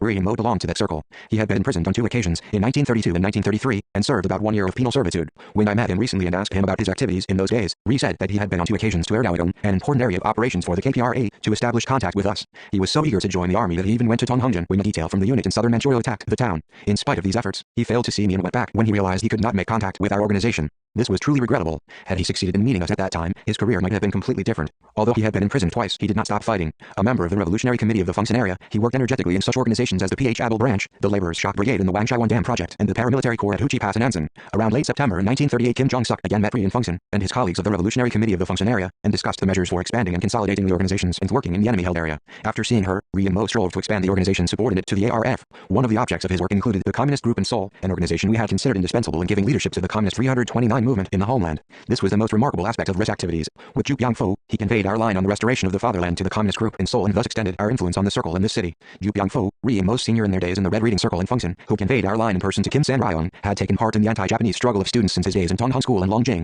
Enrolled in a school in Seoul in 1937, he often went to Fungsan and kept close ties with the communists who were under our influence. In the course of this, he made contact with Kim Jong-suk, who was working in the Fungsan area, and learned in a precise way our line, strategy and tactics on the revolution in the homeland. Kim Jong-suk discussed with him the matter of rallying the communists in Central Korea, with Seoul as the center around our anti-Japanese National United Front movement. Ri and Mo recalled that Kim San-ryong had been delighted to be informed of our line on the United Front. In Seoul, Ju Byung-fo and Ri and Mo mixed with workers in the metallurgical, textile, fiber, printing, dyeing, garment and other industries, built up labor union organizations by recruiting progressive elements from among the working class, and laid the groundwork for making preparations for an all-people resistance. Meanwhile, they made tireless efforts to ensure our leadership of the revolutionary organizations in the homeland. Ri and Mo not only worked for the revolutionary movement in the homeland, but also performed considerable exploits in expanding the ARF organizations in Japan. On Ju Byung-pho's instructions, Ri went to Tokyo in the summer of 1940, carrying with him the 10-point program of the ARF, and transformed the Friendship Society of the self-supporting students from Fungsan in Tokyo in a revolutionary fashion. 330 as mentioned above, Ri and Mo was not a man who fell out of the blue. He was trained to be an incarnation of faith and will by the ARF and the fighters from Mount Paktu, who went through all sorts of hardships and difficulties to sow the seeds of the organization in every part of the country. After completing her program of work in Fungsan, Kim Jong-suk proceeded to the Tancheon area on the east coast. The man whom we had singled out from among the progressive people in Tancheon was Ri Ju-yan, a leader of the peasant union in Tancheon. He had been involved in the Senyen Association and also had a hand in the Tancheon Peasant Revolt in 1930. Thanks to the good offices of a member of the ARF in that area, Kim Jong-suk met Ri Ju-yan, who was under treatment in the temple in the mountain at the time after serving 7 years penal servitude in connection with the Peasant Revolt. After expressing her heartfelt sympathy with him for his ill health, a consequence of his hardships in prison, she conveyed to him our line on the anti-Japanese National United Front and our policy of an all-people resistance. She also told him to awaken the peasant masses to revolutionary consciousness and organize them so as to expedite the preparations of the forces for the all-people resistance. He told her that in the past he had run about day and night trying to organize a movement, but had felt futile, as if sailing with no destination on heavy seas in an old boat with a broken compass. Now feeling as if he were on a new boat, he made an oath to be loyal to the revolution. Finishing her work with Ri Ju-yan, Kim Jong-suk met Ri Young on the seashore in Cheho, Raiwon. Ri Young was the son of Ri Jun, a patriotic martyr and hero of the incident of the emissaries to The Hague. Ri Young had been in prison for his connections with the Pukchong Peasant Union, and after being released, he organized and led an anti-Japanese association. After his father had 331 disemboweled himself in The Hague, Ri Young devoted himself to the independence army movement for some time at the behest of his father, who had told him, "You must devote your whole being to the country." However, he had lost interest in the movement, for he had realized that in spite of its ostentatious signboard, it could not attain its goal without correct leadership. He had been involved in the communist movement for some time, but he shook his head on seeing the factions separating themselves from the masses, like oil on water, and idling away their time with feuds conducted for their own self-interests. The peasant union movement, in which he had been deeply involved, was caught up in serious wrangling, The stylish campaigners of the top hierarchy, wearing their hair in a Beowulf-style model after Karl Marx, were ordering the peasants about in a grand manner. Unable to bear it anymore, one day denounced one of the long-haired men at the top. The man retorted, "Why are you so insolent? Because you are the son of June? Did anyone make us a present of independence because your father appealed by disemboweling himself far away from his country?" Young shouted and beat his chest in anger. He could bear an affront to himself, but he felt bitter and resentful to think of the patriotic soul of his late father being insulted in this way. The pain was not alleviated for many years. The conclusion Young reached after being in the Independence Army and taking part in the Communist and Peasant Union movements was that the masses, no matter how powerful they might be, cannot demonstrate their might unless guided by a competent leader. He organized like-minded people and tried hard to find a channel to Mount Patu. 332 Kim Jong-suk transmitted to Young our plan of preparing forces for an all-people resistance by rallying the peasant masses in the region south of the Huchi Pass. Young made a firm commitment to devote himself to the sacred cause of national liberation by upholding our policy. Taking leave of Kim Jong-suk, he said that Korea was alive because of me. He called me the one and only leader of Korea. I once read Kumran Jigahan, an educational tract used by the revolutionary organizations in the northern region of Korea and edited by Pukchong people. There is a pine grove in Jeonnungri, Pukchong County. As it was a scenic, quiet place, the influential people had from olden days regarded it as a pleasure ground and gathered there from time to time for competitions in composing poetry. The advanced elements of the Pukchong people, being highly anti-Japanese, formed a Kumran association with the influential people at the fort to hoodwink the police. The name of the association, Kumran, means that a united mind is as sharp as an iron edge and as fragrant as an orchid. In other words, it indicates deep feelings between friends. It is construed as an association of close friends. Most of the hardcore elements in Pukchong were the association members. They frequently met in the pine grove with the influential people in the area and cultivated themselves morally while pretending to be composing poems. In the course of this, the oldest member of the association, respected by many as a scholar for his wide knowledge, composed the Kumran Jigahan, which contained the expression, the one and only leader. In September of that year, Young formed the party circle of the Pukchong district and became its head. The early members of the circle were the hardcore of the Cheho Anti-Japanese 333 Association. He motivated the party circle to rally the Cheho Anti-Japanese Association and the labor and peasant unions around the ARF, building up the forces for an all-people resistance, with the East Coast region south of Huchi Pass as the center. After he had made contact with Mount Patu, a great change took place in Yang's life. On getting his new fighting task from us, he left, not for his home, but for the road of struggle. On the very day he had promised his wife he would return home. As he left, bidding farewell to his loyal wife, who had supported him for 7 years while he was behind bars, he felt seized with a great pity for her. However, when she came to the temple, he suppressed his personal feelings and took leave of her with determination. For 8 years, from the day he left the temple till the day of liberation, he was constantly on the move, foregoing a comfortable home life and with his comrades devoting his wisdom and passion to inculcate the spirit of the anti-Japanese struggle in the minds of the workers and peasants. After liberation, Young and Young upheld their principles and worked hard, just as they had fought when looking up to Mount Patu. Among the leaders of the peasant unions in the homeland, who made strenuous efforts on behalf of the United Front movement and the preparations for an all-people resistance under the banner of the 10-point program of the ARF, was a man named Won Sup. He was head of an anti-Japanese secret organization in the Kilju area, having reformed the peasant union into an organization subordinate to the ARF. In 1932 he had participated with his comrades in Wangjing in a raid on the public security office in Kanzi to obtain weapons for the newborn anti-Japanese guerrilla army. Later, he was sent by the organization to 334 conduct underground activities in the homeland. The organization members he guided would have gone through fire and water for the revolutionary army. He obtained white paper from the Kilju pulp mill and regularly sent it to Mount Patu. In those days the peasant organizations on the East Coast used to send a variety of essential goods in lorries to Sanfa and Taisin in broad daylight to be forwarded to the revolutionary army. The peasant union activists conducted brisk propaganda and agitation campaigns, appealing to the peasant masses to turn out for an all-people resistance in response to the armed struggle we were waging. Members of the peasant union in Zhongpyeong were imprisoned. Even in prison they gave wide and frequent publicity to our struggle. Activists of the peasant union in Myeongshan also gave wide publicity to us and appealed for the anti-Japanese struggle. The patriotic martyrs who risked their lives by fighting in the homeland in response to our line in the days when we were making preparations for the all-people resistance cannot be counted only in the tens of thousands. These known and unknown revolutionaries rallied, shoulder to shoulder with the operatives we had dispatched, millions of the peasants in every part of the country around the ARF. After the peasant union organizations were restructured on a revolutionary line, the peasant movement in our country was linked closely to the anti-Japanese armed struggle. This provided favorable conditions for promoting the development of the peasant movement. In struggling to carry out the 10-point program of the ARF, the peasant organizations all over the country rendered a great contribution to the consolidation of the anti-Japanese National United Front and to the preparations for an all-people resistance. In this struggle, the revolution in the 335 homeland lost a great number of peasant union activists and patriotic members of peasant unions. The peasant movement occupies, along with the labor movement, an indisputable place in the history of the anti-Japanese national liberation struggle of Korea, centered on the anti-Japanese armed struggle. We must not forget the revolutionaries, many of whom sacrificed their lives, who fought to win back national sovereignty and achieve the class emancipation of peasants from the saber-rattling fascist tyranny of Japanese imperialists. 336. 4. Cho Chun-guk in his days in the Independence Brigade in the summer of 1937, when the Sino-Japanese War broke out, the main force of the Korean People's Revolutionary Army was operating in the Chengba and Linjiang areas. It was waiting for the Independence Brigade, a unit which had shared life and death with us since the first days of the guerrilla army, and which had left northern Manchuria. I have already mentioned that in accordance with the decision adopted at the Yeoyanggu meeting in the spring of 1935, units of the People's Revolutionary Army in eastern Manchuria had launched into the vast areas of northern and southern Manchuria to conduct brisk joint operations with the Chinese units there. We had also begun joint operations with the 5th Corps in northern Manchuria, in the course of which I dispatched some individuals from the Wangjing Regiment and Tunshan Regiment to the Sanjiang area, where Kim Chaek and Cho Young-gun were active. On the long way to meet the comrades in arms in northern Manchuria, their force had been reinforced and had grown into a large unit. In the spring of 1937, the Independent Brigade was to come to West Jiandao. Cho Chun-guk was secretary of the party committee for the brigade and political commissar of the 1st Regiment. The Koreans in the brigade sincerely helped the Chinese armed units and the people of northern Manchuria. While fighting in Wangjing, Cho Chun-guk received 337 extraordinary love and respect from both the Chinese people and the Chinese nationalist armed units for his efficient work with them. After the meeting in Xi'an, I called the soldiers of the unit I had left behind in northern Manchuria to West Jiandao, but the brigade I waited so anxiously did not arrive in the Linjiang area until long after the Battle of Pokambo and the July 7 incident. We were all surprised at their appearance. Their torn uniforms uniforms were fluttering rags, their feet wrapped in pieces of cloth tied with string or straw cords, for their shoes were completely worn out. Touching the threadbare back of his tunic, I said to Cho Chun-gok in sympathy, "From the days in Wangjing till now, you have always put yourself to great trouble to carry out difficult tasks." Cho replied in tears, "I am very sorry to be late. Worse still, I've lost such stalwart comrades in arms as the company commander Cho in June and platoon leader Pak Ryong-san. They had left northern Manchuria in early May, so the march had taken several months. From Yilan, where they had started, to the shore of the Amnok, it was a 2,500-mile journey. On the long, arduous journey they had experienced all kinds of hardships. Rem Chunchu regretted having lost a box of acupuncture needles he had kept in value from the days when he was 17 years old. He said that the box had contained 2 expensive gold needles which had become thin in the course of treating many people. It was indeed an arduous march. To see tents pitched here in an orderly manner, I feel as if I were in a different world," said he, adding that the day when he had slept in a tent was dim in his memory. I soon sent for the logistics officer and ordered him to supply 338 of them with tents and new uniforms. Cho Chun-gok and other commanding officers visited me again soon after supper. I had told them to go to sleep to relieve their fatigue, but they said that they could not, as they had to see the commander. They asked me about the news of the Sino-Japanese War. Unaware of the outbreak of the war on their several-month-long, bloody march, they got the news of it much later. I explained the situation to them. The September 18th incident ended with Japan's occupation of Manchuria, but the July 7th incident will be different, I told them. The Chinese people are now offering the nationwide resistance to the Japanese aggressor army. Jiang Jia can no longer avoid an anti-Japanese struggle, and so the Chinese Communist Party has taken the initiative in forming the anti-Japanese National United Front with the Kuomintang. Accordingly, the main force of the Chinese Red Army in the northwestern region has been renamed the 8th Red Army of the National Revolutionary Army, with Zhu as its commander-in-chief. If the Red Army and the Kuomintang Army cooperate to wage a protracted war, Japan, with limited national strength and troops, will find it difficult to hold out. The Japanese army is advancing, sweeping everything in its path, but its flag of the rising sun is already clouded by a bad omen. To cope with the war, we held several meetings and made some relevant decisions. According to the policy we put forward at the meetings, our task is to make preparations for an all-people resistance while harassing the enemy in the rear and expanding and strengthening the revolutionary forces in the homeland. Our main strategic area for harassing the enemy in their rear is along the Amnok and in southern Manchuria. As the main front of the Sino-Japanese War is North China, the Japanese Army's war supplies will have to pass through the area on the Amnok and 339 southern Manchuria. That is why we are operating on the Amnok. You will operate in those areas as well. They were very regretful not to have participated in the battles of Pokanvo and Jiansanfeng. Cho Chun-gok told me that he had met many Koreans in the anti-Japanese Allied Army units when he was in northern Manchuria and that they had so earnestly longed to be at Mount Buk too. Saying that he had met Cho Young-gun in the Battle of Yilan County Town, he described the meeting in detail. Cho Young-gun had hugged him closely and said in tears, "I heard that you have come from Comrade Kim Il-sung's unit.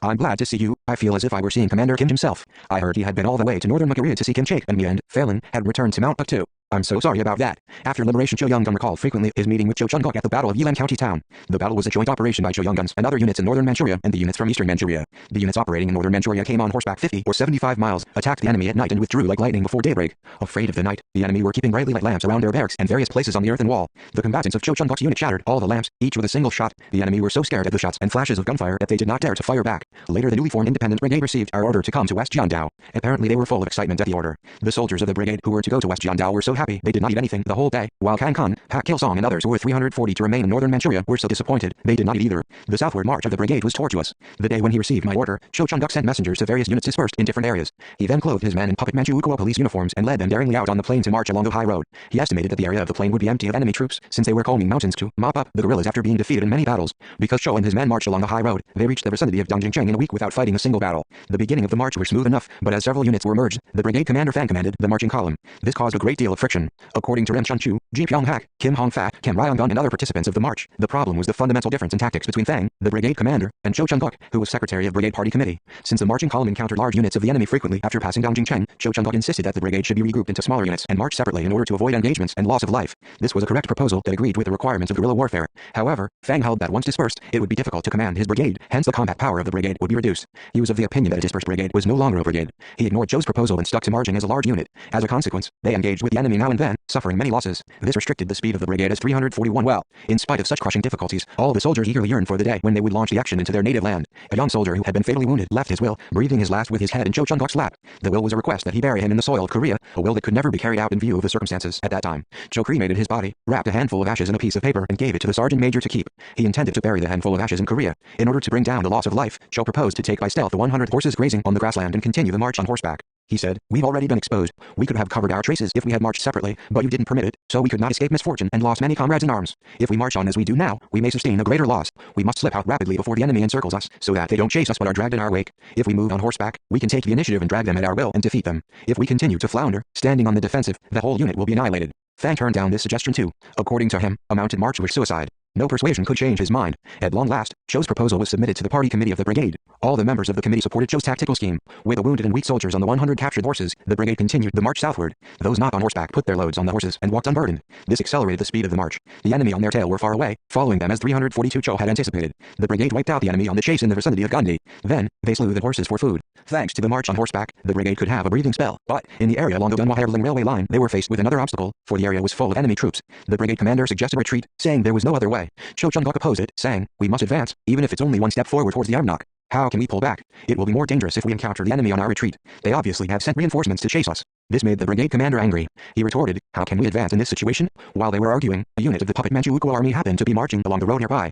Cho said that the best way was to follow this marching column. His eyes wide with astonishment, the brigade commander asked what he meant by saying they should follow the enemy. Cho Chung-guk explained, "The puppet Manchukuo soldiers have no time to look back since they are pulling heavy guns. Even if they happen to see us, they will take us for friends, never imagining that the guerrillas would follow them daringly in broad daylight. So let's follow them, and after passing through the area along the railway, slip away into the mountains." The brigade commander did not object to this proposal. Thanks to Cho's proposal, the brigade passed the area along the railway without accident. Later, however, there were many encounters and engagements with the enemy's punitive forces, large and small. In the vicinity of Piaoyi they encountered 343 enemy troops, fighting the bloody battle for 2 days. Many guerrillas lost their packs during the battle, and the sergeant major's pack, where Cho kept the ashes of the young guerrilla, was also lost. Cho Chung-guk continued to insist vehemently that the only way to rescue the brigade from the enemy cordon, tightening with each passing minute, was a dispersed march in small units. But the brigade commander said, "Then 1 or 2 companies may survive, but the brigade will be routed. Are you proposing that we should escape separately to save our skins? We must live or die together." The brigade party committee discussed the two men's ideas once again. Furious with the brigade commander's indecisive attitude, Cho struck his chest with his fist and remarked fiercely, "Which of us here wants to save his own skin? None of us is afraid of death. But we cannot die for nothing before reaching our destination. If we lose all the men on the way, the men who so eagerly wish to go home, how can we, the commanding officers, atone for the crime?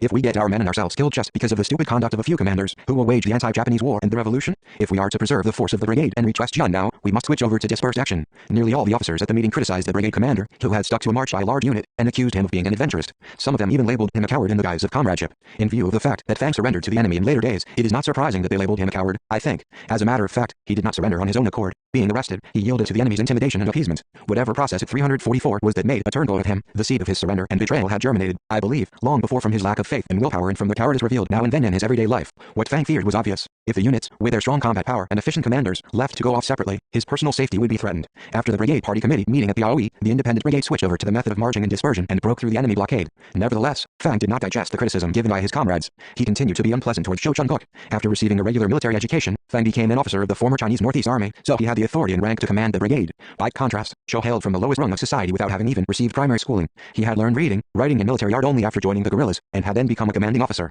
However, Fang seemed to be unaware that academic attainments did not determine who was talented or superior. It was only during the battle for crossing the river Sanwa some days later that Fang repented. At that time the brigade, which had been marching in dispersion, regrouped itself into a large unit. It arrived at the river Sanwa near Nairhong at sunset. The river, rising with the seasonal rain, had become wide and rough. They had to cross quickly before the enemy appeared, but only a small boat big enough to carry only 5 or 6 people was available. As they crossed and recrossed the river by boat, many men had still not made it to the other side by dawn. Everyone, both those who had crossed and who had not, looked at the slowly moving boat and the brightening sky with apprehension. 345 at that moment the enemy arrived. Making for them with 10 agile men, Cho Chung-guk told the brigade to hurry across the river and hide in the forest near Luoshuhezi, as he would lure away the enemy. Thanks to him, the men remaining at the ferry crossed the river safely. The brigade waited for Cho's death-defying corps for a few days in the vicinity of Luoshuhezi. Cho appeared with his men on the 4th day, each carrying a load of grain they had obtained along the way. Only then did Fang take Cho by the shoulders and apologize. What pleased me most on hearing the activities of the brigade in northern Manchuria and on its southward march was that all the men in it had performed their tasks with credit. They had lived up to my expectations and become more seasoned than when they had taken leave of me. The typical example was Cho Chung-guk. When he was around me, he had been a military commander skillful in guerrilla tactics and an ideal political worker. In the course of the brigade's activities in northern Manchuria and its march southwards, his military talents and commanding efficiency had reached a perfect stage. In childhood Cho Chung-guk had been another man's houseboy and grew up at a railway construction site. In the army he learned marksmanship and drill movements with great speed, being quick-eyed. His character and abilities made a good impression on me, so I nominated him for political instructor of the company. At that time he said to me, pulling a long face, "How can I be a political instructor and teach others when I am still ill-prepared in every way? What I am sure I can do is to kill the Japs and their students, so let me remain a rank-and-file soldier." I told him that he should inculcate his men with his own love for the country and hatred for the Japanese imperialists, and that this alone would mean his successful execution of the duty of a 346 political instructor. Then I gave him a pocketbook and wrote on its first page, "You must study, even by writing on the earth." From that time on he showed extraordinary skill in study and training. While learning Korean letters, he also studied Chinese characters by himself. There is a good story of how he came to learn Chinese characters. One day he came to see me, asking for the meaning of the Chinese word, Yi Zhen Hua Ling. I pronounced it for him and interpreted it into Korean. He mumbled, "I see. The Chinese characters are very strange. It's a pity I wasn't able to attend a village school." He then started to carry a dictionary of Chinese characters in his pack. I have mentioned in a previous volume that the defensive battle of Hiaowangqing was fought for 90-odd days and that it was a hard-fought one. But all through those 90 days, Cho never stopped studying his Chinese characters. Once I visited Sansidao, where Cho's company was stationed. I told him that a company political instructor should know how to dance and sing so as to imbue his company with a lively and optimistic spirit. After that, he went outside every night and practiced dancing, out of sight of the others.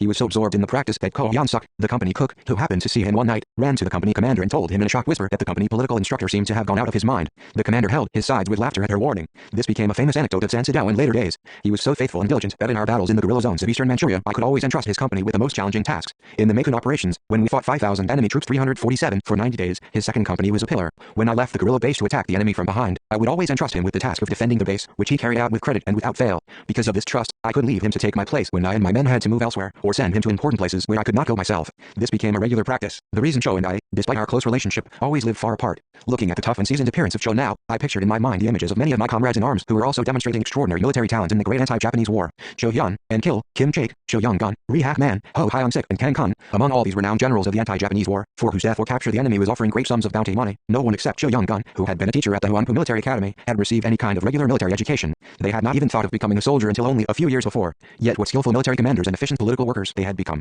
Looking with trustful eyes at Cho Chun-guk, who reaped the gunpowder, I thought, we already have enough reliable men to take charge of each strategic area. When the time comes, I can assign units to them and give them operational missions to liberate the country, telling them to advance to North Hamgyong Province, Rangnan Mountains and Thabiate Mountains, and so on. If the paramilitary corps and the people rise up across the country in support of these units, once we have advanced to the homeland, Japanese imperialism will be defeated and we will achieve ultimate victory. The night of his arrival, Cho Chun-guk and I shared a tent, as 348 we had done when I was with the 2nd Company in Sansidao in our days in Wangjing. It evoked vivid memories. We talked until daybreak. Cho said, we might have given up halfway if we had not kept it in mind that we were going to Mount Baekdu. The thought that we must remain alive by all means to tread the soil of our country forced us to find our way out of dead ends and keep going even in the midst of total exhaustion. Except for a few visits to my hometown of Onsong in the days when we were fighting in Wangjing, I haven't been back home for years. I want to inhale the fragrance of the soil of our land. His words went home to my heart. I gripped his hands tightly and told him with regret that I could not promise him the chance to step on the soil of home soon, even though he so missed it. Thus, I could not help but tell him that night what I had intended to tell him in a few days. In those days, the anti-Japanese Allied army units active in eastern and southern Manchuria were experiencing difficulties for lack of military and political cadres. The loss the southern Manchurian unit had suffered from the enemy's punitive operations was destructive. The First Corps was undergoing such hardships in its guerrilla activities, the enemy was boasting that the communist bandits in southern Manchuria were wiped out to the last man and public peace was ensured.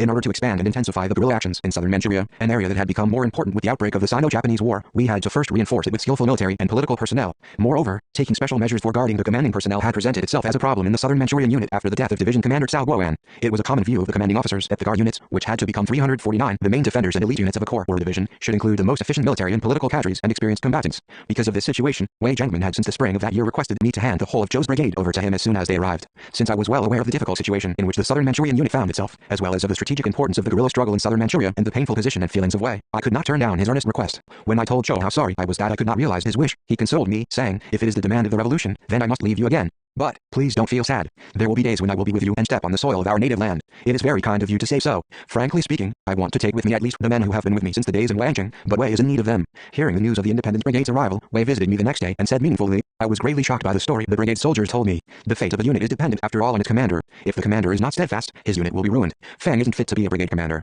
I had planned to put the guard regiment under his command, but I have to cancel the plan. The Soviet Union is said to have benefited much from the former officers of Tsarist army during the Civil War, but we don't have this advantage. I feel so frustrated that I can't find suitable military and political cadres to lead the guard regiment. His complaint reflected his innermost wish that I give him men fit for the positions of regiment commander and regiment political commissar from among the Koreans. 350 The meeting held that day to review the march of the Independent Brigade had high praise for Cho Chun-guk for his efficient command of the brigade on the march, and commended the men who had been model soldiers on the march. After this, Fang and the commanders who had servilely followed him were duly criticized. Concluding the meeting, I emphasized how crucial it was to put guerrilla tactics into practical use in our fight with the enemy, who were invariably superior in number. For us to engage in regular warfare instead of guerrilla warfare is as absurd as a swallow hopping clumsily about on the ground to look for worms instead of soaring freely in the sky to prey on insects. The ancient war manuals tell us that a man who knows when to fight and when not to fight will emerge victorious, and that a man who immobilizes the enemy's chances to win and who always looks for a chance to defeat the enemy is a good fighter. When we encounter the enemy, no matter where, we can be confident of victory only by applying the elusive guerrilla tactics. As the meeting was attended by Wei Jiangmin and other Chinese commanders in rank and file, I made the speech both in Korean and Chinese. After the meeting we organized a new guard regiment. Ri Tong-hak, the guard company commander of my unit, was appointed its commander, and Cho Chun-guk its political commissar.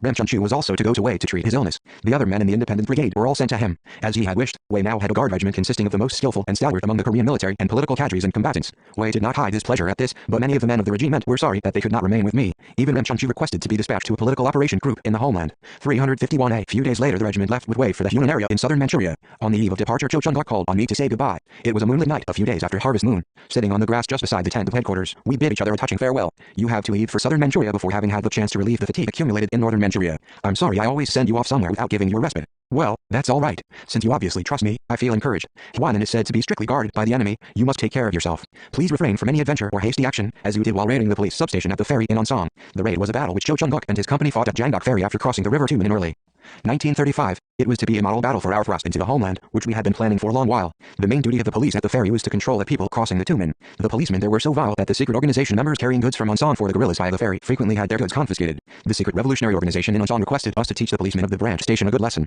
So I told Cho Chung-guk's company to raid the station. Having crossed the frozen river by stealth just before dawn with the combatants, Cho Chung-guk placed his men near the station and went in alone. As only one policeman was on duty, they could raid it without firing a shot. But while Cho wasn't there, the policeman kicked a servant boy viciously for failing to build a fire in the stove in time. Cho, in a fit of fury, shot him to 352 death. Consequently, he and his men had to withdraw in haste without delivering a political speech to the people who had been in the yard of the station to register for crossing the river. It was a very small battle indeed, killing just one enemy policeman, but it made a strong impact on the public. Many believe that since such a small number of guerrillas had raided a border post in front of many people, greater events might take place in the future. The battle was a signal for the brisk operations we were to conduct subsequently to destroy the enemy on the rivers Amnok and Tumen. Cho Chung-guk was still remorseful that he had failed to perform political work at that time. He said to me now, I was still immature in those days. If I had not lost my temper but acted more prudently, I would have made a speech to touch the heartstrings of the people. But I missed the main target because of my rash act. Daring is praiseworthy, but a commander should always be discreet in all his undertakings. As you are now in charge of the security of the Corps headquarters as well as that of a regiment, you must be careful in everything. Bear in mind that unnecessary adventure is taboo. You must return to me alive for the great cause of national liberation. I'll send for you without fail once the operation for liberating the country is unfolded, to atone for my failure to take you to the Battle of Pokanbo. Because of this promise, Cho took leave of me in a much happier mood than on the day he had left me for northern Manchuria. In southern Manchuria he carried out his revolutionary tasks with great credit and kept in close touch with us. When sending him to southern Manchuria, I gave him the task of winning over the independence army units operating on the river Amnok centered on Huanren, Jian and Tonghua. His efforts produced good results in performing the task as well. Wave 353 Genman's messages to me were full of pride at the activities of the Guard Regiment. What I still remember most clearly among the messages is the one which said that by means of a letter Cho Chung-guk had kept hundreds of the puppet Manchu army soldiers under his thumb. While passing by an enemy strategic base, Cho, who was in command of the Guard Regiment, was informed through his scouts that hundreds of soldiers of the puppet Manchu army and policemen were stationed there. He wrote to the commander of the Manchu troops, to this effect: we don't regard the Chinese people as our enemy, nor do we want to make them so. We have no desire to fight against you, so don't provoke us. We now need some time to relax. We are going to drop in at Fire and take rest in your wall town. I warn you not to stop us. He wrote the letter in full consideration of the mental state of the puppet Manchu army, who wanted to fight against the guerrillas as little as possible. The Manchu army unit sent a messenger to him with a letter promising that they would comply with his request if the Revolutionary Army waited for 30 minutes. During the 30 minutes the Manchu army unit evacuated the town and escaped to the mountain at the back of the town, for they would get in trouble with the Japanese at a later date if they allowed the guerrillas into town while they themselves were still there. The regiment went into the wall town, relaxed and conducted political work among the people. At dusk the puppet Manchu army soldiers on the mountain grew anxious and started a continuous whistling. This was a signal that they were uneasy because the Japanese troops might appear any time. Also, they were not brave enough to actually demand that the guerrillas leave. 354 Cho ordered his unit to resume the march and left a short letter of thanks to the commander of the puppet Manchu army unit. Thank you for allowing us to take a good rest. I wish you to regard us as our friends and help us in future too. Japanese imperialism, the common enemy of the Korean and Chinese peoples, will be defeated without fail and the Koreans and Chinese will surely emerge victorious. By using this method, Cho had held a great number of puppet Manchu soldiers under his thumb and had turned many against the Japanese. What is surprising is that the letters in the Chinese language he sent to the commanders of the puppet Manchu army were written by himself. Throughout the latter half of the 1930s, he rendered a positive help to the activities of the Chinese guerrilla units in the anti-Japanese Allied Army, operating continually in the vast areas of northern and southern Manchuria. This earned him the title of internationalist fighter from the Chinese people and from his revolutionary comrades. Chinese friends everywhere praised him with deep affection and respect for the exploits he had performed for the sake of proletarian internationalism and friendship between Korea and China. What exactly made Cho Chung-guk a renowned anti-Japanese general at that particular time throughout southern and northern Manchuria? Every second the anti-Japanese revolution transformed the people beyond recognition in the same way that a day, a month or even a decade at ordinary times would do.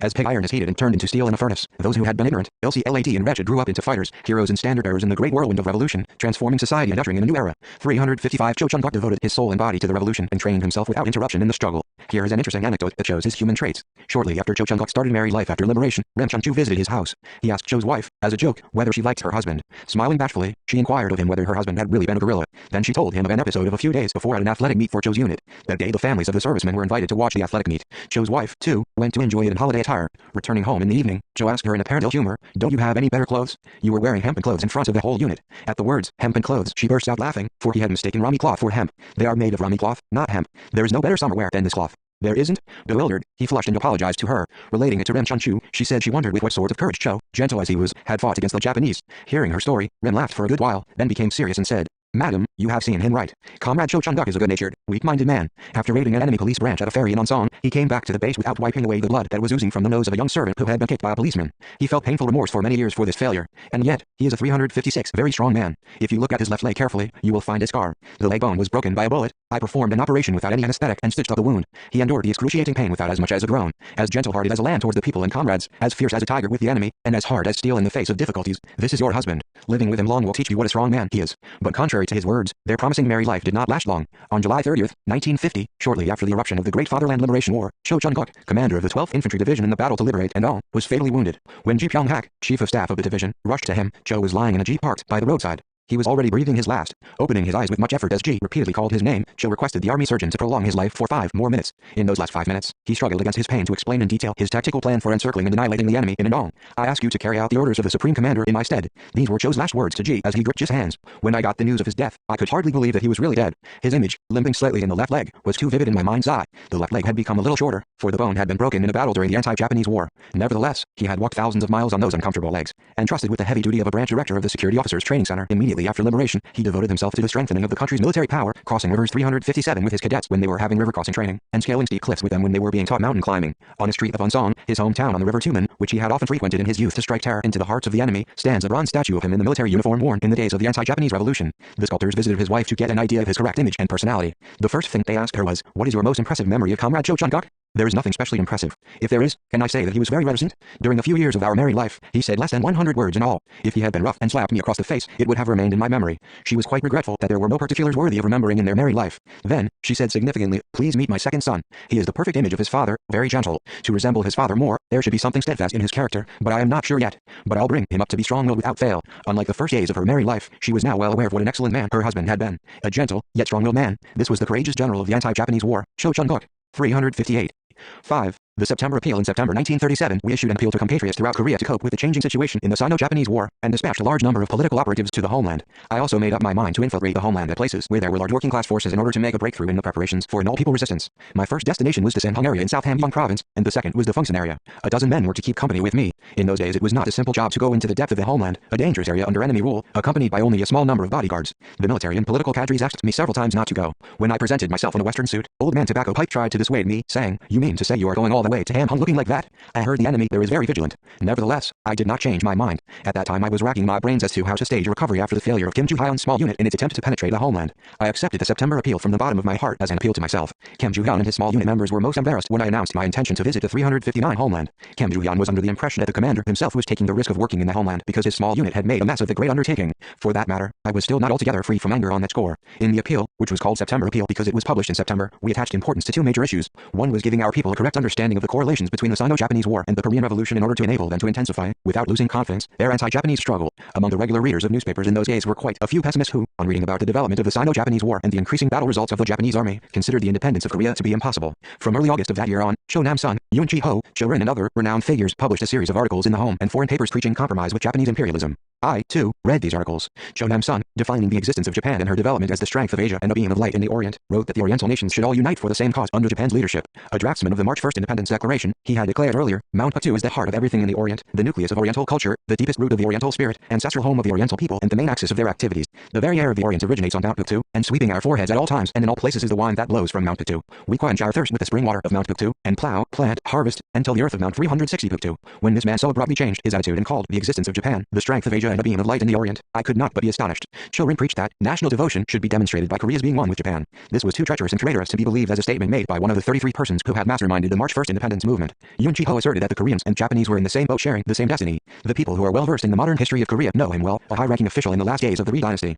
In spite of his government post, he had been staunchly opposed to the annexation of Korea by Japan. For this he had been put behind bars. At the time of the July 7th incident, he was on the wrong side of 70. It is hardly imaginable that the old man would abruptly have begun to flatter Japanese imperialism in the hope of winning glory or of saving his skin. It is said that he committed suicide at the age of 80 or more after liberation because he could not face living on. No doubt he was a man of conscience and tried to atone for his crime by means of suicide. In my view, he surrendered to the Japanese imperialists because he overestimated Japan and misjudged the development of the situation. Jang Hae-yu, who guided us from the neighborhood of Samsu when we were on our way to the Sanhong area, was very anxious about the future of the Sino-Japanese War. I told him, if you take a short-sighted view of the war, you will be driven to despair. The war will force the greedy Japanese militarists to scatter their troops over a vast area on their own accord, bringing disastrous consequences on themselves by suffering from a lack of troops, materials, war supplies and raw materials. That is why the war is opening a bright future for our independence war, not despair. In 361 other words, it is offering us a golden opportunity for attaining our goal. This is why we must speed up the preparations for a nationwide, all-people resistance in a do-or-die battle with Japanese imperialism. The other issue to which we attached great importance in the September appeal was the matter of clarifying the strategic ways to make preparations for an all-people resistance. We pointed out the following facts in the appeal. The war between China and Japan is becoming more and more strained. There is no doubt that China will ultimately emerge victorious.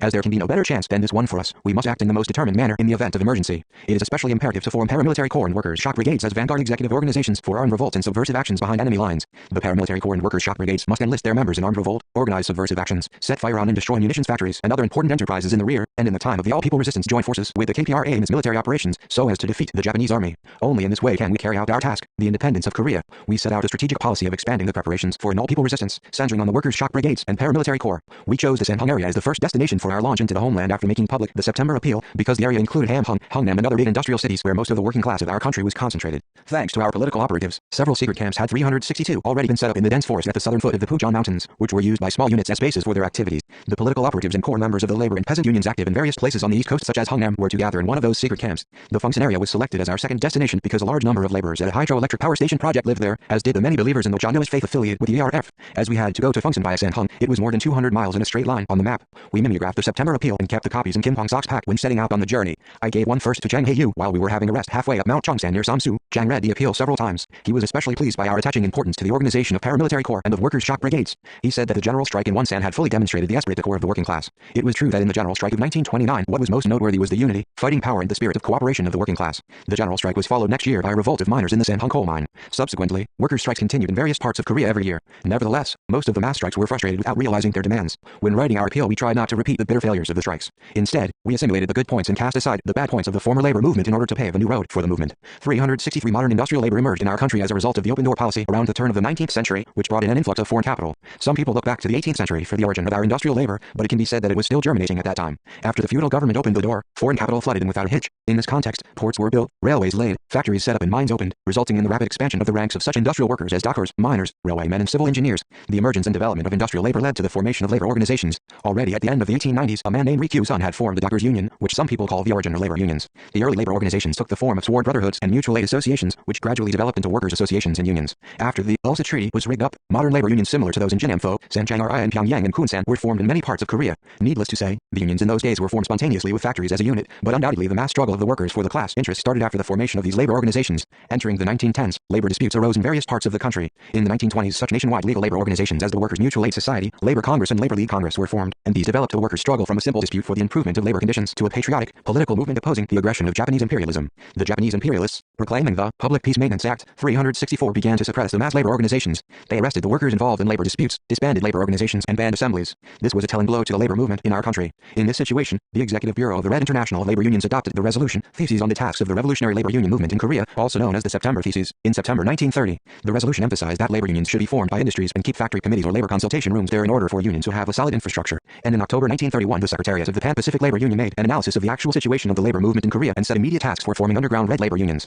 Supported by the International Communist Labor Union movement, a brisk campaign was unfolded in our country from 1931 on to form red labor unions in such industrial cities as Pyongyang, Hungnam, Wonsan, Chongjin, Seoul, Busan and Sinuiju. The unions played a considerable role in propagating Marxism among the working masses and awakening them to class consciousness, but they were destined to end their existence without really coming into their own because of the schemes of factionalists and harsh suppression by the enemy. At the time we were going to the Sanhong area with our September appeal, most of the labor union leaders were behind bars, where they turned traitor, or took shelter in a life of seclusion. In actual fact, the labor unions existed in name only. We had learned a serious lesson from the history of the labor movement in our country, a movement full of twists and turns because of the incorrect leadership of the revolutionary masses. Analyzing the history of the previous labor movement 365 critically, we came to the conclusion that the preparations for the all-people resistance could only be promoted in a proper way if we mixed with the working class, restructured the labor unions as soon as possible and relied entirely on the strength and wisdom of the working masses. In this sense, the publication of the September appeal served as an occasion to revitalize the labor and peasant union movements, which had been extremely dull. Its publication would also bring about a turn in our line to cope with the outbreak of the Sino-Japanese War. While climbing Mount Chongsan, I talked with Jang Hae-yu about the labor unions. As he had traveled around Korea, China and the maritime provinces of the Soviet Union on behalf of the independence movement, Jang was well informed on the people in Hamhung and Hungnam who had been connected with the Pacific Labor Union in the past.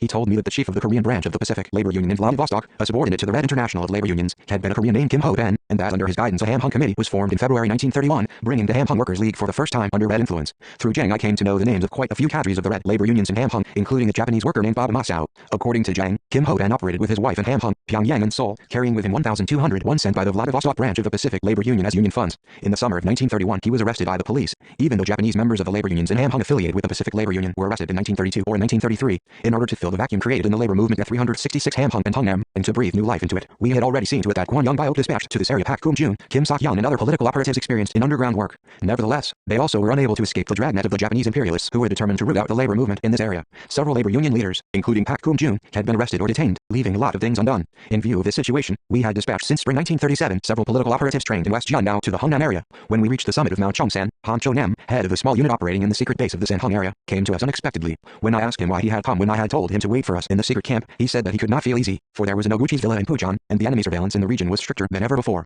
As he arrived, I sent Zhang Heyu back to Sanfa. From there Han guided us. Soon a wide, blue lake appeared before us. Han explained that this was dam number 2 of Pujan Lake. Walking along the left shore of the lake, we could see the dam number 1. There was a police station near the dam, and Noguchi's villa was 1 mile up from there, Han said. In order to build up a munitions industry in Korea and monopolize the power and chemical industries in the country, Noguchi, head of a newly emergent financial combine, had built hydropower stations, a Korean nitrogenous fertilizer company, limited and a munitions plant in Hungnam. Then he had a villa built in a place convenient for supervising the construction of the hydropower stations at Pujan and Hakon. 367 If one traces the tragic history of Pujan Lake, one can see how cruelly Noguchi exploited Koreans. After inspecting the Pujan Plateau in 1925, Noguchi wrote to Governor General Sato that the area was rich in water and forest resources and that labor was cheap. He added that he would like to build power stations there. Sato replied that he was free to start the projects with the cheap labor since the Constitution of the Empire of Japan guaranteed his right to do it. The Pujan Dam project started in the mid-1920s, and during the construction of the watercourse, 3,000 Korean workers lost their lives in various accidents because no safety measures had been taken. When the dam project was finished, they closed the sluice gates without bothering to move the peasant households on the lake because they were in a hurry to fill the dam. As a result, some 600 peasant households were left homeless in this man-made flood disaster. They then claimed that the dam would be protected by the god of water if a girl was offered as a sacrifice and committed the atrocity of throwing a young girl into the water on the opening day of the waterway. Noguchi always babbled about his conviction that Korean workers should be regarded as simple draft animals. He behaved so cruelly during the project that even the Japanese people were disgusted, saying, "Not a grass grows on the places trodden by Noguchi." As the surveillance in the vicinity of Noguchi's villa was strict, we skirted around it and arrived at the Tongdogal secret camp in Sanhung, our main destination. After some days, on our way we met nearly 20 young men who were living in mountains to escape the Japanese imperialists. Their reasons for taking shelter on the mountains were different. One had run away after killing a vicious foreman with a stone at the construction site of the Pujangang hydropower station. Some had escaped 368 when discovered stealing dynamite at the site, and others had run away after being caught by police while carrying around leaflets reading, "Down with Japanese imperialism," and "Noguchi manufactures fertilizer out of our blood." These leaflets they had picked up on their way from Hamhung to Hungnam. A tall young man nicknamed Cho Myung-hang, hailing from Kowon, called himself an officially approved communist. Myung-jang is a nickname his fellows had given him, not because he held an official post, but because his face was long, like a radish. In Korean, Myung-hang has 2 meanings, one, sub-county chief, and the other, long face. Communist was a nickname he had given himself. Leaving middle school in Seoul in mid-course, as his family could not afford the school fee, he had returned to Kowon and wandered about the streets for some time with no particular job. Around that time a red labor union incident had broken out in a factory nearby. The enemy had detained not only the people involved in it but also those under suspicion, Cho Myung-hang being one of them. During interrogation he had told them he knew nothing. They had put him under torture for allegedly telling a lie, even pouring water mixed with ground pepper into his nostrils. Unable to bear any more, he had falsely confessed that he had engaged in the labor union movement. Ironically, it was a detective from his special political division that at this point turned him into a communist by inadvertently teaching him things of which he had been unaware. The detective said, "How come you believe in communism? I want to know your reasons." You will say you don't know. All the communists say that they will wipe out exploitation and oppression in this world and build worker peasant power. So, didn't you engage in the communist movement for that purpose? Tell me. He had answered, "Yes, I did." During the 369-month-long preliminary examination of this kind, he acquired an elementary knowledge of communism, and by the time he had served his 1-year prison term, he had become a full-fledged communist. The Japanese police continued to shadow him. Communist Cho Myung-hang, brought into existence by the detective of the Kowon police station, had set off northward, scaling mountains in search of the true communist movement. On his way he had come across other young men and had been living with them in the mountains. He said that all the young men present there were determined to fight the Japanese and fight for communism. Kim Fyong laughed most at his story, saying that even Marx and Engels would burst into laughter at his tale. Kim Fyong told us, "I learned that Marx said the bourgeoisie was producing not only commodities profitable to them but also the proletariat who would entomb them. Now the Japanese imperialist police have manufactured a communist who will entomb them." I told my men, "You see, had we not come to the homeland, would we have come to know this reality? The young people here are wandering in the mountains, searching for us, determined to fight Japanese imperialism." I gave the young people a copy of the September appeal and told them to get in touch with the secret base on Mount Okaryan. On my journey through the Pujan Mountains, I inspected some secret camps and studied the terrain. I found the area most suited for the armed struggle for the future all-people resistance. The range was linked to the Batu Mountains. Arriving at the secret camp in Tongdogal in a dense pine forest, we found about 30 political operatives, heads of revolutionary organizations, core members of labor and peasant unions from the East Coast area along the Pujan Mountains. We and Chen, Kim Kong-soo and Kim Hyok-shal, who had built 370 of secret organizations in the Hungnam area under the guidance of Kim Jae-soo and Kim Jong-suk, appeared in the camp. They reeked of fish. When I asked them what the matter was, they said that they had each brought a pack of mackerel in order to disguise themselves as fish peddlers to hoodwink the enemy. 3 of them were bosom friends who had grown up together in Taokwani from childhood. In their boyhood they had longed for the Soviet Union so much that they had gone on an adventurous journey to her maritime provinces without the knowledge of their parents. The parents and relatives of the 3 men were very sound in their ideology. On assignment from the ARF organization in Taokwani, we and Chen infiltrated the Hungnam area around May 1937. He was soon reinforced with Kim Kong-soo and other operatives. At that time Ho Sok-sun was dispatched to Wonsan, Ri Hyo-jun to the Sanhung coal mine, and Kang Pyong-sun to Changsong. Pak Yu-hyun and Chong Jin began to work with the ARF organization there. The Hungnam chapter of the ARF had been formed in August of that year, I was told. The organization had already embraced quite a number of workers and was running in a lively manner. Wee and Chen, head of the chapter, had his mother keep a snack bar for workers and use it as a liaison place. Then he reported his work to Kim Jae-soo from time to time. The story about how they formed the first organization in Hungnam was very instructive. The operatives from Taokwani set foot first in the construction site of a chemical factory in Pangmung. There was a 14-year-old boy among the workers whose job it was to bring heated rivets and throw them up to a riveter working in a high place. One day a tragic accident resulted in the death of the boy. A heated rivet he had thrown up hit an iron rod that was falling down. The rivet fell straight into a carbide drum, exploding the drum. The boy was 371 burned all over, and by the time the other workers had rushed over to him, he was already dead. A Japanese foreman made haste to take the dead body to a hospital. If he made it seem as if the boy had died after receiving medical treatment, he could appease the workers, who were bound to complain about the lack of safety apparatus. He could also avoid having to compensate the boy's family for his death. When our operatives exposed the foreman's calculations to the indignant workers, they raised a hue and cry. Frightened, the foreman did nothing with the corpse. The workers held a funeral for the boy and put pressure on the factory authorities to compensate his family. After this incident, our operatives in Hungnam won the confidence of the workers and formed the first organization among the workers of the hydrochloric acid workshop. They ran it as a legal organization under the name of Aid Association. One day an unusual event took place. A middle-aged man appeared abruptly in front of the association and introduced himself, saying, "I'm from Profintern." Profintern was an abbreviation for the Red International of Labor Unions. Apparently he had been active in the Pacific Labor Union at one time. Introducing himself pompously in this way, he went on to advise them, "I warn you, be prudent. The Japanese have gone wild these days with the start of the Sino-Japanese War. Don't offend them. I advise you not to make yourselves unnecessarily conspicuous just to get something like compensation. You might ruin me, as I'm on their blacklist." He then disappeared in haste. From then on, the operatives in Hungnam began to guard against those who had been related with the labor unions, saying they changed themselves from ultra-left to ultra-right. Kim Sok-yeon, who had been dispatched on a mission to 372 expand party organizations in the labor unions in Sanhung, Hungnam and Soho, grumbled that many of those who had been involved in labor unions in the past became frightened by the Japanese imperialist suppression and were following the road of compromise, just like the white labor unions in Japan and the trade unionists in Europe. According to Jang Hae-yu, the red labor unions in the Hungnam area had fought efficiently against Japan in their early days. In 1930, the labor union there had built a cellar near the factory to keep secret documents and had conducted their activities briskly. The union members printed appeals in the cellar and at night put up anti-Japanese leaflets in the streets. Where had the brave Red Labor Union gone? I pointed out that it had been wrong for them to neglect the people involved in the Pacific Labor Union and that these people would not take the road of trade unionism if they were given some good revolutionary guidance. I also indicated the way they should follow in their future struggle. First of all, we must form more organizations subordinate to the ARF in towns, rural communities, fishermen's villages, and mines on the East Coast. We must discover all the people who were formerly involved in labor and peasant unions and are hiding now, so as to prepare the resistance force of tens of thousands in Sanhung, Hungnam, Hamhung and Wonsan in at least a few years. Secret guerrilla bases should be built centering on the Pujan Mountains, and in the immediate future a number of armed units, each with hundreds of men, should be formed. Shock brigades should be organized among the workers, and paramilitary corps among the peasants. These must all be invisible secret organizations. We must ensure that the September appeal penetrate into the masses as silently as an underground current. 373. In the early days of the anti-Japanese revolution, our men outnumbered our weapons, but now we have more rifles than men. We must arm all the young people in the homeland with our surplus rifles so that they can rise up and end all people resistance at a decisive moment. This is the gist of what I said at that time. The next day, after the talk, I proceeded to the Sanhung coal mine, where enemy surveillance was less severe. Ri Hyo-jun, representative of the mine at the meeting, guided me along with Han Cho-nam. The unfortunate miners' families, numbering 300, were leading a suffocating life in decayed, ramshackle barracks. At the mine, scores of people died every year from labor accidents and various diseases. I gathered the organization members and core elements of the labor union in a secret place on the mountain behind the mine and explained the September appeal to them. During my visit to the mine, an organization member called on me and told me that his cousin had been a cadre of a red labor union and was now living under an assumed name. I found that his cousin had come to Sanhung when there was a crackdown of labor union members. As the union had misguided a strike, many had been arrested and others had become stooges of the Japanese imperialists, giving away the organization's secrets. As the police were arresting the labor union leaders, the man had narrowly escaped to the mine. He was not appearing in public because he was ashamed to see his colleagues of the labor union. Before leaving the mine, I met him and asked him to wage the revolution with us. He said that he would come out from his hiding place, put the damaged union back in order and meet the demands of the September appeal at any cost. He had a list of the union members and knew most of the people who had been engaged in the labor unions in the Hungnam area. Having established a link between him and the members of our 374 organizations in Hungnam, I left for Function with a light heart. I slept tonight at the Function secret base on Pogyami Hill and proceeded directly to the building site of the Wangchaiwan Dam. The pitiable existence of the laborers there, who were building a dam despite the rain and wind in the rough land of Ryongbuk, was no different from that of the coal miners in Sanhung who suffered from backbreaking labor and diseases. Kim Pai, a former believer in the John Noah's faith and a political operative we had dispatched to the area, guided us in Function, wearing the western suit and wielding the walking stick. Then we passed by the county town of Function and met Pak in Jin, a secluded hunter's house in a slash-and-burn farming village. I still remember the night in that village, where we shared our anxiety over the destiny of the country while eating roasted potatoes freshly harvested that year. That night Pak in Jin denounced children as the worst quisling in the country. He hated most children, Cho-nam's son and Ri Kwang-soo, the so-called Three Patriots. The reason he loathed them especially, he said, was that they despised blindly the Korean nation as uncivilized. I've never yet seen any man who regards his nation as inferior follow the right path, he said. He was right. A man wages revolution with faith, and faith puts confidence and pride in his compatriots above confidence in a political ideal. If a man has no confidence or pride in his fellow countrymen, how can he have patriotism? Walking in the dark night after saying goodbye to Pak, I thought about it all the way. I quoted his words when I explained the idea of the September appeal to the political operatives in Function. I emphasized that the only way for us to follow was to prepare for an all-people resistance with confidence in our people, in our working class. 375. The secret visit we paid to the homeland with our great program for the liberation of the country, at a time when the mountains and fields were rich with autumnal tints, was not futile. After we had made our rounds in the Sanhung and Function areas, the forces for nationwide resistance increased rapidly in various parts of the country: Pujan, Hamhung, Hungnam, Wonsan, Tanchan, Function and Sanhung. One after another, news arrived of the formation of Hukiryeong paramilitary corps following the creation of workers' shock brigade at the construction construction site of the Wangshiwan Dam. Strikes were continually being staged in factories, and contract laborers deserted their workplaces en masse. Workers' shock brigades were formed in many factories and coal mines in the Ham Hung area. They organized slowdowns and sabotage through faulty construction and a succession of explosive accidents. It was around that time that a propaganda poster on the September Appeal was found plastered on the railing of the Man's Bridge and at the Kuk Hong Pavilion on Mount Tong Hung in Ham Hung.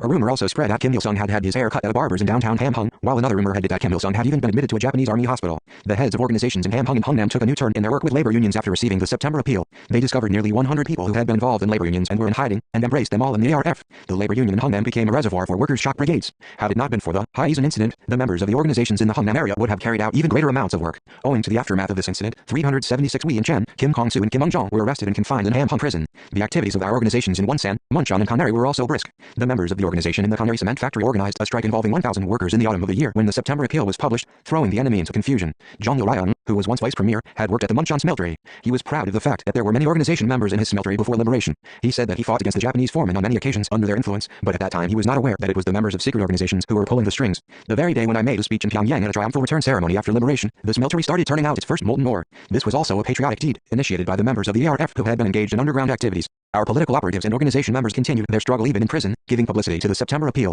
Our September Appeal exerted a truly great influence and played a decisive role in linking the revolutionary movement in the homeland to us on Mount Puk-tu. Minister of Construction Cho Jae-ha, who had been a worker at the Suphung hydropower station, said, while he was still alive, that from the end of the 1930s on nearly all the workers in big factories and construction sites in northern Korea apparently acted under the influence of the organizations connected with Mount Puk-tu, and that he had participated in strikes and slowdowns on several occasions. It was true. The ARF took root in all industrial regions of the country at the time, and the working class waged a dynamic 377 struggle under its influence. This was an answer to the Japanese imperialists who had provoked the Sino-Japanese War and were hell-bent on suppression and exploitation of the Korean people. No matter how zealously those men who had abandoned their original aim of anti-Japanese national salvation and surrendered to Japanese imperialism conducted anti-communist, pro-Japanese propaganda, our working class fought and remained loyal to their principle of patriotism. One day 5 or 6 years after the issuance of the September Appeal, newspapers carried Joe Mansik's article advising the Korean students to volunteer for the Japanese army. There is no knowing whether it was written by Joe Mansik himself or invented by the Japanese imperialists, but anyhow the article startled the public. It seems that the people at that time thought, as even Joe Mansik turned traitor, which of the leaders of the national movement will be converting next. Nevertheless, the working class did not waver. They sped up the preparations for an all-people resistance in response to our policy. In a secret munitions factory in Hungnam, where special weapons were being developed, a tremendous explosion took place.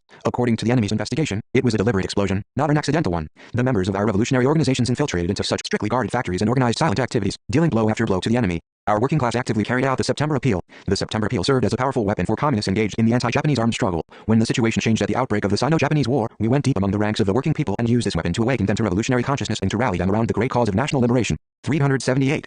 6. My experience of the Haisen incident. The year 1937 was a landmark year in the anti-Japanese revolution. With the entry of our main force unit into the area of Mount Puk-tu, both the struggle for national liberation and the communist movement of Korea were experiencing an upsurge of unprecedented breadth and depth. But just as everything was progressing smoothly according to our plans, the Korean Revolution was suddenly faced with one of its most serious challenges to date. In the days when we were operating in the region of Fusan and Menjeong counties, after leaving the area of Mount Puk-tu, the enemy fabricated the so-called Haisen incident, following it with a whirlwind of large-scale repression of our revolutionary forces. They destroyed at random the secret organizations we had built up in the year following our advance into the area of Mount Puk-tu, arresting en masse and executing revolutionaries faithful to our leadership and line. In several roundups, the enemy arrested thousands of patriotic people. Many were tortured to death in prison. This incident dealt a serious blow to the Korean Revolution. The building of party and ARF organizations, which had been progressing at full speed, thanks to the positive activities of the Homeland Party Working Committee, suffered enormous losses. I heard the news of the Haisen incident in detail for the first time in the secret camp in Dajilazi, Menjeong County, through Kim Fyong and Kim Jae-soo. I don't know how to describe the burning fury I felt at that moment, fury combined with a feeling 379 of great loss similar to the emotion I experienced after the Minseengton fuss in which a great number of our people were killed. In the wake of this incident I thought deeply about the faith and will of a revolutionary. The incident can be called a great trial in which every man's loyalty to the revolution, the intensity of his faith and the strength of his will were tested. In other words, it was a severe test that separated real revolutionaries from sham revolutionaries. Those with strong faith and will stuck to their revolutionary principles and emerged victorious in the showdown with the enemy. Those with weak faith and will abandoned their revolutionary dignity and chose the road of betrayal and submission. The betrayers were yielded to torture and divulged our secrets to the enemy in the first days of the incident included the underground operatives who had been working at the construction sites of the railway between Kilju and Hyesan and between Pagam and Musan. We had intended to build revolutionary organizations through them among the working class at the construction sites, but after they had been hauled off to the police station and flogged they quickly surrendered to the enemy. They lacked the iron will, determination and unbending fighting spirit to keep the secrets of the organization and defend the interests of the revolution, even if it meant a threat to their own lives. Had those few people not yielded up the secrets, the revolutionary organizations in the Chiangbai area might well have remained untouched. We had suffered a terrible setback in the enemy's first roundup in that Kwon-young Biok, Ri Ja-sung, Pak In-jin, So-ung-jin, Pak Rak-kum and other core leaders and members of revolutionary organizations were arrested. Faith and will are the basic qualities of a revolutionary. A man without these qualities cannot be called a revolutionary. 380 When we speak of the qualities of a true man, we are primarily talking about his thought and faith. For the more tenaciously he sticks to his thought and faith, the clearer will be the aim of his life and the more sincere his efforts to attain it. This is why we devote so much energy and effort to imbuing the people with faith in communism when undertaking to train them into revolutionaries. This is because the building of socialism and communism, conducted under the banner of national liberation, class emancipation and man's liberation, is the most arduous and protracted of all revolutionary transformation movements undertaken by mankind. Without still-like faith and will, one cannot attain final victory for this movement to realize and defend man's independence in the face of all restraints and challenges of both nature and society. Will is the strong companion and defender of faith. However, faith and will are not immutable. They can become either firmer or weaker and degenerate, depending on the circumstances. When a revolutionary's faith and will degenerate, the revolution has to pay dearly for it. This is why we consider education and faith to be the most essential process in training men of the communist type. Faith and will are cultivated only through a life in the revolutionary organization and practical activities. They can be made firm and secure only through unremitting education and self-cultivation. Faith and will that are not tempered by these processes are castles built on sand. An example of this can be seen in the people who did not defend their revolutionary faith in the interrogation room at the Hyacinth police station. They had not trained their bodies and minds sufficiently in the life in the revolutionary organization and in practice. They all had joined the guerrillas in the heyday of the anti-Japanese revolution and fought only victorious battles. Hence their ideology had not 381 been tempered in the tempest. When a revolution is on the rise, chance elements who are not steadfast ideologically slip into the revolutionary ranks, simply following the current. Soon after receiving the report on the Hyacinth incident, we held an emergency meeting of the party committee of the KPRA and discussed the measures for preserving the revolutionary organizations in the immediate crisis and for building the party and the RF organizations in a more resolute manner. After their first roundup of the core leaders in the Chenbai area, the enemy went on to extend the scope of their investigation, spreading their evil grasp over the whole region of West Jiandao and the Kapsan area across the Amnok.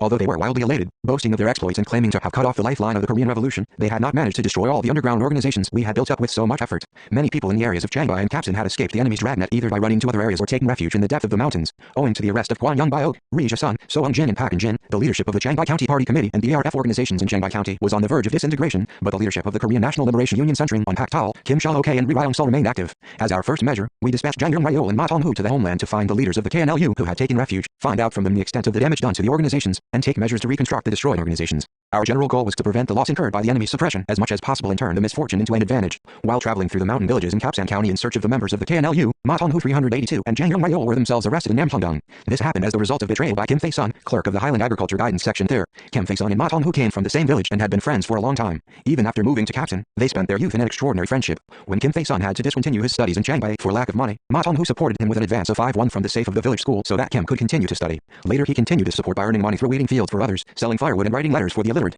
When Kim Fei-sun accepted the job of clerk to the Highland Agriculture Guidance Section after finishing his course, Kim Fei-sun called on Jang Kil-bu, Ma Tong-hu's mother, and said, "It is thanks to Tong-hu's sincere help that I have become literate and am able to earn my daily bread. I won't forget his friendship as long as I live." Having come to Kapsan on a mission to make contact with the leadership of the KNLU, Ma Tong-hu and his comrade in arms took shelter in Kim Fei-sun's house in Namcheongdong because Ma trusted the friendship. But Kim Fei-sun had in the meantime changed into a faithful servant of the enemy. He provided both of them with warm food and beds. Then he reported to the enemy that 2 of Kim Il-sung's men were staying in his house. He was this kind of a snake. From the time they were arrested, Ma Tong-hu and Jang Yong-ryol followed different roads in life. The story of how Ma Tong-hu endured torture and how he kept his secrets has been recounted both by reminiscences of anti-Japanese war veterans and in works of art and literature. When asked what kind of man Ma was, even primary school pupils know that he was a man who bit out his tongue to keep the secrets 383 of the organization. Not everyone has the guts to bite out his own tongue. Determination such as this belongs only to the true man who chooses to die for his faith rather than continue living a traitor's life. Once a man has determined to die, he can do anything. Ma Tong-hu's courage and self-sacrificing spirit derived from his unshakable faith. The courage was an expression of his iron will which no torture or intimidation could bend. He knew that if he kept his secrets, our organizations would continue to live. He knew the revolution would emerge victorious, even if he himself died. It was revolutionary practice that had trained him into a man of strong faith.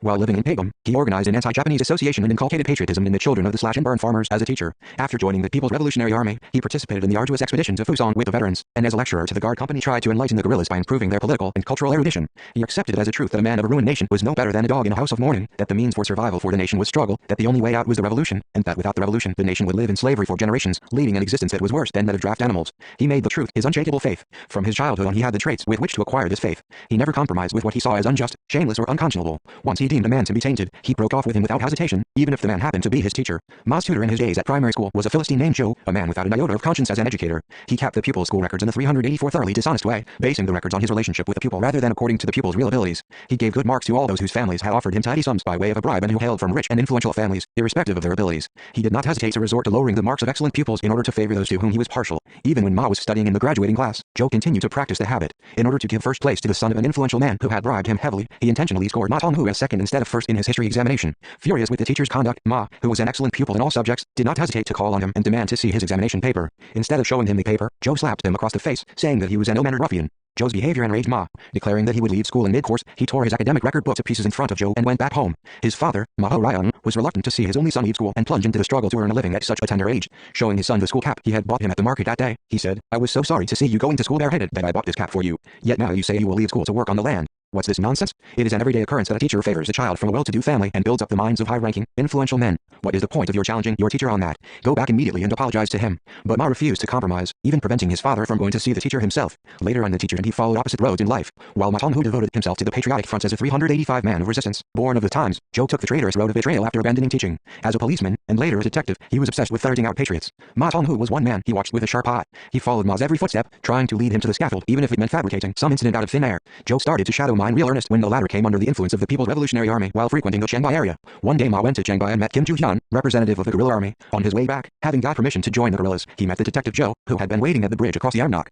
Zhou was goggling at him with bulging eyes. Although Ma perceived in an instant the tense atmosphere at the bridge, he went calmly back home and made preparations for leaving for Mount Puktu. That day his mother cooked farewell meal for her son, which he was unable to take. Zhou suddenly appeared in the yard of his house with a gaggle of policemen to arrest him. He escaped through the back door and crossed the Amnok to safety. The scurrilous act of a teacher willing to arrest his pupil was a tragedy created by the anti-human trend imposed by the Japanese imperialists. Whenever she met me after liberation, Mrs. Zhang Hilbu would tell me the story of her son as if it were a legend. After the battle on Mount Kuyushui, Ma met Zhou near the battlefield. Zhou had narrowly escaped in one of the enemy's botched, punitive operations against our unit and was running away. As soon as he saw Ma, he started firing wildly at him. Ma Tonghu shot him to death on the spot. It was a fitting end to a brazen, pro-Japanese reactionary who took no thought of his native land, his nation or the pupils under his care. This anecdote clearly illustrates the qualities of Ma Tonghu as a man and on what he based his faith. 386. He was with me for about 1.5 years. He was a faithful guerrilla loved by all, but he did not leave many anecdotes or affairs special enough to be engraved in the memory of the people during his life in the guerrilla army. And yet, I cannot forget one episode related to him. This happened when we were obtaining grain for a military and political study session in the secret camp in Donggang after the expedition to Fusong. At that time, the 3rd Company, 7th Regiment Ma Tonghu belonged to was assigned to obtain grain each day. One night his company commander, before leaving to search for grain, assigned to frostbitten Ma Tonghu and other recruits the task of remaining in camp and grinding maize with a millstone for breakfast the next day.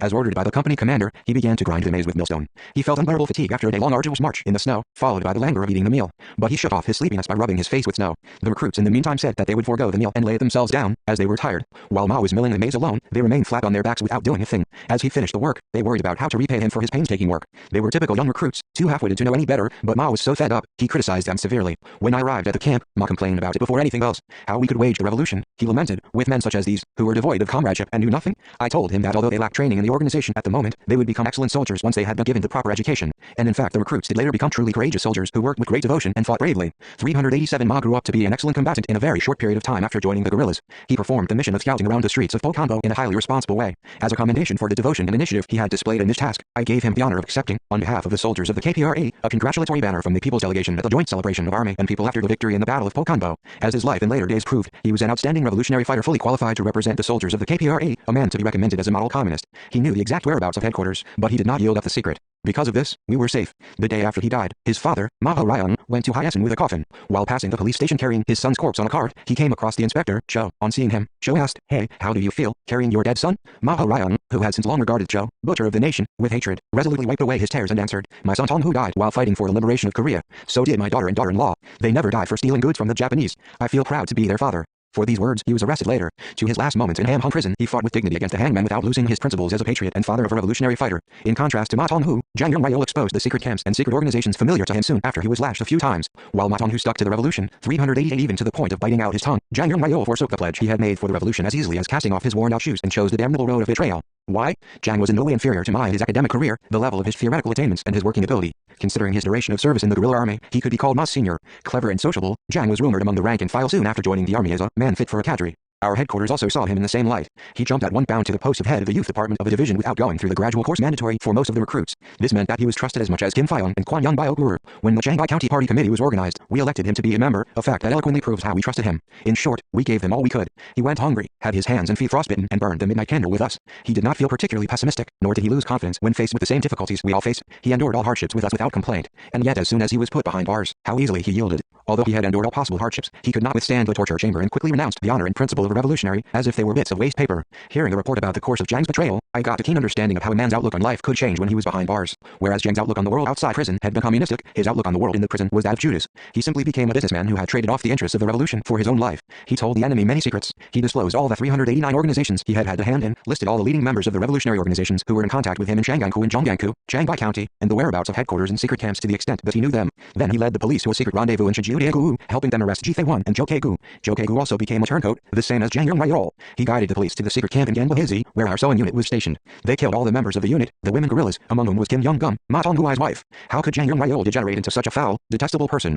Had the faith he had cherished in communism been merely a facade? Needless to say, he had talked much about faith, but his faith, being cheap, had not been based on a solid foundation. In front of the dreadful sight of the torture chamber and the malicious faces of the policemen, he was overwhelmed by the commanding presence of the Japanese Empire and succumbed to the skeptical outlook that defeating the empire through the anti-Japanese revolution was an impossible, futile daydream. What, then, is a faith that is based on solid foundations? It is absolute confidence in the ideal a man cherishes, the ideal for which he is determined to die from cold or hunger or from a beating. In other words, it is a conviction in the justness of his cause and in the might of his class and fellow people. It is also a determination to carry out the revolution by overcoming all difficulties through his own efforts. A man must be prepared to die from a beating to defend the interests of the revolution. But Jang Young-ryeol was not prepared to die such a death. He thought that no matter what happened to the revolution, everything was all right as long as he remained alive. 390 Although he preserved his physical existence at the cost of the revolution, he lost his political integrity, a far greater thing than life. This is why Ma Tong-hu remains in people's memory, while Jang Young-ryeol is forgotten. Whenever I recall Ma Tong-hu and Jang Young-ryeol, I also think of Kim Ha-yeok and Jang So-bong. They started the revolution at the same time, at the same place and on the same track, but the terminus at which they each arrived was totally different. Again, the difference in their final destinations can be traced to the difference in their faith and will. While Kim Ha-yeok was sincere in the life and his organization and in revolutionary practice, Jang So-bong was proficient in theory and clear-headed, but self-opinionated and weak in practice.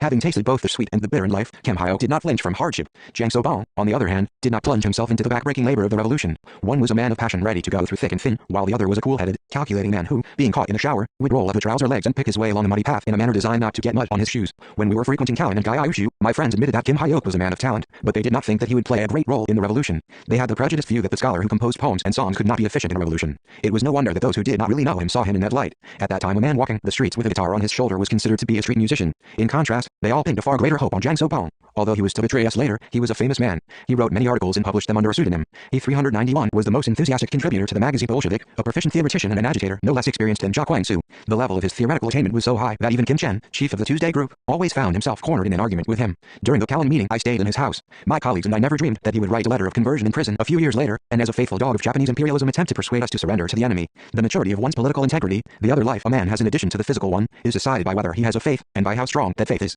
The stronger his faith and will, the longer he maintains his political integrity. The political integrity of those who forsake their faith early ends before its time. Ram Su-sen, who had been chief of staff of our main force unit before defecting to the enemy, resorted to acts of betrayal more despicable than those of Ri Jong-rak or Jang So-bong. He became commander of the enemy's punitive force and went on a rampage to do as much harm as he could to his former comrades in arms, who had fought shoulder to shoulder with him in the same trench in bygone days. Having become useless to the enemy as their agent, he was abandoned by them. From that time on, he pushed the cart around, peddling wine. From chief of staff of a division to a wine peddler, this was the sad consequence of his forsaking of his faith. Immediately after liberation, he was on his way from Antu to Hyesan via Samjian, carrying wine drums on a cart. On his way, he met a small unit led by Ryu Kyung-soo. That day, Ryu Kyung-soo and his men were headed out on my orders to wipe out the remnants of the defeated Japanese army, who were making an 392 appearance in the neighborhood of Mount Puktu. Feeling awkward about meeting men who had been under his command in past days, he said, "I see you've come down from the mountains. Is General Kim Il-sung still up there? Why did you come down alone without him?" At that time, Ryu Kyung-soo, Ri Tuik and other anti-Japanese war veterans, enlisted to wipe out Japanese army remnants, were all in Japanese military uniform. Ram Su-sen thought from their appearance that they all had followed his wake and submitted to the Japanese. He was so ignorant of developments that he did not even know that Japan had been defeated. A man who does not preserve his faith and stick to his principles comes to such a pass. Needless to say, the overwhelming majority of the people who traversed the arduous road of the anti-Japanese revolution with me, arms in hand, were indomitable fighters with strong faith and will. They did not abandon their revolutionary principles, nor did they disgrace their faith in the liberation of their country, even in the face of the worst adversity. Dying in the barren fields of an alien land, my comrades in arms and fighters had requested, "Love the future," and shouted, "Communism is youth." Only men with unshakable faith can embellish the last moment of their life in this way. But for this faith, our anti-Japanese guerrillas could not have withstood the biting cold and hunger of Manchuria. When talking about the faith and will of a revolutionary, I always mention Ryu Kyung-soo as a prime example for people to follow. He took the ideas of his leader as his own faith and lived his life in defense of his faith. I first met him in September 1933 just after the Battle of Dongning County Town. When my men were resting on our return to Hyeowongjang after the battle, Cho Hyun and his men from the Yanji guerrilla unit came to visit me. Among them was a 393 young guerrilla that followed Cho Hyun like a shadow. This was Ryu Kyung-soo. Ryu felt immense regret that the Yanji guerrilla unit had missed the Battle of Dongning County Town through a mistake of the messenger. He took out his frustration at missing the battle and being a latecomer on Cho Hyun. "How can we go back without doing a thing except live off others? Comrade Company Commander, we have come as far as Hyeowongjang. Let's fight a battle side by side with Commander Kim before we go back." In an instant I could see that this fellow was a man of guts. He was 18 years old at the time. He had joined the anti-Japanese armed forces at the age of 16. "Samson is a gallant fighter in spite of his youth, Commander Kim. He is also very adamant," said Cho Hyun. Samson was the original name of Ryu Kyung-soo. This was Cho Hyun's general estimation of Ryu Kyung-soo, one that told me he was very fond of Ryu Kyung-soo. Mirrored in the short life of the 18-year-old young guerrilla was the sad history of our ruined nation. Ryu had been a servant in another's house since his younger age and had participated in the spring uprising in his teens. He was arrested by the warlord authorities and thrown into Longjing prison, where he was tortured. There were a great many revolutionaries in Jiandao, but few had suffered the water or chili powder tortures in Longjing prison at the younger age. Unlike Jang Young-ryeol and Ri Jong-rak, he endured these trials manfully. I inadvertently took his hands and found them so calloused that his palms felt like iron. I felt even greater sympathy for him when I heard that he had educated himself through gleaning. Learning through gleaning is the method of acquiring knowledge in an unofficial way by learning by means of one's own eyes and ears. 394 beside someone else who is studying. On his way back from the market after selling firewood, he would squat on his haunches under the window of a private school and copy what the teacher had written on the blackboard. He did this by writing on the bare earth with a stick. In this way he thoroughly assimilated the Korean alphabet and the multiplication table. Soon the whole school had heard about his learning through gleaning and sympathized with him. Moved by his zeal for learning, Kwok Chen-young, alias Kwok Ji-san, enrolled him in the school and bore the boy's fees himself. The firewood collector who studied through gleaning was an unusual boy, and the teacher who enrolled this strange boy in the school and paid his school fees was also an extraordinary educator. Nevertheless, Ryu Kyung-soo was not able to finish the school owing to family problems. He left the school in mid-course and went to work for a landlord as a farmhand. When Ryu left school, Kwok Chen-young was greatly disappointed. He left his job as a teacher and went to work on the revolutionary enlightenment of workers and peasants instead. Later he joined the anti-Japanese guerrilla army, where he became an officer. While serving the landlord as his farmhand, Ryu Kyung-soo continued to get guidance from Kwok. Kwok's love and concern for his old pupils was really exceptional. He was caught in the anti-Minseongtun fuss and put on a trial on a false charge. The left-wing chauvinists demoted him from the post of company commander for no reason. Every move he made had been watched by guards. The day Kwok was led to the people's court, Ryu Kyung-soo spoke for him at the risk of his own life. His speaking for his old tutor at the trial was a courageous deed that deserves praise from all. In those days, he himself was on the list of suspected members of Minseongtun. For a suspected member of Minseongtun to 395 speak in defense of the accused or express sympathy with him was as suicidal as rushing directly at the muzzle of an enemy rifle. Nevertheless, Ryu Kyung-soo proved the innocence of his old tutor at the risk of his life. For this crime, he himself was dragged into the prison for Minseongtun members. His daring deed was the most noble kind of loyalty a disciple could show for his mentor. He strove to perform his duty as a disciple to repay the affection his tutor had shown for him. It was because his faith was strong that he could be so loyal to his mentor. By nature, a man with strong faith is ethical and faithful. It was his creed that a revolutionary should defend justice, hate injustice, and speak only the truth, and that he should be determined to sacrifice his life to remain faithful to his comrades and fellow countrymen. He said firmly that most of the people labeled as Minseongtun members by the left-wing chauvinists and factionalists were innocent, and that it was a crime to stigmatize people who were loyal to the revolution as being Minseongtun and to execute them. He was convinced that although the anti-Minseongtun struggle was being conducted in an ultra-leftist manner now, creating a chaos in the revolutionary ranks, things would be put to right someday. With this conviction, he staunchly defended the steadfast revolutionaries and patriotic people who were falsely charged with being involved in the Minseongtun. The story of Ryu's determined rescue of his former teacher at the trial stirred the revolutionaries and people in eastern Manchuria. When I heard the story in WNY, my thoughts went back with deep emotion to my meeting with him in Hyeowongjin. Seeing off the comrades in arms from the Yanji guerrilla unit in Macon, I had said to Cho Hyun jokingly, 396, Sam's son is such a good, all-round fighter, I feel like taking him with me. Won't you hand him over to me in memory of our meeting? Cho Hyun answered, half joking, half serious, not this time. He fights very bravely, but mentally he is not yet completely ripe. I'll train him for 3 more years, then bring him to you. How's that? It was after the meeting at Hyeohaebling that Ryu Kyung-soo fought as company commander in the same unit as me. For nearly 10 years after our first meeting at Hyeowongjin, he fought in Cho Hyun's unit as a machine gunner, which meant that I did not get many chances to meet him or give him the care I would have wished. The only thing I did for him was to give him the title of Young Revolutionary. Ryu Kyung-soo, on his part, accepted the title as a commendation. He regarded me as the support of his life and made up his mind to devote his whole life to the revolution. I still remember the time when we were launching an offensive into the Kianbaoshan area after our successful thrust into the Musan area.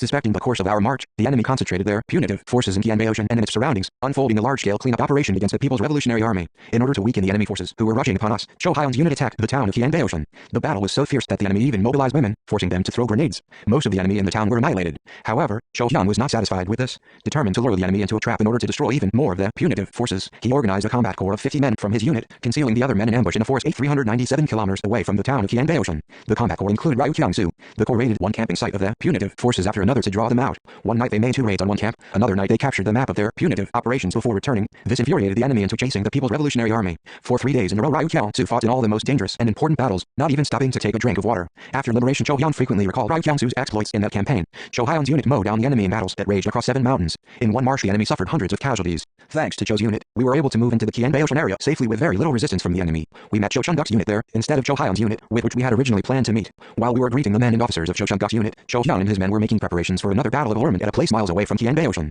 Cho Hyun told me later that all the guerrillas of the 4th Division had been very disappointed in failing to see me at that time. Ryu Kyung-soo's obligation to me was truly gratifying. Just how ennobling and sincere that obligation was I felt more keenly in the days when we engaged in small unit combat. His traits as a revolutionary showed up most clearly in that he carried out his commander's orders and instructions absolutely to the letter. He did not make any flowery pledges and promises, but once he did make a pledge or a promise, he carried it out 398 without fail. This was a highly laudable trait in him. We have no one to trust other than Comrade Commander. It is only when we uphold and support him with all our hearts that we can liberate our native land and carve out our destiny as a nation. We will win only by doing as our Comrade Commander intends. This was the faith Ryu Kyung-soo cherished, and it was with this faith that he carried out my orders in every adversity. In the early spring of 1941, I left the training base in the far eastern region of the Soviet Union and went to the area of Mount Atu with Ryu Kyung-soo's company to provide guidance to the small units operating in various parts of Manchuria and the homeland. In these days, Ryu Kyung-soo and his men were a great help to me. After locating headquarters in Haeungkonggu, I often dispatched small groups to various places. Ryu Kyung-soo transmitted messages for me on many occasions. Whenever he left headquarters, he would give the grain allotted to his group to the guardsmen as an addition to my rations. And for the sake of my security, he frequently attacked the enemy, enticing them into following him, thus drawing their attention elsewhere. When headquarters was located in Haeungkonggu, I gave him the order to go to a liaison place in Liaoninjiang, Huadian County, to meet Wei Jiangmin.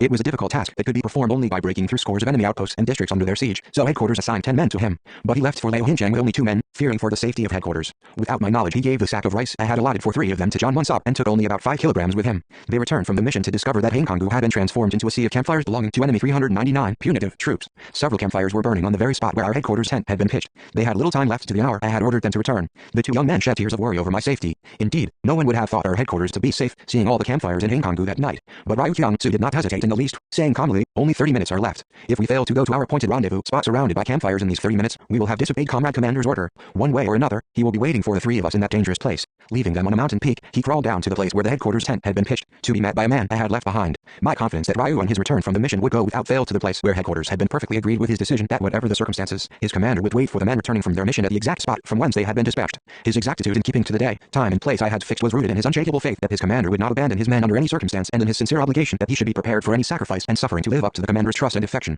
With the same faith and obligation he made great contributions to organizing a railway guard corps and a tank unit after liberation, and to executing the plans of operation of Supreme Headquarters at each stage of the Korean War. This is why, whenever I meet the leaders of the Ministry of the People's Armed Forces, I tell them to train their soldiers to become strong-willed fighters, loyal men who stick to their faith 400 no matter what the situation or how great the adversity. History shows us that when a revolution gains victory after victory and the situation is favorable, no one vacillates or becomes a turncoat. However, when the situation at home and abroad becomes complicated and tremendous obstacles are placed in the way of the revolution, ideological confusion arises. Suddenly, vacillation will appear in the ranks, as will stragglers and those willing to surrender, doing great harm to the revolution. One such great international event was the Japanese imperialist occupation of Manchuria and their aggression in China proper. This was a shock that awakened political awareness and gave rise to a great ideological confusion, both among those engaged in the national liberation struggle and within the communist movement of our country. While the more steadfast communists looked upon the days after the September 18th incident as the right historical period for launching a full-scale anti-Japanese armed struggle and leading the Korean Revolution to a fresh upswing, a number of nationalist and communist fighters who lacked strong revolutionary convictions came to the conclusion that one could no longer fight the Japanese imperialists, who were so strong that they have even occupied Manchuria. They therefore gave up the fight. The same thing happened when the Japanese imperialists invaded China proper. At that time we judged that the large-scale invasion of China by the Japanese imperialists would inevitably bring about the dispersion and consumption of their forces and create in northeast China a situation favorable to the development of the anti-Japanese armed struggle.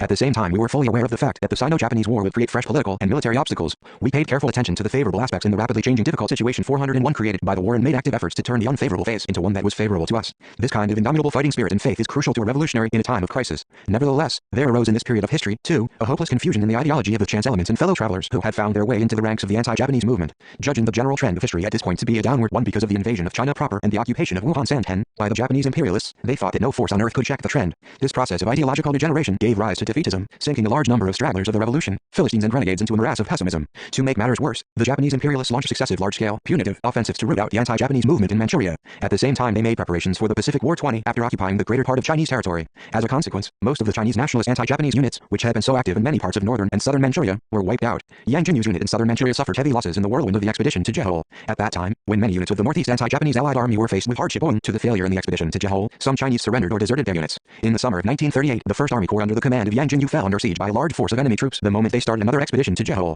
As a result, they faced indescribable adversity. At this time, the enemy combined their military offensive with a campaign to 402 persuade the anti-Japanese guerrillas to defect. The so-called magnanimous measure of the Emperor of Manchukuo, the promise that those who surrendered would not be punished but would be treated merely as defectors, was made public, tempting the cowardly, the feeble-minded, and those who had degenerated in the revolution. While conducting the evil, punitive operations against the anti-Japanese armed units, the enemy intensified their scheme of severing the people from the bandits. Thus the revolutionary army could not expect any assistance from the people. Having started on their hopeless expedition in the direction of Jehol, leaving their familiar guerrilla bases, the anti-Japanese allied army units went through all kinds of tribulations because of the enemy's repeated punitive attacks without getting any support from the people in the unfamiliar land. At this time Chang Bin, commander of the 1st Division, 1st Army Corps, who had been called Yang Jinyu's right-hand man and who was famous as a gallant anti-Japanese general in southern Manchuria, shot to death a political officer who was against surrendering in Bangsi, Liaonin province. He then went on to commit an act of betrayal. Leaving his unit, he defected to the enemy. This put serious obstacles in the way of the 1st Army Corps. In fact, it was almost a fatal blow to the Corps, as Chang Bin knew the careers of all the commanding personnel in the Corps, the number of the units in the Corps, and the whereabouts of secret camps. Chang Bin's defection threw the Corps clan expedition to the west into utter confusion. As an agent of Kishitani, chief of the police in Tonghua province, Chang Bin later took the lead in the operation to track down and kill Yang Jinyu.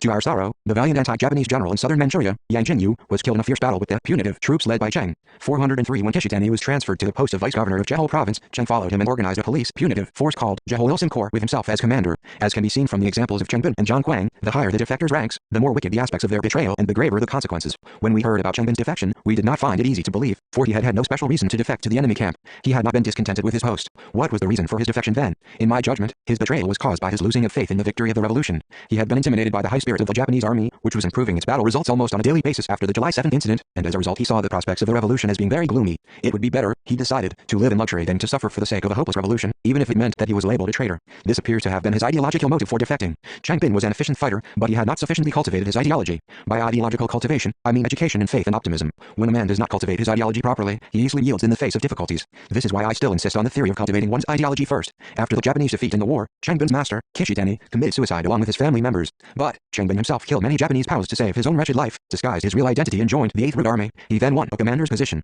Nevertheless, such luck could not last for long. Although he had disguised himself as a patriot, he could not hide his true 404 identity forever. 1 year after liberation, as he was walking up a street in Shenyang under an umbrella on a rainy day, a man stepped under his umbrella. The man was another traitor, also living under an assumed identity. He knew well what Changbin had been. For one reason or another, both men reported to the authorities respectively that the other was a traitor. In due course it was found that Changbin had been a defector. The people's court passed judgment upon the despicable man who had abandoned his faith, defected to the enemy's camp and inflicted tremendous damage on the revolution. Changbin's fate is a graphic example of the end that awaits those who forsake their faith and betray their comrades. After Yang Jinyu's unit was vanquished, the spearhead of the enemy's punitive attack was directed to us, claiming that the annihilation of Kim Il-sung's unit would mean the end of the anti-Japanese movement in Manchuria and Korea. The enemy encircled us from all directions and launched a desperate series of attacks. The road ahead of us was beset with steep ups and downs. This being the situation, cowards and surrenderers began to appear even among the men who had been waging the revolution since the days of the down with imperialism union. In these days Fang Zhenxing and Pak Tok-bom, who had been commanders of the Northeast anti-Japanese Allied Army, surrendered to the enemy. At the time the neutrality pact was being signed between the Soviet Union and Japan, there again appeared deserters in our ranks. Quite a number of our soldiers had entertained the idea of relying on the Soviet Union, flunkyism in present-day terminology, as some leaders paid little attention to educating their men in the spirit of national independence, emphasizing only the importance of the Soviet Union, the need to defend the Soviet Union, and the Soviet Union first idea. There appeared in 405 ideological deviation in the ranks of the men who believed that everything would be resolved if they believed in the Soviet Union and depended upon her.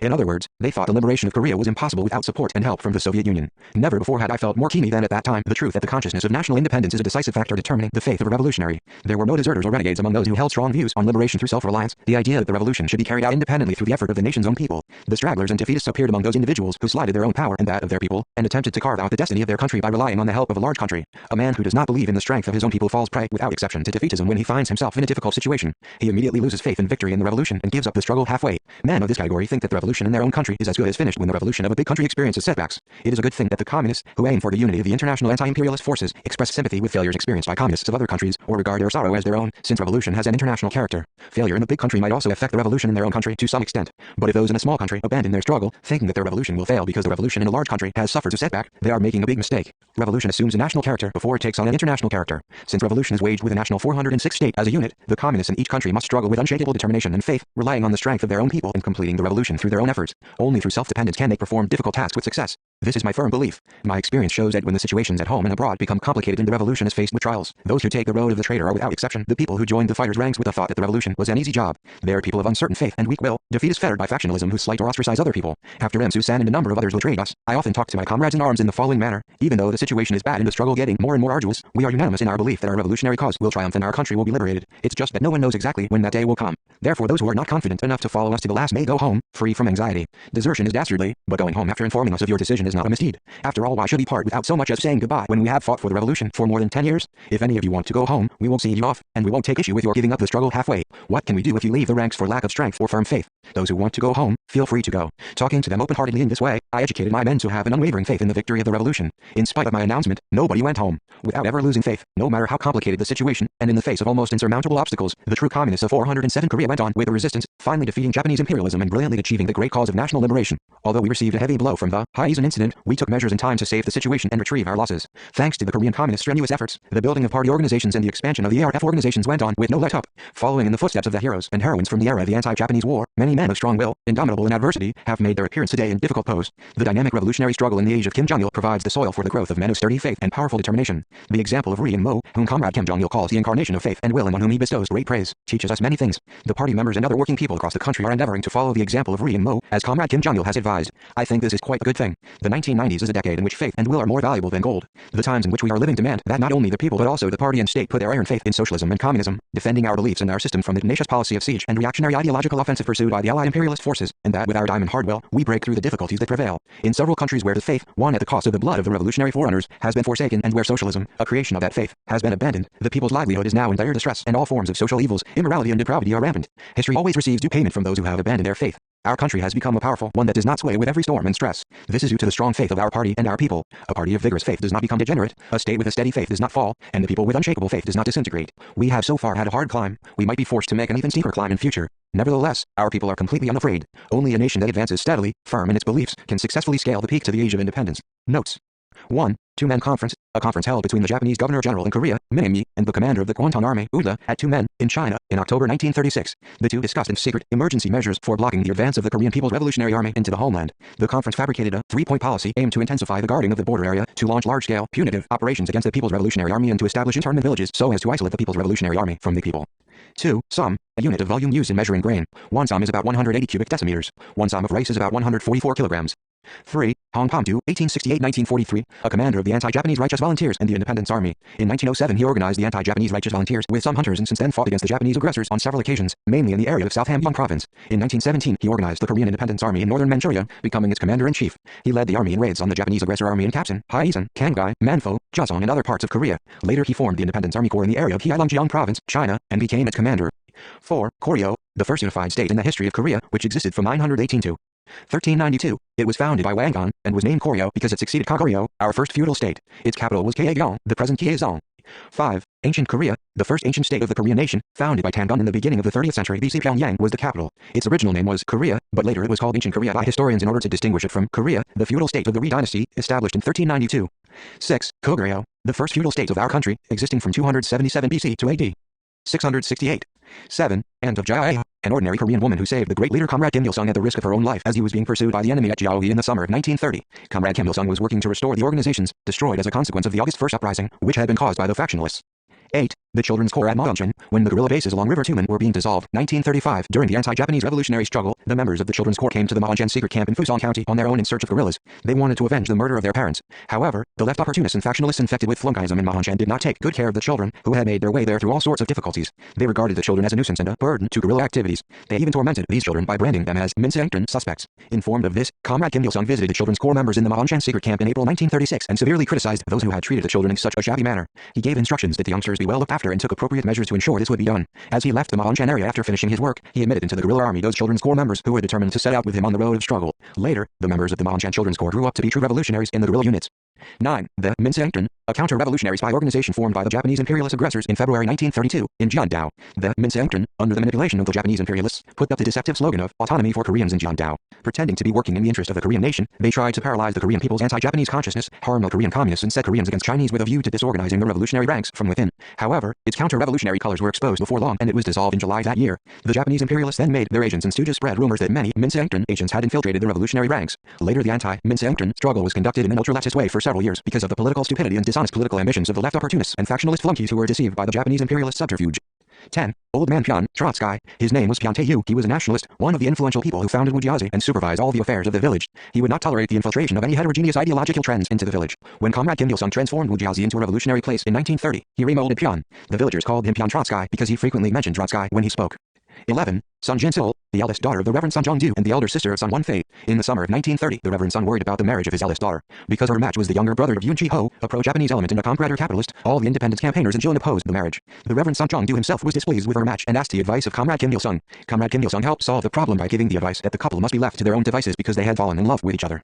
12. An International Peace Conference, the second International Peace Conference held in The Hague, the capital of the Netherlands, in June 1907. Ri Jun and other Korean delegates went there with a secret letter from the emperor, but they could not take part in the conference as official delegates because of imperialist tricks and plots. Through the platform of the International Journalist Conference and various publications there, they exposed and denounced all the criminal acts committed by the Japanese imperialists in their invasion of Korea and appealed for assistance in attaining Korea's independence. When his efforts failed, Ri Jun showed his resistance to the imperialists by eviscerating himself in the conference hall.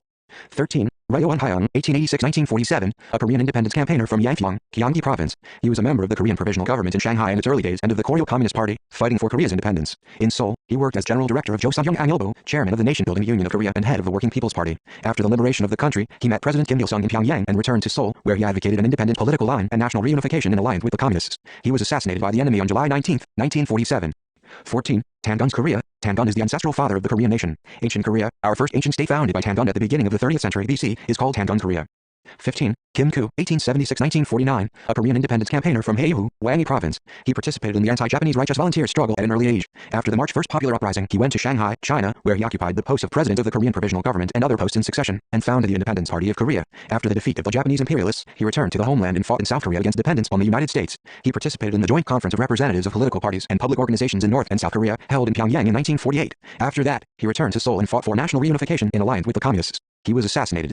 16. The Padal nation, Tangun, the ancestral father of the Korean nation, was called Paktal King and the tribe which founded ancient Korea, our first ancient state, Paktal tribe. Originally, Paktal was the name by which Tangun's father's tribe had called themselves for a long time. The first ancestors of this tribe, who considered the sun in the sky to be a burning fireball, named their tribe Pak, meaning the sun. Later they decided to rename their tribe Paktal, adding to it Tal, our ancient word indicating the mountain in their native place. After that, Paktal, alias Padal, became the popular name of our nation. 17. Takagi Tokyo, 1905-81, originally from Fukui Prefecture, Japan, he graduated from the School of Law and Literature in Beijing in 1925 and worked for the Yomiuri Shimbun from 1930 as a reporter and commentator. From 1972, he was the chairman of the Japan-Korea Cultural Exchange Society. His books on the revolutionary struggle of the great leader Comrade Kim Il-sung, entitled Flames Kindled on Mount A2, Stories about Kim Il-sung in Manchuria and Kim Il-sung's advance into the homeland, are based on the reminiscences of the veterans of the anti-Japanese armed struggle, which he read during several visits to Korea. His other sources were the reminiscences of Japanese soldiers and government officials, as well as confidential documents of the Japanese imperialists and events which he either covered or witnessed as a special war correspondent for the Yomiuri Shimbun in Changchun.